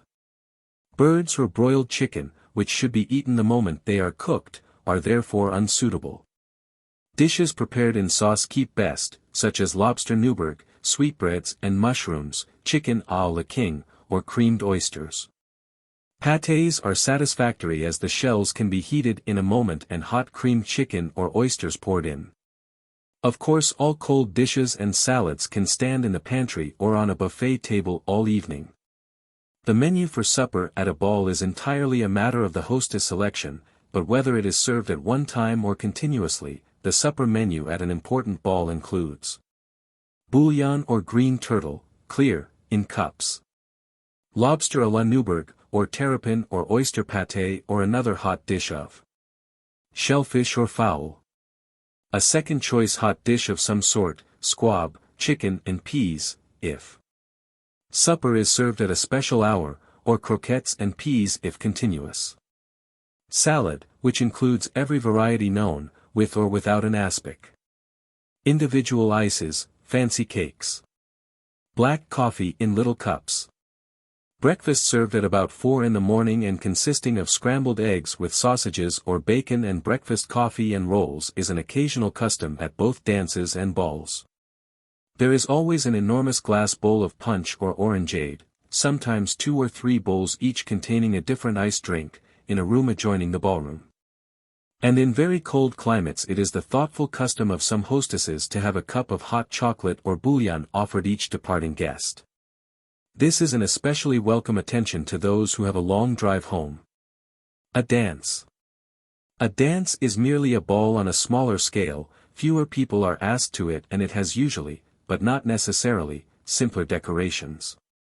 But the real difference is that invitations to balls always include older people, as many if not more than younger ones, whereas invitations to a dance for a débutante, for instance, include none but very young girls.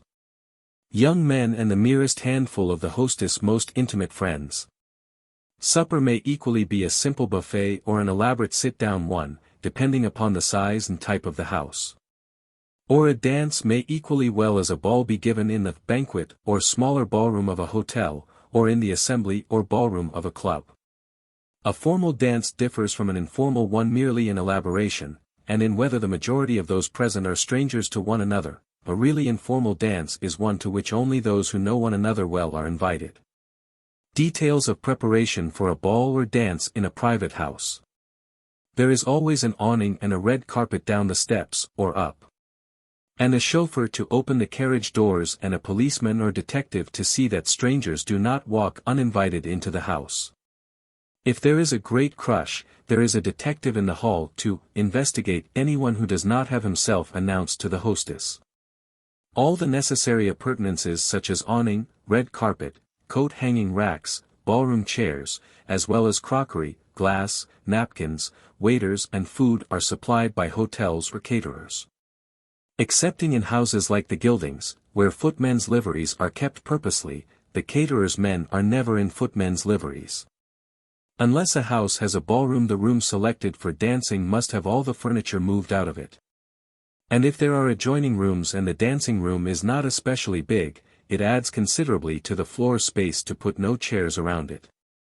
Those who dance seldom sit around a ballroom anyway, and the more informal grouping of chairs in the hall or library is a better arrangement than the wainscot row or wallflower exposition grounds. The floor, it goes without saying, must be smooth and waxed, and no one should attempt to give a dance whose house is not big enough. Etiquette in the ballroom. New York's invitations are usually for 10 o'clock, but first guests do not appear before 10:30 and most people arrive at about 11 or after. The hostess, however, must be ready to receive on the stroke of the hour specified in her invitations, and the débutante or anyone the ball may be given for, must also be with her.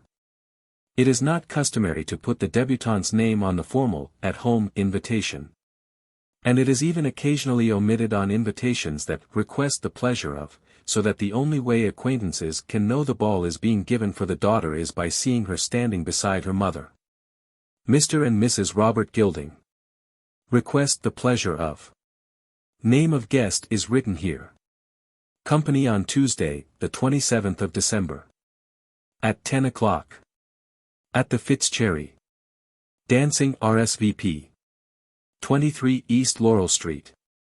The hostess never leaves her post, wherever it is she is standing, until she goes to supper.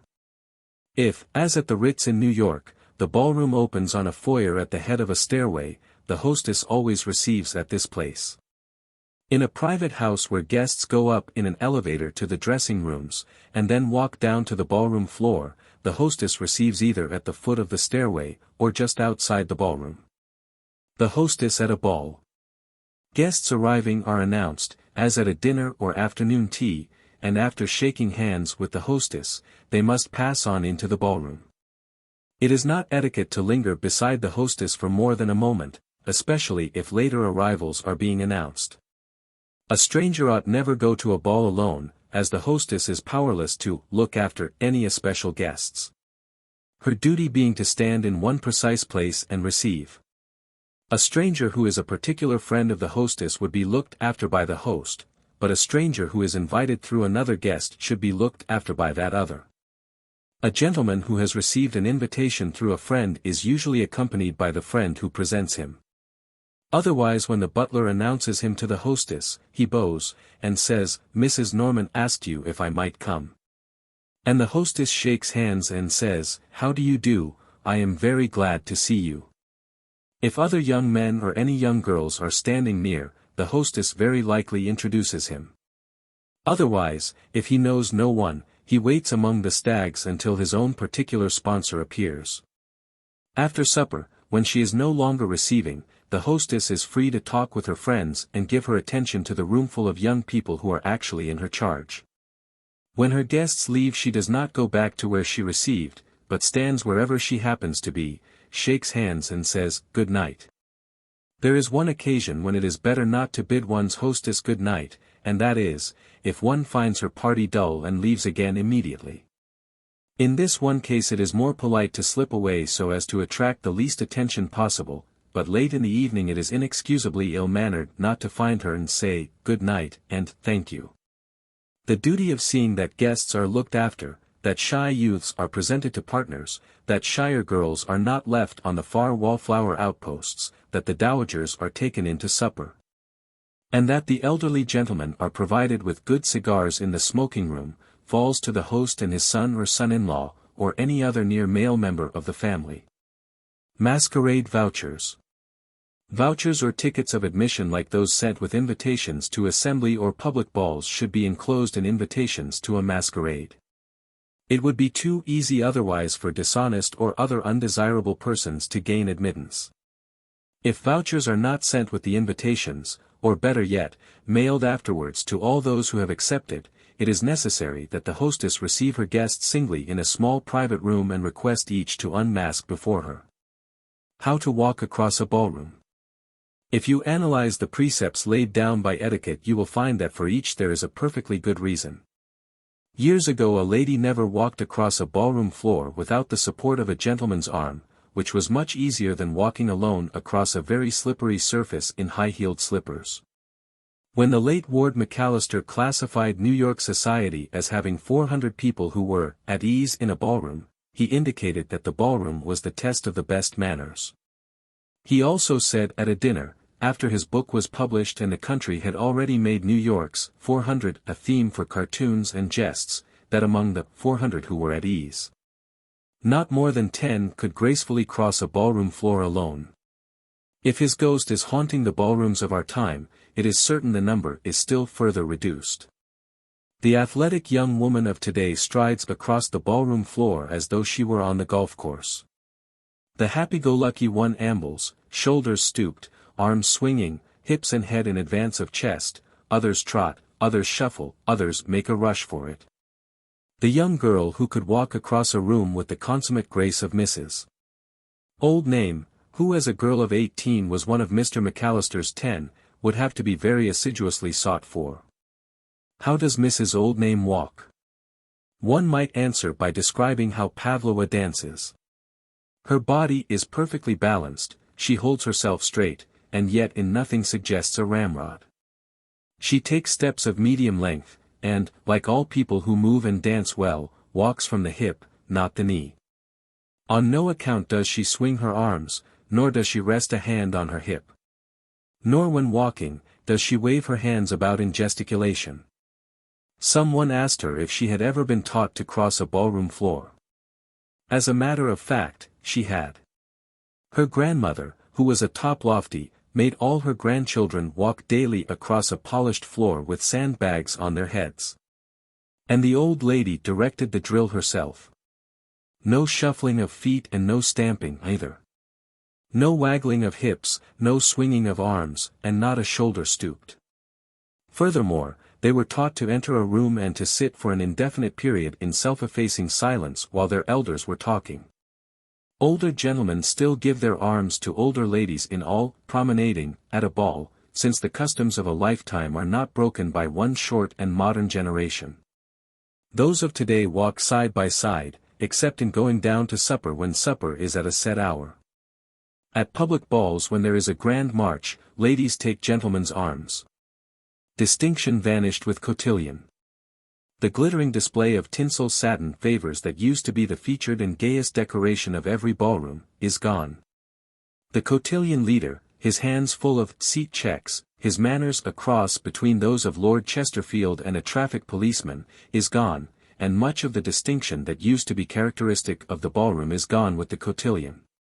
There is no question that a cotillion was prettier to look at than a mob scene of dancers crowding each other for every few inches of progress. The reason why cotillions were conducive to good manners was that people were on exhibition, where now they are unnoticed components of a general crowd. When only a sixth, at most, of those in the room danced while others had nothing to do but watch them, it was only natural that those, on exhibition, should dance as well as they possibly could. And since their walking across the room and asking others to dance by offering a favor was also watched, grace of deportment and correct manners were not likely to deteriorate either.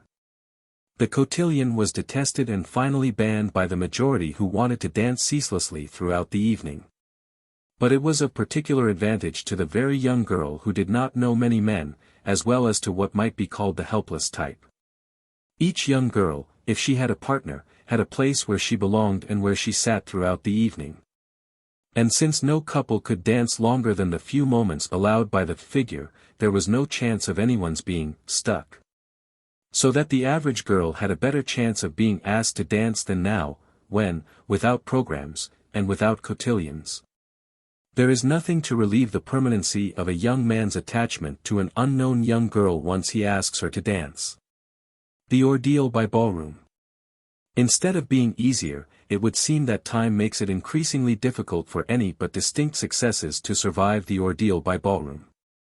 Years ago a débutante was supposed to flutter into society in the shadow of mama's protecting amplitude. Today she is packed off by herself and with nothing to relieve her dependence upon whoever may come near her. To liken a charming young girl in the prettiest of frocks to a spider is not very courteous, and yet the role of spider is what she is forced by the exigencies of ballroom etiquette to play. She must catch a fly, meaning a trousered companion, so as not to be left in placarded disgrace, and having caught him she must hang on to him until another takes his place. There should be drastic revision of ballroom customs. There is a desperate need of what in local dancing classes was called the dump, where without rudeness a gentleman could leave a lady as soon as they had finished dancing.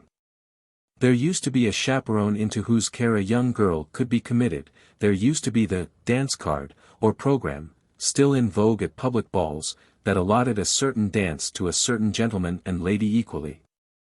There used to be the cotillion which, while cruel, at least committed its acts of cruelty with merciful dispatch. When the cotillion began, the girl who had no partner, went home. She had to. Now, once she has acquired a companion, he is planted beside her until another takes his place. It is this fact and no other which is responsible for the dread that the average young girl feels in facing the ordeal of a ballroom, and for the discourteous unconcern shown by dancing men who under other conditions would be friendly. The situation of a young girl, left cruelly alone, draws its own picture, but the reason for the callous and ill-mannered behavior of the average dancing man may perhaps need a word of explanation. For instance, Jim Smartlington, when he was a senior at college, came down to the Toplofty's ball on purpose to see Mary Smith.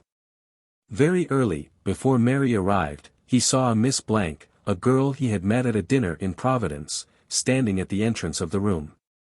Following a casual impulse of friendliness he asked her to dance. She danced badly.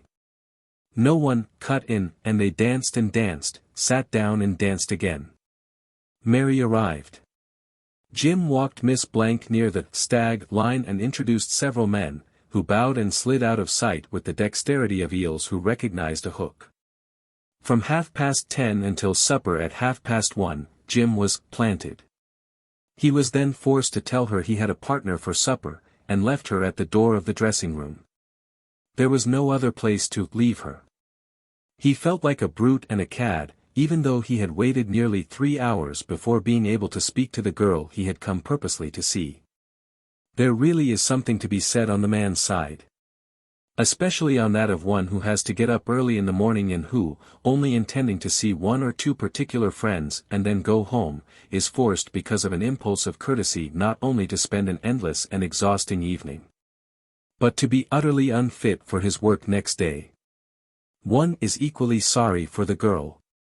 But in the example above, her stupid handling of the situation not only spoiled one well-intentioned man's evening, but completely finished herself so far as her future chances for success were concerned. Not alone her partner but every brother stag who stood in the doorway mentally placarded her, "Keep off." It is suicidal for a girl to make any man spend an entire evening with her. If at the end of 2 dances, there is no intimate friend she can signal to, or an older lady she can insist on being left with, she should go home, and if the same thing happens several times, she should not go to balls.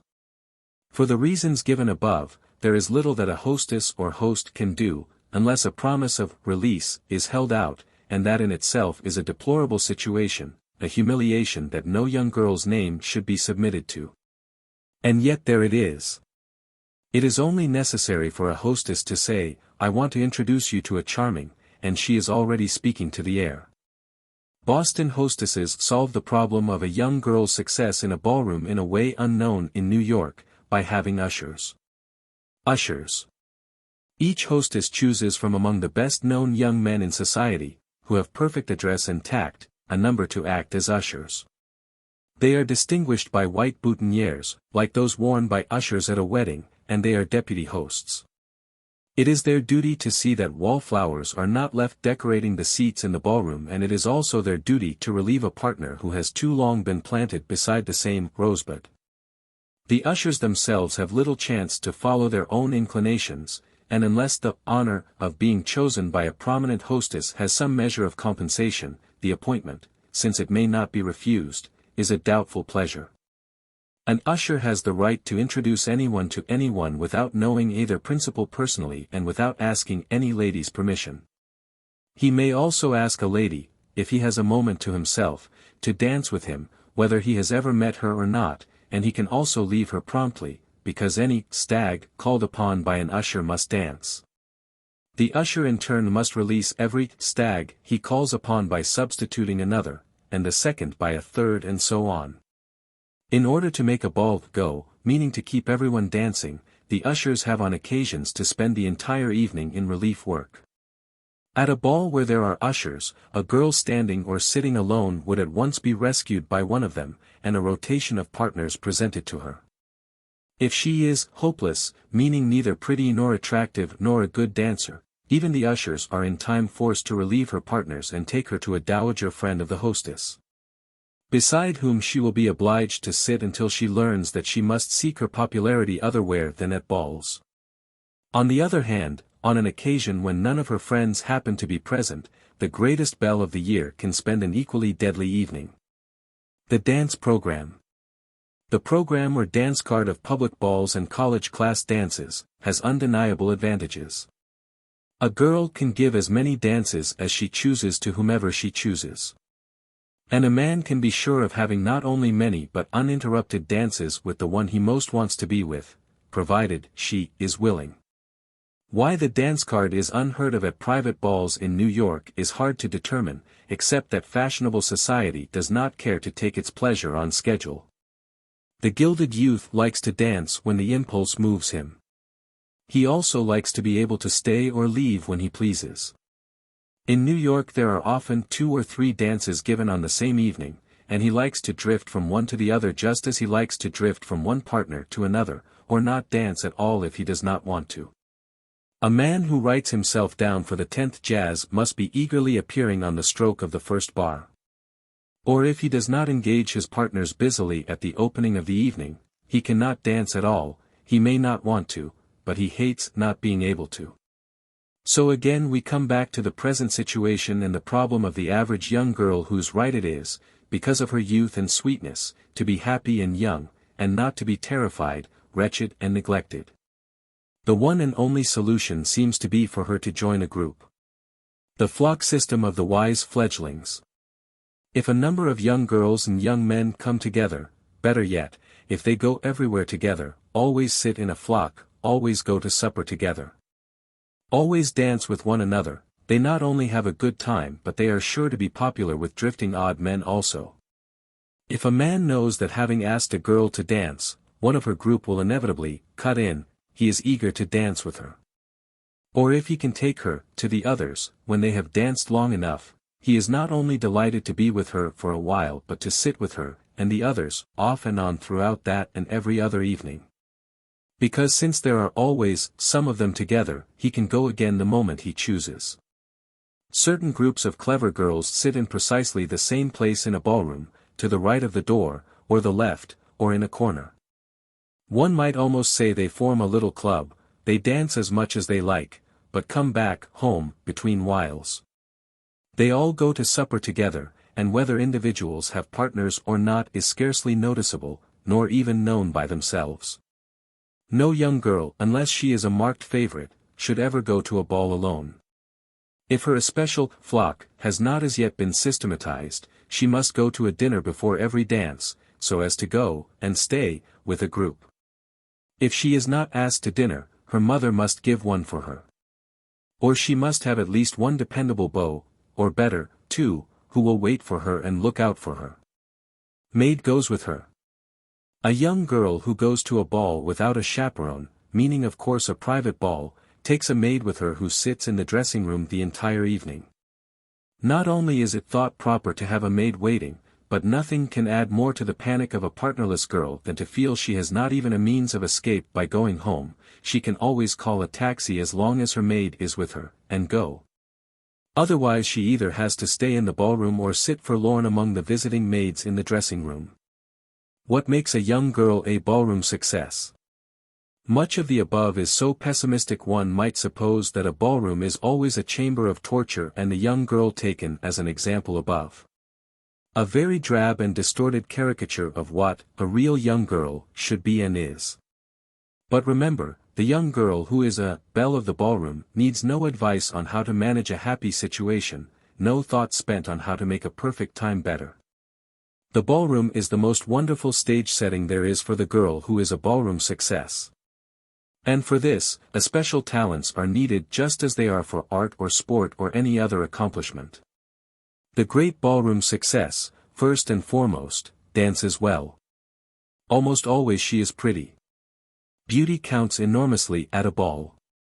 The girl who is beautiful and dances well is, of course, the ideal ballroom belle. But, this for encouragement, these qualities can in a measure at least be acquired. All things being more or less equal, the girl who dances best has the most partners. Let a daughter of Venus or the heiress of Midas dance badly, and she might better stay at home. To dance divinely is an immortal gift, but to dance well can, except in obstinate cases, as the advertisements say, be taught. Let us suppose therefore, that she dances well, that she has a certain degree of looks, that she is fairly intelligent. The next most important thing, after dancing well, is to be unafraid, and to look as though she were having a good time. Conversational cleverness is of no account in a ballroom. Some of the greatest belles ever known have been as stupid as sheep, but they have had happy dispositions and charming and unself-conscious manners. There is one thing every girl who would really be popular should learn, in fact, she must learn, self-unconsciousness. The best advice might be to follow somewhat the precepts of mental science and make herself believe that a good time exists in her own mind. If she can become possessed with the idea that she is having a good time and look as though she were, the psychological effect is astonishing. Cutting in. When one of the stags standing in the doorway sees a girl dance past whom he wants to dance with, he darts forward, lays his hand on the shoulder of her partner, who relinquishes his place in favor of the newcomer. And a third in turn does the same to him. Or, the one, who was first dancing with her, may cut in on the partner who took her from him, after she has danced once around the ballroom. This seemingly far from polite maneuver, is considered correct behavior in best society in Boston, New York, Philadelphia, Buffalo, Pittsburgh, Chicago, San Francisco, and therefore most likely in all parts of America. Not in London, nor on the continent. At dances organized during the war in the canteens for soldiers and sailors on furlough, the men refused to cut in because they thought it was rude, and undoubtedly it is, except that custom has made it acceptable. If, however, it still seems rude to the young men of other town to cut in, then they should not do so. Sitting out dances. On the other hand, if a girl is sitting in another room, or on the stairs with a man alone, a second one should not interrupt, or ask her to dance. If she is sitting in a group, he can go up and ask her, "Don't you want to dance some of this?" She then either smiles and says, "Not just now, I am very tired," or if she likes him, she may add, "Come and sit with us."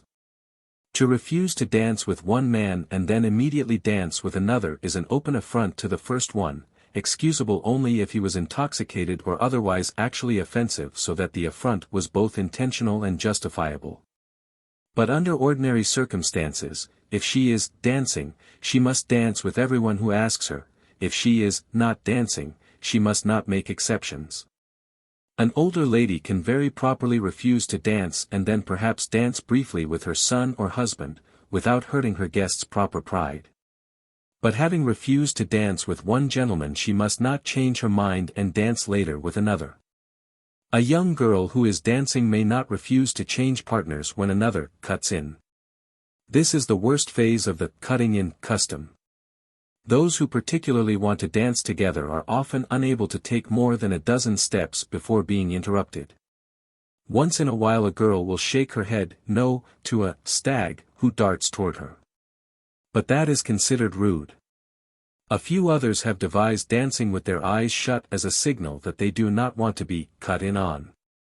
But this is neither customary nor even a generally known practice. It is always the privilege of the girl to stop dancing. A man is supposed to dance on until she, or the music, stops. Asking for a dance. When a gentleman is introduced to a lady he says, "May I have some of this?" or "Would you care to dance?" A lady never asks a gentleman to dance, or to go to supper with her, though she may if she is older, or if she is a young girl who is one of a flock, she may say, "Come and sit at our table." This however would not imply that in sitting at their table he is supposed to sit next to her. In asking a lady to go to supper, a gentleman should say, "Will you go to supper with me?"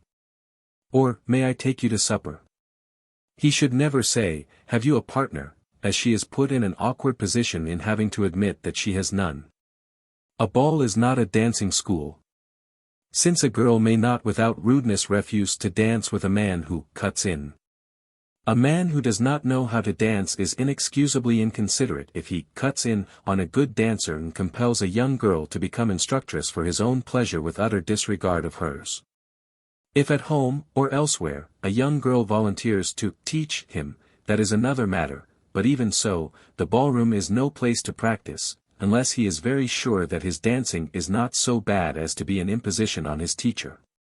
The most elaborate dinner dance ever given in New York. The scene represents the palace and garden at Versailles. There were only 4 tables. Singers appeared on the balcony during dinner, other performers danced, sang and juggled on the pathways. After the dinner the pathways of grass were taken up to permit dancing by the guests. Page 271. Novelties and innovations. Formal occasions demand strict conventions. At an important wedding, at a dinner of ceremony, at a ball, it is not only bad form but shocking to deviate from accepted standards of formality. Surprise is an element that must be avoided on all dignified occasions. Those therefore, who think it would be original and pleasing to spring surprises on their guests at an otherwise conventional and formal entertainment, should save their ideas for a children's party where surprises not only belong, but are delightedly appreciated. To be sure, one might perhaps consider that scenic effects or unusual diversions, such as one sees at a costume ball or a period dinner, belong under the head of surprise. But in the first place such entertainments are not conventional. And in the second, details that are in accordance with the period or design of the ball or dinner are conventions, after all. On the other hand, in the country especially, nothing can be more fun or more appropriate than a barn dance, or an impromptu play, or a calico masquerade, with properties and clothes made of any old thing and in a few hours, even in a few minutes. Music need not be an orchestra but it must be good, and the floor must be adequate and smooth. The supper is of secondary importance. As for manners, even though they may be unrestrained, they can be meticulously perfect for all that. There is no more excuse for rude or careless or selfish behavior at a picnic than at a ball. Public balls. A public ball is a ball given for a benefit or charity. A committee makes the arrangements and tickets are sold to the public either by being put on sale at hotels or at the house of the secretary of the committee. A young girl of social position does not go to a public ball without a chaperone. To go in the company of one or more gentlemen would be an unheard of breach of propriety. Subscription dances and balls. These are often of greater importance in a community than any number of its private balls. In Boston and Philadelphia for instance, a person's social standing is dependent upon whether or not she or he is invited to the assemblies. The same was once true in New York when the Patriarch and Assembly balls were the dominating entertainments. In Baltimore too, a man's social standing is non-existent if he does not belong to the Monday Germans. And in many other cities membership in the subscription dances or dancing classes or sewing circles distinctly draws the line between the inside somebodies and the outside nobodies. Subscription dances such as these are managed and all invitations are issued by patronesses who are always ladies of unquestioned social prominence. Usually these patronesses are elected for life, or at least for a long period of years. When for one reason or another a vacancy occurs, a new member is elected by the others to fill her place. No outsider may ever ask to become a member. Usually a number of names are suggested and voted on at a meeting, and whoever wins the highest number of votes is elected. The expenses of balls such as assemblies, are borne by the patronesses collectively, but other types of dances are paid for by subscribers who are invited to take tickets, as will be explained. How subscription dances are organized. Whether in city, town or village, the organization is the same. A small group of important ladies decide that it would be agreeable to have 2 or 3 balls, or maybe only one, a season. This original group then suggests additional names until they have all agreed upon a list sufficient in size to form a nucleus. These then are invited to join, and all of them at another meeting decide on the final size of the list and whom it is to include. The list may be 100, or it may stay at the original group of a half dozen or so. Let us for example say the complete list is 50. 50 ladies, therefore, the most prominent possible, are the patronesses or managers, or whatever they choose to call themselves. They also elect a chairman, a vice-chairman, a secretary, and a treasurer. They then elect 7 or 8 others who are to constitute the managing committee. The other 38 or 40 are merely members, who will pay their dues and have the right to a certain number of tickets for each of the balls. These tickets, by the way, are never actually sent by the members themselves, who merely submit the names of the guests they have chosen to the committee on invitations.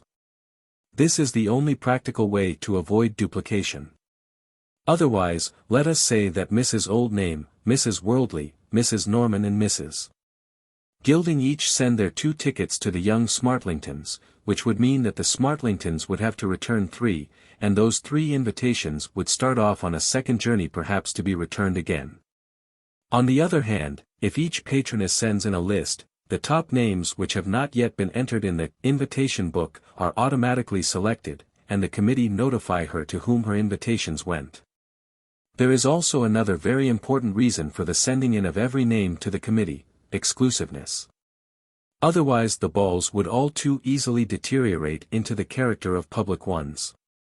Every name must be approved by the committee on invitations, who always hold a special meeting for the purpose, so that no matter how willing a certain careless member would be to include Mr. and Mrs. Unsuitable, she is powerless to send them tickets if they are not approved of.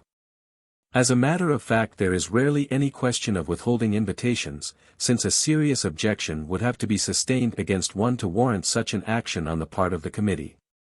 Number of invitations issued. With 50 members, each might perhaps be allowed, besides her own ticket, 2 ladies' invitations and 4 gentlemen's. That would make 350 invitations available altogether. The founders can of course decide on whatever number they choose.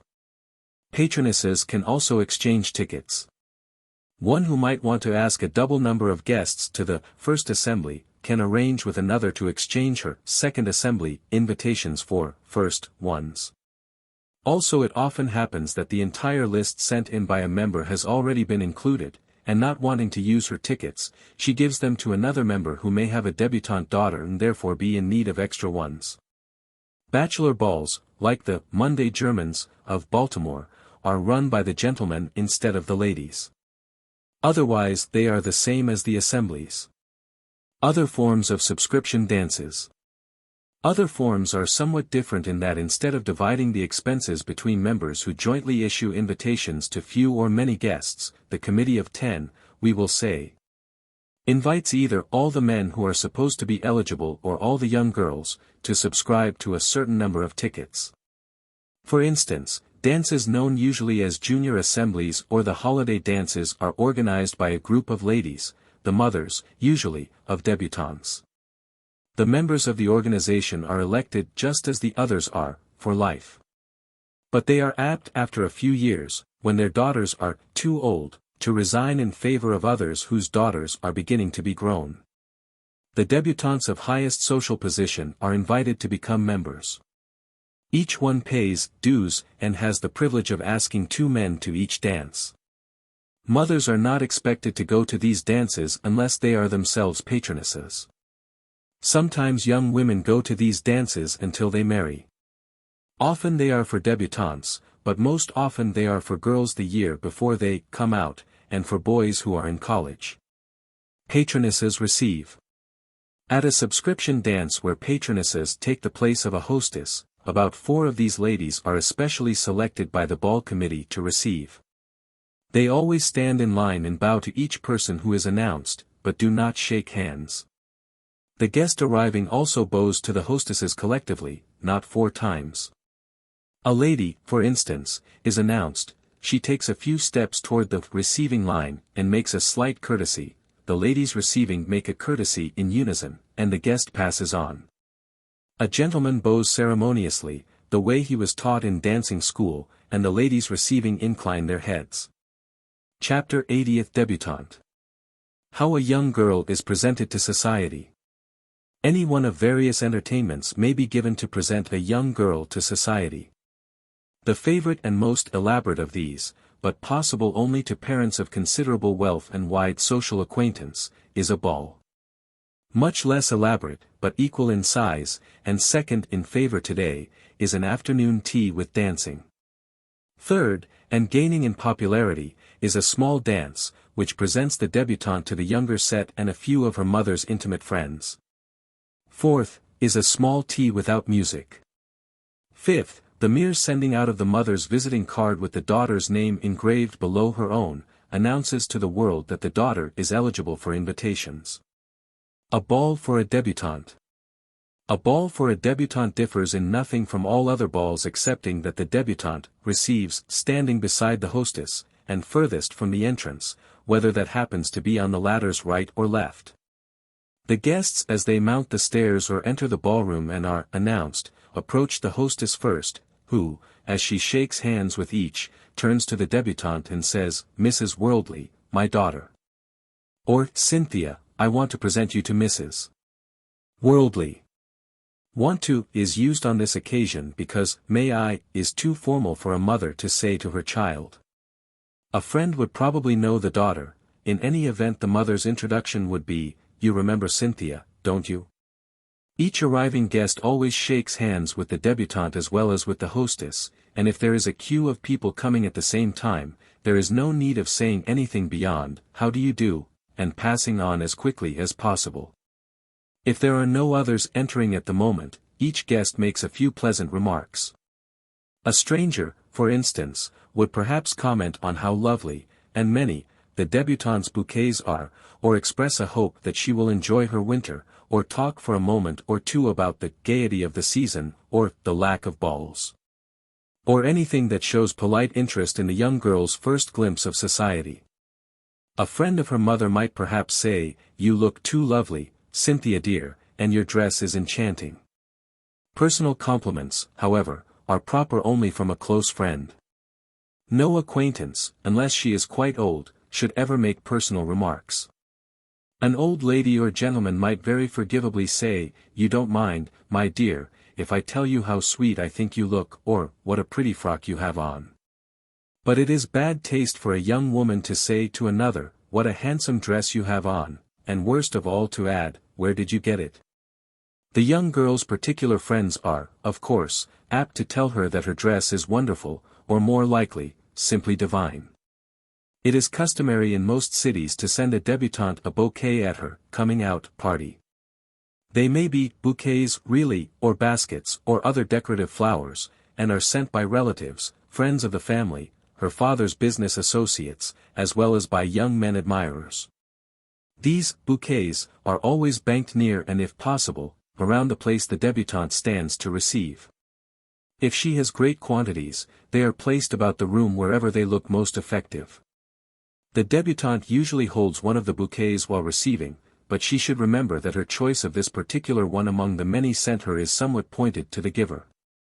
So that unless she is willing to acknowledge one particular bow as best, it is wiser to carry one sent by her father, or brother, especially if either sent her one of the tiny 1830 bouquets that have been for a year or two in fashion, and are no weight to hold. These bouquets are about as big around as an ordinary saucer, and just as flat on top as a saucer placed upside down. The flowers chosen are rosebuds or other compact flowers, massed tightly together, and arranged in a precise pattern. For instance, 3 or 4 pink rosebuds are put in the center, around them a row of white violets, around these a single row of the pink roses, surrounded again by violets, and so on for 4 or 5 rows. The bouquet is then set in stiff white lace paper, manufactured for the purpose, the stems wrapped in white satin ribbon, with streamers of white and pink ribbons about 1/4 of an inch wide and tied to hang 20 inches or so long. The colors and patterns in which these little bouquets may be made are unlimited. The débutante receives. At a ball, where the guests begin coming about 10:30, the débutante must stand beside the hostess and receive until at least 12 o'clock, later if guests still continue to arrive. At all coming-out parties, the débutante invites a few of her best girl friends to receive with her. Whether the party is in the afternoon or evening, these young girls wear evening dresses and come early and stay late. Their being asked to receive is a form of expression merely, as they never stand in line, and other than wearing pretty clothes and thus adding to the picture, they have no duties whatsoever. At supper. The débutante goes to supper with a partner who has surely spoken for the privilege weeks or even months beforehand. But the rest of her own table is always made up by herself. That is, it includes the young girls who are her most intimate friends, and their supper partners. Her table is usually in the center of the dining room, but there is no especial decoration to distinguish it, except that it is often somewhat larger than the other tables surrounding it. And a footman or waiter is detailed to tell any who may attempt to take it, that it is reserved. After supper the débutante has no duties and is free to enjoy herself. The afternoon tea with dancing is described in the chapter on teas and needs no further comment, since its etiquette is precisely the same as that for a ball. The débutante's bouquets are arranged as effectively as possible, and she receives with her mother, or whoever the hostess may be, until the queue of arriving guests thins out, after which she need be occupied with nothing but her own good time. And that of her friends. Those of smaller means, or those who object to hotel rooms, ask only younger people, and give the tea in their own house. Where there are 2 rooms on a floor, drawing room in front, dining room back, and a library on the floor above, the guests are received in the drawing room, but whether they dance in the dining room or up in the library depends upon which room is the larger. In either case the furniture is moved out.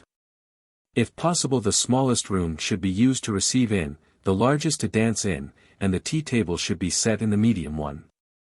How many guests may one ask? A hostess should never try to pack her house beyond the limits of its capacity. This question of how many invitations may safely be sent out is one which each hostess must answer for herself, since beyond a few obvious generalities no one can very well advise her. Taking a hostess of average social position, who is bringing out a daughter of average attractiveness and popularity, it would be safe to say that every débutante and younger man asked to a party of any kind where there is dancing, will accept. But that not more than from half to 1/3 of the older people asked will put in an appearance.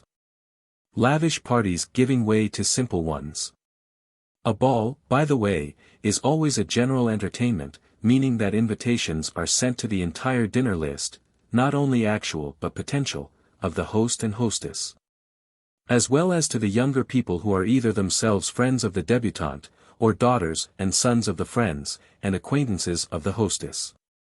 A dance differs from a ball in that it is smaller, less elaborate and its invitations are limited to the contemporaries of the débutante, or at most the youngest married set. Invitations to a tea are even more general and should include a hostess' entire visiting list, irrespective of age or even personal acquaintance.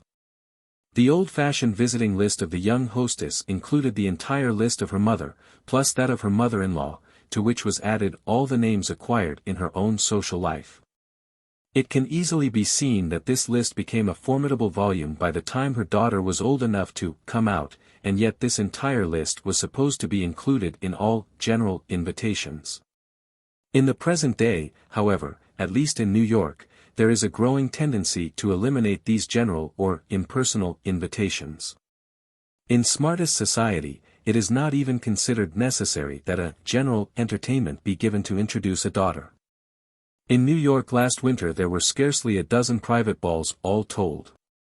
Many of the most fashionable, and richest, hostesses gave dances limited to young girls of their daughters' ages and young dancing men. Even at many of the teas with dancing none but young people were asked. Anyone who likes to sit on the bank and watch the tides of fashion rise and fall, cannot fail to notice that big and lavish entertainments are dwindling, and small and informal ones increasing. It is equally apparent, contrary to popular opinion, that extravagance of expenditure is growing less and less. It is years since anyone has given such a ball, for instance, as the Venetian fête the Gildings gave to bring out their eldest daughter, when the entire first floor of the Fitzcherry was turned into a replica of Venice, canals, gondolas, and all. Or the Persian ball of the Van Styles where the whole house was hung, as a background for oriental costumes, with copper-gold draperies, against which stood at intervals Maxfield Parrish cypress trees. Or the moonlight dance of the Worldlies which was not a fancy dress one, but for which the ballroom was turned into a garden scene, lighted by simulated moonlight that would have added to the renown of Belasco. Such entertainments as these seem almost out of key with the attitude of today.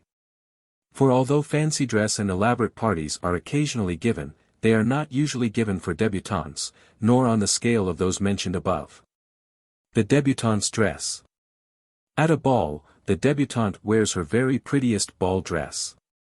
Old-fashioned sentiment prefers that it be white and of some diaphanous material, such as net or gauze or lace. It ought not to look over-elaborate, even though it is spangled with silver or crystal or is made of sheer lace. It should suggest something light and airy and gay and, above all, young. For a young girl to whom white is unbecoming, a color is perfectly suitable as long as it is a pale shade. She should not wear strong colors such as red, or yellow blue, and on no account black. Her mother, of course, wears as handsome a ball dress as possible, and all her jewels. At an afternoon tea the débutante wears an evening dress, a very simple evening dress, but an evening dress all the same.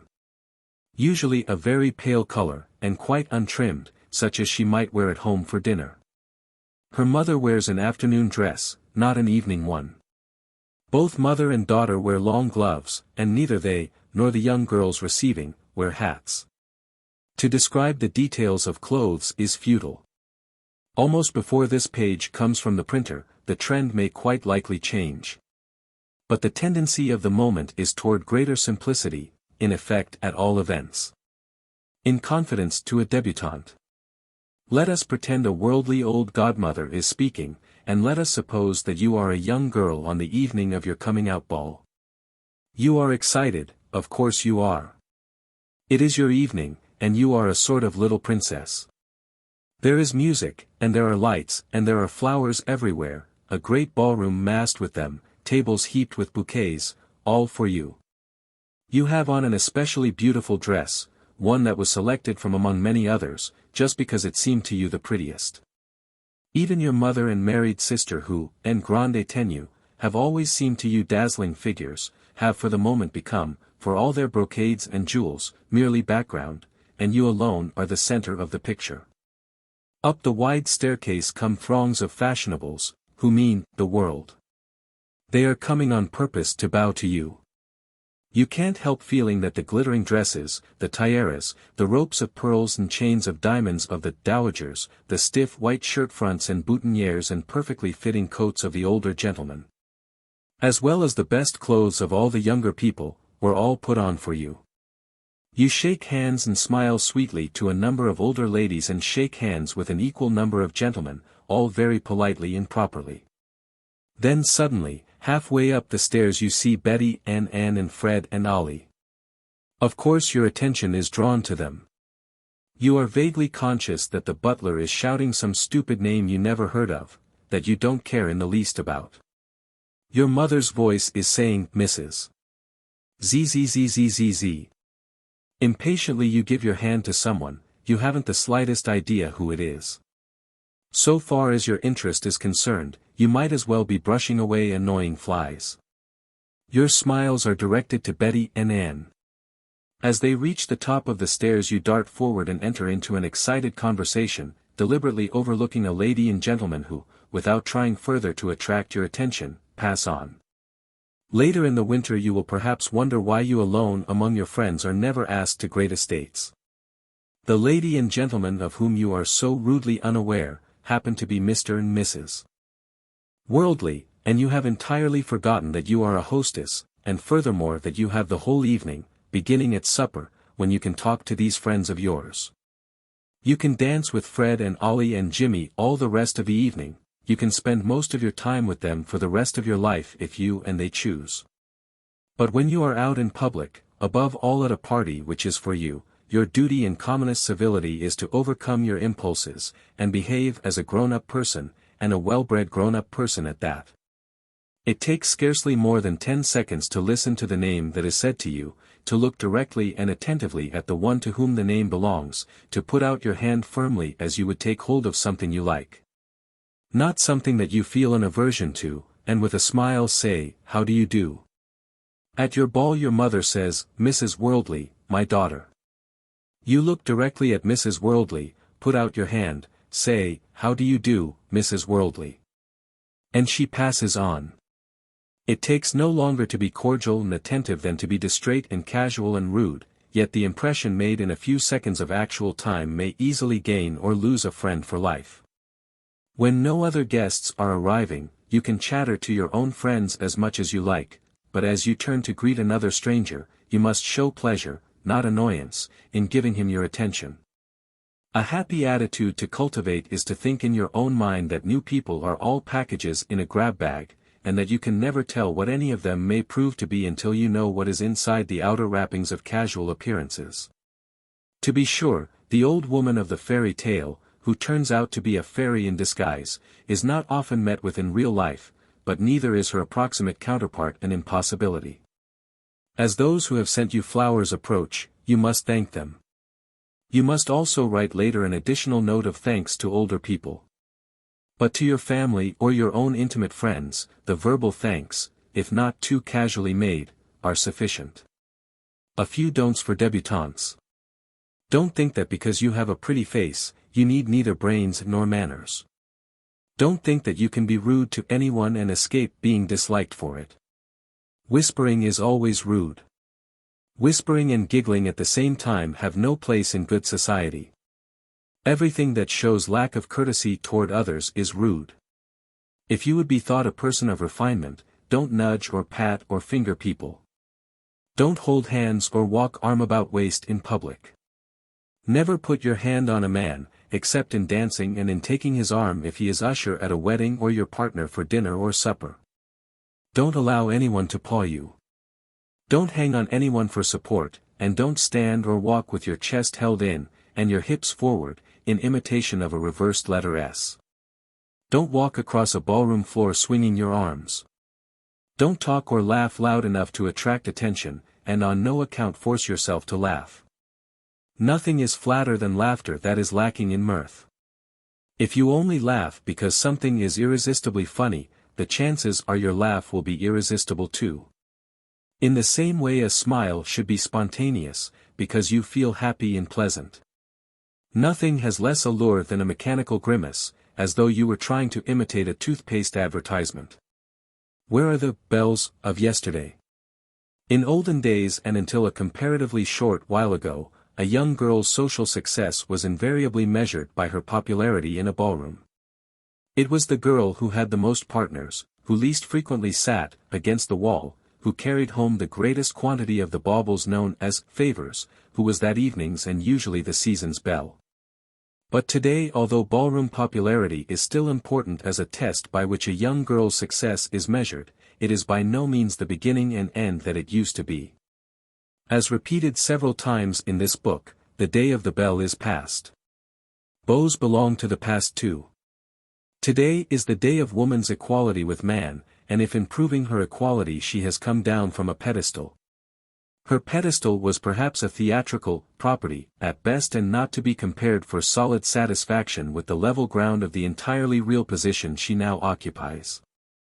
A girl's popularity in a ballroom is of importance, to be sure, but not greatly more so than the dancing popularity of a youth. There was a time when wallflowers went to balls night after night, where they either sat beside a chaperone or spent the evening in the dressing room in tears.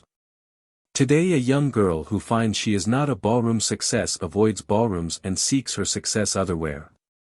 She does not sit in a corner and hope against hope that her luck will turn, and that Prince Charming will surely some evening discover her. She sizes up the situation exactly as a boy might size up his own chances to make the crew or the football team. Today's specialists in success. The girl of today soon discovers, if she does not know it already, that to be a ballroom belle it is necessary first of all to dance really well. A girl may be as beautiful as a young Diana or as fascinating as Circe, but if she is heavy or steps on her first partner's toes, never again will he ask her to dance. And the news spreads in an instant. The girl of today therefore knows she must learn to dance well, which is difficult, since dancers are born, not made, or she must go to balls for supper only, or not go to balls at all, unless she plays a really good game of bridge. In which case, her chances for popularity at the bridge tables, which are at all balls today, are quite as good as though she were a young Pavlova in the ballroom. Or perhaps she skates, or hunts, or plays a wonderful game of tennis or golf, each one of which opens a vista leading to popularity, and the possibilities for a good time, which was after all the mainspring of old-fashioned ballroom success. And since the day of femininity that is purely ornamental and utterly useless is gone by, it is the girl who does things well who finds life full of interests and of friends and of happiness. The old idea also has passed that measures a girl's popular success by the number of trousered figures around her. It is quality, not quantity, that counts. And the girl who surrounds herself with indiscriminate and possibly cheap youths does not excite the envy but the derision of beholders. To the highest type of young girl today it makes very little difference whether, in the inevitable group in which she is perpetually to be found, there are more men than girls or the opposite. This does not mean that human nature has changed, scarcely.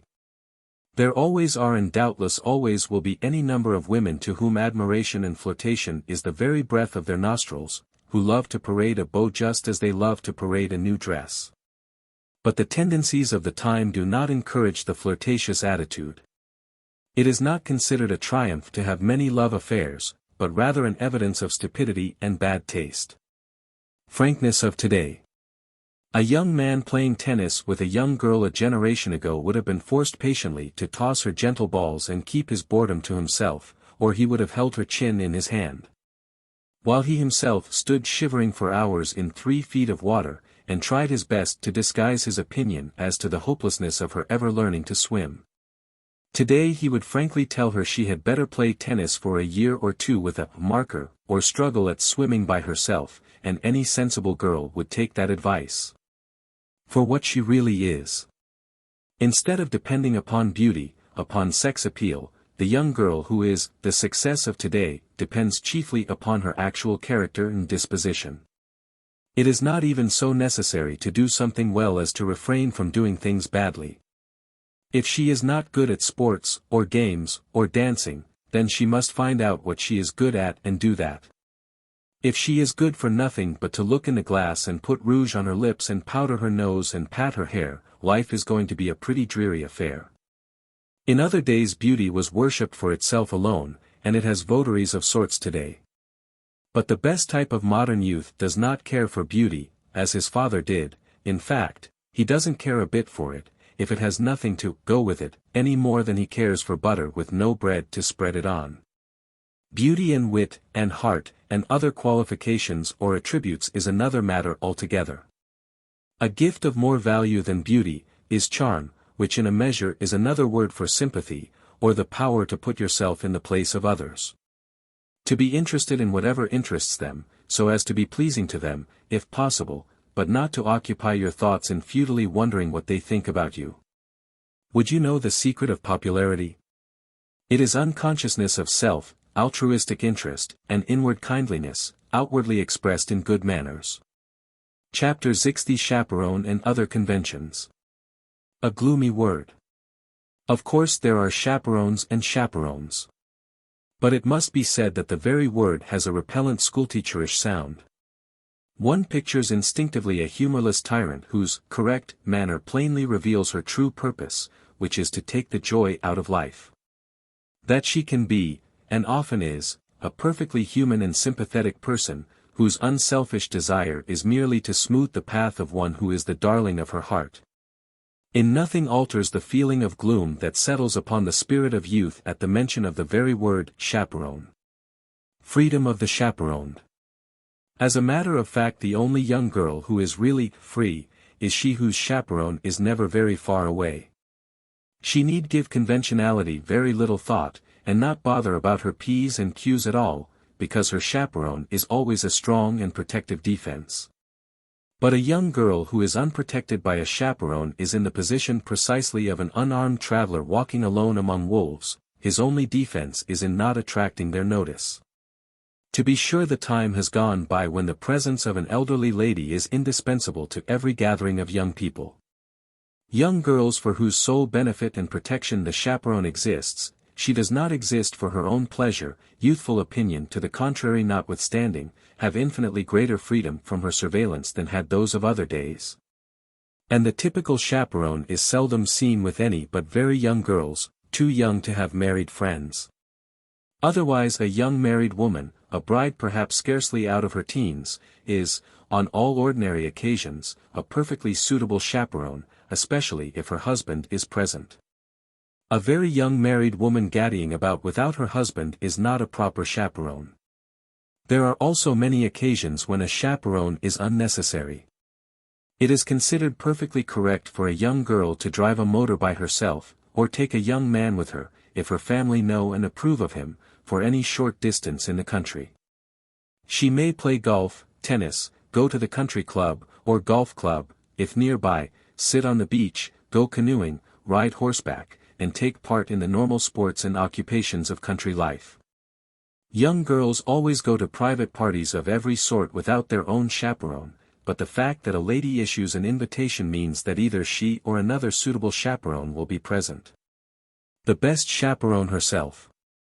Ethically, the only chaperone is the young girl's own sense of dignity and pride. She who has the right attributes of character needs no chaperone, ever. If she is wanting in decency and proper pride, not even Argus could watch over her. But apart from ethics, there are the conventions to think of, and the conventions of propriety demand that very young woman must be protected by a chaperone, because otherwise she will be misjudged. The resident chaperone. No young girl may live alone. Even though she has a father, unless he devotes his entire time to her.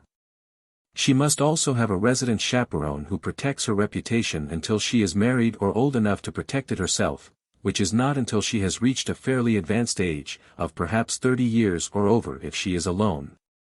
Or 26 or so if she lives in her father's house and behaves with such irreproachable circumspection that Mrs. Grundy is given no chance to set tongues wagging. It goes without saying that a chaperone is always a lady, often one whose social position is better than that of her charge. Occasionally she is a social sponsor as well as a moral one. Her position, if she is not a relative, is very like that of a companion. Above all, a chaperone must have dignity, and if she is to be of any actual service, she must be kind of heart and have intelligent sympathy and tact. To have her charge not only care for her, but be happy with her, is the only possible way such a relationship can endure. Needless to say, a chaperone's own conduct must be irreproachable and her knowledge of the world such as can only be gained by personal experience, but she need not be an old lady. She can perfectly well be reasonably young, and a spinster. Very often the chaperone keeps the house, but she is never called a housekeeper. Nor is she a secretary, though she probably draws the checks and audits the bills. It is by no means unusual for mothers who are either very gay or otherwise busy, and cannot give most of their time to their grown and growing daughters, to put them in charge of a resident chaperone. Often their governess, if she is a woman of the world, gives up her autocracy of the schoolroom and becomes social guardian instead. The duties of a chaperone. It is unnecessary to say that a chaperone has no right to be inquisitive or interfering unless for a very good reason. If an objectionable person, meaning one who cannot be considered a gentleman, is inclined to show the young girl attentions, it is of course her duty to cut the acquaintance short at the beginning before the young girl's interest has become aroused. For just such a contingency as this it is of vital importance that confidence and sympathy exist between the chaperone and her charge. No modern young girl is likely to obey blindly unless she values the opinions of one in whose judgment and affection she has learned to believe. When invitations are sent out by a chaperone. Usually if a young girl is an orphan, living with a chaperone, a ball or formal party would be given in the name of an aunt or other near relative. If her father is alive, the invitations go out in his name of course, and he receives with her. But if it should happen that she has no near family at all, or if her chaperone is her social sponsor, the chaperone's name can be put on invitations. For example, Miss Abigail Titherington, Miss Rosalie Gray, will be at home on Saturday the 5th of December. From 4 until 6 o'clock. The Fitzcherry. Rosalie has no very near relatives and Miss Titherington has brought her up. In sending out the invitations for a dinner, a young girl would not be giving a formal dinner. Rosalie telephones her friends, "Will you dine with me, or us, next Monday, or, on the 16th? It is not necessary to mention Miss Titherington because it is taken for granted that she will be present. It is also not considered proper for a young girl ever to be alone as hostess. When she invites young girls and men to her house, Miss Titherington either receives them or comes into the room while they are there. If the time is afternoon, very likely she pours tea, and when everyone has been helped, she goes into another room. She does not stay with them ever, but she is never very far away. The chaperone, or a parent, should never go to bed until the last young man has left the house. It is an unforgivable breach of decorum to allow a young girl to sit up late at night with a young man, or a number of them. On returning home from a party, she must not invite or allow a man to come in for a while. Even her fiancé must bid her good night at the door if the hour is late, and someone ought always to sit up, or get up, to let her in. No young girl ought to let herself in with a latch key. In old-fashioned days no lady had a latch key. And it is still fitting and proper for a servant to open the door for her. A young girl may not, even with her fiancé, lunch in a roadhouse without a chaperone, or go on a journey that can by any possibility last overnight. To go out with him in a small sailboat sounds harmless enough, but might result in a questionable situation if they are becalmed, or if they are left helpless in a sudden fog. The Maine coast, for example, is particularly subject to fogs that often shut down without warning, and no one going out on the water can tell whether he will be able to get back within a reasonable time or not. A man and a girl went out from Bar Harbor and did not get back until next day. Everyone knew the fog had come in as thick as pea soup and that it was impossible to get home, but to the end of time her reputation will suffer for the experience. A few precepts of convention. At a dinner party given for young people in a private house, a somewhat older sister would be a sufficient chaperone. Or the young hostess mother after receiving the guests may, if she chooses, dine with her husband elsewhere than in the dining room, the parents' roof being supposedly chaperonage enough. In going to tea in a college man's room, or in a bachelor's apartment, the proper chaperone should be a lady of fairly mature years. To see 2 or 3 apparently young people going into a bachelor's quarters would be open to criticism. There are many places which are unsuitable for young girls to go to whether they are chaperoned or not. No well-brought-up young girl should be allowed to go to supper at a cabaret until she is married, or has passed the age when, very young, can be applied to her. Conventions that change with locality. In New York, for instance, no young girl of social standing may, without being criticized, go alone with a man to the theater. Absolutely no lady, unless middle-aged, and even then she would be defying convention, can go to dinner or supper in a restaurant alone with a gentleman. A lady, not young, who is staying in a very dignified hotel, can have a gentleman dine with her. But any married woman, if her husband does not object, may dine alone in her own home with any man she pleases, or have a different one come in to tea every day in the week without being criticized. A very young girl may motor around the country alone with a man, with her father's consent, or sit with him on the rocks by the sea or on a log in the woods, but she must not sit with him in a restaurant. All of which is about as upside down as it can very well be. In a restaurant they are not only under the surveillance of many eyes, but they can scarcely speak without being overheard, whereas short-distance motoring, driving, riding, walking or sitting on the seashore has no element of protection certainly. Again, though she may not lunch with him in a restaurant, she is sometimes, not always, allowed to go to a moving picture matinee with him. Why sitting in the dark in a moving picture theater is allowed, and the restaurant is taboo, is very mysterious. Older girls and young married women are beginning to lunch with men they know well in some of the New York restaurants, but not in others. In many cities it would be scandalous for a young married woman to lunch with a man not her husband, but quite all right for a young girl and man to lunch at a country club. This last is reasonable because the room is undoubtedly filled with people they know, who act as potential chaperones. Nearly everywhere it is thought proper for them to go to a dancing club for tea, if the club is managed by a chaperone. As said above, interpretation of what is proper shifts according to locality. Even in Victorian days it was proper in Baltimore for a young girl to go to the theater alone with a man, and to have him see her home from a ball was not only permitted but absolutely correct. Mrs. Grundy. Of course everyone has his own portrait of Mrs. Grundy, and some idea of the personality she shows to him, but has anyone ever tried to ferret out that disagreeable old woman's own position?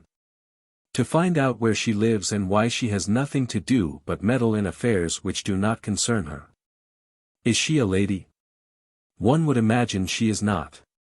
One would also imagine that she lives in a solid well-repaired square brown stone house with a cupola used as a conning tower and equipped with periscope and telescope and wireless. Furthermore, her house is situated on a bleak hill so that nothing impedes her view and that of her two pets, a magpie and a jackal. And the business in life of all three of them is to track down and destroy the good name of every woman who comes within range, especially if she is young and pretty, and unchaperoned. The pretty young woman living alone, must literally follow Cinderella's habits. To be out of the house late at night or sitting up, except to study, are imprudences she cannot allow herself. If she is a widow her conduct must be above criticism, but if she is young and pretty and divorced, she must literally live the life of a Puritan spinster of Salem. The magpie never leaves her window sill and the jackal sits on the doormat, and the news of her every going out and coming in, of every one whom she receives, when they come, how long they stay and at what hour they go, is spread broadcast. No unprotected woman can do the least thing that is unconventional without having Mrs. Grundy shouting to everyone the worst possible things about her. The bachelor girl. The bachelor girl is usually a worker. She is generally either earning her living or studying to acquire the means of earning her living. Her days are therefore sure to be occupied, and the fact that she has little time for the gaiety of life, and that she is a worker, puts her in a somewhat less assailable position. She can on occasion go out alone with a man, not a married one, but the theater she goes to must be of conventional character, and if she dines in a restaurant it is imperative that a chaperone be in the party. And the same is true in going to supper at night. No one could very well criticize her for going to the opera or a concert with a man when neither her nor his behavior hints a lack of reserve. But a girl whose personal dignity is unassailable is not apt to bring censure upon herself, even though the world judges by etiquette, which may often be a false measure. The young woman who wants really to be free from Mrs. Grundy's hold on her, must either live her own life, caring nothing for the world's opinion or the position it offers, or else be chaperoned. The bachelor host and the chaperone. Barring the one fact that a chaperone must be on hand before young or single women guests arrive, and that she may not leave until after those whom she has chaperoned have left. There is no difference whatsoever in an entertainment given at the house of a bachelor and one given by a hostess. A bachelor can give dinners or theater parties or yachting parties or house parties or any parties that a hostess can give. It is unnecessary to say no lady may dine alone in a gentleman's rooms, or house. Nor may she dine with a number of gentlemen, unless one of them is her husband, in which case she is scarcely alone. But it is perfectly correct for 2 or more ladies to dine at a gentleman's rooms if one of the ladies is elderly or the husband of one is present. A bachelor entertaining in bachelor's quarters, meaning that he has only a man servant, must be much more punctilious, and must arrange to have the chaperone bring any young woman guests with her. Since no young girls could be seen entering bachelor's quarters alone, and have their good name survive. If he has a large establishment, including women servants, and if furthermore he is a man whose own reputation is unblemished, the chaperone may be met at his house. But since it is more prudent for young women to arrive under her care, why run the unnecessary risk of meeting Mrs. Grundy's jackal on the doorstep? At the house of a bachelor such as described above, the chaperone could be a husbandless young married woman, or in other words, the most careless chaperone possible, without ever giving Mrs. Grundy's magpie cause for ruffling a feather. But no young woman could dine or have tea, no matter how well chaperoned, in the rooms of a man of morally bad reputation without running a very unpleasant risk of censure. A bachelor's house parties. Bachelors frequently have house parties at their country places. A married lady whose husband is with her is always the chaperone unless the host's mother or sister may be staying, or living, in his house. There is always something unusually alluring about a bachelor's entertaining. Especially his house parties. Where do all bachelors get those nice and so very respectable elderly maid servants? They can't all have been their nurses. And a bachelor's house has a something about it that is very comfortable but entirely different from a lady's house, though it would be difficult to define wherein the difference lies. He is perhaps more attentive than a hostess, at least he meets his guests at the station if they come by train, or, if they motor to his house, he goes out on the front steps to greet them as they drive up. A possible reason why bachelors seem to make such good hosts is that only those who have a talent for it make the attempt. There is never any obligation on a gentleman's part to invite ladies to stay with him, whereas it is part of every lady's duty at least occasionally to be a hostess, whether she has talent, or even inclination, for the position or not. A gentleman can return the courtesies of hostesses to him by occasionally sending flowers, or books, or candy, and by showing them polite attention when he meets them out. If a bachelor lives in a house of his own, especially in a country community, he is under the same obligations as any other householder to return the hospitality shown by his neighbors to him. Invitations. The bachelor's invitations are the same as those sent out by a hostess. There is absolutely no difference. His butler or waitress telephones, "Will Mr. and Mrs. Norman dine with Mr. Bachelor on Wednesday?" Or he writes a note or uses the engraved dinner card. In giving an informal dance it is quite correct, according to New York fashion, for him to write on his visiting card, "Monday, January 3rd. At 10 o'clock. Mr. Frederick Bachelor. Small dance to, Portmanteau Place." Or an artist sends his card with his studio address and Saturday, April 7th. At 4 OCK. Mr. Anthony Dauber. To hear Tonini play. Park Studio. No invitation of a gentleman mentions that there will be a chaperone because that is taken for granted. No gentleman invites ladies of position to a party unless one or many chaperones are to be present.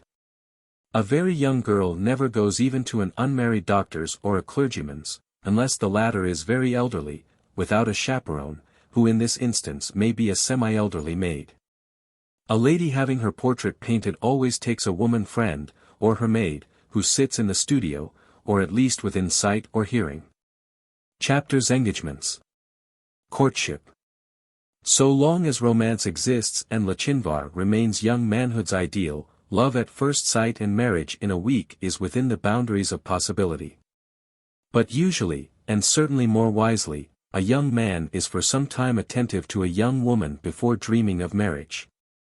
Thus not only have her parents plenty of time to find out what manner of man he is, and either accept or take means to prevent a serious situation. But the modern young woman herself is not likely to be carried away by the personality of anyone whose character and temperament she does not pretty thoroughly understand and weigh. In nothing does the present time more greatly differ from the close of the last century, than in the unreserved frankness of young women and men towards each other. Those who speak of the domination of sex in this day are either too young to remember, or else have not stopped to consider, that mystery played a far greater and more dangerous role when sex, like a woman's ankle, was carefully hidden from view. And therefore far more alluring than today when both are commonplace matters. In cities 25 years ago, a young girl had beaux who came to see her one at a time, they in formal clothes and manners, she in her company best, to receive them, sat stiffly in the front parlor, and made politely formal conversation. Invariably they addressed each other as Miss Smith and Mr. Jones, and they talked off the top with about the same lack of reservation as the ambassador of one country may be supposed to talk to him of another. A young man was said to be devoted to this young girl or that, but as a matter of fact each was acting a role, he of an admirer and she of a siren, and each was actually an utter stranger to the other. Friendship and group system. Today no trace of stilted artificiality remains. The tête-à-tête of a quarter of a century ago has given place to the continual presence of a group. A flock of young girls and a flock of young men form a little group of their own, everywhere they are together. In the country they visit the same houses or they live in the same neighborhood, they play golf in foursomes, and tennis in mixed doubles. In winter at balls they sit at the same table for supper, they have little dances at their own homes, where scarcely any but themselves are invited, they play bridge, they have tea together, but whatever they do, they stay in the pack. In more than one way this group habit is excellent. Young women and men are friends in a degree of natural and entirely platonic intimacy undreamed of in their parents' youth. Having the habit therefore of knowing her men friends well, a young girl is not going to imagine a stranger, no matter how perfect he may appear to be, anything but an ordinary human man after all.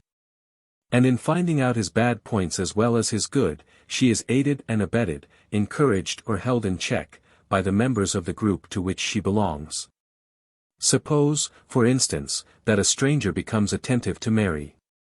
Immediately her friends fix their attention upon him, watching him. 25 years ago the young men would have looked upon him with jealousy, and the young women would have sought to annex him. Today their attitude is he good enough for Mary? And, eagle-eyed, protective of Mary, they watch him. If they think he is all right he becomes a member of the group. It may develop that Mary and he care nothing for each other, and he may fall in love with another member, or he may drift out of the group again or he may stay in it and Mary herself marry out of it. But if he is not liked, her friends will not be bashful about telling Mary exactly what they think.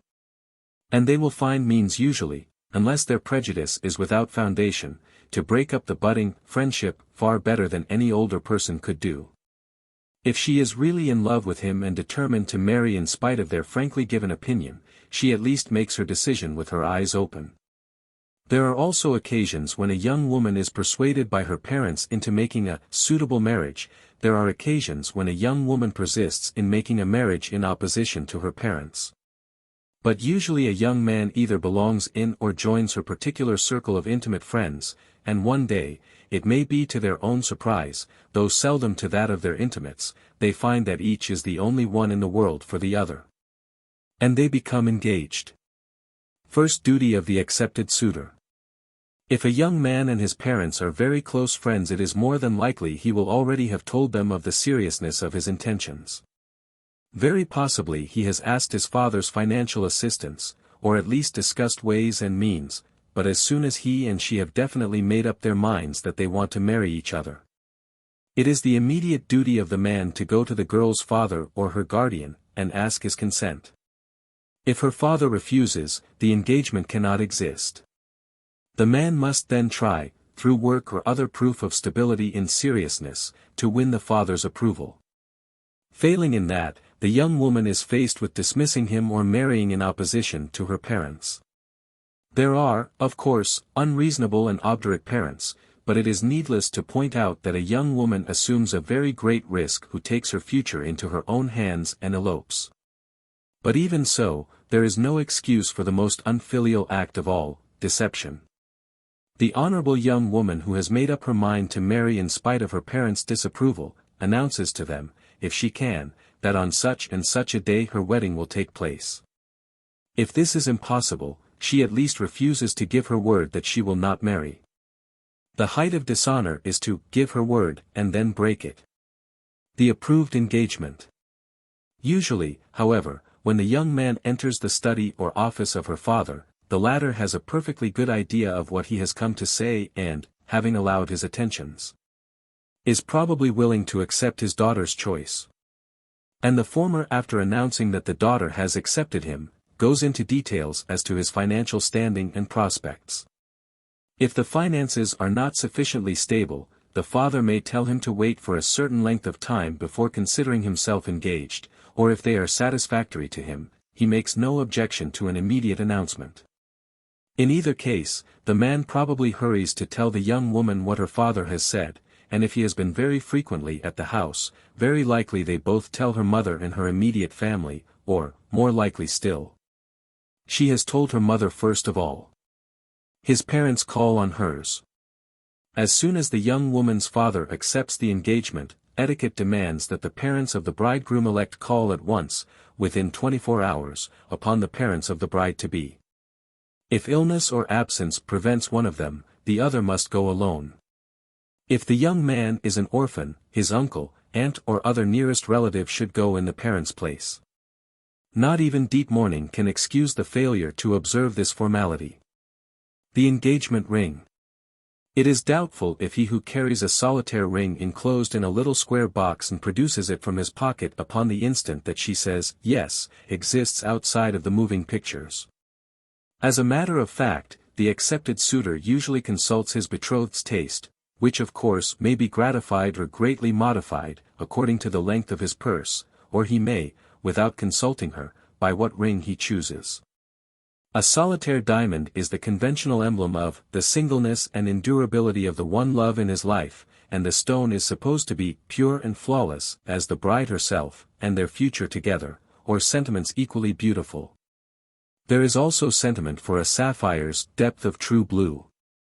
Pearls are supposed to mean tears, emeralds, jealousy, opals, the essence of bad luck. But the ruby stands for warmth and ardor, all of which it is needless to say is purest unfounded superstition. In the present day, precious stones having soared far out of reach of all but the really rich, fashion rather prefers a large semi-precious one to a microscopic diamond. Fashion, however, is merely momentary and local, and the great majority will probably always consider a diamond the only ring to have.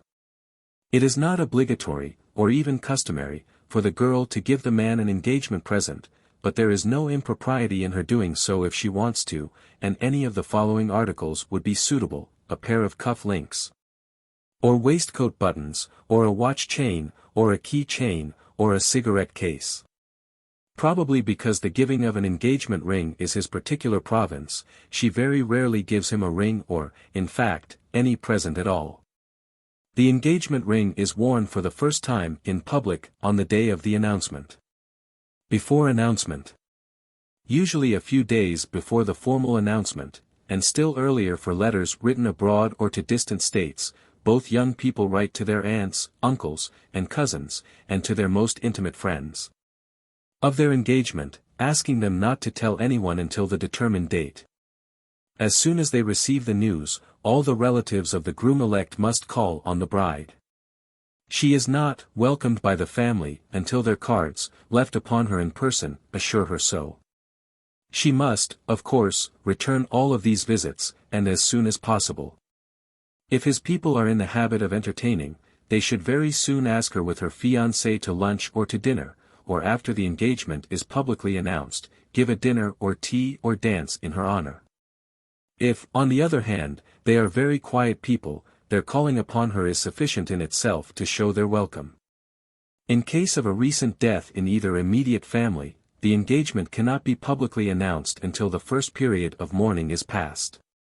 It is entirely dignified for a private wedding to take place at the bedside of a very ill parent, or soon after a deep bereavement. In that case there is, of course, no celebration, and the service is read in the presence of the immediate families only. The announcement is invariably made by the parents of the bride-elect. It is a breach of etiquette for a member of the young man's family to tell of the engagement until the formal announcement has been arranged for. Announcement of engagement. On the evening before the day of the announcement, the bride's mother either sends a note, or has someone call the various daily papers by telephone, and says, "I am speaking for Mrs. John Huntington Smith. Mr. and Mrs. Smith are announcing the engagement of their daughter, Mary, to Mr. James Smartlington, son of Mr. and Mrs. Arthur Brown Smartlington, of 2000, Arcade Avenue." If either the Huntington Smiths or the Arthur Smartlingtons are socially prominent, reporters will be sent to get further information. Photographs and details, such as entertainments to be given, or plans for the wedding, will probably be asked for. The prejudices of old-fashioned people against giving personal news to papers is rapidly being overcome, and not even the most conservative any longer object to a dignified statement of facts, such as Mrs. Smith's telephone message. It is now considered entirely good form to give photographs to magazines and newspapers, but one should never send them unless specially requested. On the eve of the announcement, a dinner is sometimes given by the young girl's parents, and the news is told by her father, who at about salad course or dessert, proposes the health of his daughter and future son-in-law. How a health is proposed. The host, after directing that all glasses at the table be filled, rises, lifts his own glass and says, "I propose we drink to the health of my daughter Mary and the young man she has decided to add permanently to our family, James Smartlington." Or, "A standing toast, to my Mary and to her, Jim."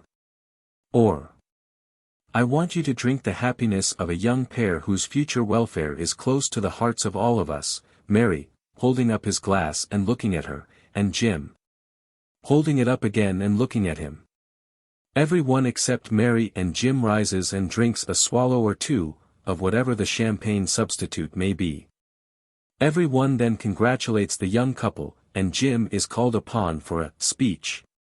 Generally rather fussed, Jim rises and says something like, "We thank you all very much indeed for all your good wishes," and sits down.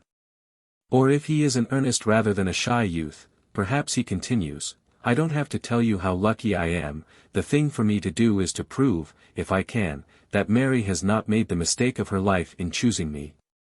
And I hope that it won't be very long before we see you all at our own table with Mary at the head of it and I, where I belong, at the foot." Or, "I can't make a speech and you know it. But I certainly am lucky and I know it." When no speech is made. The prevailing custom in New York and other big cities is for the party to be given on the afternoon or evening of the day of announcement.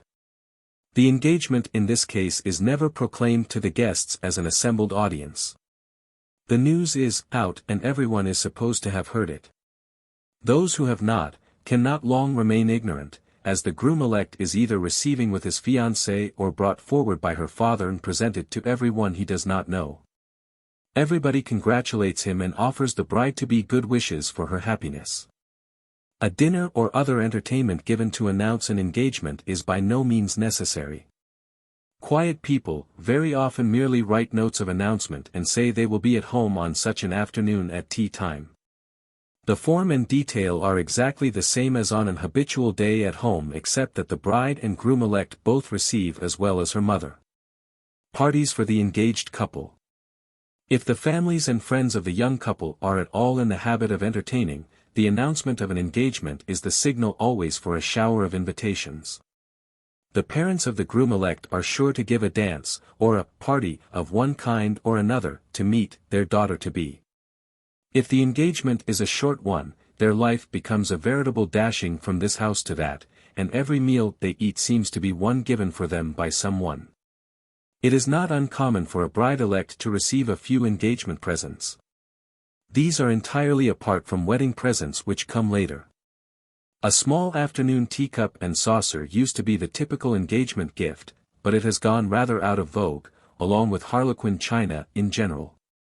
Engagement presents are usually personal trifles sent either by her own very intimate friends or by members of her fiancé's family as a special messages of welcome to hers, and as such are very charming. But any general fashion that necessitates giving engagement as well as wedding presents may well be looked upon with alarm by those who have only moderately filled pocketbooks. Engaged couple in public. There is said to be still preserved somewhere in Massachusetts a whispering reed through the long hollow length of which lovers were wont to whisper messages of tenderness to each other while separated by a room's length and the inevitable chaperonage of the fiancé's entire family. From those days to these is a far cry, but even in this era of liberty and naturalness of impulse, running the gauntlet of people's attention and criticism is no small test of the good taste and sense of a young couple. The hallmark of so-called vulgar people is unrestricted display of uncontrolled emotions. No one should ever be made to feel like withdrawing in embarrassment from the overexposed privacy of others. The shrew who publicly berates her husband is no worse than the engaged pair who snuggle in public. Everyone supposes that lovers kiss each other, but people of good taste wince at being forced to play audience at love scenes which should be private. Furthermore, such cuddling gives little evidence of the deeper caring, no matter how ardent the demonstration may be. Great love is seldom flaunted in public, though it very often shows itself in pride, that is a little obvious, perhaps. There is a quality of protectiveness in a man's expression as it falls on his betrothed, as though she were so lovely a breath might break her.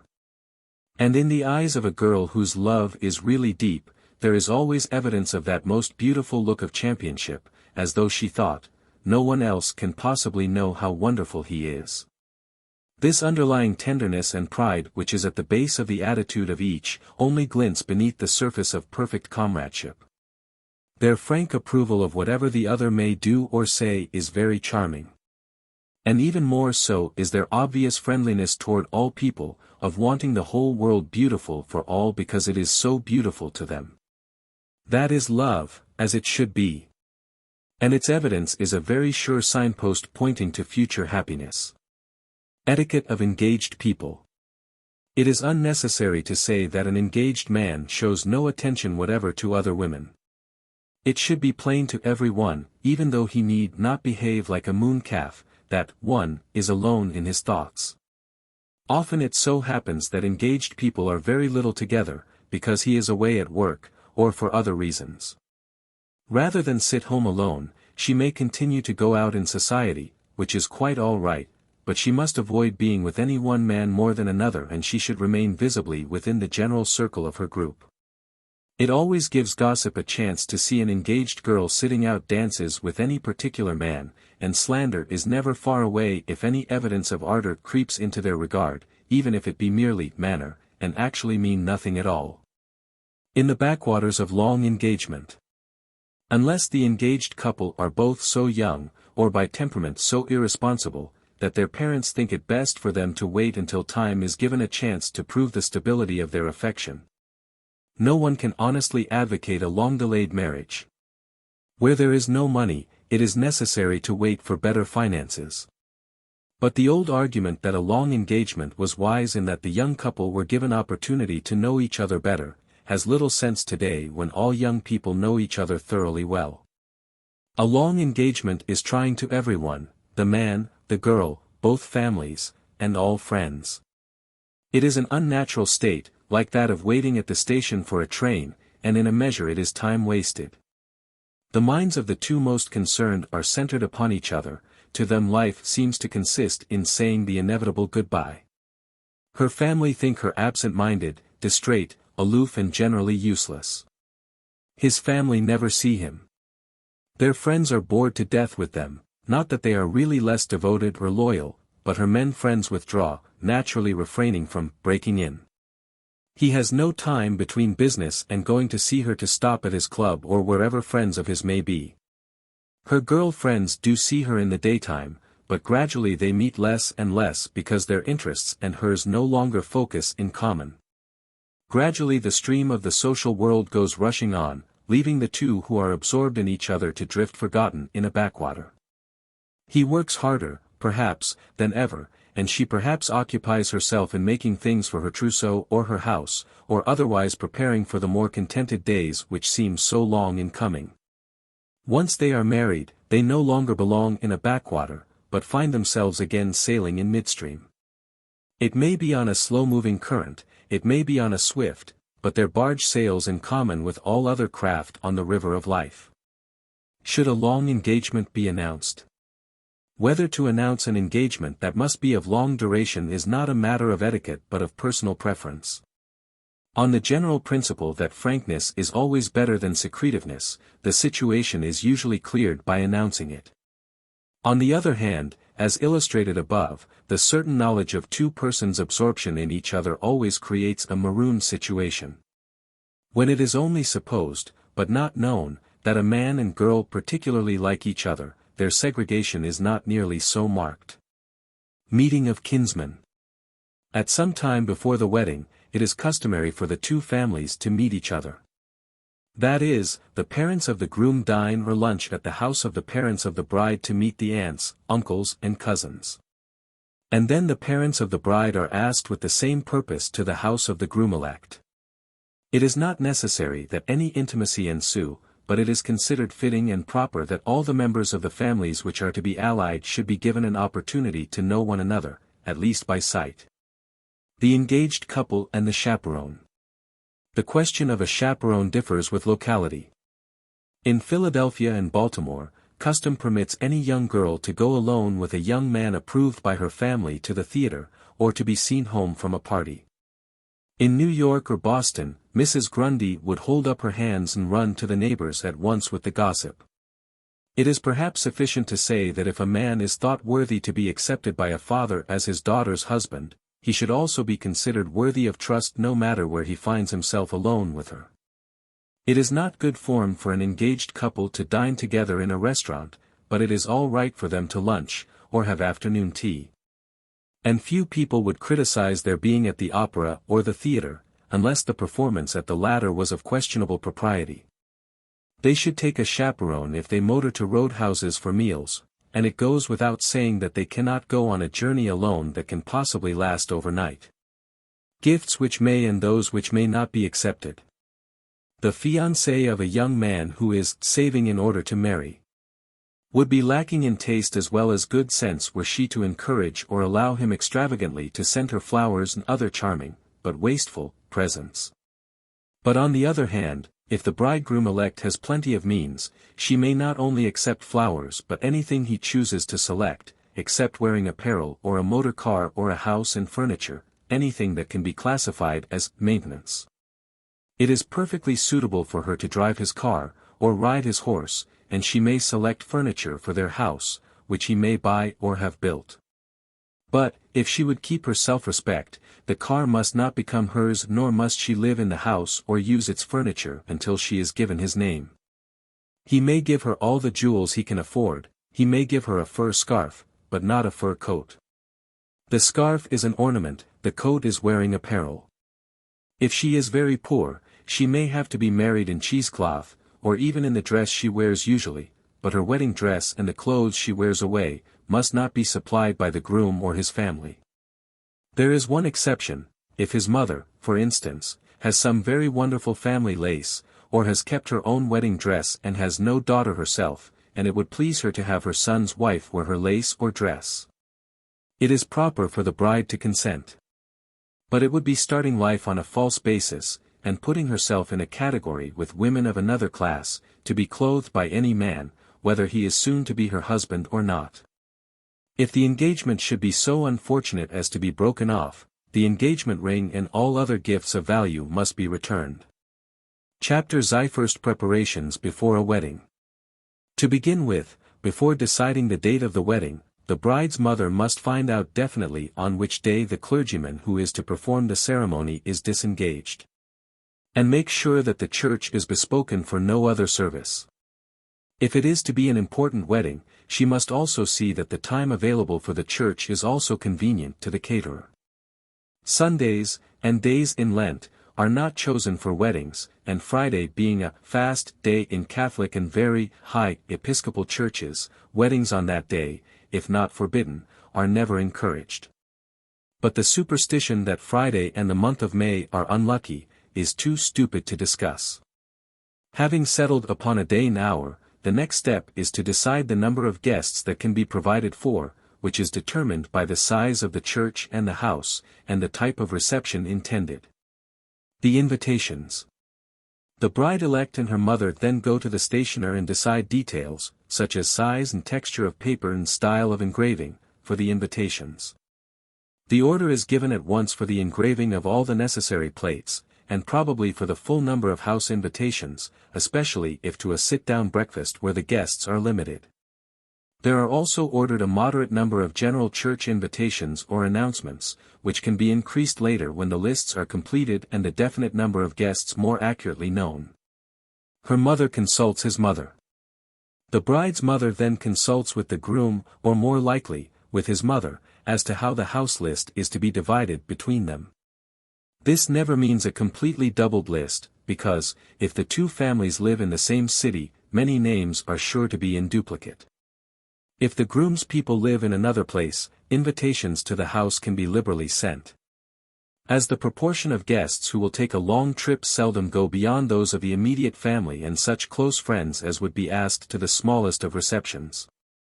Usually if Mrs. Smith tells Mrs. Smartlington that 200 can be included at the breakfast, Mrs. Smith and Mrs. Smartlington will each make a list of 150, certain that 100 will be in duplicate. Invitations to a big church wedding are always sent to the entire visiting list, and often the business acquaintances of both families, no matter how long the combined number may be, or whether they can by any chance be present or not. Even people in deep mourning are included as well as those who live thousands of miles away, as the invitations not merely proffer hospitality but are messengers carrying the news of the marriage. After a house wedding, or a private ceremony where invitations were limited to relatives and closest personal friends of the young couple, general announcements are sent out to the entire visiting list. How the wedding list is compiled. Those who keep their visiting list in order have comparatively little work. But those who are not in the habit of entertaining on a general scale, and yet have a large unassorted visiting list, will have quite a piece of work ahead of them, and cannot begin making it soon enough. In the cities where a social register or other visiting book is published, people of social prominence find it easiest to read it through, marking XX in front of the names to be asked to the house, and another mark, such as a dash, in front of those to be asked to the church only, or to have announcements sent them. Other names which do not appear in the printed list may be written as thought of at the top or bottom of pages. In country places and smaller cities, or where a published list is not available, or of sufficient use, the best assistant is the telephone book. List making should be done over as long a period and for as short sessions as possible, in order that each name as it is read may bring to memory any other that is similar. Long reading at a time robs the repetition of names of all sense, so that nothing is easier than to pass over the name of a friend without noticing it. A word of warning: to leave out old friends because they are neither rich nor fashionable, and to include comparative strangers because they are of great social importance, not alone shows a want of loyalty and proper feeling, but is to invite the contempt of those very ones whom such snobbery seeks to propitiate. For lists, therefore, are combined in sending out wedding invitations. The bride and the groom make one each of their own friends, to which is added the visiting list of the bride's family, made out by her mother, or other near relative, and the visiting list of the groom's family made out by his mother, or a relative. Each name is clearly marked, of course, whether for house or church invitation. When the 4 lists are completed, it is the duty of someone to arrange them into a single one by whatever method seems most expedient. When lists are very long, the compiling is usually done by a professional secretary, who also addresses the envelopes, encloses the proper number of cards, and seals, stamps and posts the invitations. The address of a professional secretary can always be furnished by the stationer. Very often, especially where lists do not run into inordinate length, the envelopes are addressed and the invitations sent out by the bride herself and some of her friends who volunteer to help her. The most elaborate wedding possible. This is the huge wedding of the daughter of ultra-rich and prominent people in a city such as New York, or, more probably, a high-noon wedding out of town. The details would in either case be the same, except that the country setting makes necessary the additional provision of a special train which takes the guests to a station where they are met by dozens of motors and driven to the church. Later they are driven to the house, and later again, to the returning special train. Otherwise, whether in the city or the country, the church, if Protestant, is decorated with masses of flowers in some such elaborateness as standards, or arches, or hanging garlands in the church itself, as well as the floral embellishment of the chancel. The service is conducted by a bishop or other distinguished clergyman, with assistant clergymen, and accompanied by a full choral service, possibly with the addition of a celebrated opera soloist. The costumes of the bride and her maids are chosen with painstaking attention to perfection, and with seeming disregard of cost. Later, at the house, there is not only a floral bower under which the bridal couple receive, but every room has been turned into a veritable woodland or garden, so massed are the plants and flowers. An orchestra, or two, so that the playing may be without intermission, is hidden behind palms in the hall or wherever is most convenient. A huge canopied platform is built on the lawn or added to the veranda, or built out over the yard of a city house, and is decorated to look like an enclosed formal garden. It is packed with small tables, each seating 4, 6, or 8, as the occasion may require. The average fashionable wedding. The more usual fashionable wedding is merely a modification of the one outlined above. The chancel of the church is decorated exactly the same, but except in summer when garden flowers are used, there is very little attempted in the body of the church other than sprays of flowers at the ends of the 10 to 20 reserved pews. Or possibly only at the ends of the first 2 pews and the 2 that mark the beginning of the ribbon section. There is often a choral service and a distinguished officiating clergyman. The costumes of bride and bridesmaids are usually the same in effect, though they may be less lavish in detail. The real difference begins at the breakfast, where probably 100 guests are invited, or 200 at most, instead of from 500 to 1,000, and except for the canopied background against which the bride and groom receive. There is very little floral decoration of the house. If a tent is built, it is left as it is, a tent, with perhaps some standard trees at intervals to give it a decorated appearance. The tables, even that of the bride, their garniture, the service, and the food are all precisely the same, the difference being in the smaller number of guests provided for. A small wedding. A small wedding is merely a further modification of the 2 preceding ones. Let us suppose it is a house wedding in a moderate-sized house. A prayer bench has been placed at the end of the drawing room or living room. Back of it is a screen or bower of palms or other greens. One decoration thus serves for chancel and background at the reception. A number of small tables in the dining room may seat perhaps 20 or even 50 guests, besides the bride's table placed in another room. If the bride has no attendants, she and the groom choose a few close friends to sit at the table with them. Or, at a smaller wedding, there is a private marriage in a little chapel, or the clergyman reads the service at the house of the bride in the presence of her parents and his and a small handful of guests, who all sit down afterwards at one table for a wedding breakfast.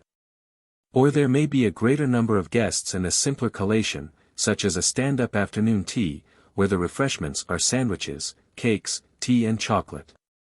Breach of etiquette for groom to give wedding. No matter whether a wedding is to be large or tiny, there is one unalterable rule: the reception must be either at the house of the bride's parents or grandparents or other relative of hers, or else in assembly rooms rented by her family. Never under any circumstances should a wedding reception be given at the house of the groom's family. They may give a ball or as many entertainments of whatever description they choose for the young couple after they are married, but the wedding breakfast and the trousseau of the bride must be furnished by her own side of the house. When a poor girl marries, her wedding must be in keeping with the means of her parents. It is not only inadvisable for them to attempt expenditure beyond what they can afford, but they would lay themselves open to far greater criticism through inappropriate lavishness. than through meagerness of arrangement, which need not by any means lack charm because inexpensive. Wedding of a Cinderella. Some years ago there was a wedding when a girl who was poor married a man who was rich and who would gladly have given her anything she chose, the beauty of which will be remembered always by every witness in spite of, or maybe because of, its utter lack of costliness. It was in June in the country. The invitations were by word of mouth to neighbors and personal notes to the groom's relatives at a distance. The village church was decorated by the bride, her younger sisters, and some neighbors, with dogwood, than which nothing is more bride-like or beautiful. The shabbiness of her father's little cottage was smothered with flowers and branches cut in a neighboring wood. Her dress, made by herself, was of tarlatan covered with a layer or two of tulle, and her veil was of tulle fastened with a spray, as was her girdle, of natural bridal wreath and laurel leaves. Her bouquet was of trailing bridal wreath and white lilacs. She was very young, and divinely beautiful, and fresh and sweet. The tulle for her dress and veil and her thin silk stockings and white satin slippers represented the entire outlay of any importance for her costume. A little sister in smock of pink sateen and a wreath and tight bouquet of pink laurel clusters, toddled after her and held her bouquet, after first laying her own on the floor. The collation was as simple as the dresses of the bride and bridesmaid. A homemade wedding cake, professionally iced and big enough for everyone to take home a thick slice in waxed paper piled near for the purpose, and a white wine cup, were the most pretentious offerings. Otherwise there were sandwiches, hot biscuits, cocoa, tea and coffee, scrambled eggs and bacon, ice cream and cookies, and the music was a Victrola, loaned for the occasion.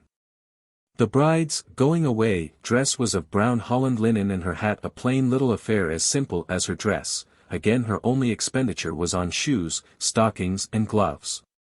Later on, she had all the clothes that money could buy, but in none of them was she ever more lovely than in her fashionless wedding dress of tarlatan and tulle, and the plain little frock in which she drove away.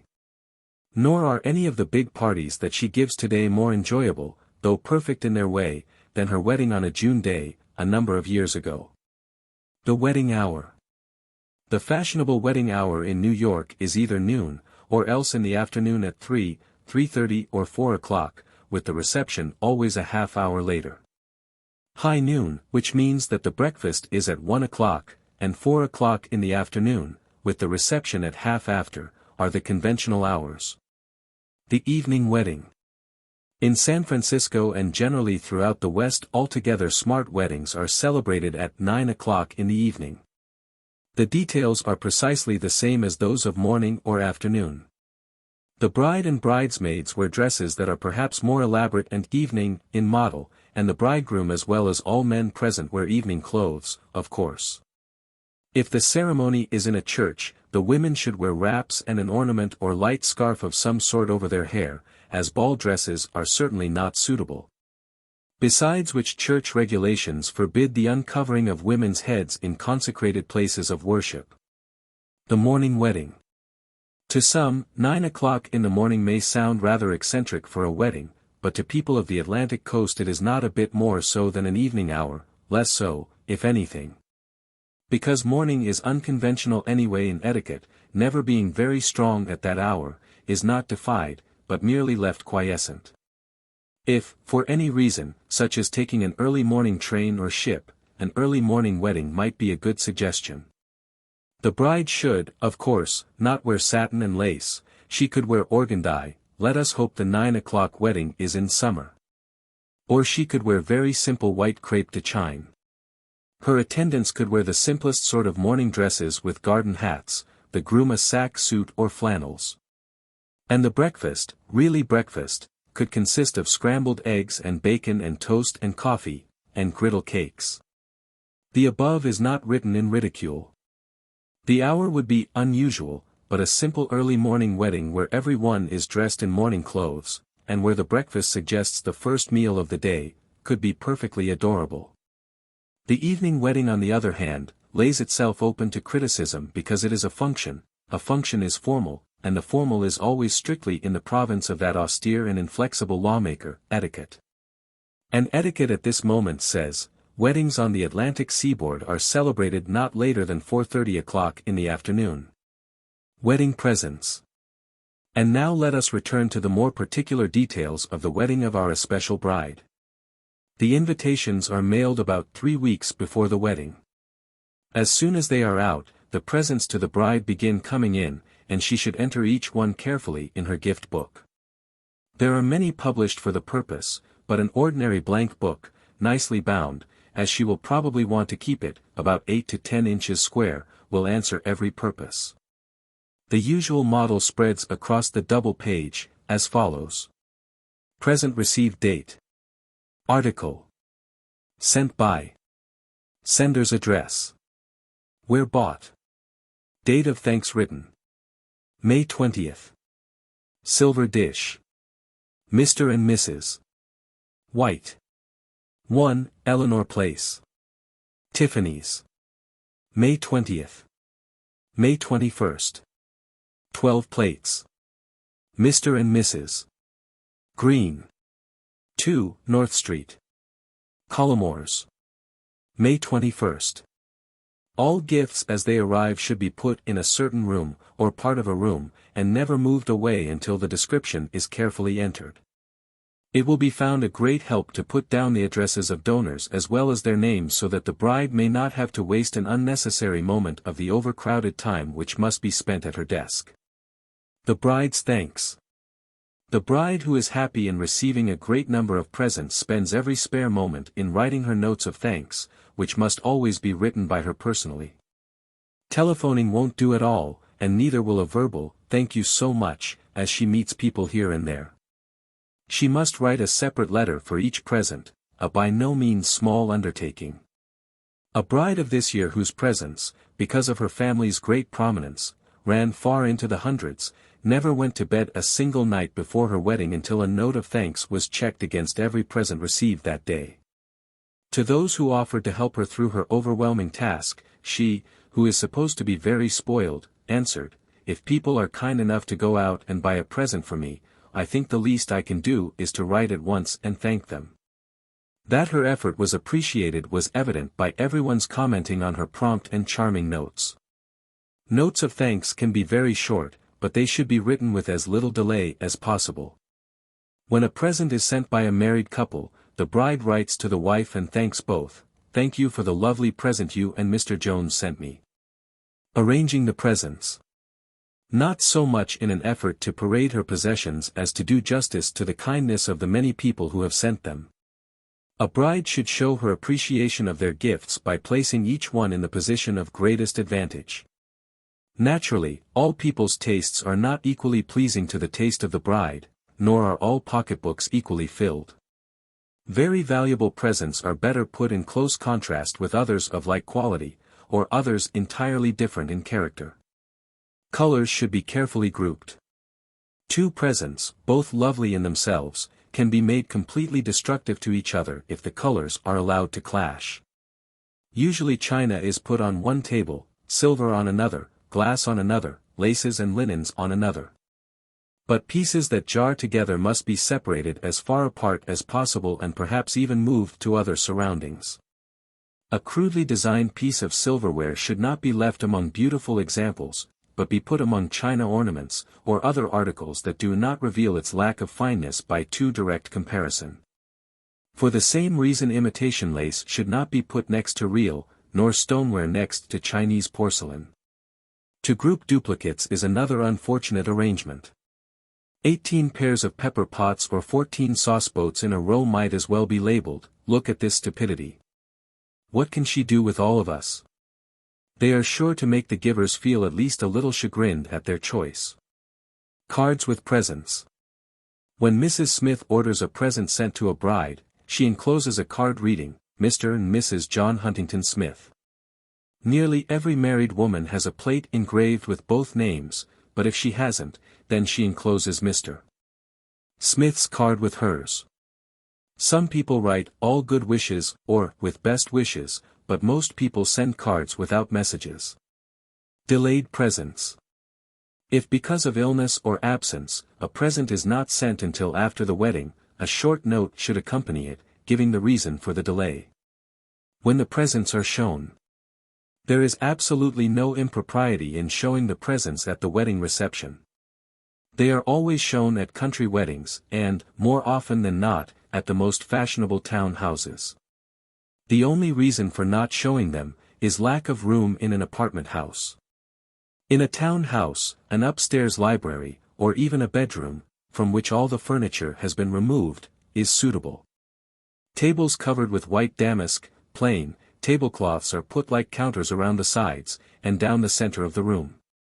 The cards that were sent with the gifts are sometimes removed, but there is no impropriety in leaving them on, and it certainly saves members of the family from repeating many times who sent this one, and who sent that. If the house is small so that there is no room available for this display at the wedding, the presents are shown on the day before, and intimate friends are especially asked to come in for tea, and to view them. This is not done if they are to be displayed at the wedding. Very intimate friends seldom need to be asked, the chances are they will come in often, to see what has come since they were in last. Wedding presents are all sent to the bride, and are, according to law, her personal property. Articles are marked with her present, not her future, initials. Mary Smith, who is going to marry Jim Smartlington, is fortunate as MS. Stands for her future as well as her present name. But in the case of Muriel Jones, who is to marry Ross, not a piece of linen or silver in Ross' house will be marked otherwise than MJ. It is one of the most senseless customs. All her life, which will be as Muriel Ross, she uses linen and silver marked with a J. Later on, many people who go to her house, especially as Ross comes from California where she will naturally be living, will not know what J stands for, and many even imagine that the linen and plate have been acquired at auction. Sounds impossible. It has happened more than once. Occasional brides who dislike the confusing initials, especially ask that presents be marked with their marriage name. The groom receives few presents. Even those who care about him in particular and have never met his bride, send their present to her, unless they send two presents, one in courtesy to her and one in affection to him. Occasionally someone does send the groom a present, addressed to him and sent to his house. Rather often friends of the groom pick out things particularly suitable for him, such as cigar or cigarette boxes, or rather masculine-looking desk sets, etc., which are sent to her but are obviously intended for his use. Exchanging wedding presents. Some people think it discourteous if a bride changes the present chosen for her. All brides exchange some presents, and no friends should allow their feelings to be hurt, unless they are very close to the bride and have chosen the present with particular sentiment. A bride never changes the presents chosen for her by her or the groom's family, unless especially told that she may do so. But to keep 22 salt cellars and 16 silver trays when she has no pepper pots or coffee spoons or platters or vegetable dishes, would be putting sentiment above sense. The trousseau. A trousseau, according to the derivation of the word, was a little truss or bundle that the bride carried with her to the house of her husband. In modern times, the little bundle often requires the services of a van to transport. The wrappers and underclothes of a young girl are usually very simple, but when she is to be a bride, her mother buys her, as lavishly as she can, and of the prettiest possible assortment of lace-trimmed lingerie, tea gowns, bed sacks and caps. Whatever may be thought especially becoming. The various undress garments which are to be worn in her room or at the breakfast table, and for the sole admiration of her husband, are of far greater importance than the dresses and hats to be worn in public. In Europe it is the custom to begin collecting linen for a girl's trousseau as soon as she is born, but the American bride cares nothing for dozens upon dozens of stout linen articles. She much prefers gossamer texture lavishly embellished with equally perishable lace. Everything must be bought for beauty, utility is not considered at all. No stout hand-woven underwear trimmed with solidly stitched needlework. Modern Miss Millions demands handkerchief linen and Valenciennes lace of a quality that used to be put as trimming on a ball gown, and Miss Smallpurse asks for chiffon and less expensive but even more sheer and perishable laces. Not long ago a stocking was thought fine if it could be run through a wedding ring, today no stocking is considered fit to put on, for town or evening wear unless several together can slip through the measure once the test for one. The most extravagant trousseau. The most lavish trousseau imaginable for the daughter of the very rich might be supposed to comprise house linen. 1 to 6 dozen finest quality embroidered or otherwise trimmed linen sheets with large embroidered monogram. 1 to 6 dozen finest quality linen sheets, plain hemstitched, large monogram. 1 to 6 dozen finest quality linen undersheets, narrow hem and small monogram. 2 pillowcases and also 1 little pillow case, for small down pillow, to match each upper sheet. 1 to 2 dozen blanket covers, these are of thin washable silk in white or in colors to match the rooms, edged with narrow lace and breadths put together with lace insertion. 6 to 12 blankets. 3 to 12 wool or down-filled quilts. 2 to 10 dozen finest quality, extra large, face towels, with Venetian needlework or heavy handmade lace insertion, or else embroidered at each end, and embroidered monogram. 5 to 10 dozen finest quality hemstitched and monogrammed but otherwise plain, towels. 5 to 10 dozen little hand towels to match the large ones. 1 to 2 dozen very large bath towels, with embroidered monogram either white or in color to match the border of towels.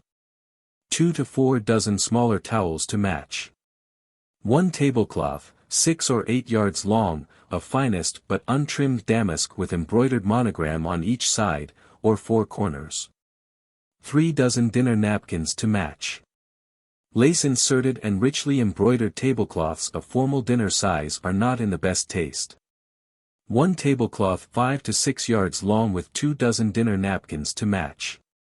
1 to 4 dozen damask tablecloths 2.5 to 3 yards long, and 1 dozen dinner napkins to match each tablecloth. All tablecloths and napkins to have embroidered monogram or initials. 2 to 6 medium-sized cutwork, mosaic or Italian lacework tablecloths, with lunch napkins to match. 2 to 6 centerpieces, with doilies and lunch napkins to match. 4 to a dozen tea cloths, of filet lace or drawn work or Russian embroidery, with tiny napkins to match. Table pieces and tea cloths have monograms if there is any plain linen where a monogram can be embroidered, otherwise monograms or initials are put on the napkins only. 1 or 2 dozen damask tablecloths, plain, with monogram, and a dozen napkins to match each. In addition to the above, there are 2 to 4 dozen servants' sheets and pillowcases, cotton. 6 to 12 woolen blankets, 6 to 12 wool-filled quilts, 4 to 6 dozen towels, and 1 or 2 dozen bath towels. 6 to 12 white damask, cotton or linen and cotton mixed, tablecloths and 6 to 12 dozen napkins, all marked with machine embroidery. 2 to 6 dozen kitchen and pantry towels and dishcloths complete the list. Personal trousseau. How many dresses can a bride wear? It all depends. Is she to be in a big city for the winter season, or at a watering place for the summer? Is she going to travel, or live quietly in the country? It is foolish to get more outside clothes than she has immediate use for. Fashions change too radically. The most extravagant list for a bride who is to go out continually in New York or Newport would perhaps include a dozen evening dresses, 2 or 3 evening wraps, of varying weights. For town there would be from 2 to 4 street costumes, a fur coat, another long coat, a dozen hats and from 4 to 10 house dresses. In this day of weekends in the country, no trousseau, no matter how town-bred the bride, is complete without 1 or 2 country coats of fur, leather or woolen materials, several homespun, tweed or tricot suits or dresses. Skirts with shirt waists and sweaters in endless variety, low or flat-heeled shoes, woolen and silk mixture stockings, and sport hats.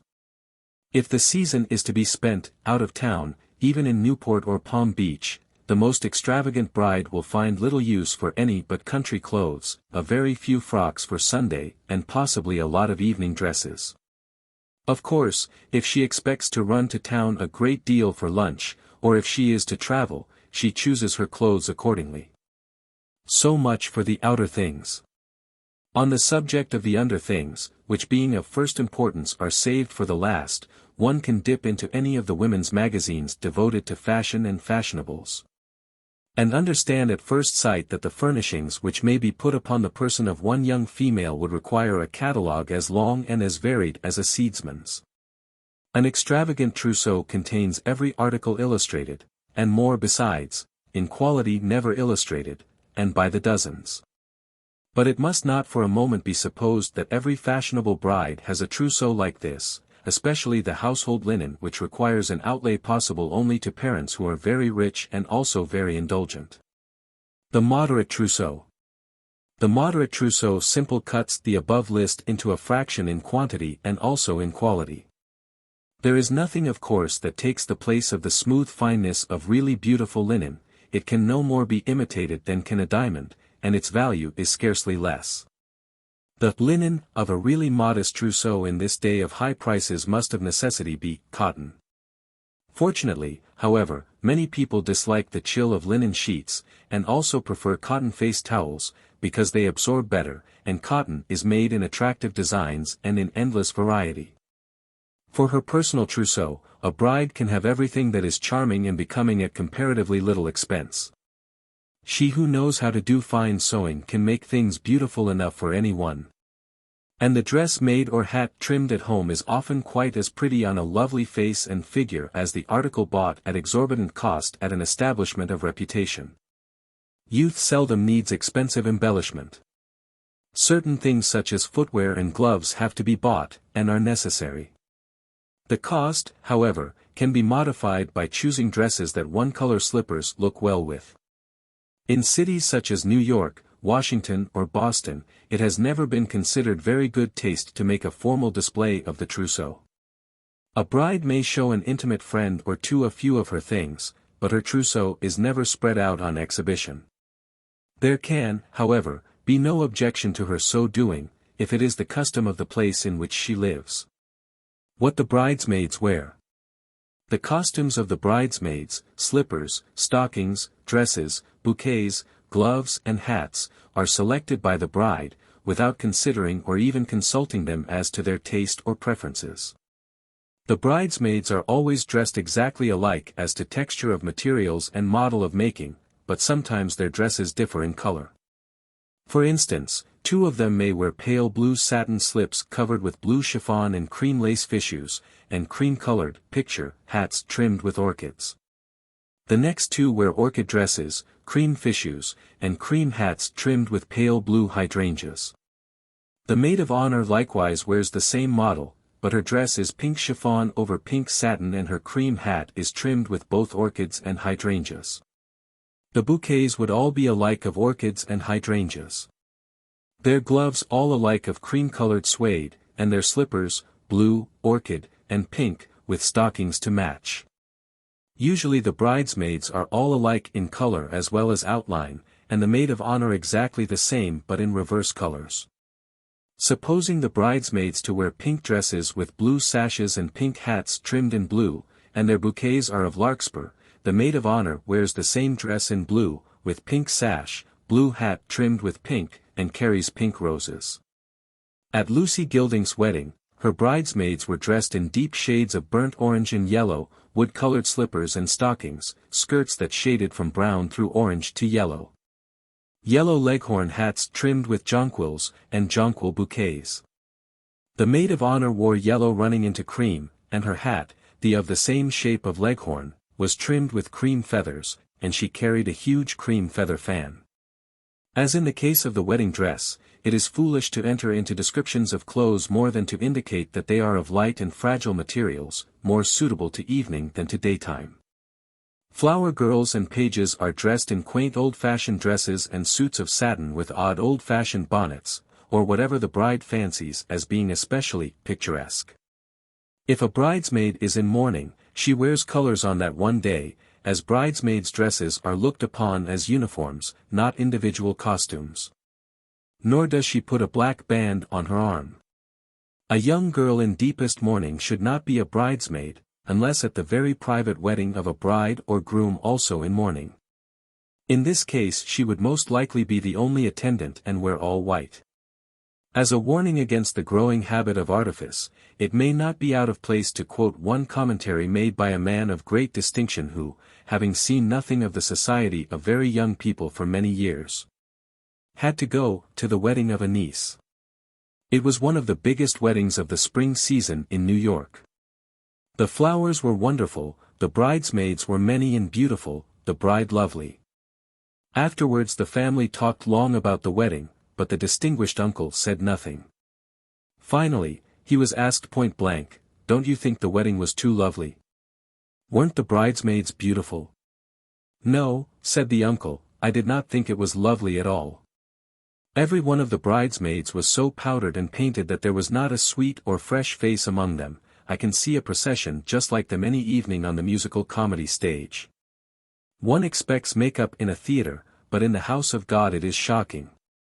It is unnecessary to add, if youth, the most beautiful thing in the world, would only appreciate how beautiful it is, and how opposite is the false bloom that comes in boxes and bottles. Shiny noses, colorless lips, sallow skins hide as best they may, and with some excuse, behind powder or lipstick, but to rouge a rose. The cost of being a bridesmaid.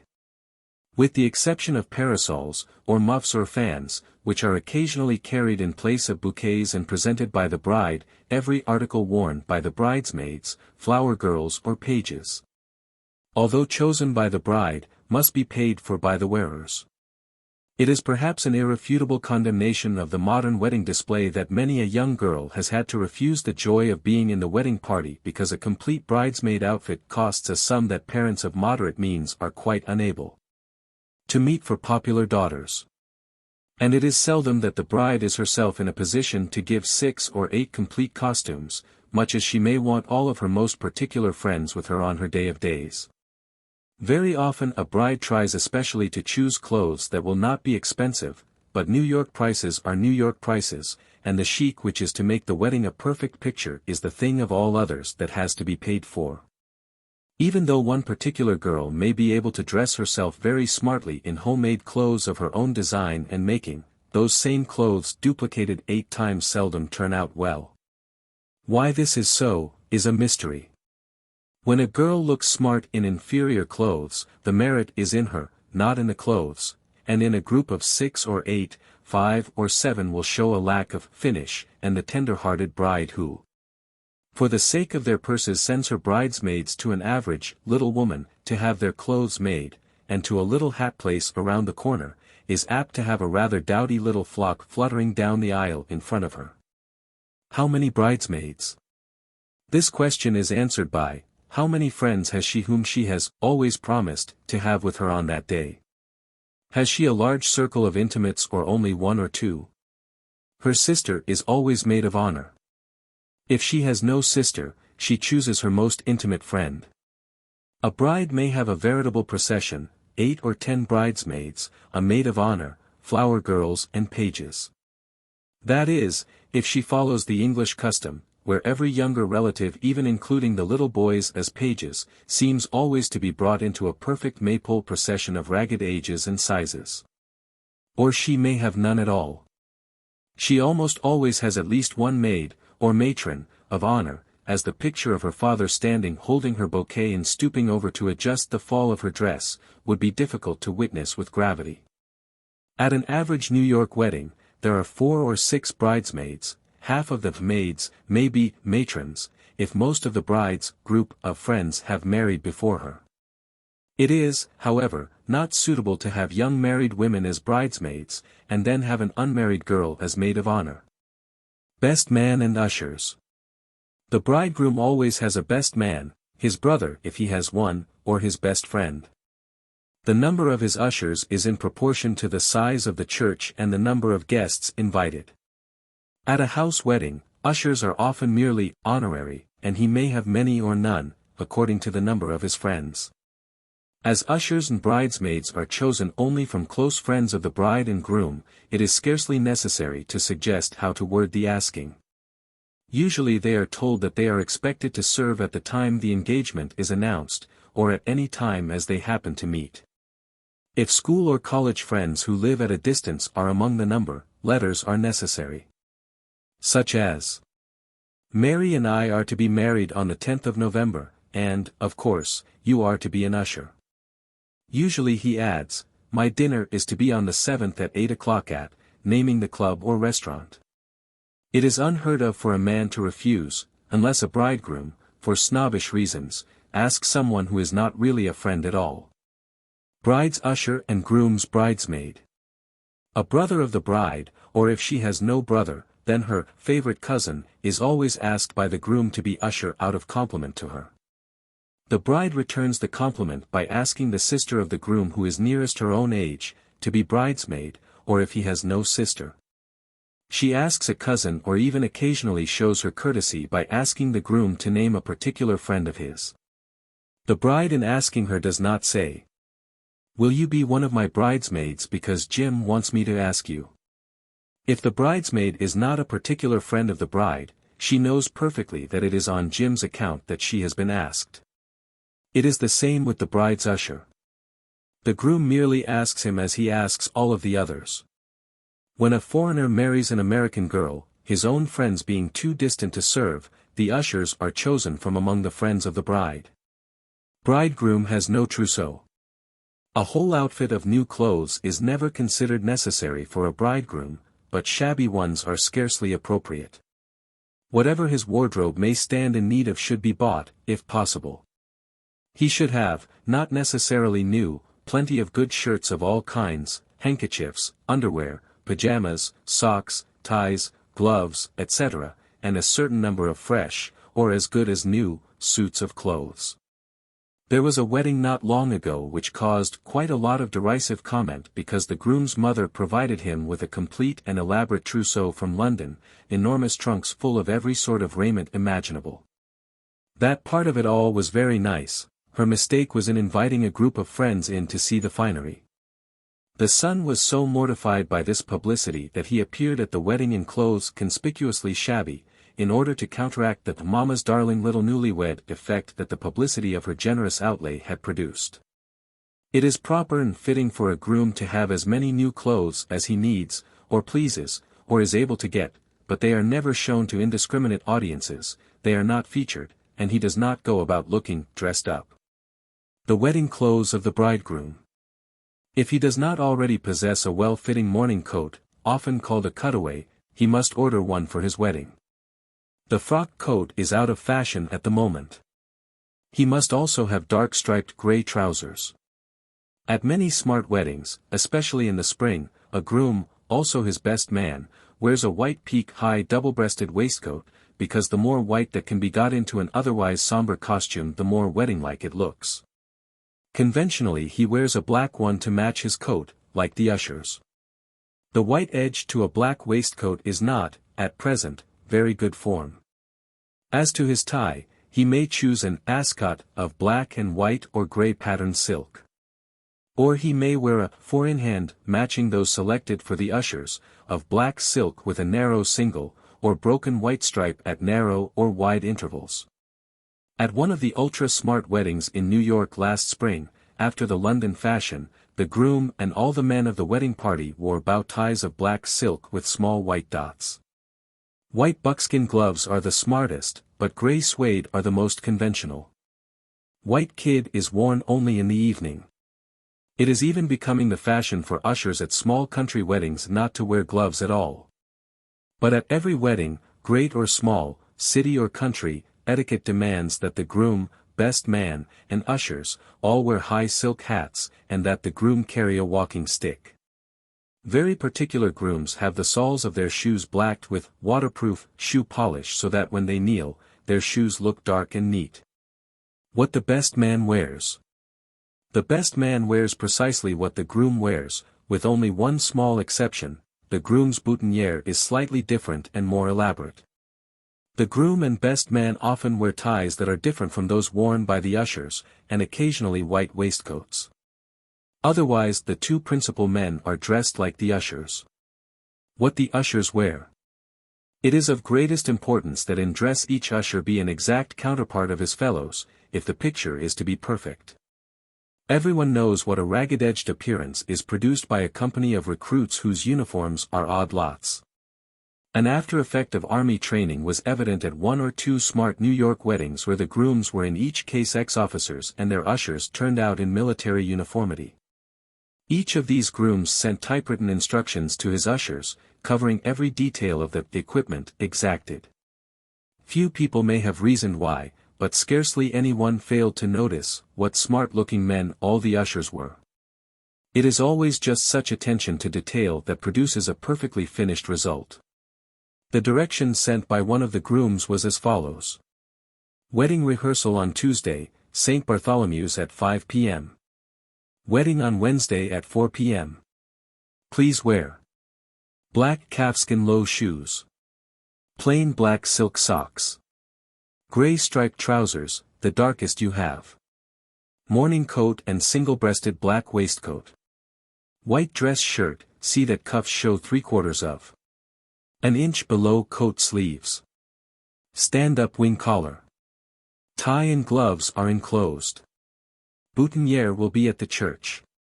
Be at the church yourself at 3 o'clock, sharp. The head usher. Usually there is no head usher, but in certain localities courtesy designates the usher who is selected to take the bride's mother up the aisle as the head, or first usher. Very occasionally, too, a nervous groom appoints an especially reliable friend head usher so as to be sure that all details will be carried out, including the prompt and proper appearance at the church of the other ushers. Usually, the ushers divide the arrangements among themselves. The groom decides who goes on which aisle. One of them volunteers or is asked to look out for the bride's coming and to notify the groom, another is especially detailed to take the two mothers up the aisle. But very often this arrangement is arbitrarily decided by height. If one mother is very tall and the other very short, they generally go up with different ushers, the tallest being chosen for the taller lady, and one of medium height for the shorter. The bridesmaids' luncheon. In many sections of America, especially in the country and in small towns, brides make an especial feature of asking their bridesmaids to a farewell luncheon. The table is elaborately decorated, invariably in pink with bridesmaids' roses, there is a bride's cake, lady cake, and there are favors in the cake, and mottos, and altogether it is a lovely party. In New York there is nothing like that at all. If the bride chooses to give a luncheon to her bridesmaids on whatever day suits her best, there is no objection to her doing so, or in fact, to her inviting whom she pleases to whatever sort of a party her mother is willing she should give. It is not a question of approved etiquette but of her own inclination seconded by the consent of her mother. If her mother keeps open house, probably they lunch with her many times before the wedding. If, on the other hand, it is not the habit of the family to have people running in for meals, it is not necessary that she ask them to lunch at all. But whether they lunch often or never, the chances are that they are in and out of her house every day, looking at new presents as they come, perhaps helping her to write the descriptions in the gift book, and in arranging them in the room where they are to be displayed. The bride usually goes to oversee the last fittings of the bridesmaids' dresses in order to be sure that they are as she wants them. This final trying on should be arranged for several days at least before the wedding, so there may be sufficient time to make any alterations that are found necessary. Often the bride tries on her wedding dress at the same time so that she may see the effect of the whole wedding picture as it will be, or if she prefers, she tries on her dress at another hour alone. Usually her bridesmaids lunch quite informally with her, or come in for tea, the day before the wedding, and on that day the bride gives them each her present, which is always something to wear. It may be the muffs they are to carry, or parasols, if they have been chosen instead of bouquets. The typical bridesmaid's present is a bangle, a breast pin, a hat pin, which, according to the means of the bride, may have great or scarcely any intrinsic value. Bridesmaids and ushers' dinner. If a wedding is being held in the country, or where most of the bridesmaids or ushers come from a distance, and they are therefore stopping at the bride's house, or with her neighbors, there is naturally a dinner, in order to provide for the visitors. But where the wedding is in the city, especially when all the members of the bridal party live there also, the custom of giving a dinner has gone rather out of fashion. If the bridal party is asked to dine at the house of the bride on the evening before the wedding, it is usually with the purpose of gathering a generally irresponsible group of young people together, and seeing that they go to the church for rehearsal, which is of all things the most important. More often the rehearsal is in the afternoon, after which the young people go to the bride's house for tea, allowing her parents to have her to themselves on her last evening home, and giving her a chance to go early to bed so as to be as pretty as possible on the morrow. The bachelor dinner.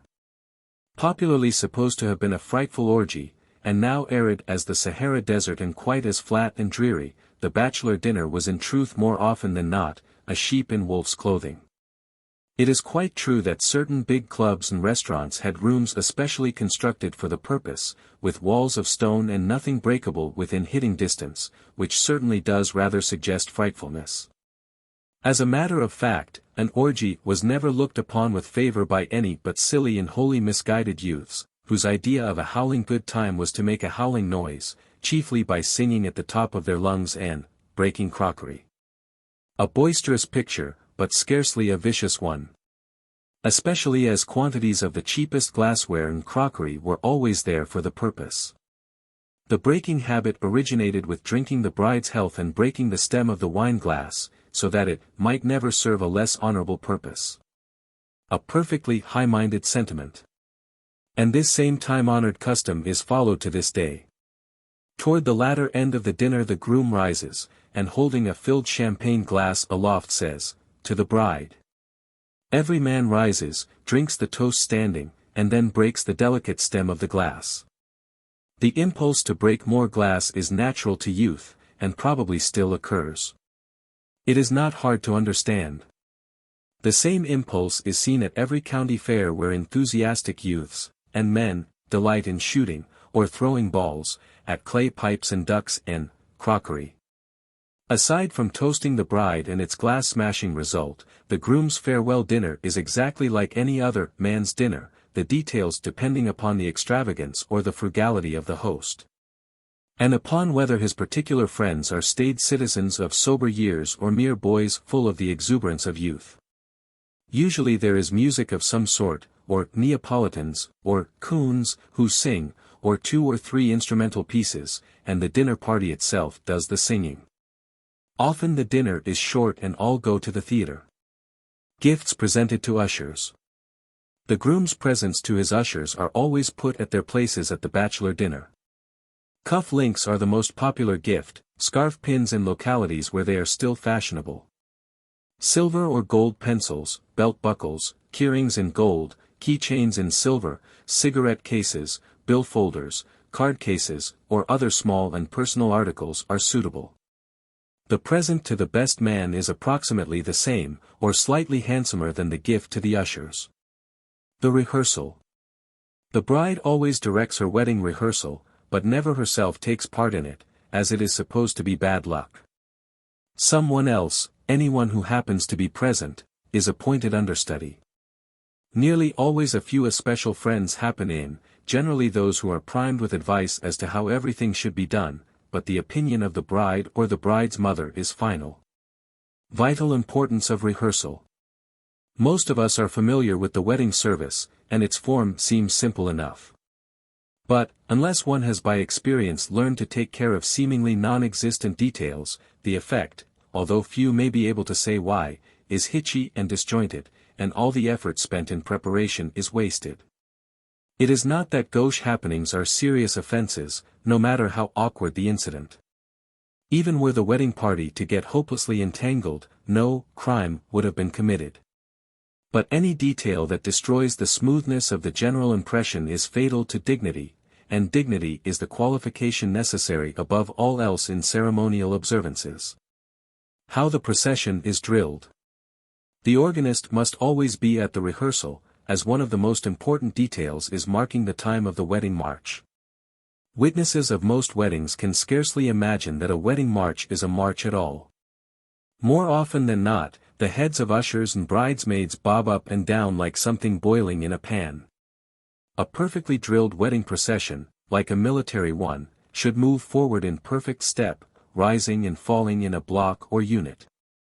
To secure perfection of detail, the bars of the processional may be counted so that the music comes to an end at precisely the moment the bride and groom stand side by side at the chancel steps. This is not difficult. It merely takes time and attention. A wedding rehearsal should proceed as follows. First of all, it is necessary to determine the exact speed at which the march is to be played. The ushers are asked to try it out. They line up at the door, walk forward 2 and 2. The audience, consisting of the bride and her mother, and the bridesmaids, decides whether the pace looks well. It must not be fast enough to look brisk, or so slow as to be funereal. At one wedding the ushers counted 2 beats as one and the pace was so slow that they all wobbled in trying to keep their balance. The painfulness to everyone may be imagined. On the other hand, it is unsuitable to trot up the aisle of a church. The audience having decided the speed, and the organist having noted the tempo, the entire procession, including the bridesmaids and a substitute, instead of the real bride, on her father's arm, go out into the vestibule and make their entry. Remember, the father is an important factor in the ceremony, and must take part in the rehearsal. The procession is arranged according to height, the 2 shortest ushers leading, unless others of nearly the same height are found to be more accurate pacemakers. The bridesmaids come directly after the ushers, 2 and 2, also according to height, the shortest in the lead. After the bridesmaids, the maid, or matron, of honor walks alone. Flower girls come next, if there are any, and last of all, the understudy bride leaning on the arm of the father, with pages, if she has any, holding up her train. Each pair in the procession follows the 2 directly in front by 4 paces or beats of time. In the vestibule, every one in the procession must pay attention to the feet directly in front. The pacemakers can follow the army sergeant's example and say very softly, left, left.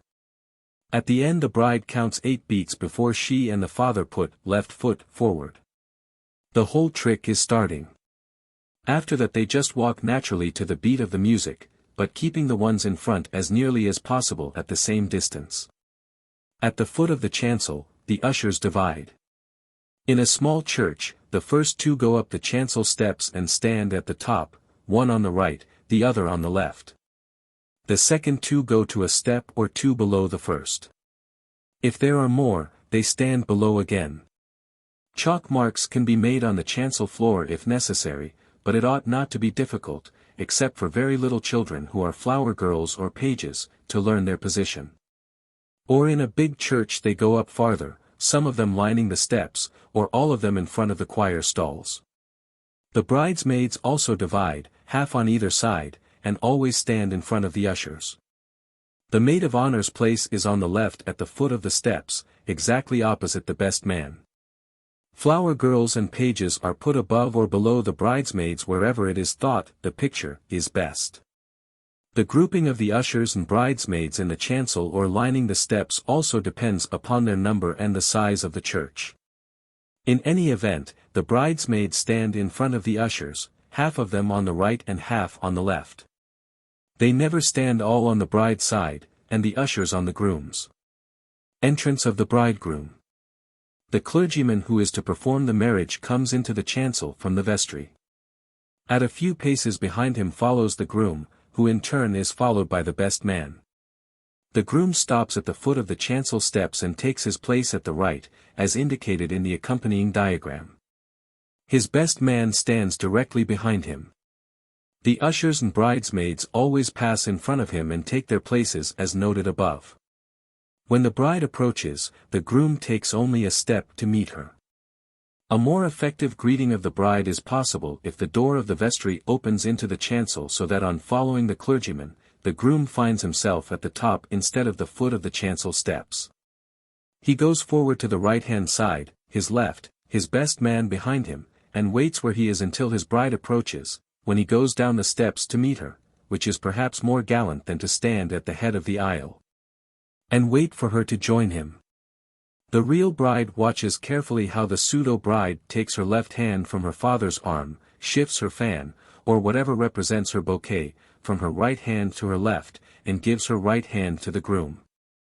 In the proper maneuver the groom takes her right hand in his own right hand and draws it through his left arm, at the same time turning toward the chancel. If the service is undivided, and all of it is to be at the altar, this is necessary as the bride always goes up to the altar leaning on the arm of the groom. If, however, the betrothal is to be read at the foot of the chancel, which is done at most weddings now, he may merely take her hand in his left one and stand as they are. The organist's cue. The organist stops at the moment the bride and groom have assumed their places. That is the cue to the organist as to the number of bars necessary for the procession. After the procession has practiced marching 2 or 3 times, everything ought to be perfect.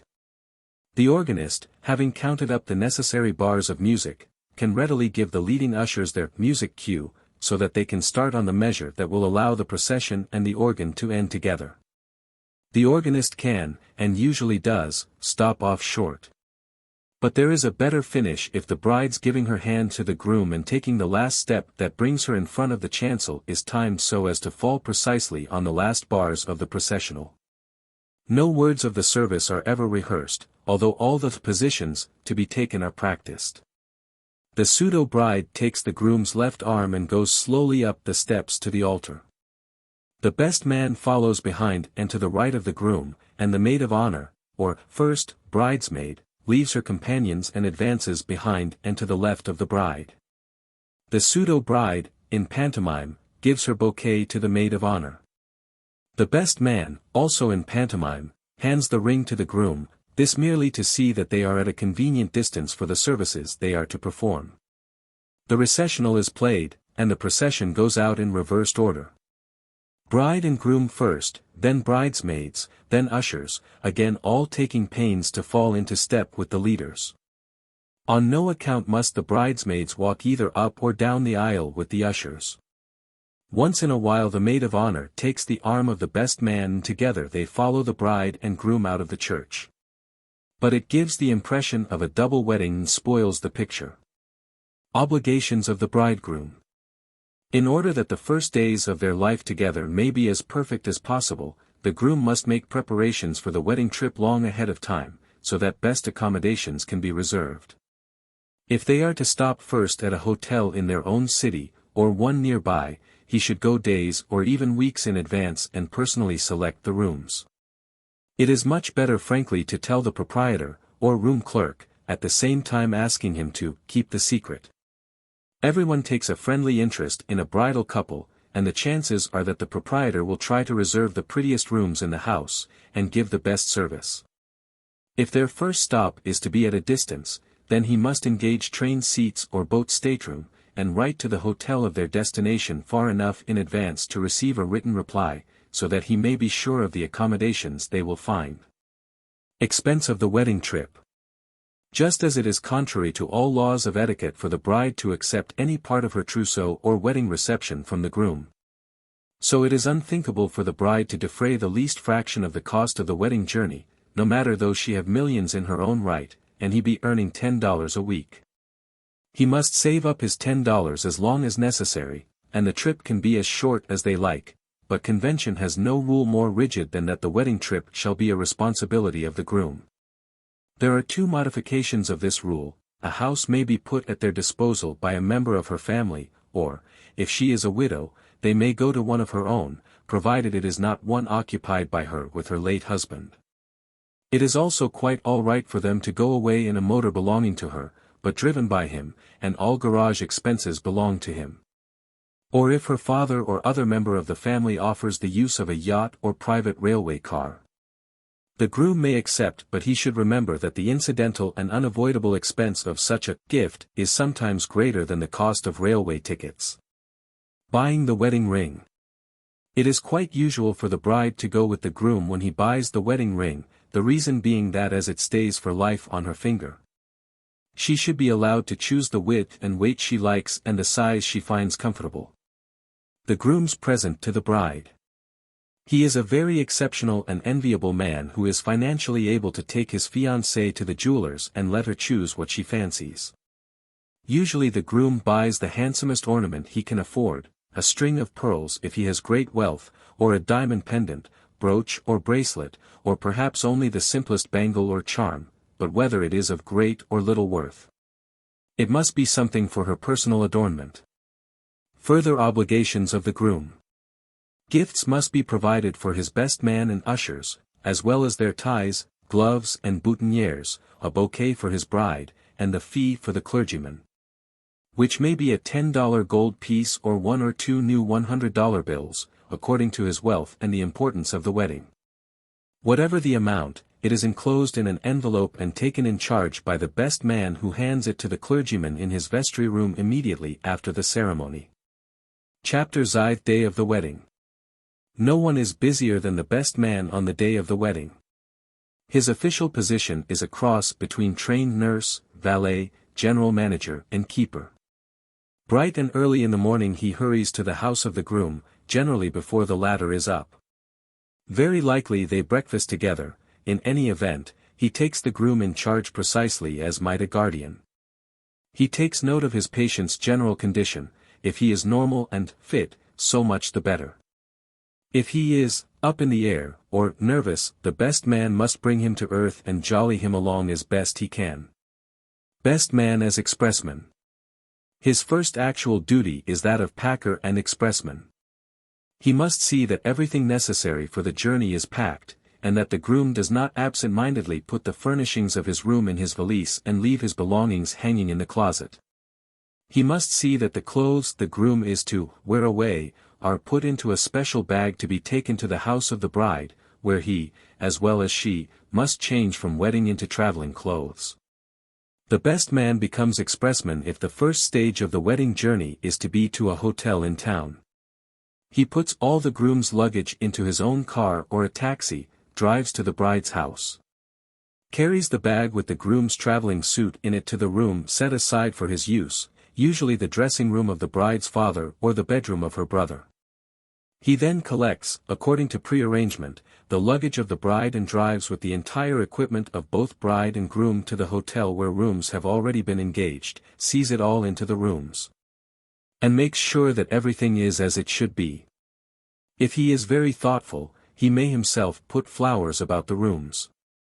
He also registers for the newlyweds, takes the room key, returns to the house of the groom, gives him the key and assures him that everything at the hotel is in readiness.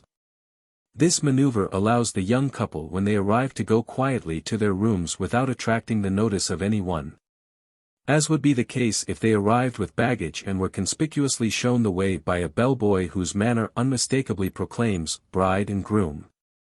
Or, if they are going at once by boat or train, the best man takes the baggage to the station, checks the large pieces, and fees a porter to see that the hand luggage is put in the proper stateroom or parlor car chairs. If they are going by automobile, he takes the luggage out to the garage and personally sees that it is bestowed in the car. Best man as valet. His next duty is that of valet. He must see that the groom is dressed and ready early, and plaster him up if he cuts himself shaving. If he is wise in his day, he even provides a small bottle of adrenaline for just such an accident, so that plaster is unnecessary and that the groom may be whole. He may need to find his collar button or even to point out the missing clothes that are lying in full view. He must also be sure to ask for the wedding ring and the clergyman's fee, and put them in his own waistcoat pocket. A very careful best man carries a duplicate ring, in case of one being lost during the ceremony. Best man as companion in ordinary. With the bride's and groom's luggage properly bestowed, the ring and fee in his pocket, the groom's traveling clothes at the bride's house, the groom in complete wedding attire, and himself also ready, the best man has nothing further to do but be gentleman-in-waiting to the groom until it is time to escort him to the church, where he becomes chief of staff at the house of the bride. Meanwhile, if the wedding is to be at noon, dawn will not have much more than broken before the house, at least below stairs, becomes bustling. Even if the wedding is to be at 4 o'clock, it will still be early in the morning when the business of the day begins. But let us suppose it is to be at noon. If the family is one that is used to assembling at an early breakfast table, it is probable that the bride herself will come down for this last meal alone with her family. They will, however, not be allowed to linger long at the table. The caterer will already be clamoring for possession of the dining room. The florist will by that time already have dumped heaps of wire and greens into the middle of the drawing room. If not beside the table where the family are still communing with their eggs. The doorbell has long ago begun to ring. At first there are telegrams and special delivery letters, then as soon as the shops open, come the last-moment wedding presents, notes, messages and the insistent clamor of the telephone. Next, excited voices in the hall announce members of the family who come from a distance. They all want to kiss the bride, they all want rooms to dress in, they all want to talk. Also comes the hairdresser, to do the bride's or her mother's or aunt's or grandmother's hair, or all of them. The manicure, the masseuse, anyone else that may have been thought necessary to give final beautifying touches to any or all of the female members of the household.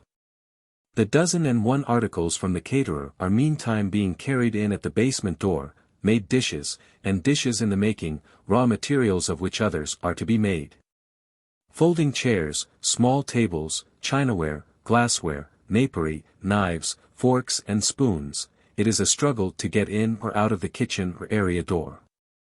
The bride's mother consults the florist for the third and last time as to whether the bridal couple had not better receive in the library because of the bay window which lends itself easily to the decoration of a background, and because the room is, if anything, larger than the drawing room. And for the third time, the florist agrees about the advantage of the window but points out that the library has only one narrow door and that the drawing room is much better. Because it has two wide ones and guests going into the room will not be blocked in the doorway by others coming out. The best man turns up and wants the bride's luggage. The head usher comes to ask whether the Joneses to be seated in the fourth pew are the tall dark ones or the blonde ones, and whether he had not better put some of the Titheringtons who belong in the 8th pew also in the 7th. As there are 9 Titheringtons and the eminents in the 7th pew are only 4. A bridesmaid-elect hurries up the steps, runs into the best man carrying out the luggage, much conversation and giggling in guessing as to where the luggage is going. Best man very important, also very noble and silent. Bridesmaid shrugs her shoulders, dashes up to the bride's room and dashes down again. More presents arrive. The furniture movers have come and are carting lumps of heaviness up the stairs to the attic and down the stairs to the cellar. It is all very like an ant-hill. Some are steadily going forward with the business in hand, but others who have become quite bewildered, seem to be scurrying aimlessly this way and that, picking something up only to put it down again.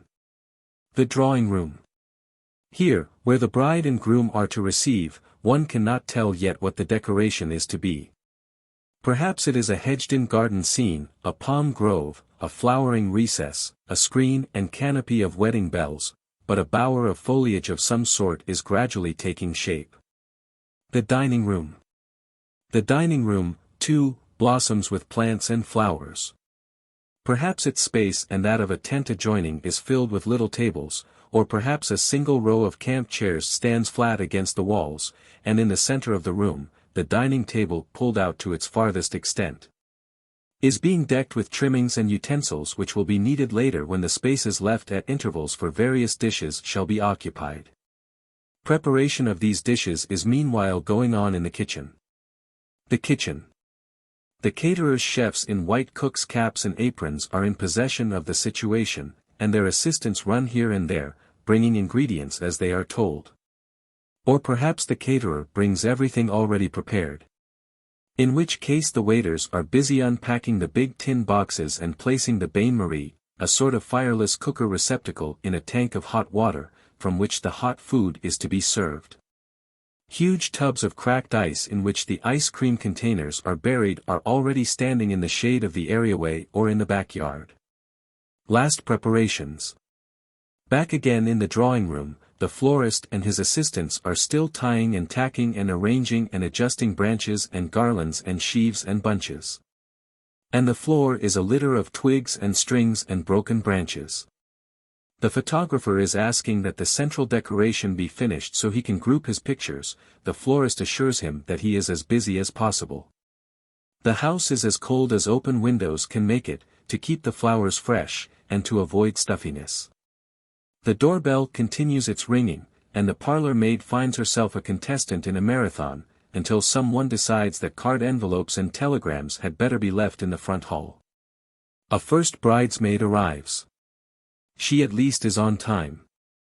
All decoration activity stops while she is looked at and admired. Panic seizes someone.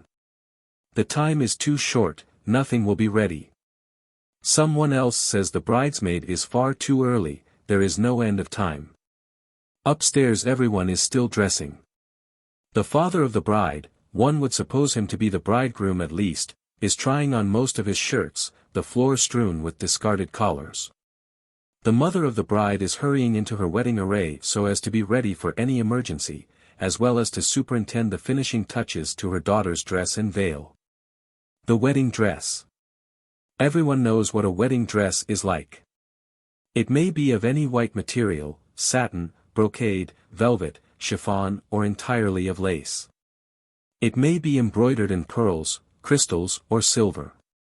Or it may be as plain as a slip cover, anything in fact that the bride fancies, and made in whatever fashion or period she may choose.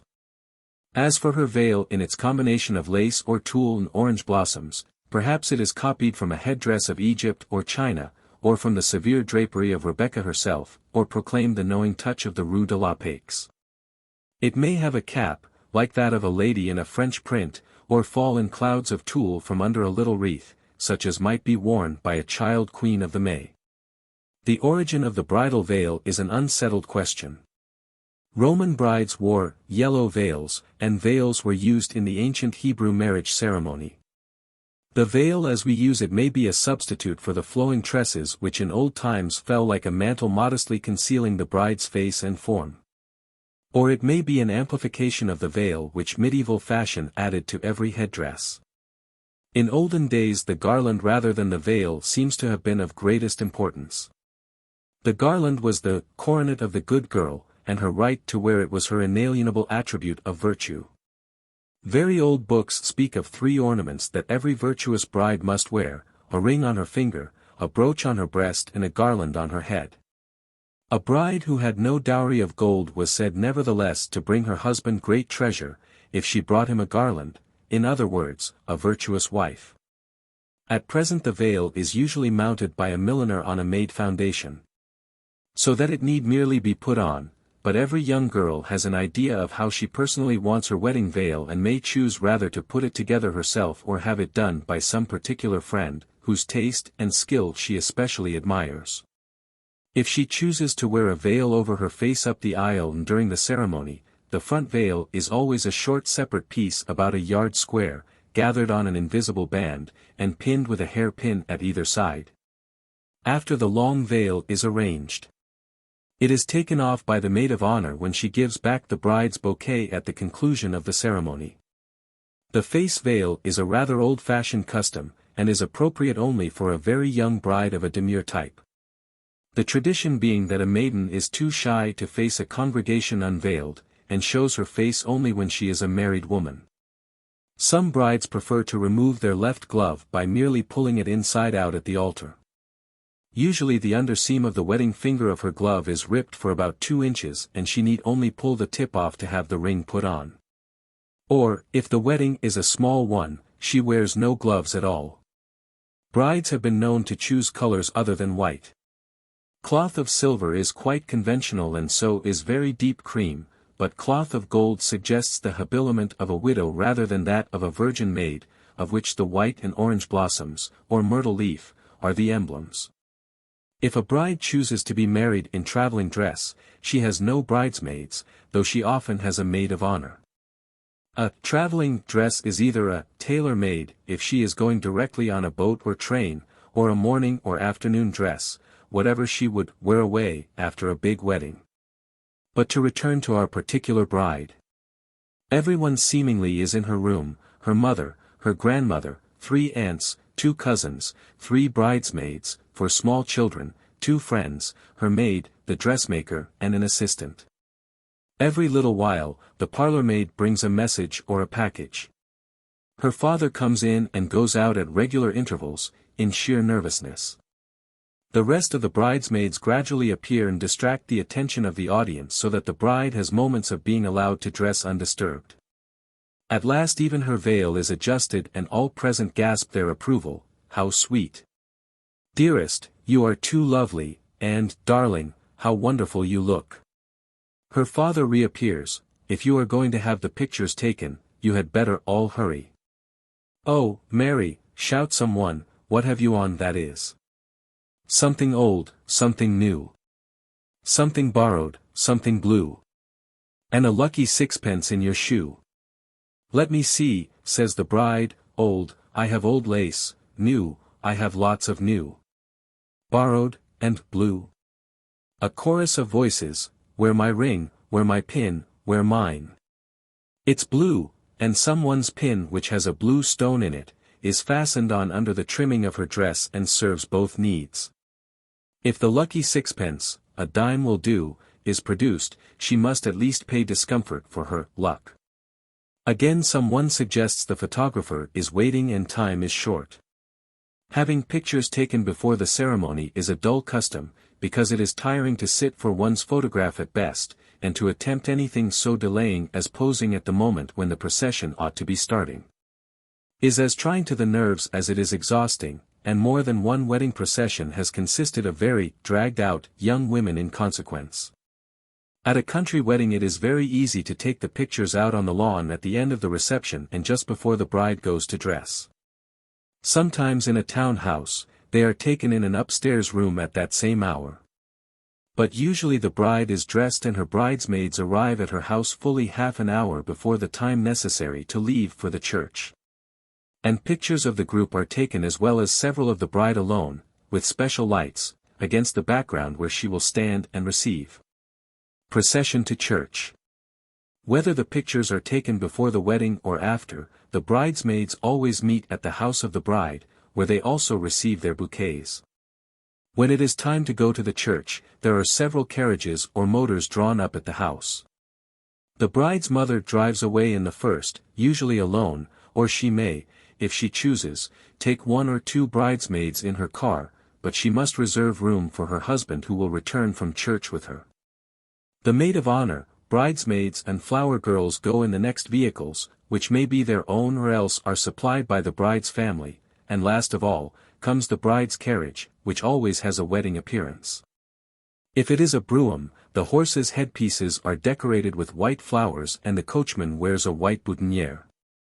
If it is a motor, the chauffeur wears a small bunch of white flowers on his coat, and white gloves, and has all the tires painted white to give the car a wedding appearance.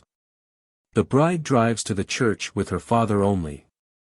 Her carriage arrives last of the procession, and stands without moving, in front of the awning, until she and her husband, in place of her father, return from the ceremony and drive back to the house for the breakfast or reception. If she has no father, this part is taken by an uncle, a brother, a cousin, her guardian, or other close male connection of her family. If it should happen that the bride has neither father nor very near male relative, or guardian, she walks up the aisle alone. At the point in the ceremony when the clergyman asks who gives the bride, if the betrothal is read at the chancel steps, her mother goes forward and performs the office in exactly the same way that her father would have done. If the entire ceremony is at the altar, the mother merely stays where she is standing in her proper place at the end of the first pew on the left, and says very distinctly, "I do." At the church. Meanwhile, about an hour before the time for the ceremony, the ushers arrive at the church and the sexton turns his guardianship over to them. They leave their hats in the vestry, or coat room. Their boutonnieres, sent by the groom, should be waiting in the vestibule. They should be in charge of a boy from the florist's, who has nothing else on his mind but to see that they are there, that they are fresh and that the ushers get them. Each man puts one in his buttonhole, and also puts on his gloves. The head usher decides, or the groom has already told them, to which ushers are apportioned the center, and to which the side aisles. If it is a big church with side aisles and gallery, and there are only 6 ushers, 4 will be put in the center aisle, and 2 in the side. Guests who choose to sit up in the gallery find places for themselves. Often, at a big wedding, the sexton or one of his assistants guards the entrance to the gallery, and admission is reserved by cards for the employees of both families, but usually the gallery is open to those who care to go up. An usher whose place is in the side aisle may escort occasional personal friends of his own down the center aisle if he happens to be unoccupied at the moment of their entrance. Those of the ushers who are the most likely to recognize the various close friends and members of each family are invariably detailed to the center aisle. A brother of the bride, for instance, is always chosen for this aisle because he is best fitted to look out for his own relatives and to place them according to their near or distant kinship. A second usher should be either a brother of the groom or a near relative who would be able to recognize the family and close friends of the groom. The first 6 to 20 pews on both sides of the center aisle are fenced off with white ribbons into a reserved enclosure. The parents of the bride always sit in the first pew on the left, facing the chancel. The parents of the groom always sit in the first pew on the right. The right-hand side of the church is the groom's side always, the left is that of the bride. A church wedding. In the city or country, the church is decorated with masses of flowers, greens, and sprays of flowers at the ends of the 6 to 20 reserved pews. Page. Seating the guests. It is the duty of the ushers to show all guests to their places. An usher offers his arm to each lady as she arrives, whether he knows her personally or not. If the vestibule is very crowded and several ladies are together, he sometimes gives his arm to the older and asks the others to follow. But this is not done unless the crowd is great and the time short. If the usher thinks a guest belongs in front of the ribbons though she fails to present her card, he always asks at once, "Have you a pew number?" If she has, he then shows her to her place. If she has none, he asks whether she prefers to sit on the bride's side or the groom's and gives her the best seat vacant in the unreserved part of the church. He generally makes a few polite remarks as he takes her up the aisle. Such as, "I am so sorry you came late, all the good seats are taken further up." Or, "Isn't it lucky they have such a beautiful day?" Or, "Too bad it is raining." Or, perhaps the lady is first in making a similar remark or two to him. Whatever conversation there is carried on in a low voice, not, however, whispered or solemn. The deportment of the ushers should be natural but at the same time dignified and quiet in consideration of the fact that they are in church. They must not trot up and down the aisles in a bustling manner, yet they must be fairly agile, as the vestibule is packed with guests who have all to be seated as expeditiously as possible. The guests without reserved cards should arrive first in order to find good places, then come the reserved seat guests, and lastly, the immediate members of the families, who all have especial places in the front pews held for them. It is not customary for one who is in deep mourning to go to a wedding. But there can be little criticism of an intimate friend who takes a place in the gallery of the church from which she can see the ceremony and yet be apart from the wedding guests. At a wedding that is necessarily small because of mourning, the women of the family usually lay aside black for that one occasion and wear white. In front of the ribbons. There are two ways in which people, in front of the ribbons, are seated.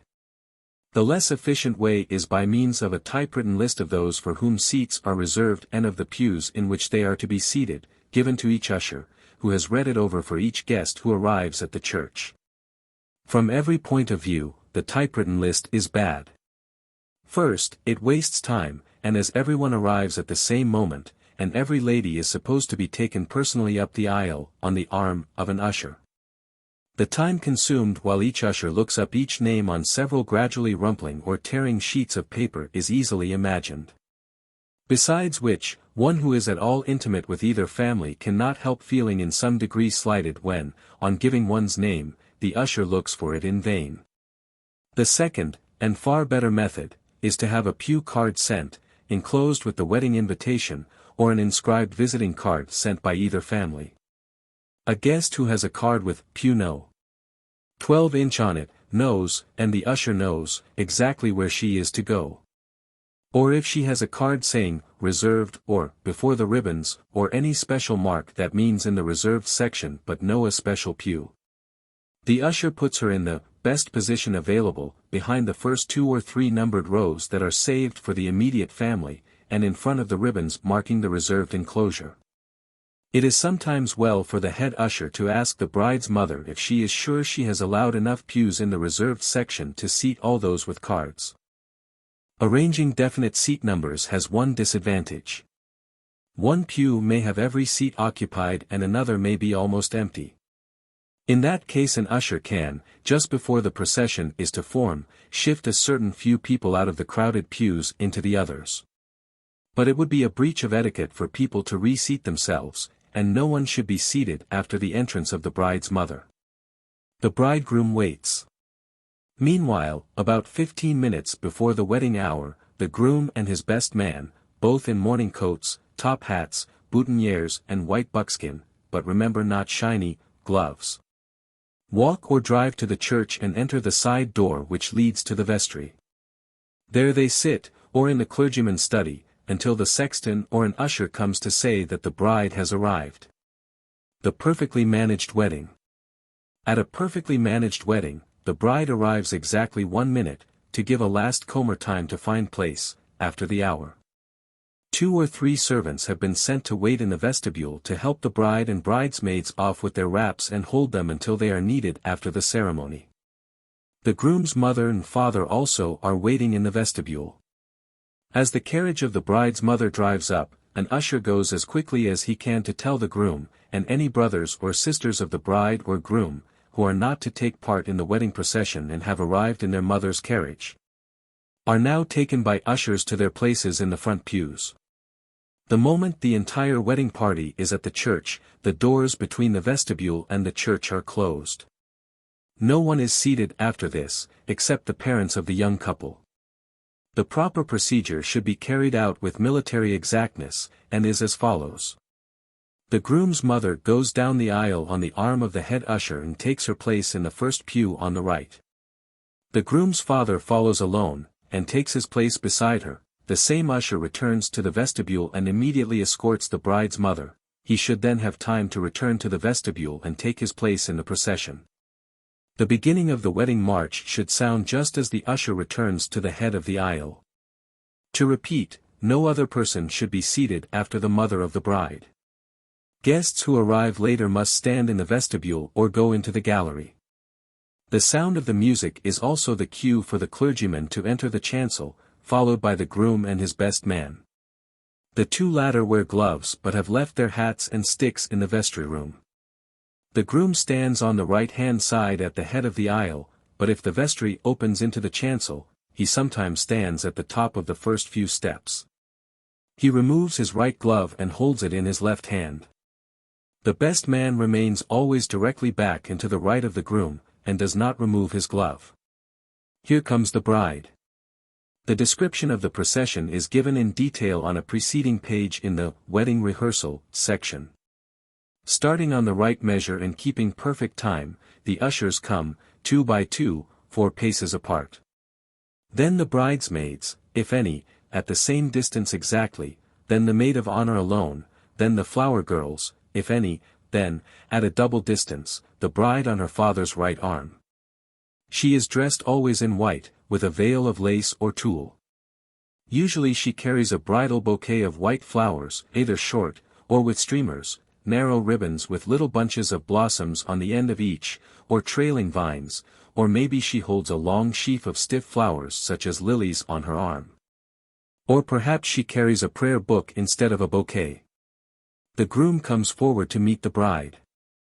As the bride approaches, the groom waits at the foot of the steps, unless he comes down the steps to meet her. The bride relinquishes her father's arm, changes her bouquet from her right to her left, and gives her right hand to the groom. The groom, taking her hand in his right, puts it through his left arm, just her fingertips should rest near the bend of his elbow, and turns to face the chancel as he does so. It does not matter whether she takes his arm or whether they stand hand in hand at the foot of the chancel in front of the clergyman. Her father gives her away. Her father has remained where she left him, on her left and a step or 2 behind her. The clergyman stands a step or 2 above them, and reads the betrothal. When he says, "Who giveth this woman to be married?" the father goes forward, still on her left, and halfway between her and the clergyman, but not in front of either. The bride turns slightly toward her father, and gives him her right hand. The father puts her hand into that of the clergyman and says at the same moment, "I do." He then takes his place next to his wife at the end of the first pew on the left. The marriage ceremony.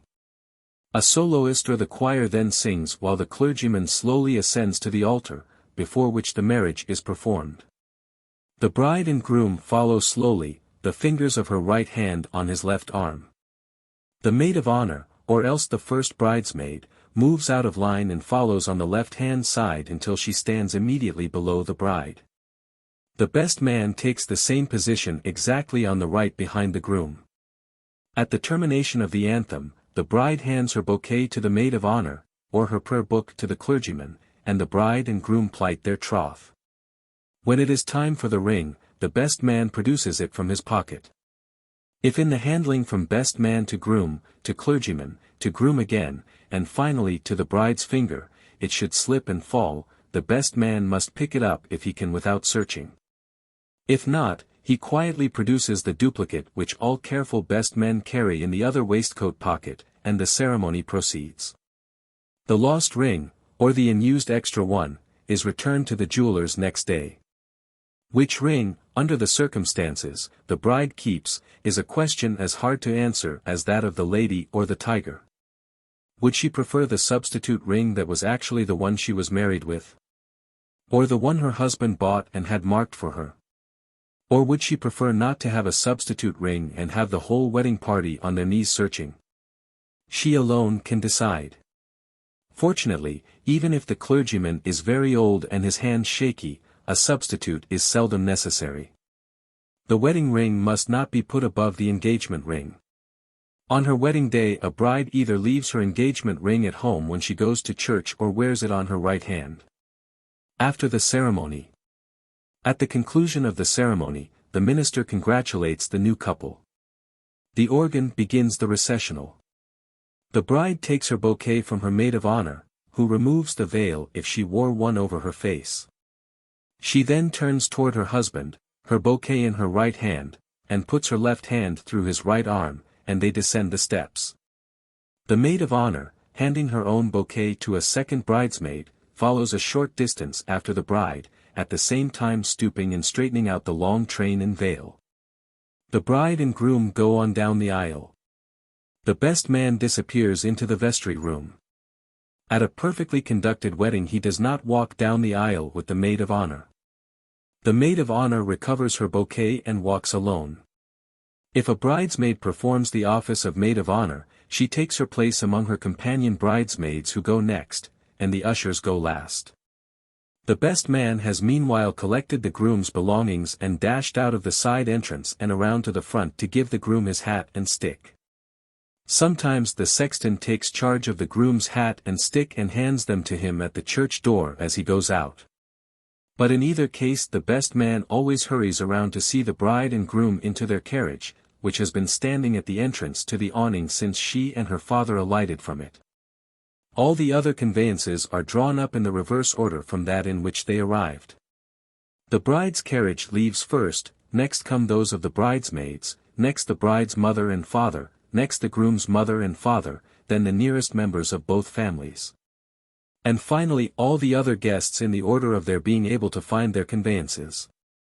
The best man goes back to the vestry, where he gives the fee to the clergyman, collects his own hat, and coat if he has one, and goes to the bride's house. As soon as the recessional is over, the ushers hurry back and escort to the door all the ladies who were in the first pews, according to the order of precedence. The bride's mother first, then the groom's mother, then the other occupants of the first pew on either side, then the second and third pews, until all members of the immediate families have left the church. Meanwhile it is a breach of etiquette for other guests to leave their places. At some weddings, just before the bride's arrival, the ushers run ribbons down the whole length of the center aisle, fencing the congregation in. As soon as the occupants of the first pews have left, the ribbons are removed and all the other guests go out by themselves, the ushers having by that time hurried to the bride's house to make themselves useful at the reception. At the house, an awning makes a covered way from the edge of the curb to the front door. At the lower end the chauffeur, or one of the caterer's men, stands to open the carriage door, and give return checks to the chauffeurs and their employers. Inside the house the florist has finished, an orchestra is playing in the hall or library, everything is in perfect order. The bride and groom have taken their places in front of the elaborate setting of flowering plants that has been arranged for them. The bride stands on her husband's right and her bridesmaids are either grouped beyond her or else divided, half on her side and half on the side of the groom, forming a crescent with bride and groom in the center. Ushers at the house. At a small wedding the duty of ushers is personally to take guests up to the bride and groom. But at a big reception where guests outnumber ushers 50 or 100 to 1, being personally conducted is an honor accorded only to the very old, the very celebrated or the usher's own best friends. All the other guests stand in a long congested line by themselves. The bride's mother takes her place somewhere near the entrance of the room, and it is for her benefit that her own butler or one furnished by the caterer, asks each guest his name and then repeats it aloud. The guests shake hands with the hostess, and making some polite remark about the beautiful wedding or lovely bride, continue in line to the bridal pair. Wedding conversation. What you should say in congratulating a bridal couple depends on how well you know one, or both of them. But remember, it is a breach of good manners to congratulate a bride on having secured a husband. If you are unknown to both of them, and in a long queue, it is not even necessary to give your name. You merely shake hands with the groom, say a formal word or two such as, "Congratulations." Shake hands with the bride, say, "I wish you every happiness," and pass on. If you know them fairly well, you may say to him, "I hope your good luck will stay with you always," or, "I certainly do congratulate you." And to her, "I hope your whole life will be one long happiness," or, if you are much older than she, "You look too lovely, dear Mary, and I hope you will always be as radiant as you look today." Or, if you are a woman and a relative or really close friend, you kiss the groom, saying, "All the luck in the world to you, dear Jim, she certainly is lovely." Or, kissing the bride, "Mary, darling, every good wish in the world to you." To all the above, the groom and bride answer merely, "Thank you." A man might say to the groom, "Good luck to you, Jim, old man." Or, "She is the most lovely thing I have ever seen." And to her, "I hope you will have every happiness." Or, "I was just telling Jim how lucky I think he is. I hope you will both be very happy." Or, if a very close friend, also kissing the bride, "All the happiness you can think of isn't as much as I wish you, Mary dear." But it cannot be too much emphasized that promiscuous kissing among the guests is an offense against good taste. To a relative, or old friend of the bride, but possibly a stranger to the groom, the bride always introduces her husband saying, "Jim, this is Aunt Kate." Or, "Mrs. Neighbor, you know Jim, don't you?" Or formally, "Mrs. Far away, may I present my husband?" The groom on the approach of an old friend of his, says, "Mary, this is Cousin Carrie." Or, "Mrs. Denver, do you know Mary?" Or, "Hello, Steve, let me introduce you to my wife, Mary, this is Steve Michigan." Steve says, "How do you do, Mrs. Smartlington?" And Mary says, "Of course, I have often heard Jim speak of you." The bride with a good memory thanks each arriving person for the gift sent her, "Thank you so much for the lovely candlesticks," or, "I can't tell you how much I love the dishes." The person who is thanked says, "I am so glad you like it," or them, or, "I am so glad. I hoped you might find it useful." Or, "I didn't have it marked, so that in case you have a duplicate, you can change it." Conversation is never a fixed grouping of words that are learned or recited like a part in a play. The above examples are given more to indicate the sort of things people in good society usually say. There is, however, one rule: do not launch into long conversation or details of yourself, how you feel or look or what happened to you, or what you wore when you were married. Your subject must not deviate from the young couple themselves, their wedding, their future. Also be brief in order not to keep those behind waiting longer than necessary. If you have anything particular to tell them, you can return later when there is no longer a line. But even then, long conversation, especially concerning yourself, is out of place. Parents of the groom. The groom's mother always receives either near the bride's mother or else continuing the line beyond the bridesmaids, and it is proper for every guest to shake hands with her too, whether they know her or not. But it is not necessary to say anything. The bride's father sometimes stands beside his wife, but he usually circulates among his guests just as he would at a ball or any other party where he is host. The groom's father is a guest, and it is not necessary for strangers to speak to him, unless he stands beside his wife and, as it were, receives. But there is no impropriety in anyone telling him how well they know and like his son or his new daughter-in-law. The guests, as soon as they have congratulated the bride and groom, go out and find themselves places, if it is to be a sit-down breakfast, at a table. Details of a sit-down breakfast. Unless the house is remarkable in size, there is usually a canopied platform built next to the veranda or on the lawn or over the yard of a city house. The entire space is packed with little tables surrounding the big one reserved for the bridal party, and at a large breakfast a second table is reserved for the parents of the bride and groom and a few close, and especially invited, friends. Place cards are not put on any of the small tables. All the guests, except the few placed at the two reserved tables, sit with whom they like, sometimes by pre-arrangement, but usually where they happen to find friends, and room. The general sit-down breakfast, except in great houses like a few of those in Newport, is always furnished by a caterer, who brings all the food, tables, chairs, napery, china and glass, as well as the necessary waiters. The butler and footmen belonging in the house may assist or oversee, or detail themselves to other duties. Small menu cards printed in silver are put on all the tables. Sometimes these cards have the crest of the bride's father embossed at the top, but usually the entwined initials of the bride and groom are stamped in silver to match the wedding cake boxes. Example: bouillon, lobster Newburg, suprême of chicken, peas, aspic of foie gras, celery salad, ices, coffee. Instead of bouillon, there may be caviar or melon, or grapefruit, or a puree, or clam broth. For lobster Newburg may be soft shell crabs or oyster pâté, or other fish. Or the bouillon may be followed by a dish such as sweetbreads and mushrooms, or chicken pâtés, or broiled chicken, a half of a chicken for each guest, or squab, with salad such as whole tomatoes filled with celery. Or the chicken or squab may be the second course, and an aspic with the salad, the third. Individual ices are accompanied by little cakes of assorted variety. There used always to be champagne. A substitute is at best a poor thing, and what the prevailing one is to be, is as yet not determined. Orange juice and ginger ale, or white grape juice and ginger ale with sugar and mint leaves are two attempts at a satisfying cup that have been offered lately. The bride's table. The feature of the wedding breakfast is always the bride's table.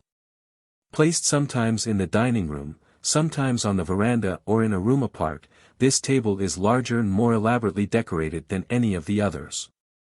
There are white garlands or sprays or other arrangement of white flowers, and in the center as chief ornament is an elaborately iced wedding cake.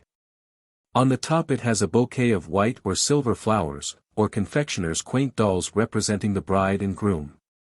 The top is usually made like a cover so that when the time comes for the bride to cut it, it is merely lifted off. The bride always cuts the cake, meaning that she inserts the knife and makes one cut through the cake, after which each person cuts herself or himself a slice.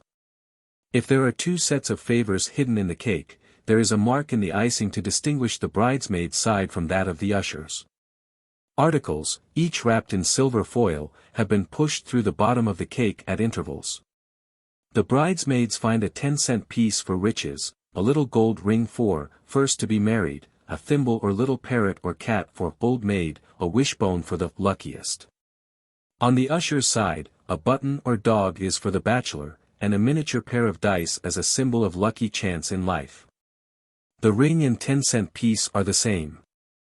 If a big piece of the wedding cake is left, the bride's mother has it wrapped in tin foil and put in a sealed tin box and kept for the bride to open on her first anniversary. The evolution of the wedding cake began in ancient Rome, where brides carried wheat ears in their left hands. Later, Anglo-Saxon brides wore the wheat made into chaplets, and gradually the belief developed that a young girl who ate of the grains of wheat which became scattered on the ground, would dream of her future husband. The next step was the baking of a thin dry biscuit which was broken over the bride's head and the crumbs divided amongst the guests. The next step was in making richer cake. Then icing it, and the last, instead of having it broken over her head, the bride broke it herself into small pieces for the guests. Later she cut it with a knife. The table of the bride's parents. The table of the bride's parents differs from other tables in nothing except in its larger size, and the place cards for those who have been invited to sit there. The groom's father always sits on the right of the bride's mother, and the groom's mother has the place of honor on the host's right. The other places at the table are occupied by distinguished guests who may or may not include the clergyman who performed the ceremony. If a bishop or dean performed the ceremony, he is always included at this table and is placed at the left of the hostess, and his wife, if present, sits at the bride's father's left. Otherwise only especially close friends of the bride's parents are invited to this table. The wedding cake. In addition to the big cake on the bride's table, there are at all weddings, near the front door so that the guests may each take one as they go home, little individual boxes of wedding cake, black fruit cake. Each box is made of white moire or grosgrain paper, embossed in silver with the last initial of the groom intertwined with that of the bride and tied with white satin ribbon. At a sit-down breakfast the wedding cake boxes are sometimes put, one at each place, on the table so that each guest may be sure of receiving one, and other, thoughtless, ones prevented from carrying more than their share away. The standing breakfast or reception. The standing breakfast differs from the sit-down breakfast in service only. Instead of numerous small tables at which the guests are served with a course luncheon, a single long one is set in the dining room. The regular table pulled out to its farthest extent. It is covered with a plain white damask cloth, or it may be of embroidered linen and lace insertion. In the center is usually a bowl or vase or other centerpiece, of white flowers. On it are piles of plates, stacks of napkins and rows of spoons and forks at intervals, making 4 or possibly 6 piles altogether. Always there are dishes filled with little fancy cakes, chosen as much for looks as for taste. There is usually a big urn at one end filled with bouillon and one at the other filled with chocolate or tea. In 4 evenly spaced places are placed 2 cold dishes such as an aspic of chicken, or ham mousse, or a tranche de foie gras, or other aspic. The hot dishes may be a boned capon, vol au vent of sweetbread and mushrooms, creamed oysters, chicken à la king, or chicken croquettes, or there may be cold cuts, or celery salad, in tomato aspic. Whatever the choice may be, there are 2 or 3 cold dishes and at least 2 hot. Whatever there is, must be selected with a view to its being easily eaten with a fork while the plate is held in the other hand. There are also rolls and biscuits, pâté de foie gras or lettuce and tomato sandwiches, the former made usually of split, dinner, rolls with pâté between, or thin sandwiches rolled like a leaf in which a moth has built a cocoon. Ices are brought in a little later, when a number of persons have apparently finished their first course. Ice cream is quite as fashionable as individual ices. It is merely that caterers are less partial to it because it has to be cut. After dinner coffee is put on a side table, as the champagne used to be. From now on there will probably be a bowl or pitchers of something with a lump of ice in it that can be ladled into glasses and become whatever those gifted with imagination may fancy. Unless the wedding is very small, there is always a bride's table, decorated exactly as that described for a sit-down breakfast, and placed usually in the library. But there is no especial table for the bride's mother and her guests, or for anyone else. The bridal party eat. By the time the sit-down breakfast has reached its second course and the queue of arriving guests has dwindled and melted away, the bride and groom decide that it is time they too go to breakfast. Arm in arm they lead the way to their own table followed by the ushers and bridesmaids. The bride and groom always sit next to each other, she on his right, the maid of honor, or matron, is on his left, and the best man is on the right of the bride. Around the rest of the table come bridesmaids and ushers alternately. Sometimes one or two others, sisters of the bride or groom or intimate friends, who were not included in the wedding party, are asked to the table, and when there are no bridesmaids this is always the case. The decoration of the table, the service, the food, is exactly the same whether the other guests are seated or standing. At dessert, the bride cuts the cake, and the bridesmaids and ushers find the luck pieces. Dancing at the wedding. On leaving their table, the bridal party join the dancing which by now has begun in the drawing room where the wedding group received. The bride and groom dance at first together, and then each with bridesmaids or ushers or other guests. Sometimes they linger so long that those who had intended staying for the going away grow weary and leave, which is often exactly what the young couple want. Unless they have to catch a train, they always stay until the crowd thins before going to dress for their journey. At last the bride signals to her bridesmaids and leaves the room. They all gather at the foot of the stairs. About halfway to the upper landing as she goes up, she throws her bouquet, and they all try to catch it. The one to whom it falls is supposed to be the next married. If she has no bridesmaids, she sometimes collects a group of other young girls and throws her bouquet to them. Into traveling clothes. The bride goes up to the room that has always been hers, followed by her mother, sisters, and bridesmaids, who stay with her while she changes into her traveling clothes. A few minutes after the bride has gone upstairs, the groom goes to the room reserved for him, and changes into the ordinary sack suit which the best man has taken there for him before the ceremony. He does not wear his top hat nor his wedding boutonniere. The groom's clothes should be, apparently, new, but need not actually be so. The bride's clothes, on the other hand, are always brand new, every article that she has on. The going-away dress. A bride necessarily chooses her going-away dress according to the journey she is to make. If she is starting off in an open motor, she wears a suitably small motor hat and a wrap of some sort over whatever dress, or suit, she chooses. If she is going on a train or boat, she wears a traveling dress, such as she would choose under ordinary circumstances. If she is going to a nearby hotel or a country house put at her disposal, she wears the sort of dress and hat suitable to town or country occasion. She should not dress as though about to join a circus parade or the ornaments on a Christmas tree, unless she wants to be stared at and commented upon in a way that no one of good breeding can endure. The average bride and groom of good taste and feeling try to be as inconspicuous as possible. On one occasion, in order to hide the fact that they were bride and groom, a young couple went away in their oldest clothes and were very much pleased with their cleverness, until, pulling out his handkerchief, the groom scattered rice all over the floor of the parlor car. The bride's lament after this was, why had she not worn her prettiest things?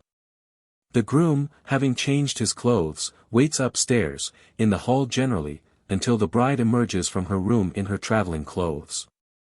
All the ushers shake hands with them both. His immediate family, as well as hers, have gradually collected, any that are missing must unfailingly be sent for. The bride's mother gives her a last kiss, her bridesmaids hurry downstairs to have plenty of rice ready and to tell everyone below as they descend, they are coming. A passage from the stairway and out of the front door, all the way to the motor, is left free between two rows of eager guests, their hands full of rice. Upon the waiting motor the ushers have tied everything they can lay their hands on in the way of white ribbons and shoes and slippers. Here they come. At last the groom appears at the top of the stairs, a glimpse of the bride behind him. It surely is running the gauntlet. They seemingly count, 1, 2, 3, go. With shoulders hunched and collars held tight to their necks, they run through shrapnel of rice, down the stairs, out through the hall, down the outside steps, into the motor, slam the door, and are off. The wedding guests stand out on the street or roadway looking after them for as long as a vestige can be seen, and then gradually disperse. Occasionally young couples think it clever to slip out of the areaway, or over the roofs, or out of the cellar and across the garden. All this is supposed to be in order to avoid being deluged with rice and having labels of newly wed or large white bows and odd shoes and slippers tied to their luggage. Most brides, however, agree with their guests that it is decidedly spoil sport to deprive a lot of friends, who have only their good luck at heart, of the perfectly legitimate enjoyment of throwing emblems of good luck after them. If one white slipper among those thrown after the motor lands right side up, on top of it, and stays there, greatest good fortune is sure to follow through life. There was a time when the going-away carriage was always furnished by the groom, and this is still the case if it is a hired conveyance, but nowadays when nearly everyone has a motor. The newly married couple, if they have no motor of their own, are sure to have one lent them by the family of one of them. Very often they have two motors and are met by a second car at an appointed place, into which they change after shaking themselves free of rice. The white ribbon car returns to the house, as well as the decorated and labeled luggage, which was all empty, their real luggage having been bestowed safely by the best man that morning in their hotel or boat or train. Or, it may be that they choose a novel journey, for there is, of course, no regulation vehicle. They can go off in a limousine, a pony cart, a yacht, a canoe, on horseback or by airplane. Fancy alone limits the mode of travel, suggests the destination, or directs the etiquette of a honeymoon. Bride's first duty of thought for groom's parents. At the end of the wedding there is one thing the bride must not forget. As soon as she is in her traveling dress, she must send a bridesmaid or someone out into the hall and ask her husband's parents to come and say goodbye to her. If his parents have not themselves come upstairs to see their son, the bride must have them sent for at once. It is very easy for a bride to forget this act of thoughtfulness and for a groom to overlook the fact that he cannot stop to kiss his mother goodbye on his way out of the house. And many a mother seeing her son and new daughter rush past without even a glance from either of them, has returned home with an ache in her heart. It sounds improbable, doesn't it? One naturally exclaims, but how stupid of her, why didn't she go upstairs? Why didn't her son send for her? Usually she does, or he does. But often the groom's parents are strangers. And if by temperament they are shy or retiring people they hesitate to go upstairs in an unknown house until they are invited to. So they wait, feeling sure that in good time they will be sent for. Meanwhile the bride forgets, and it does not occur to the groom that unless he makes an effort while upstairs there will be no opportunity in the dash down to the carriage to recognize them, or anyone. Flippancy versus radiance. A completely beautiful wedding is not merely a combination of wonderful flowers, beautiful clothes, smoothness of detail, delicious food. These, though all necessary, are external attributes. The spirit or soul of it must have something besides, and that something is in the behavior and in the expression of the bride and groom. The most beautiful wedding ever imagined could be turned from sacrament to circus by the indecorous behavior of the groom and the flippancy of the bride. She, above all, must not reach up and wigwag signals while she is receiving, any more than she must wave to people as she goes up and down the aisle of the church. She must not cling to her husband, stand pigeon-toed, or lean against him or the wall, or any person, or thing. She must not run her arm through his and let her hand flop on the other side. She must not swing her arms as though they were dangling rope, she must not switch herself this way and that, nor must she hello or shout. No matter how young or natural and thoughtless she may be, she must, during the ceremony and the short time that she stands beside her husband at the reception, assume that she has dignity. It is not by chance that the phrase, happy pair, is one of the most trite in our language, for happiness above all is the inner essential that must dominate a perfect wedding.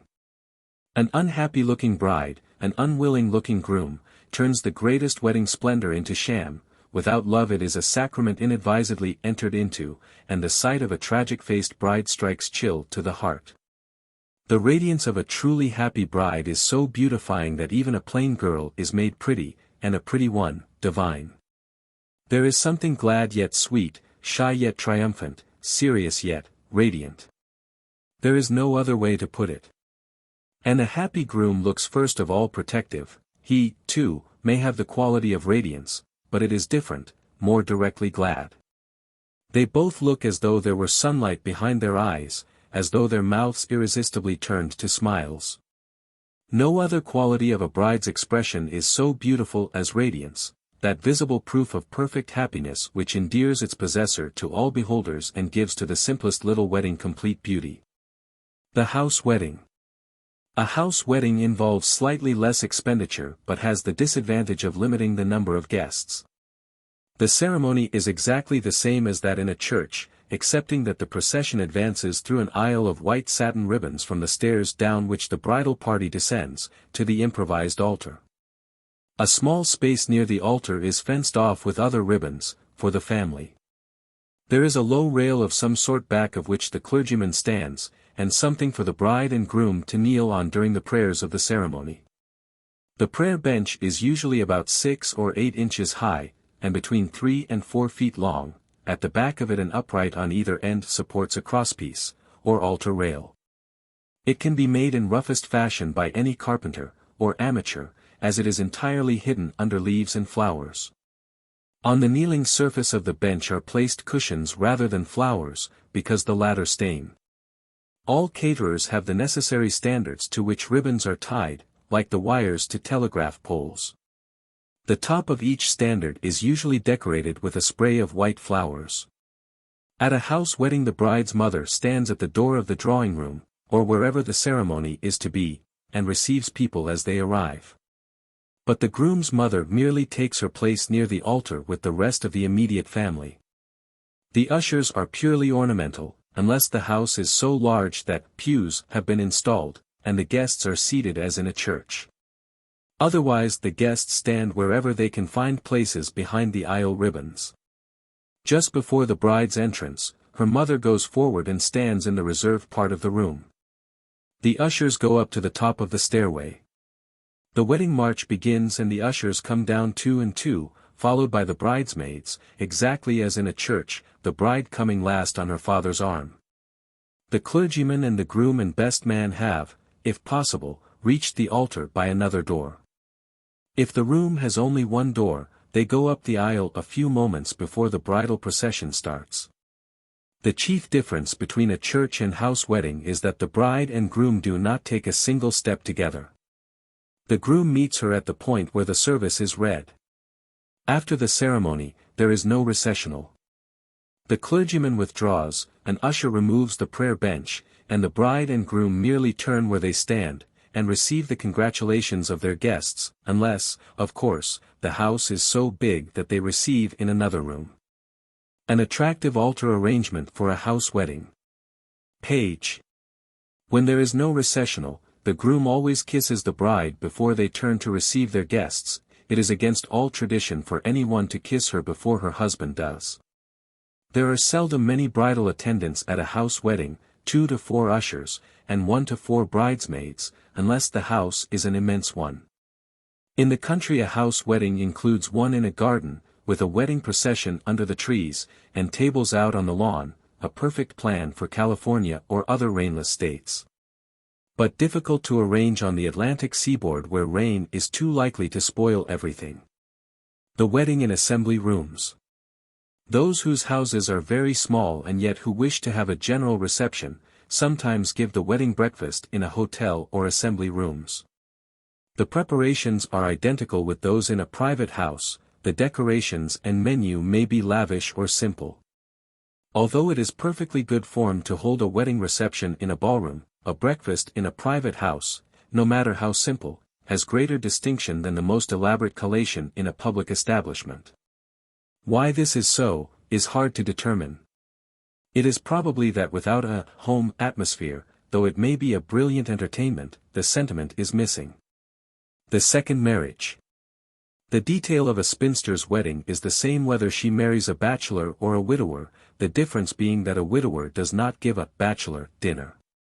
The marriage of a widow is the same as that of a maid except that she cannot wear white or orange blossoms, which are emblems of virginity, nor does she have bridesmaids. Usually a widow chooses a very quiet wedding, but there is no reason why she should not have a big wedding, if she cares to, except that somber ushers and a bride in traveling dress, or at best a light afternoon one with a hat, does not make an effective processional, unless she is beautiful enough to compensate for all that is missing. A wedding in very best taste for a widow would be a ceremony in a small church or chapel, a few flowers or palms in the chancel the only decoration, and 2 to 4 ushers.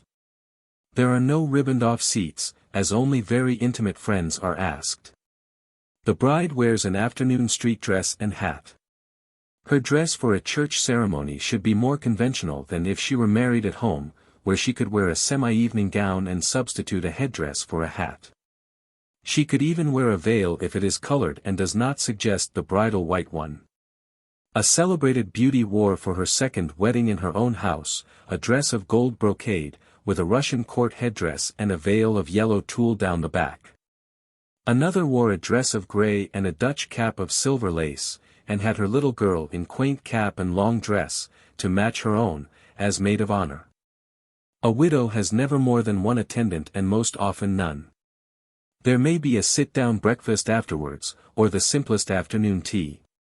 In any case, the breakfast is, if possible, at the bride's own house, and the bridal pair may either stay where they are and have their guests take leave of them, or themselves drive away afterwards. Very intimate friends send presents for a second marriage, but general acquaintances are never expected to. Summary of expenses. All the expenses of a wedding belong to the bride's parents. The invitations are issued by them, the reception is at their house, and the groom's family are little more than ordinary guests. The cost of a wedding varies as much as the cost of anything else that one has or does.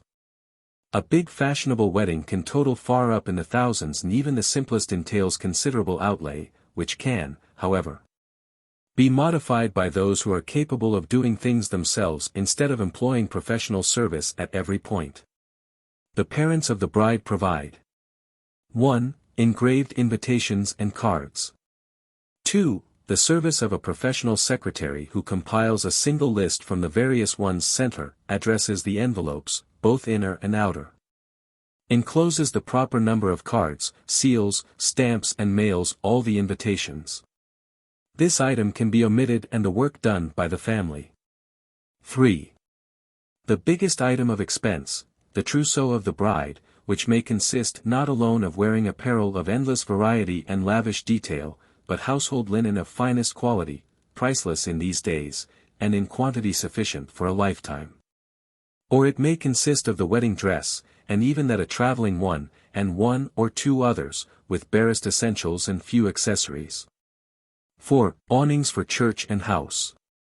This may be omitted at the house in good weather, at the church, and also in the country. 5. Decorations of church and house. Cost can be eliminated by amateurs using garden or field flowers. 6. Choir, soloists and organist at church. Choir and soloists unnecessary. 7. Orchestra at house. This may mean 50 pieces with 2 leaders, or it may mean a piano, violin and drum, or a violin, harp and guitar. 8. Carriages or motors for the bridal party from house to church and back. 9. The collation, which may be the most elaborate sit-down luncheon or the simplest afternoon tea. 10. Boxes of wedding cake. 11. Champagne, used to be one of the biggest items, as a fashionable wedding without plenty of it was unheard of. Perhaps though, pocketbooks may have less relief on account of its omission than would at first seem probable, since what is saved on the wine bill is made up for on the additional food necessary to make the best wineless menu seem other than meager. 12. The bride's presents to her bridesmaids. May be jewels of value or trinkets of trifling cost. 13. A wedding present to the bride from each member of her family, not counting her trousseau, which is merely part of the wedding. 14. The bride gives a wedding present or a wedding ring or both to the groom, if she especially wants to. Not necessary nor even customary. The groom's expenses are 1. The engagement ring, as handsome as he can possibly afford. 2. A wedding present, jewels if he is able, always something for her personal adornment. 3. His bachelor dinner. 4. The marriage license. 5. A personal gift to his best man and each of his ushers. 6. To each of the above he gives their wedding ties, gloves and boutonnieres. 7. The bouquet carried by the bride. In many cities it is said to be the custom for the bride to send boutonnieres to the ushers and for the groom to order the bouquets of the bridesmaids. In New York's smart world, the bridesmaids' bouquets are looked upon as part of the decorative arrangement, all of which is in the province of the bride's parents. 8. The wedding ring. 9. The clergyman's fee. 10. From the moment the bride and groom start off on their wedding trip, all the expenditure becomes his. Wedding anniversaries. 1 year, paper. 5 years, wood. 10 years, tin. 15 years, crystal. 20 years, china. 25 years, silver. 50 years, gold. 75 years, diamond. Wedding anniversaries are celebrated in any number of ways. The party may be one of two alone or it may be a dance. Most often it is a dinner, and occasionally, an afternoon tea. In Germany a silver wedding is a very important event and a great celebration is made of it. But in America it is not very good form to ask any but intimate friends and family to an anniversary party, especially as those bidden are supposed to send presents. These need not, however, be of value. In fact the paper, wooden and tin wedding presents are seldom anything but jokes. Crystal is the earliest that is likely to be taken seriously by the gift-bearers. Silver is always serious, and the golden wedding a quite sacred event. Most usually this last occasion is celebrated by a large family dinner to which all the children and grandchildren are bidden. Or the married couple perhaps choose an afternoon at home and receive their friends and neighbors, who are, of course, supposed to bring presents made of gold. Chapter XIIITHE. A child can, of course,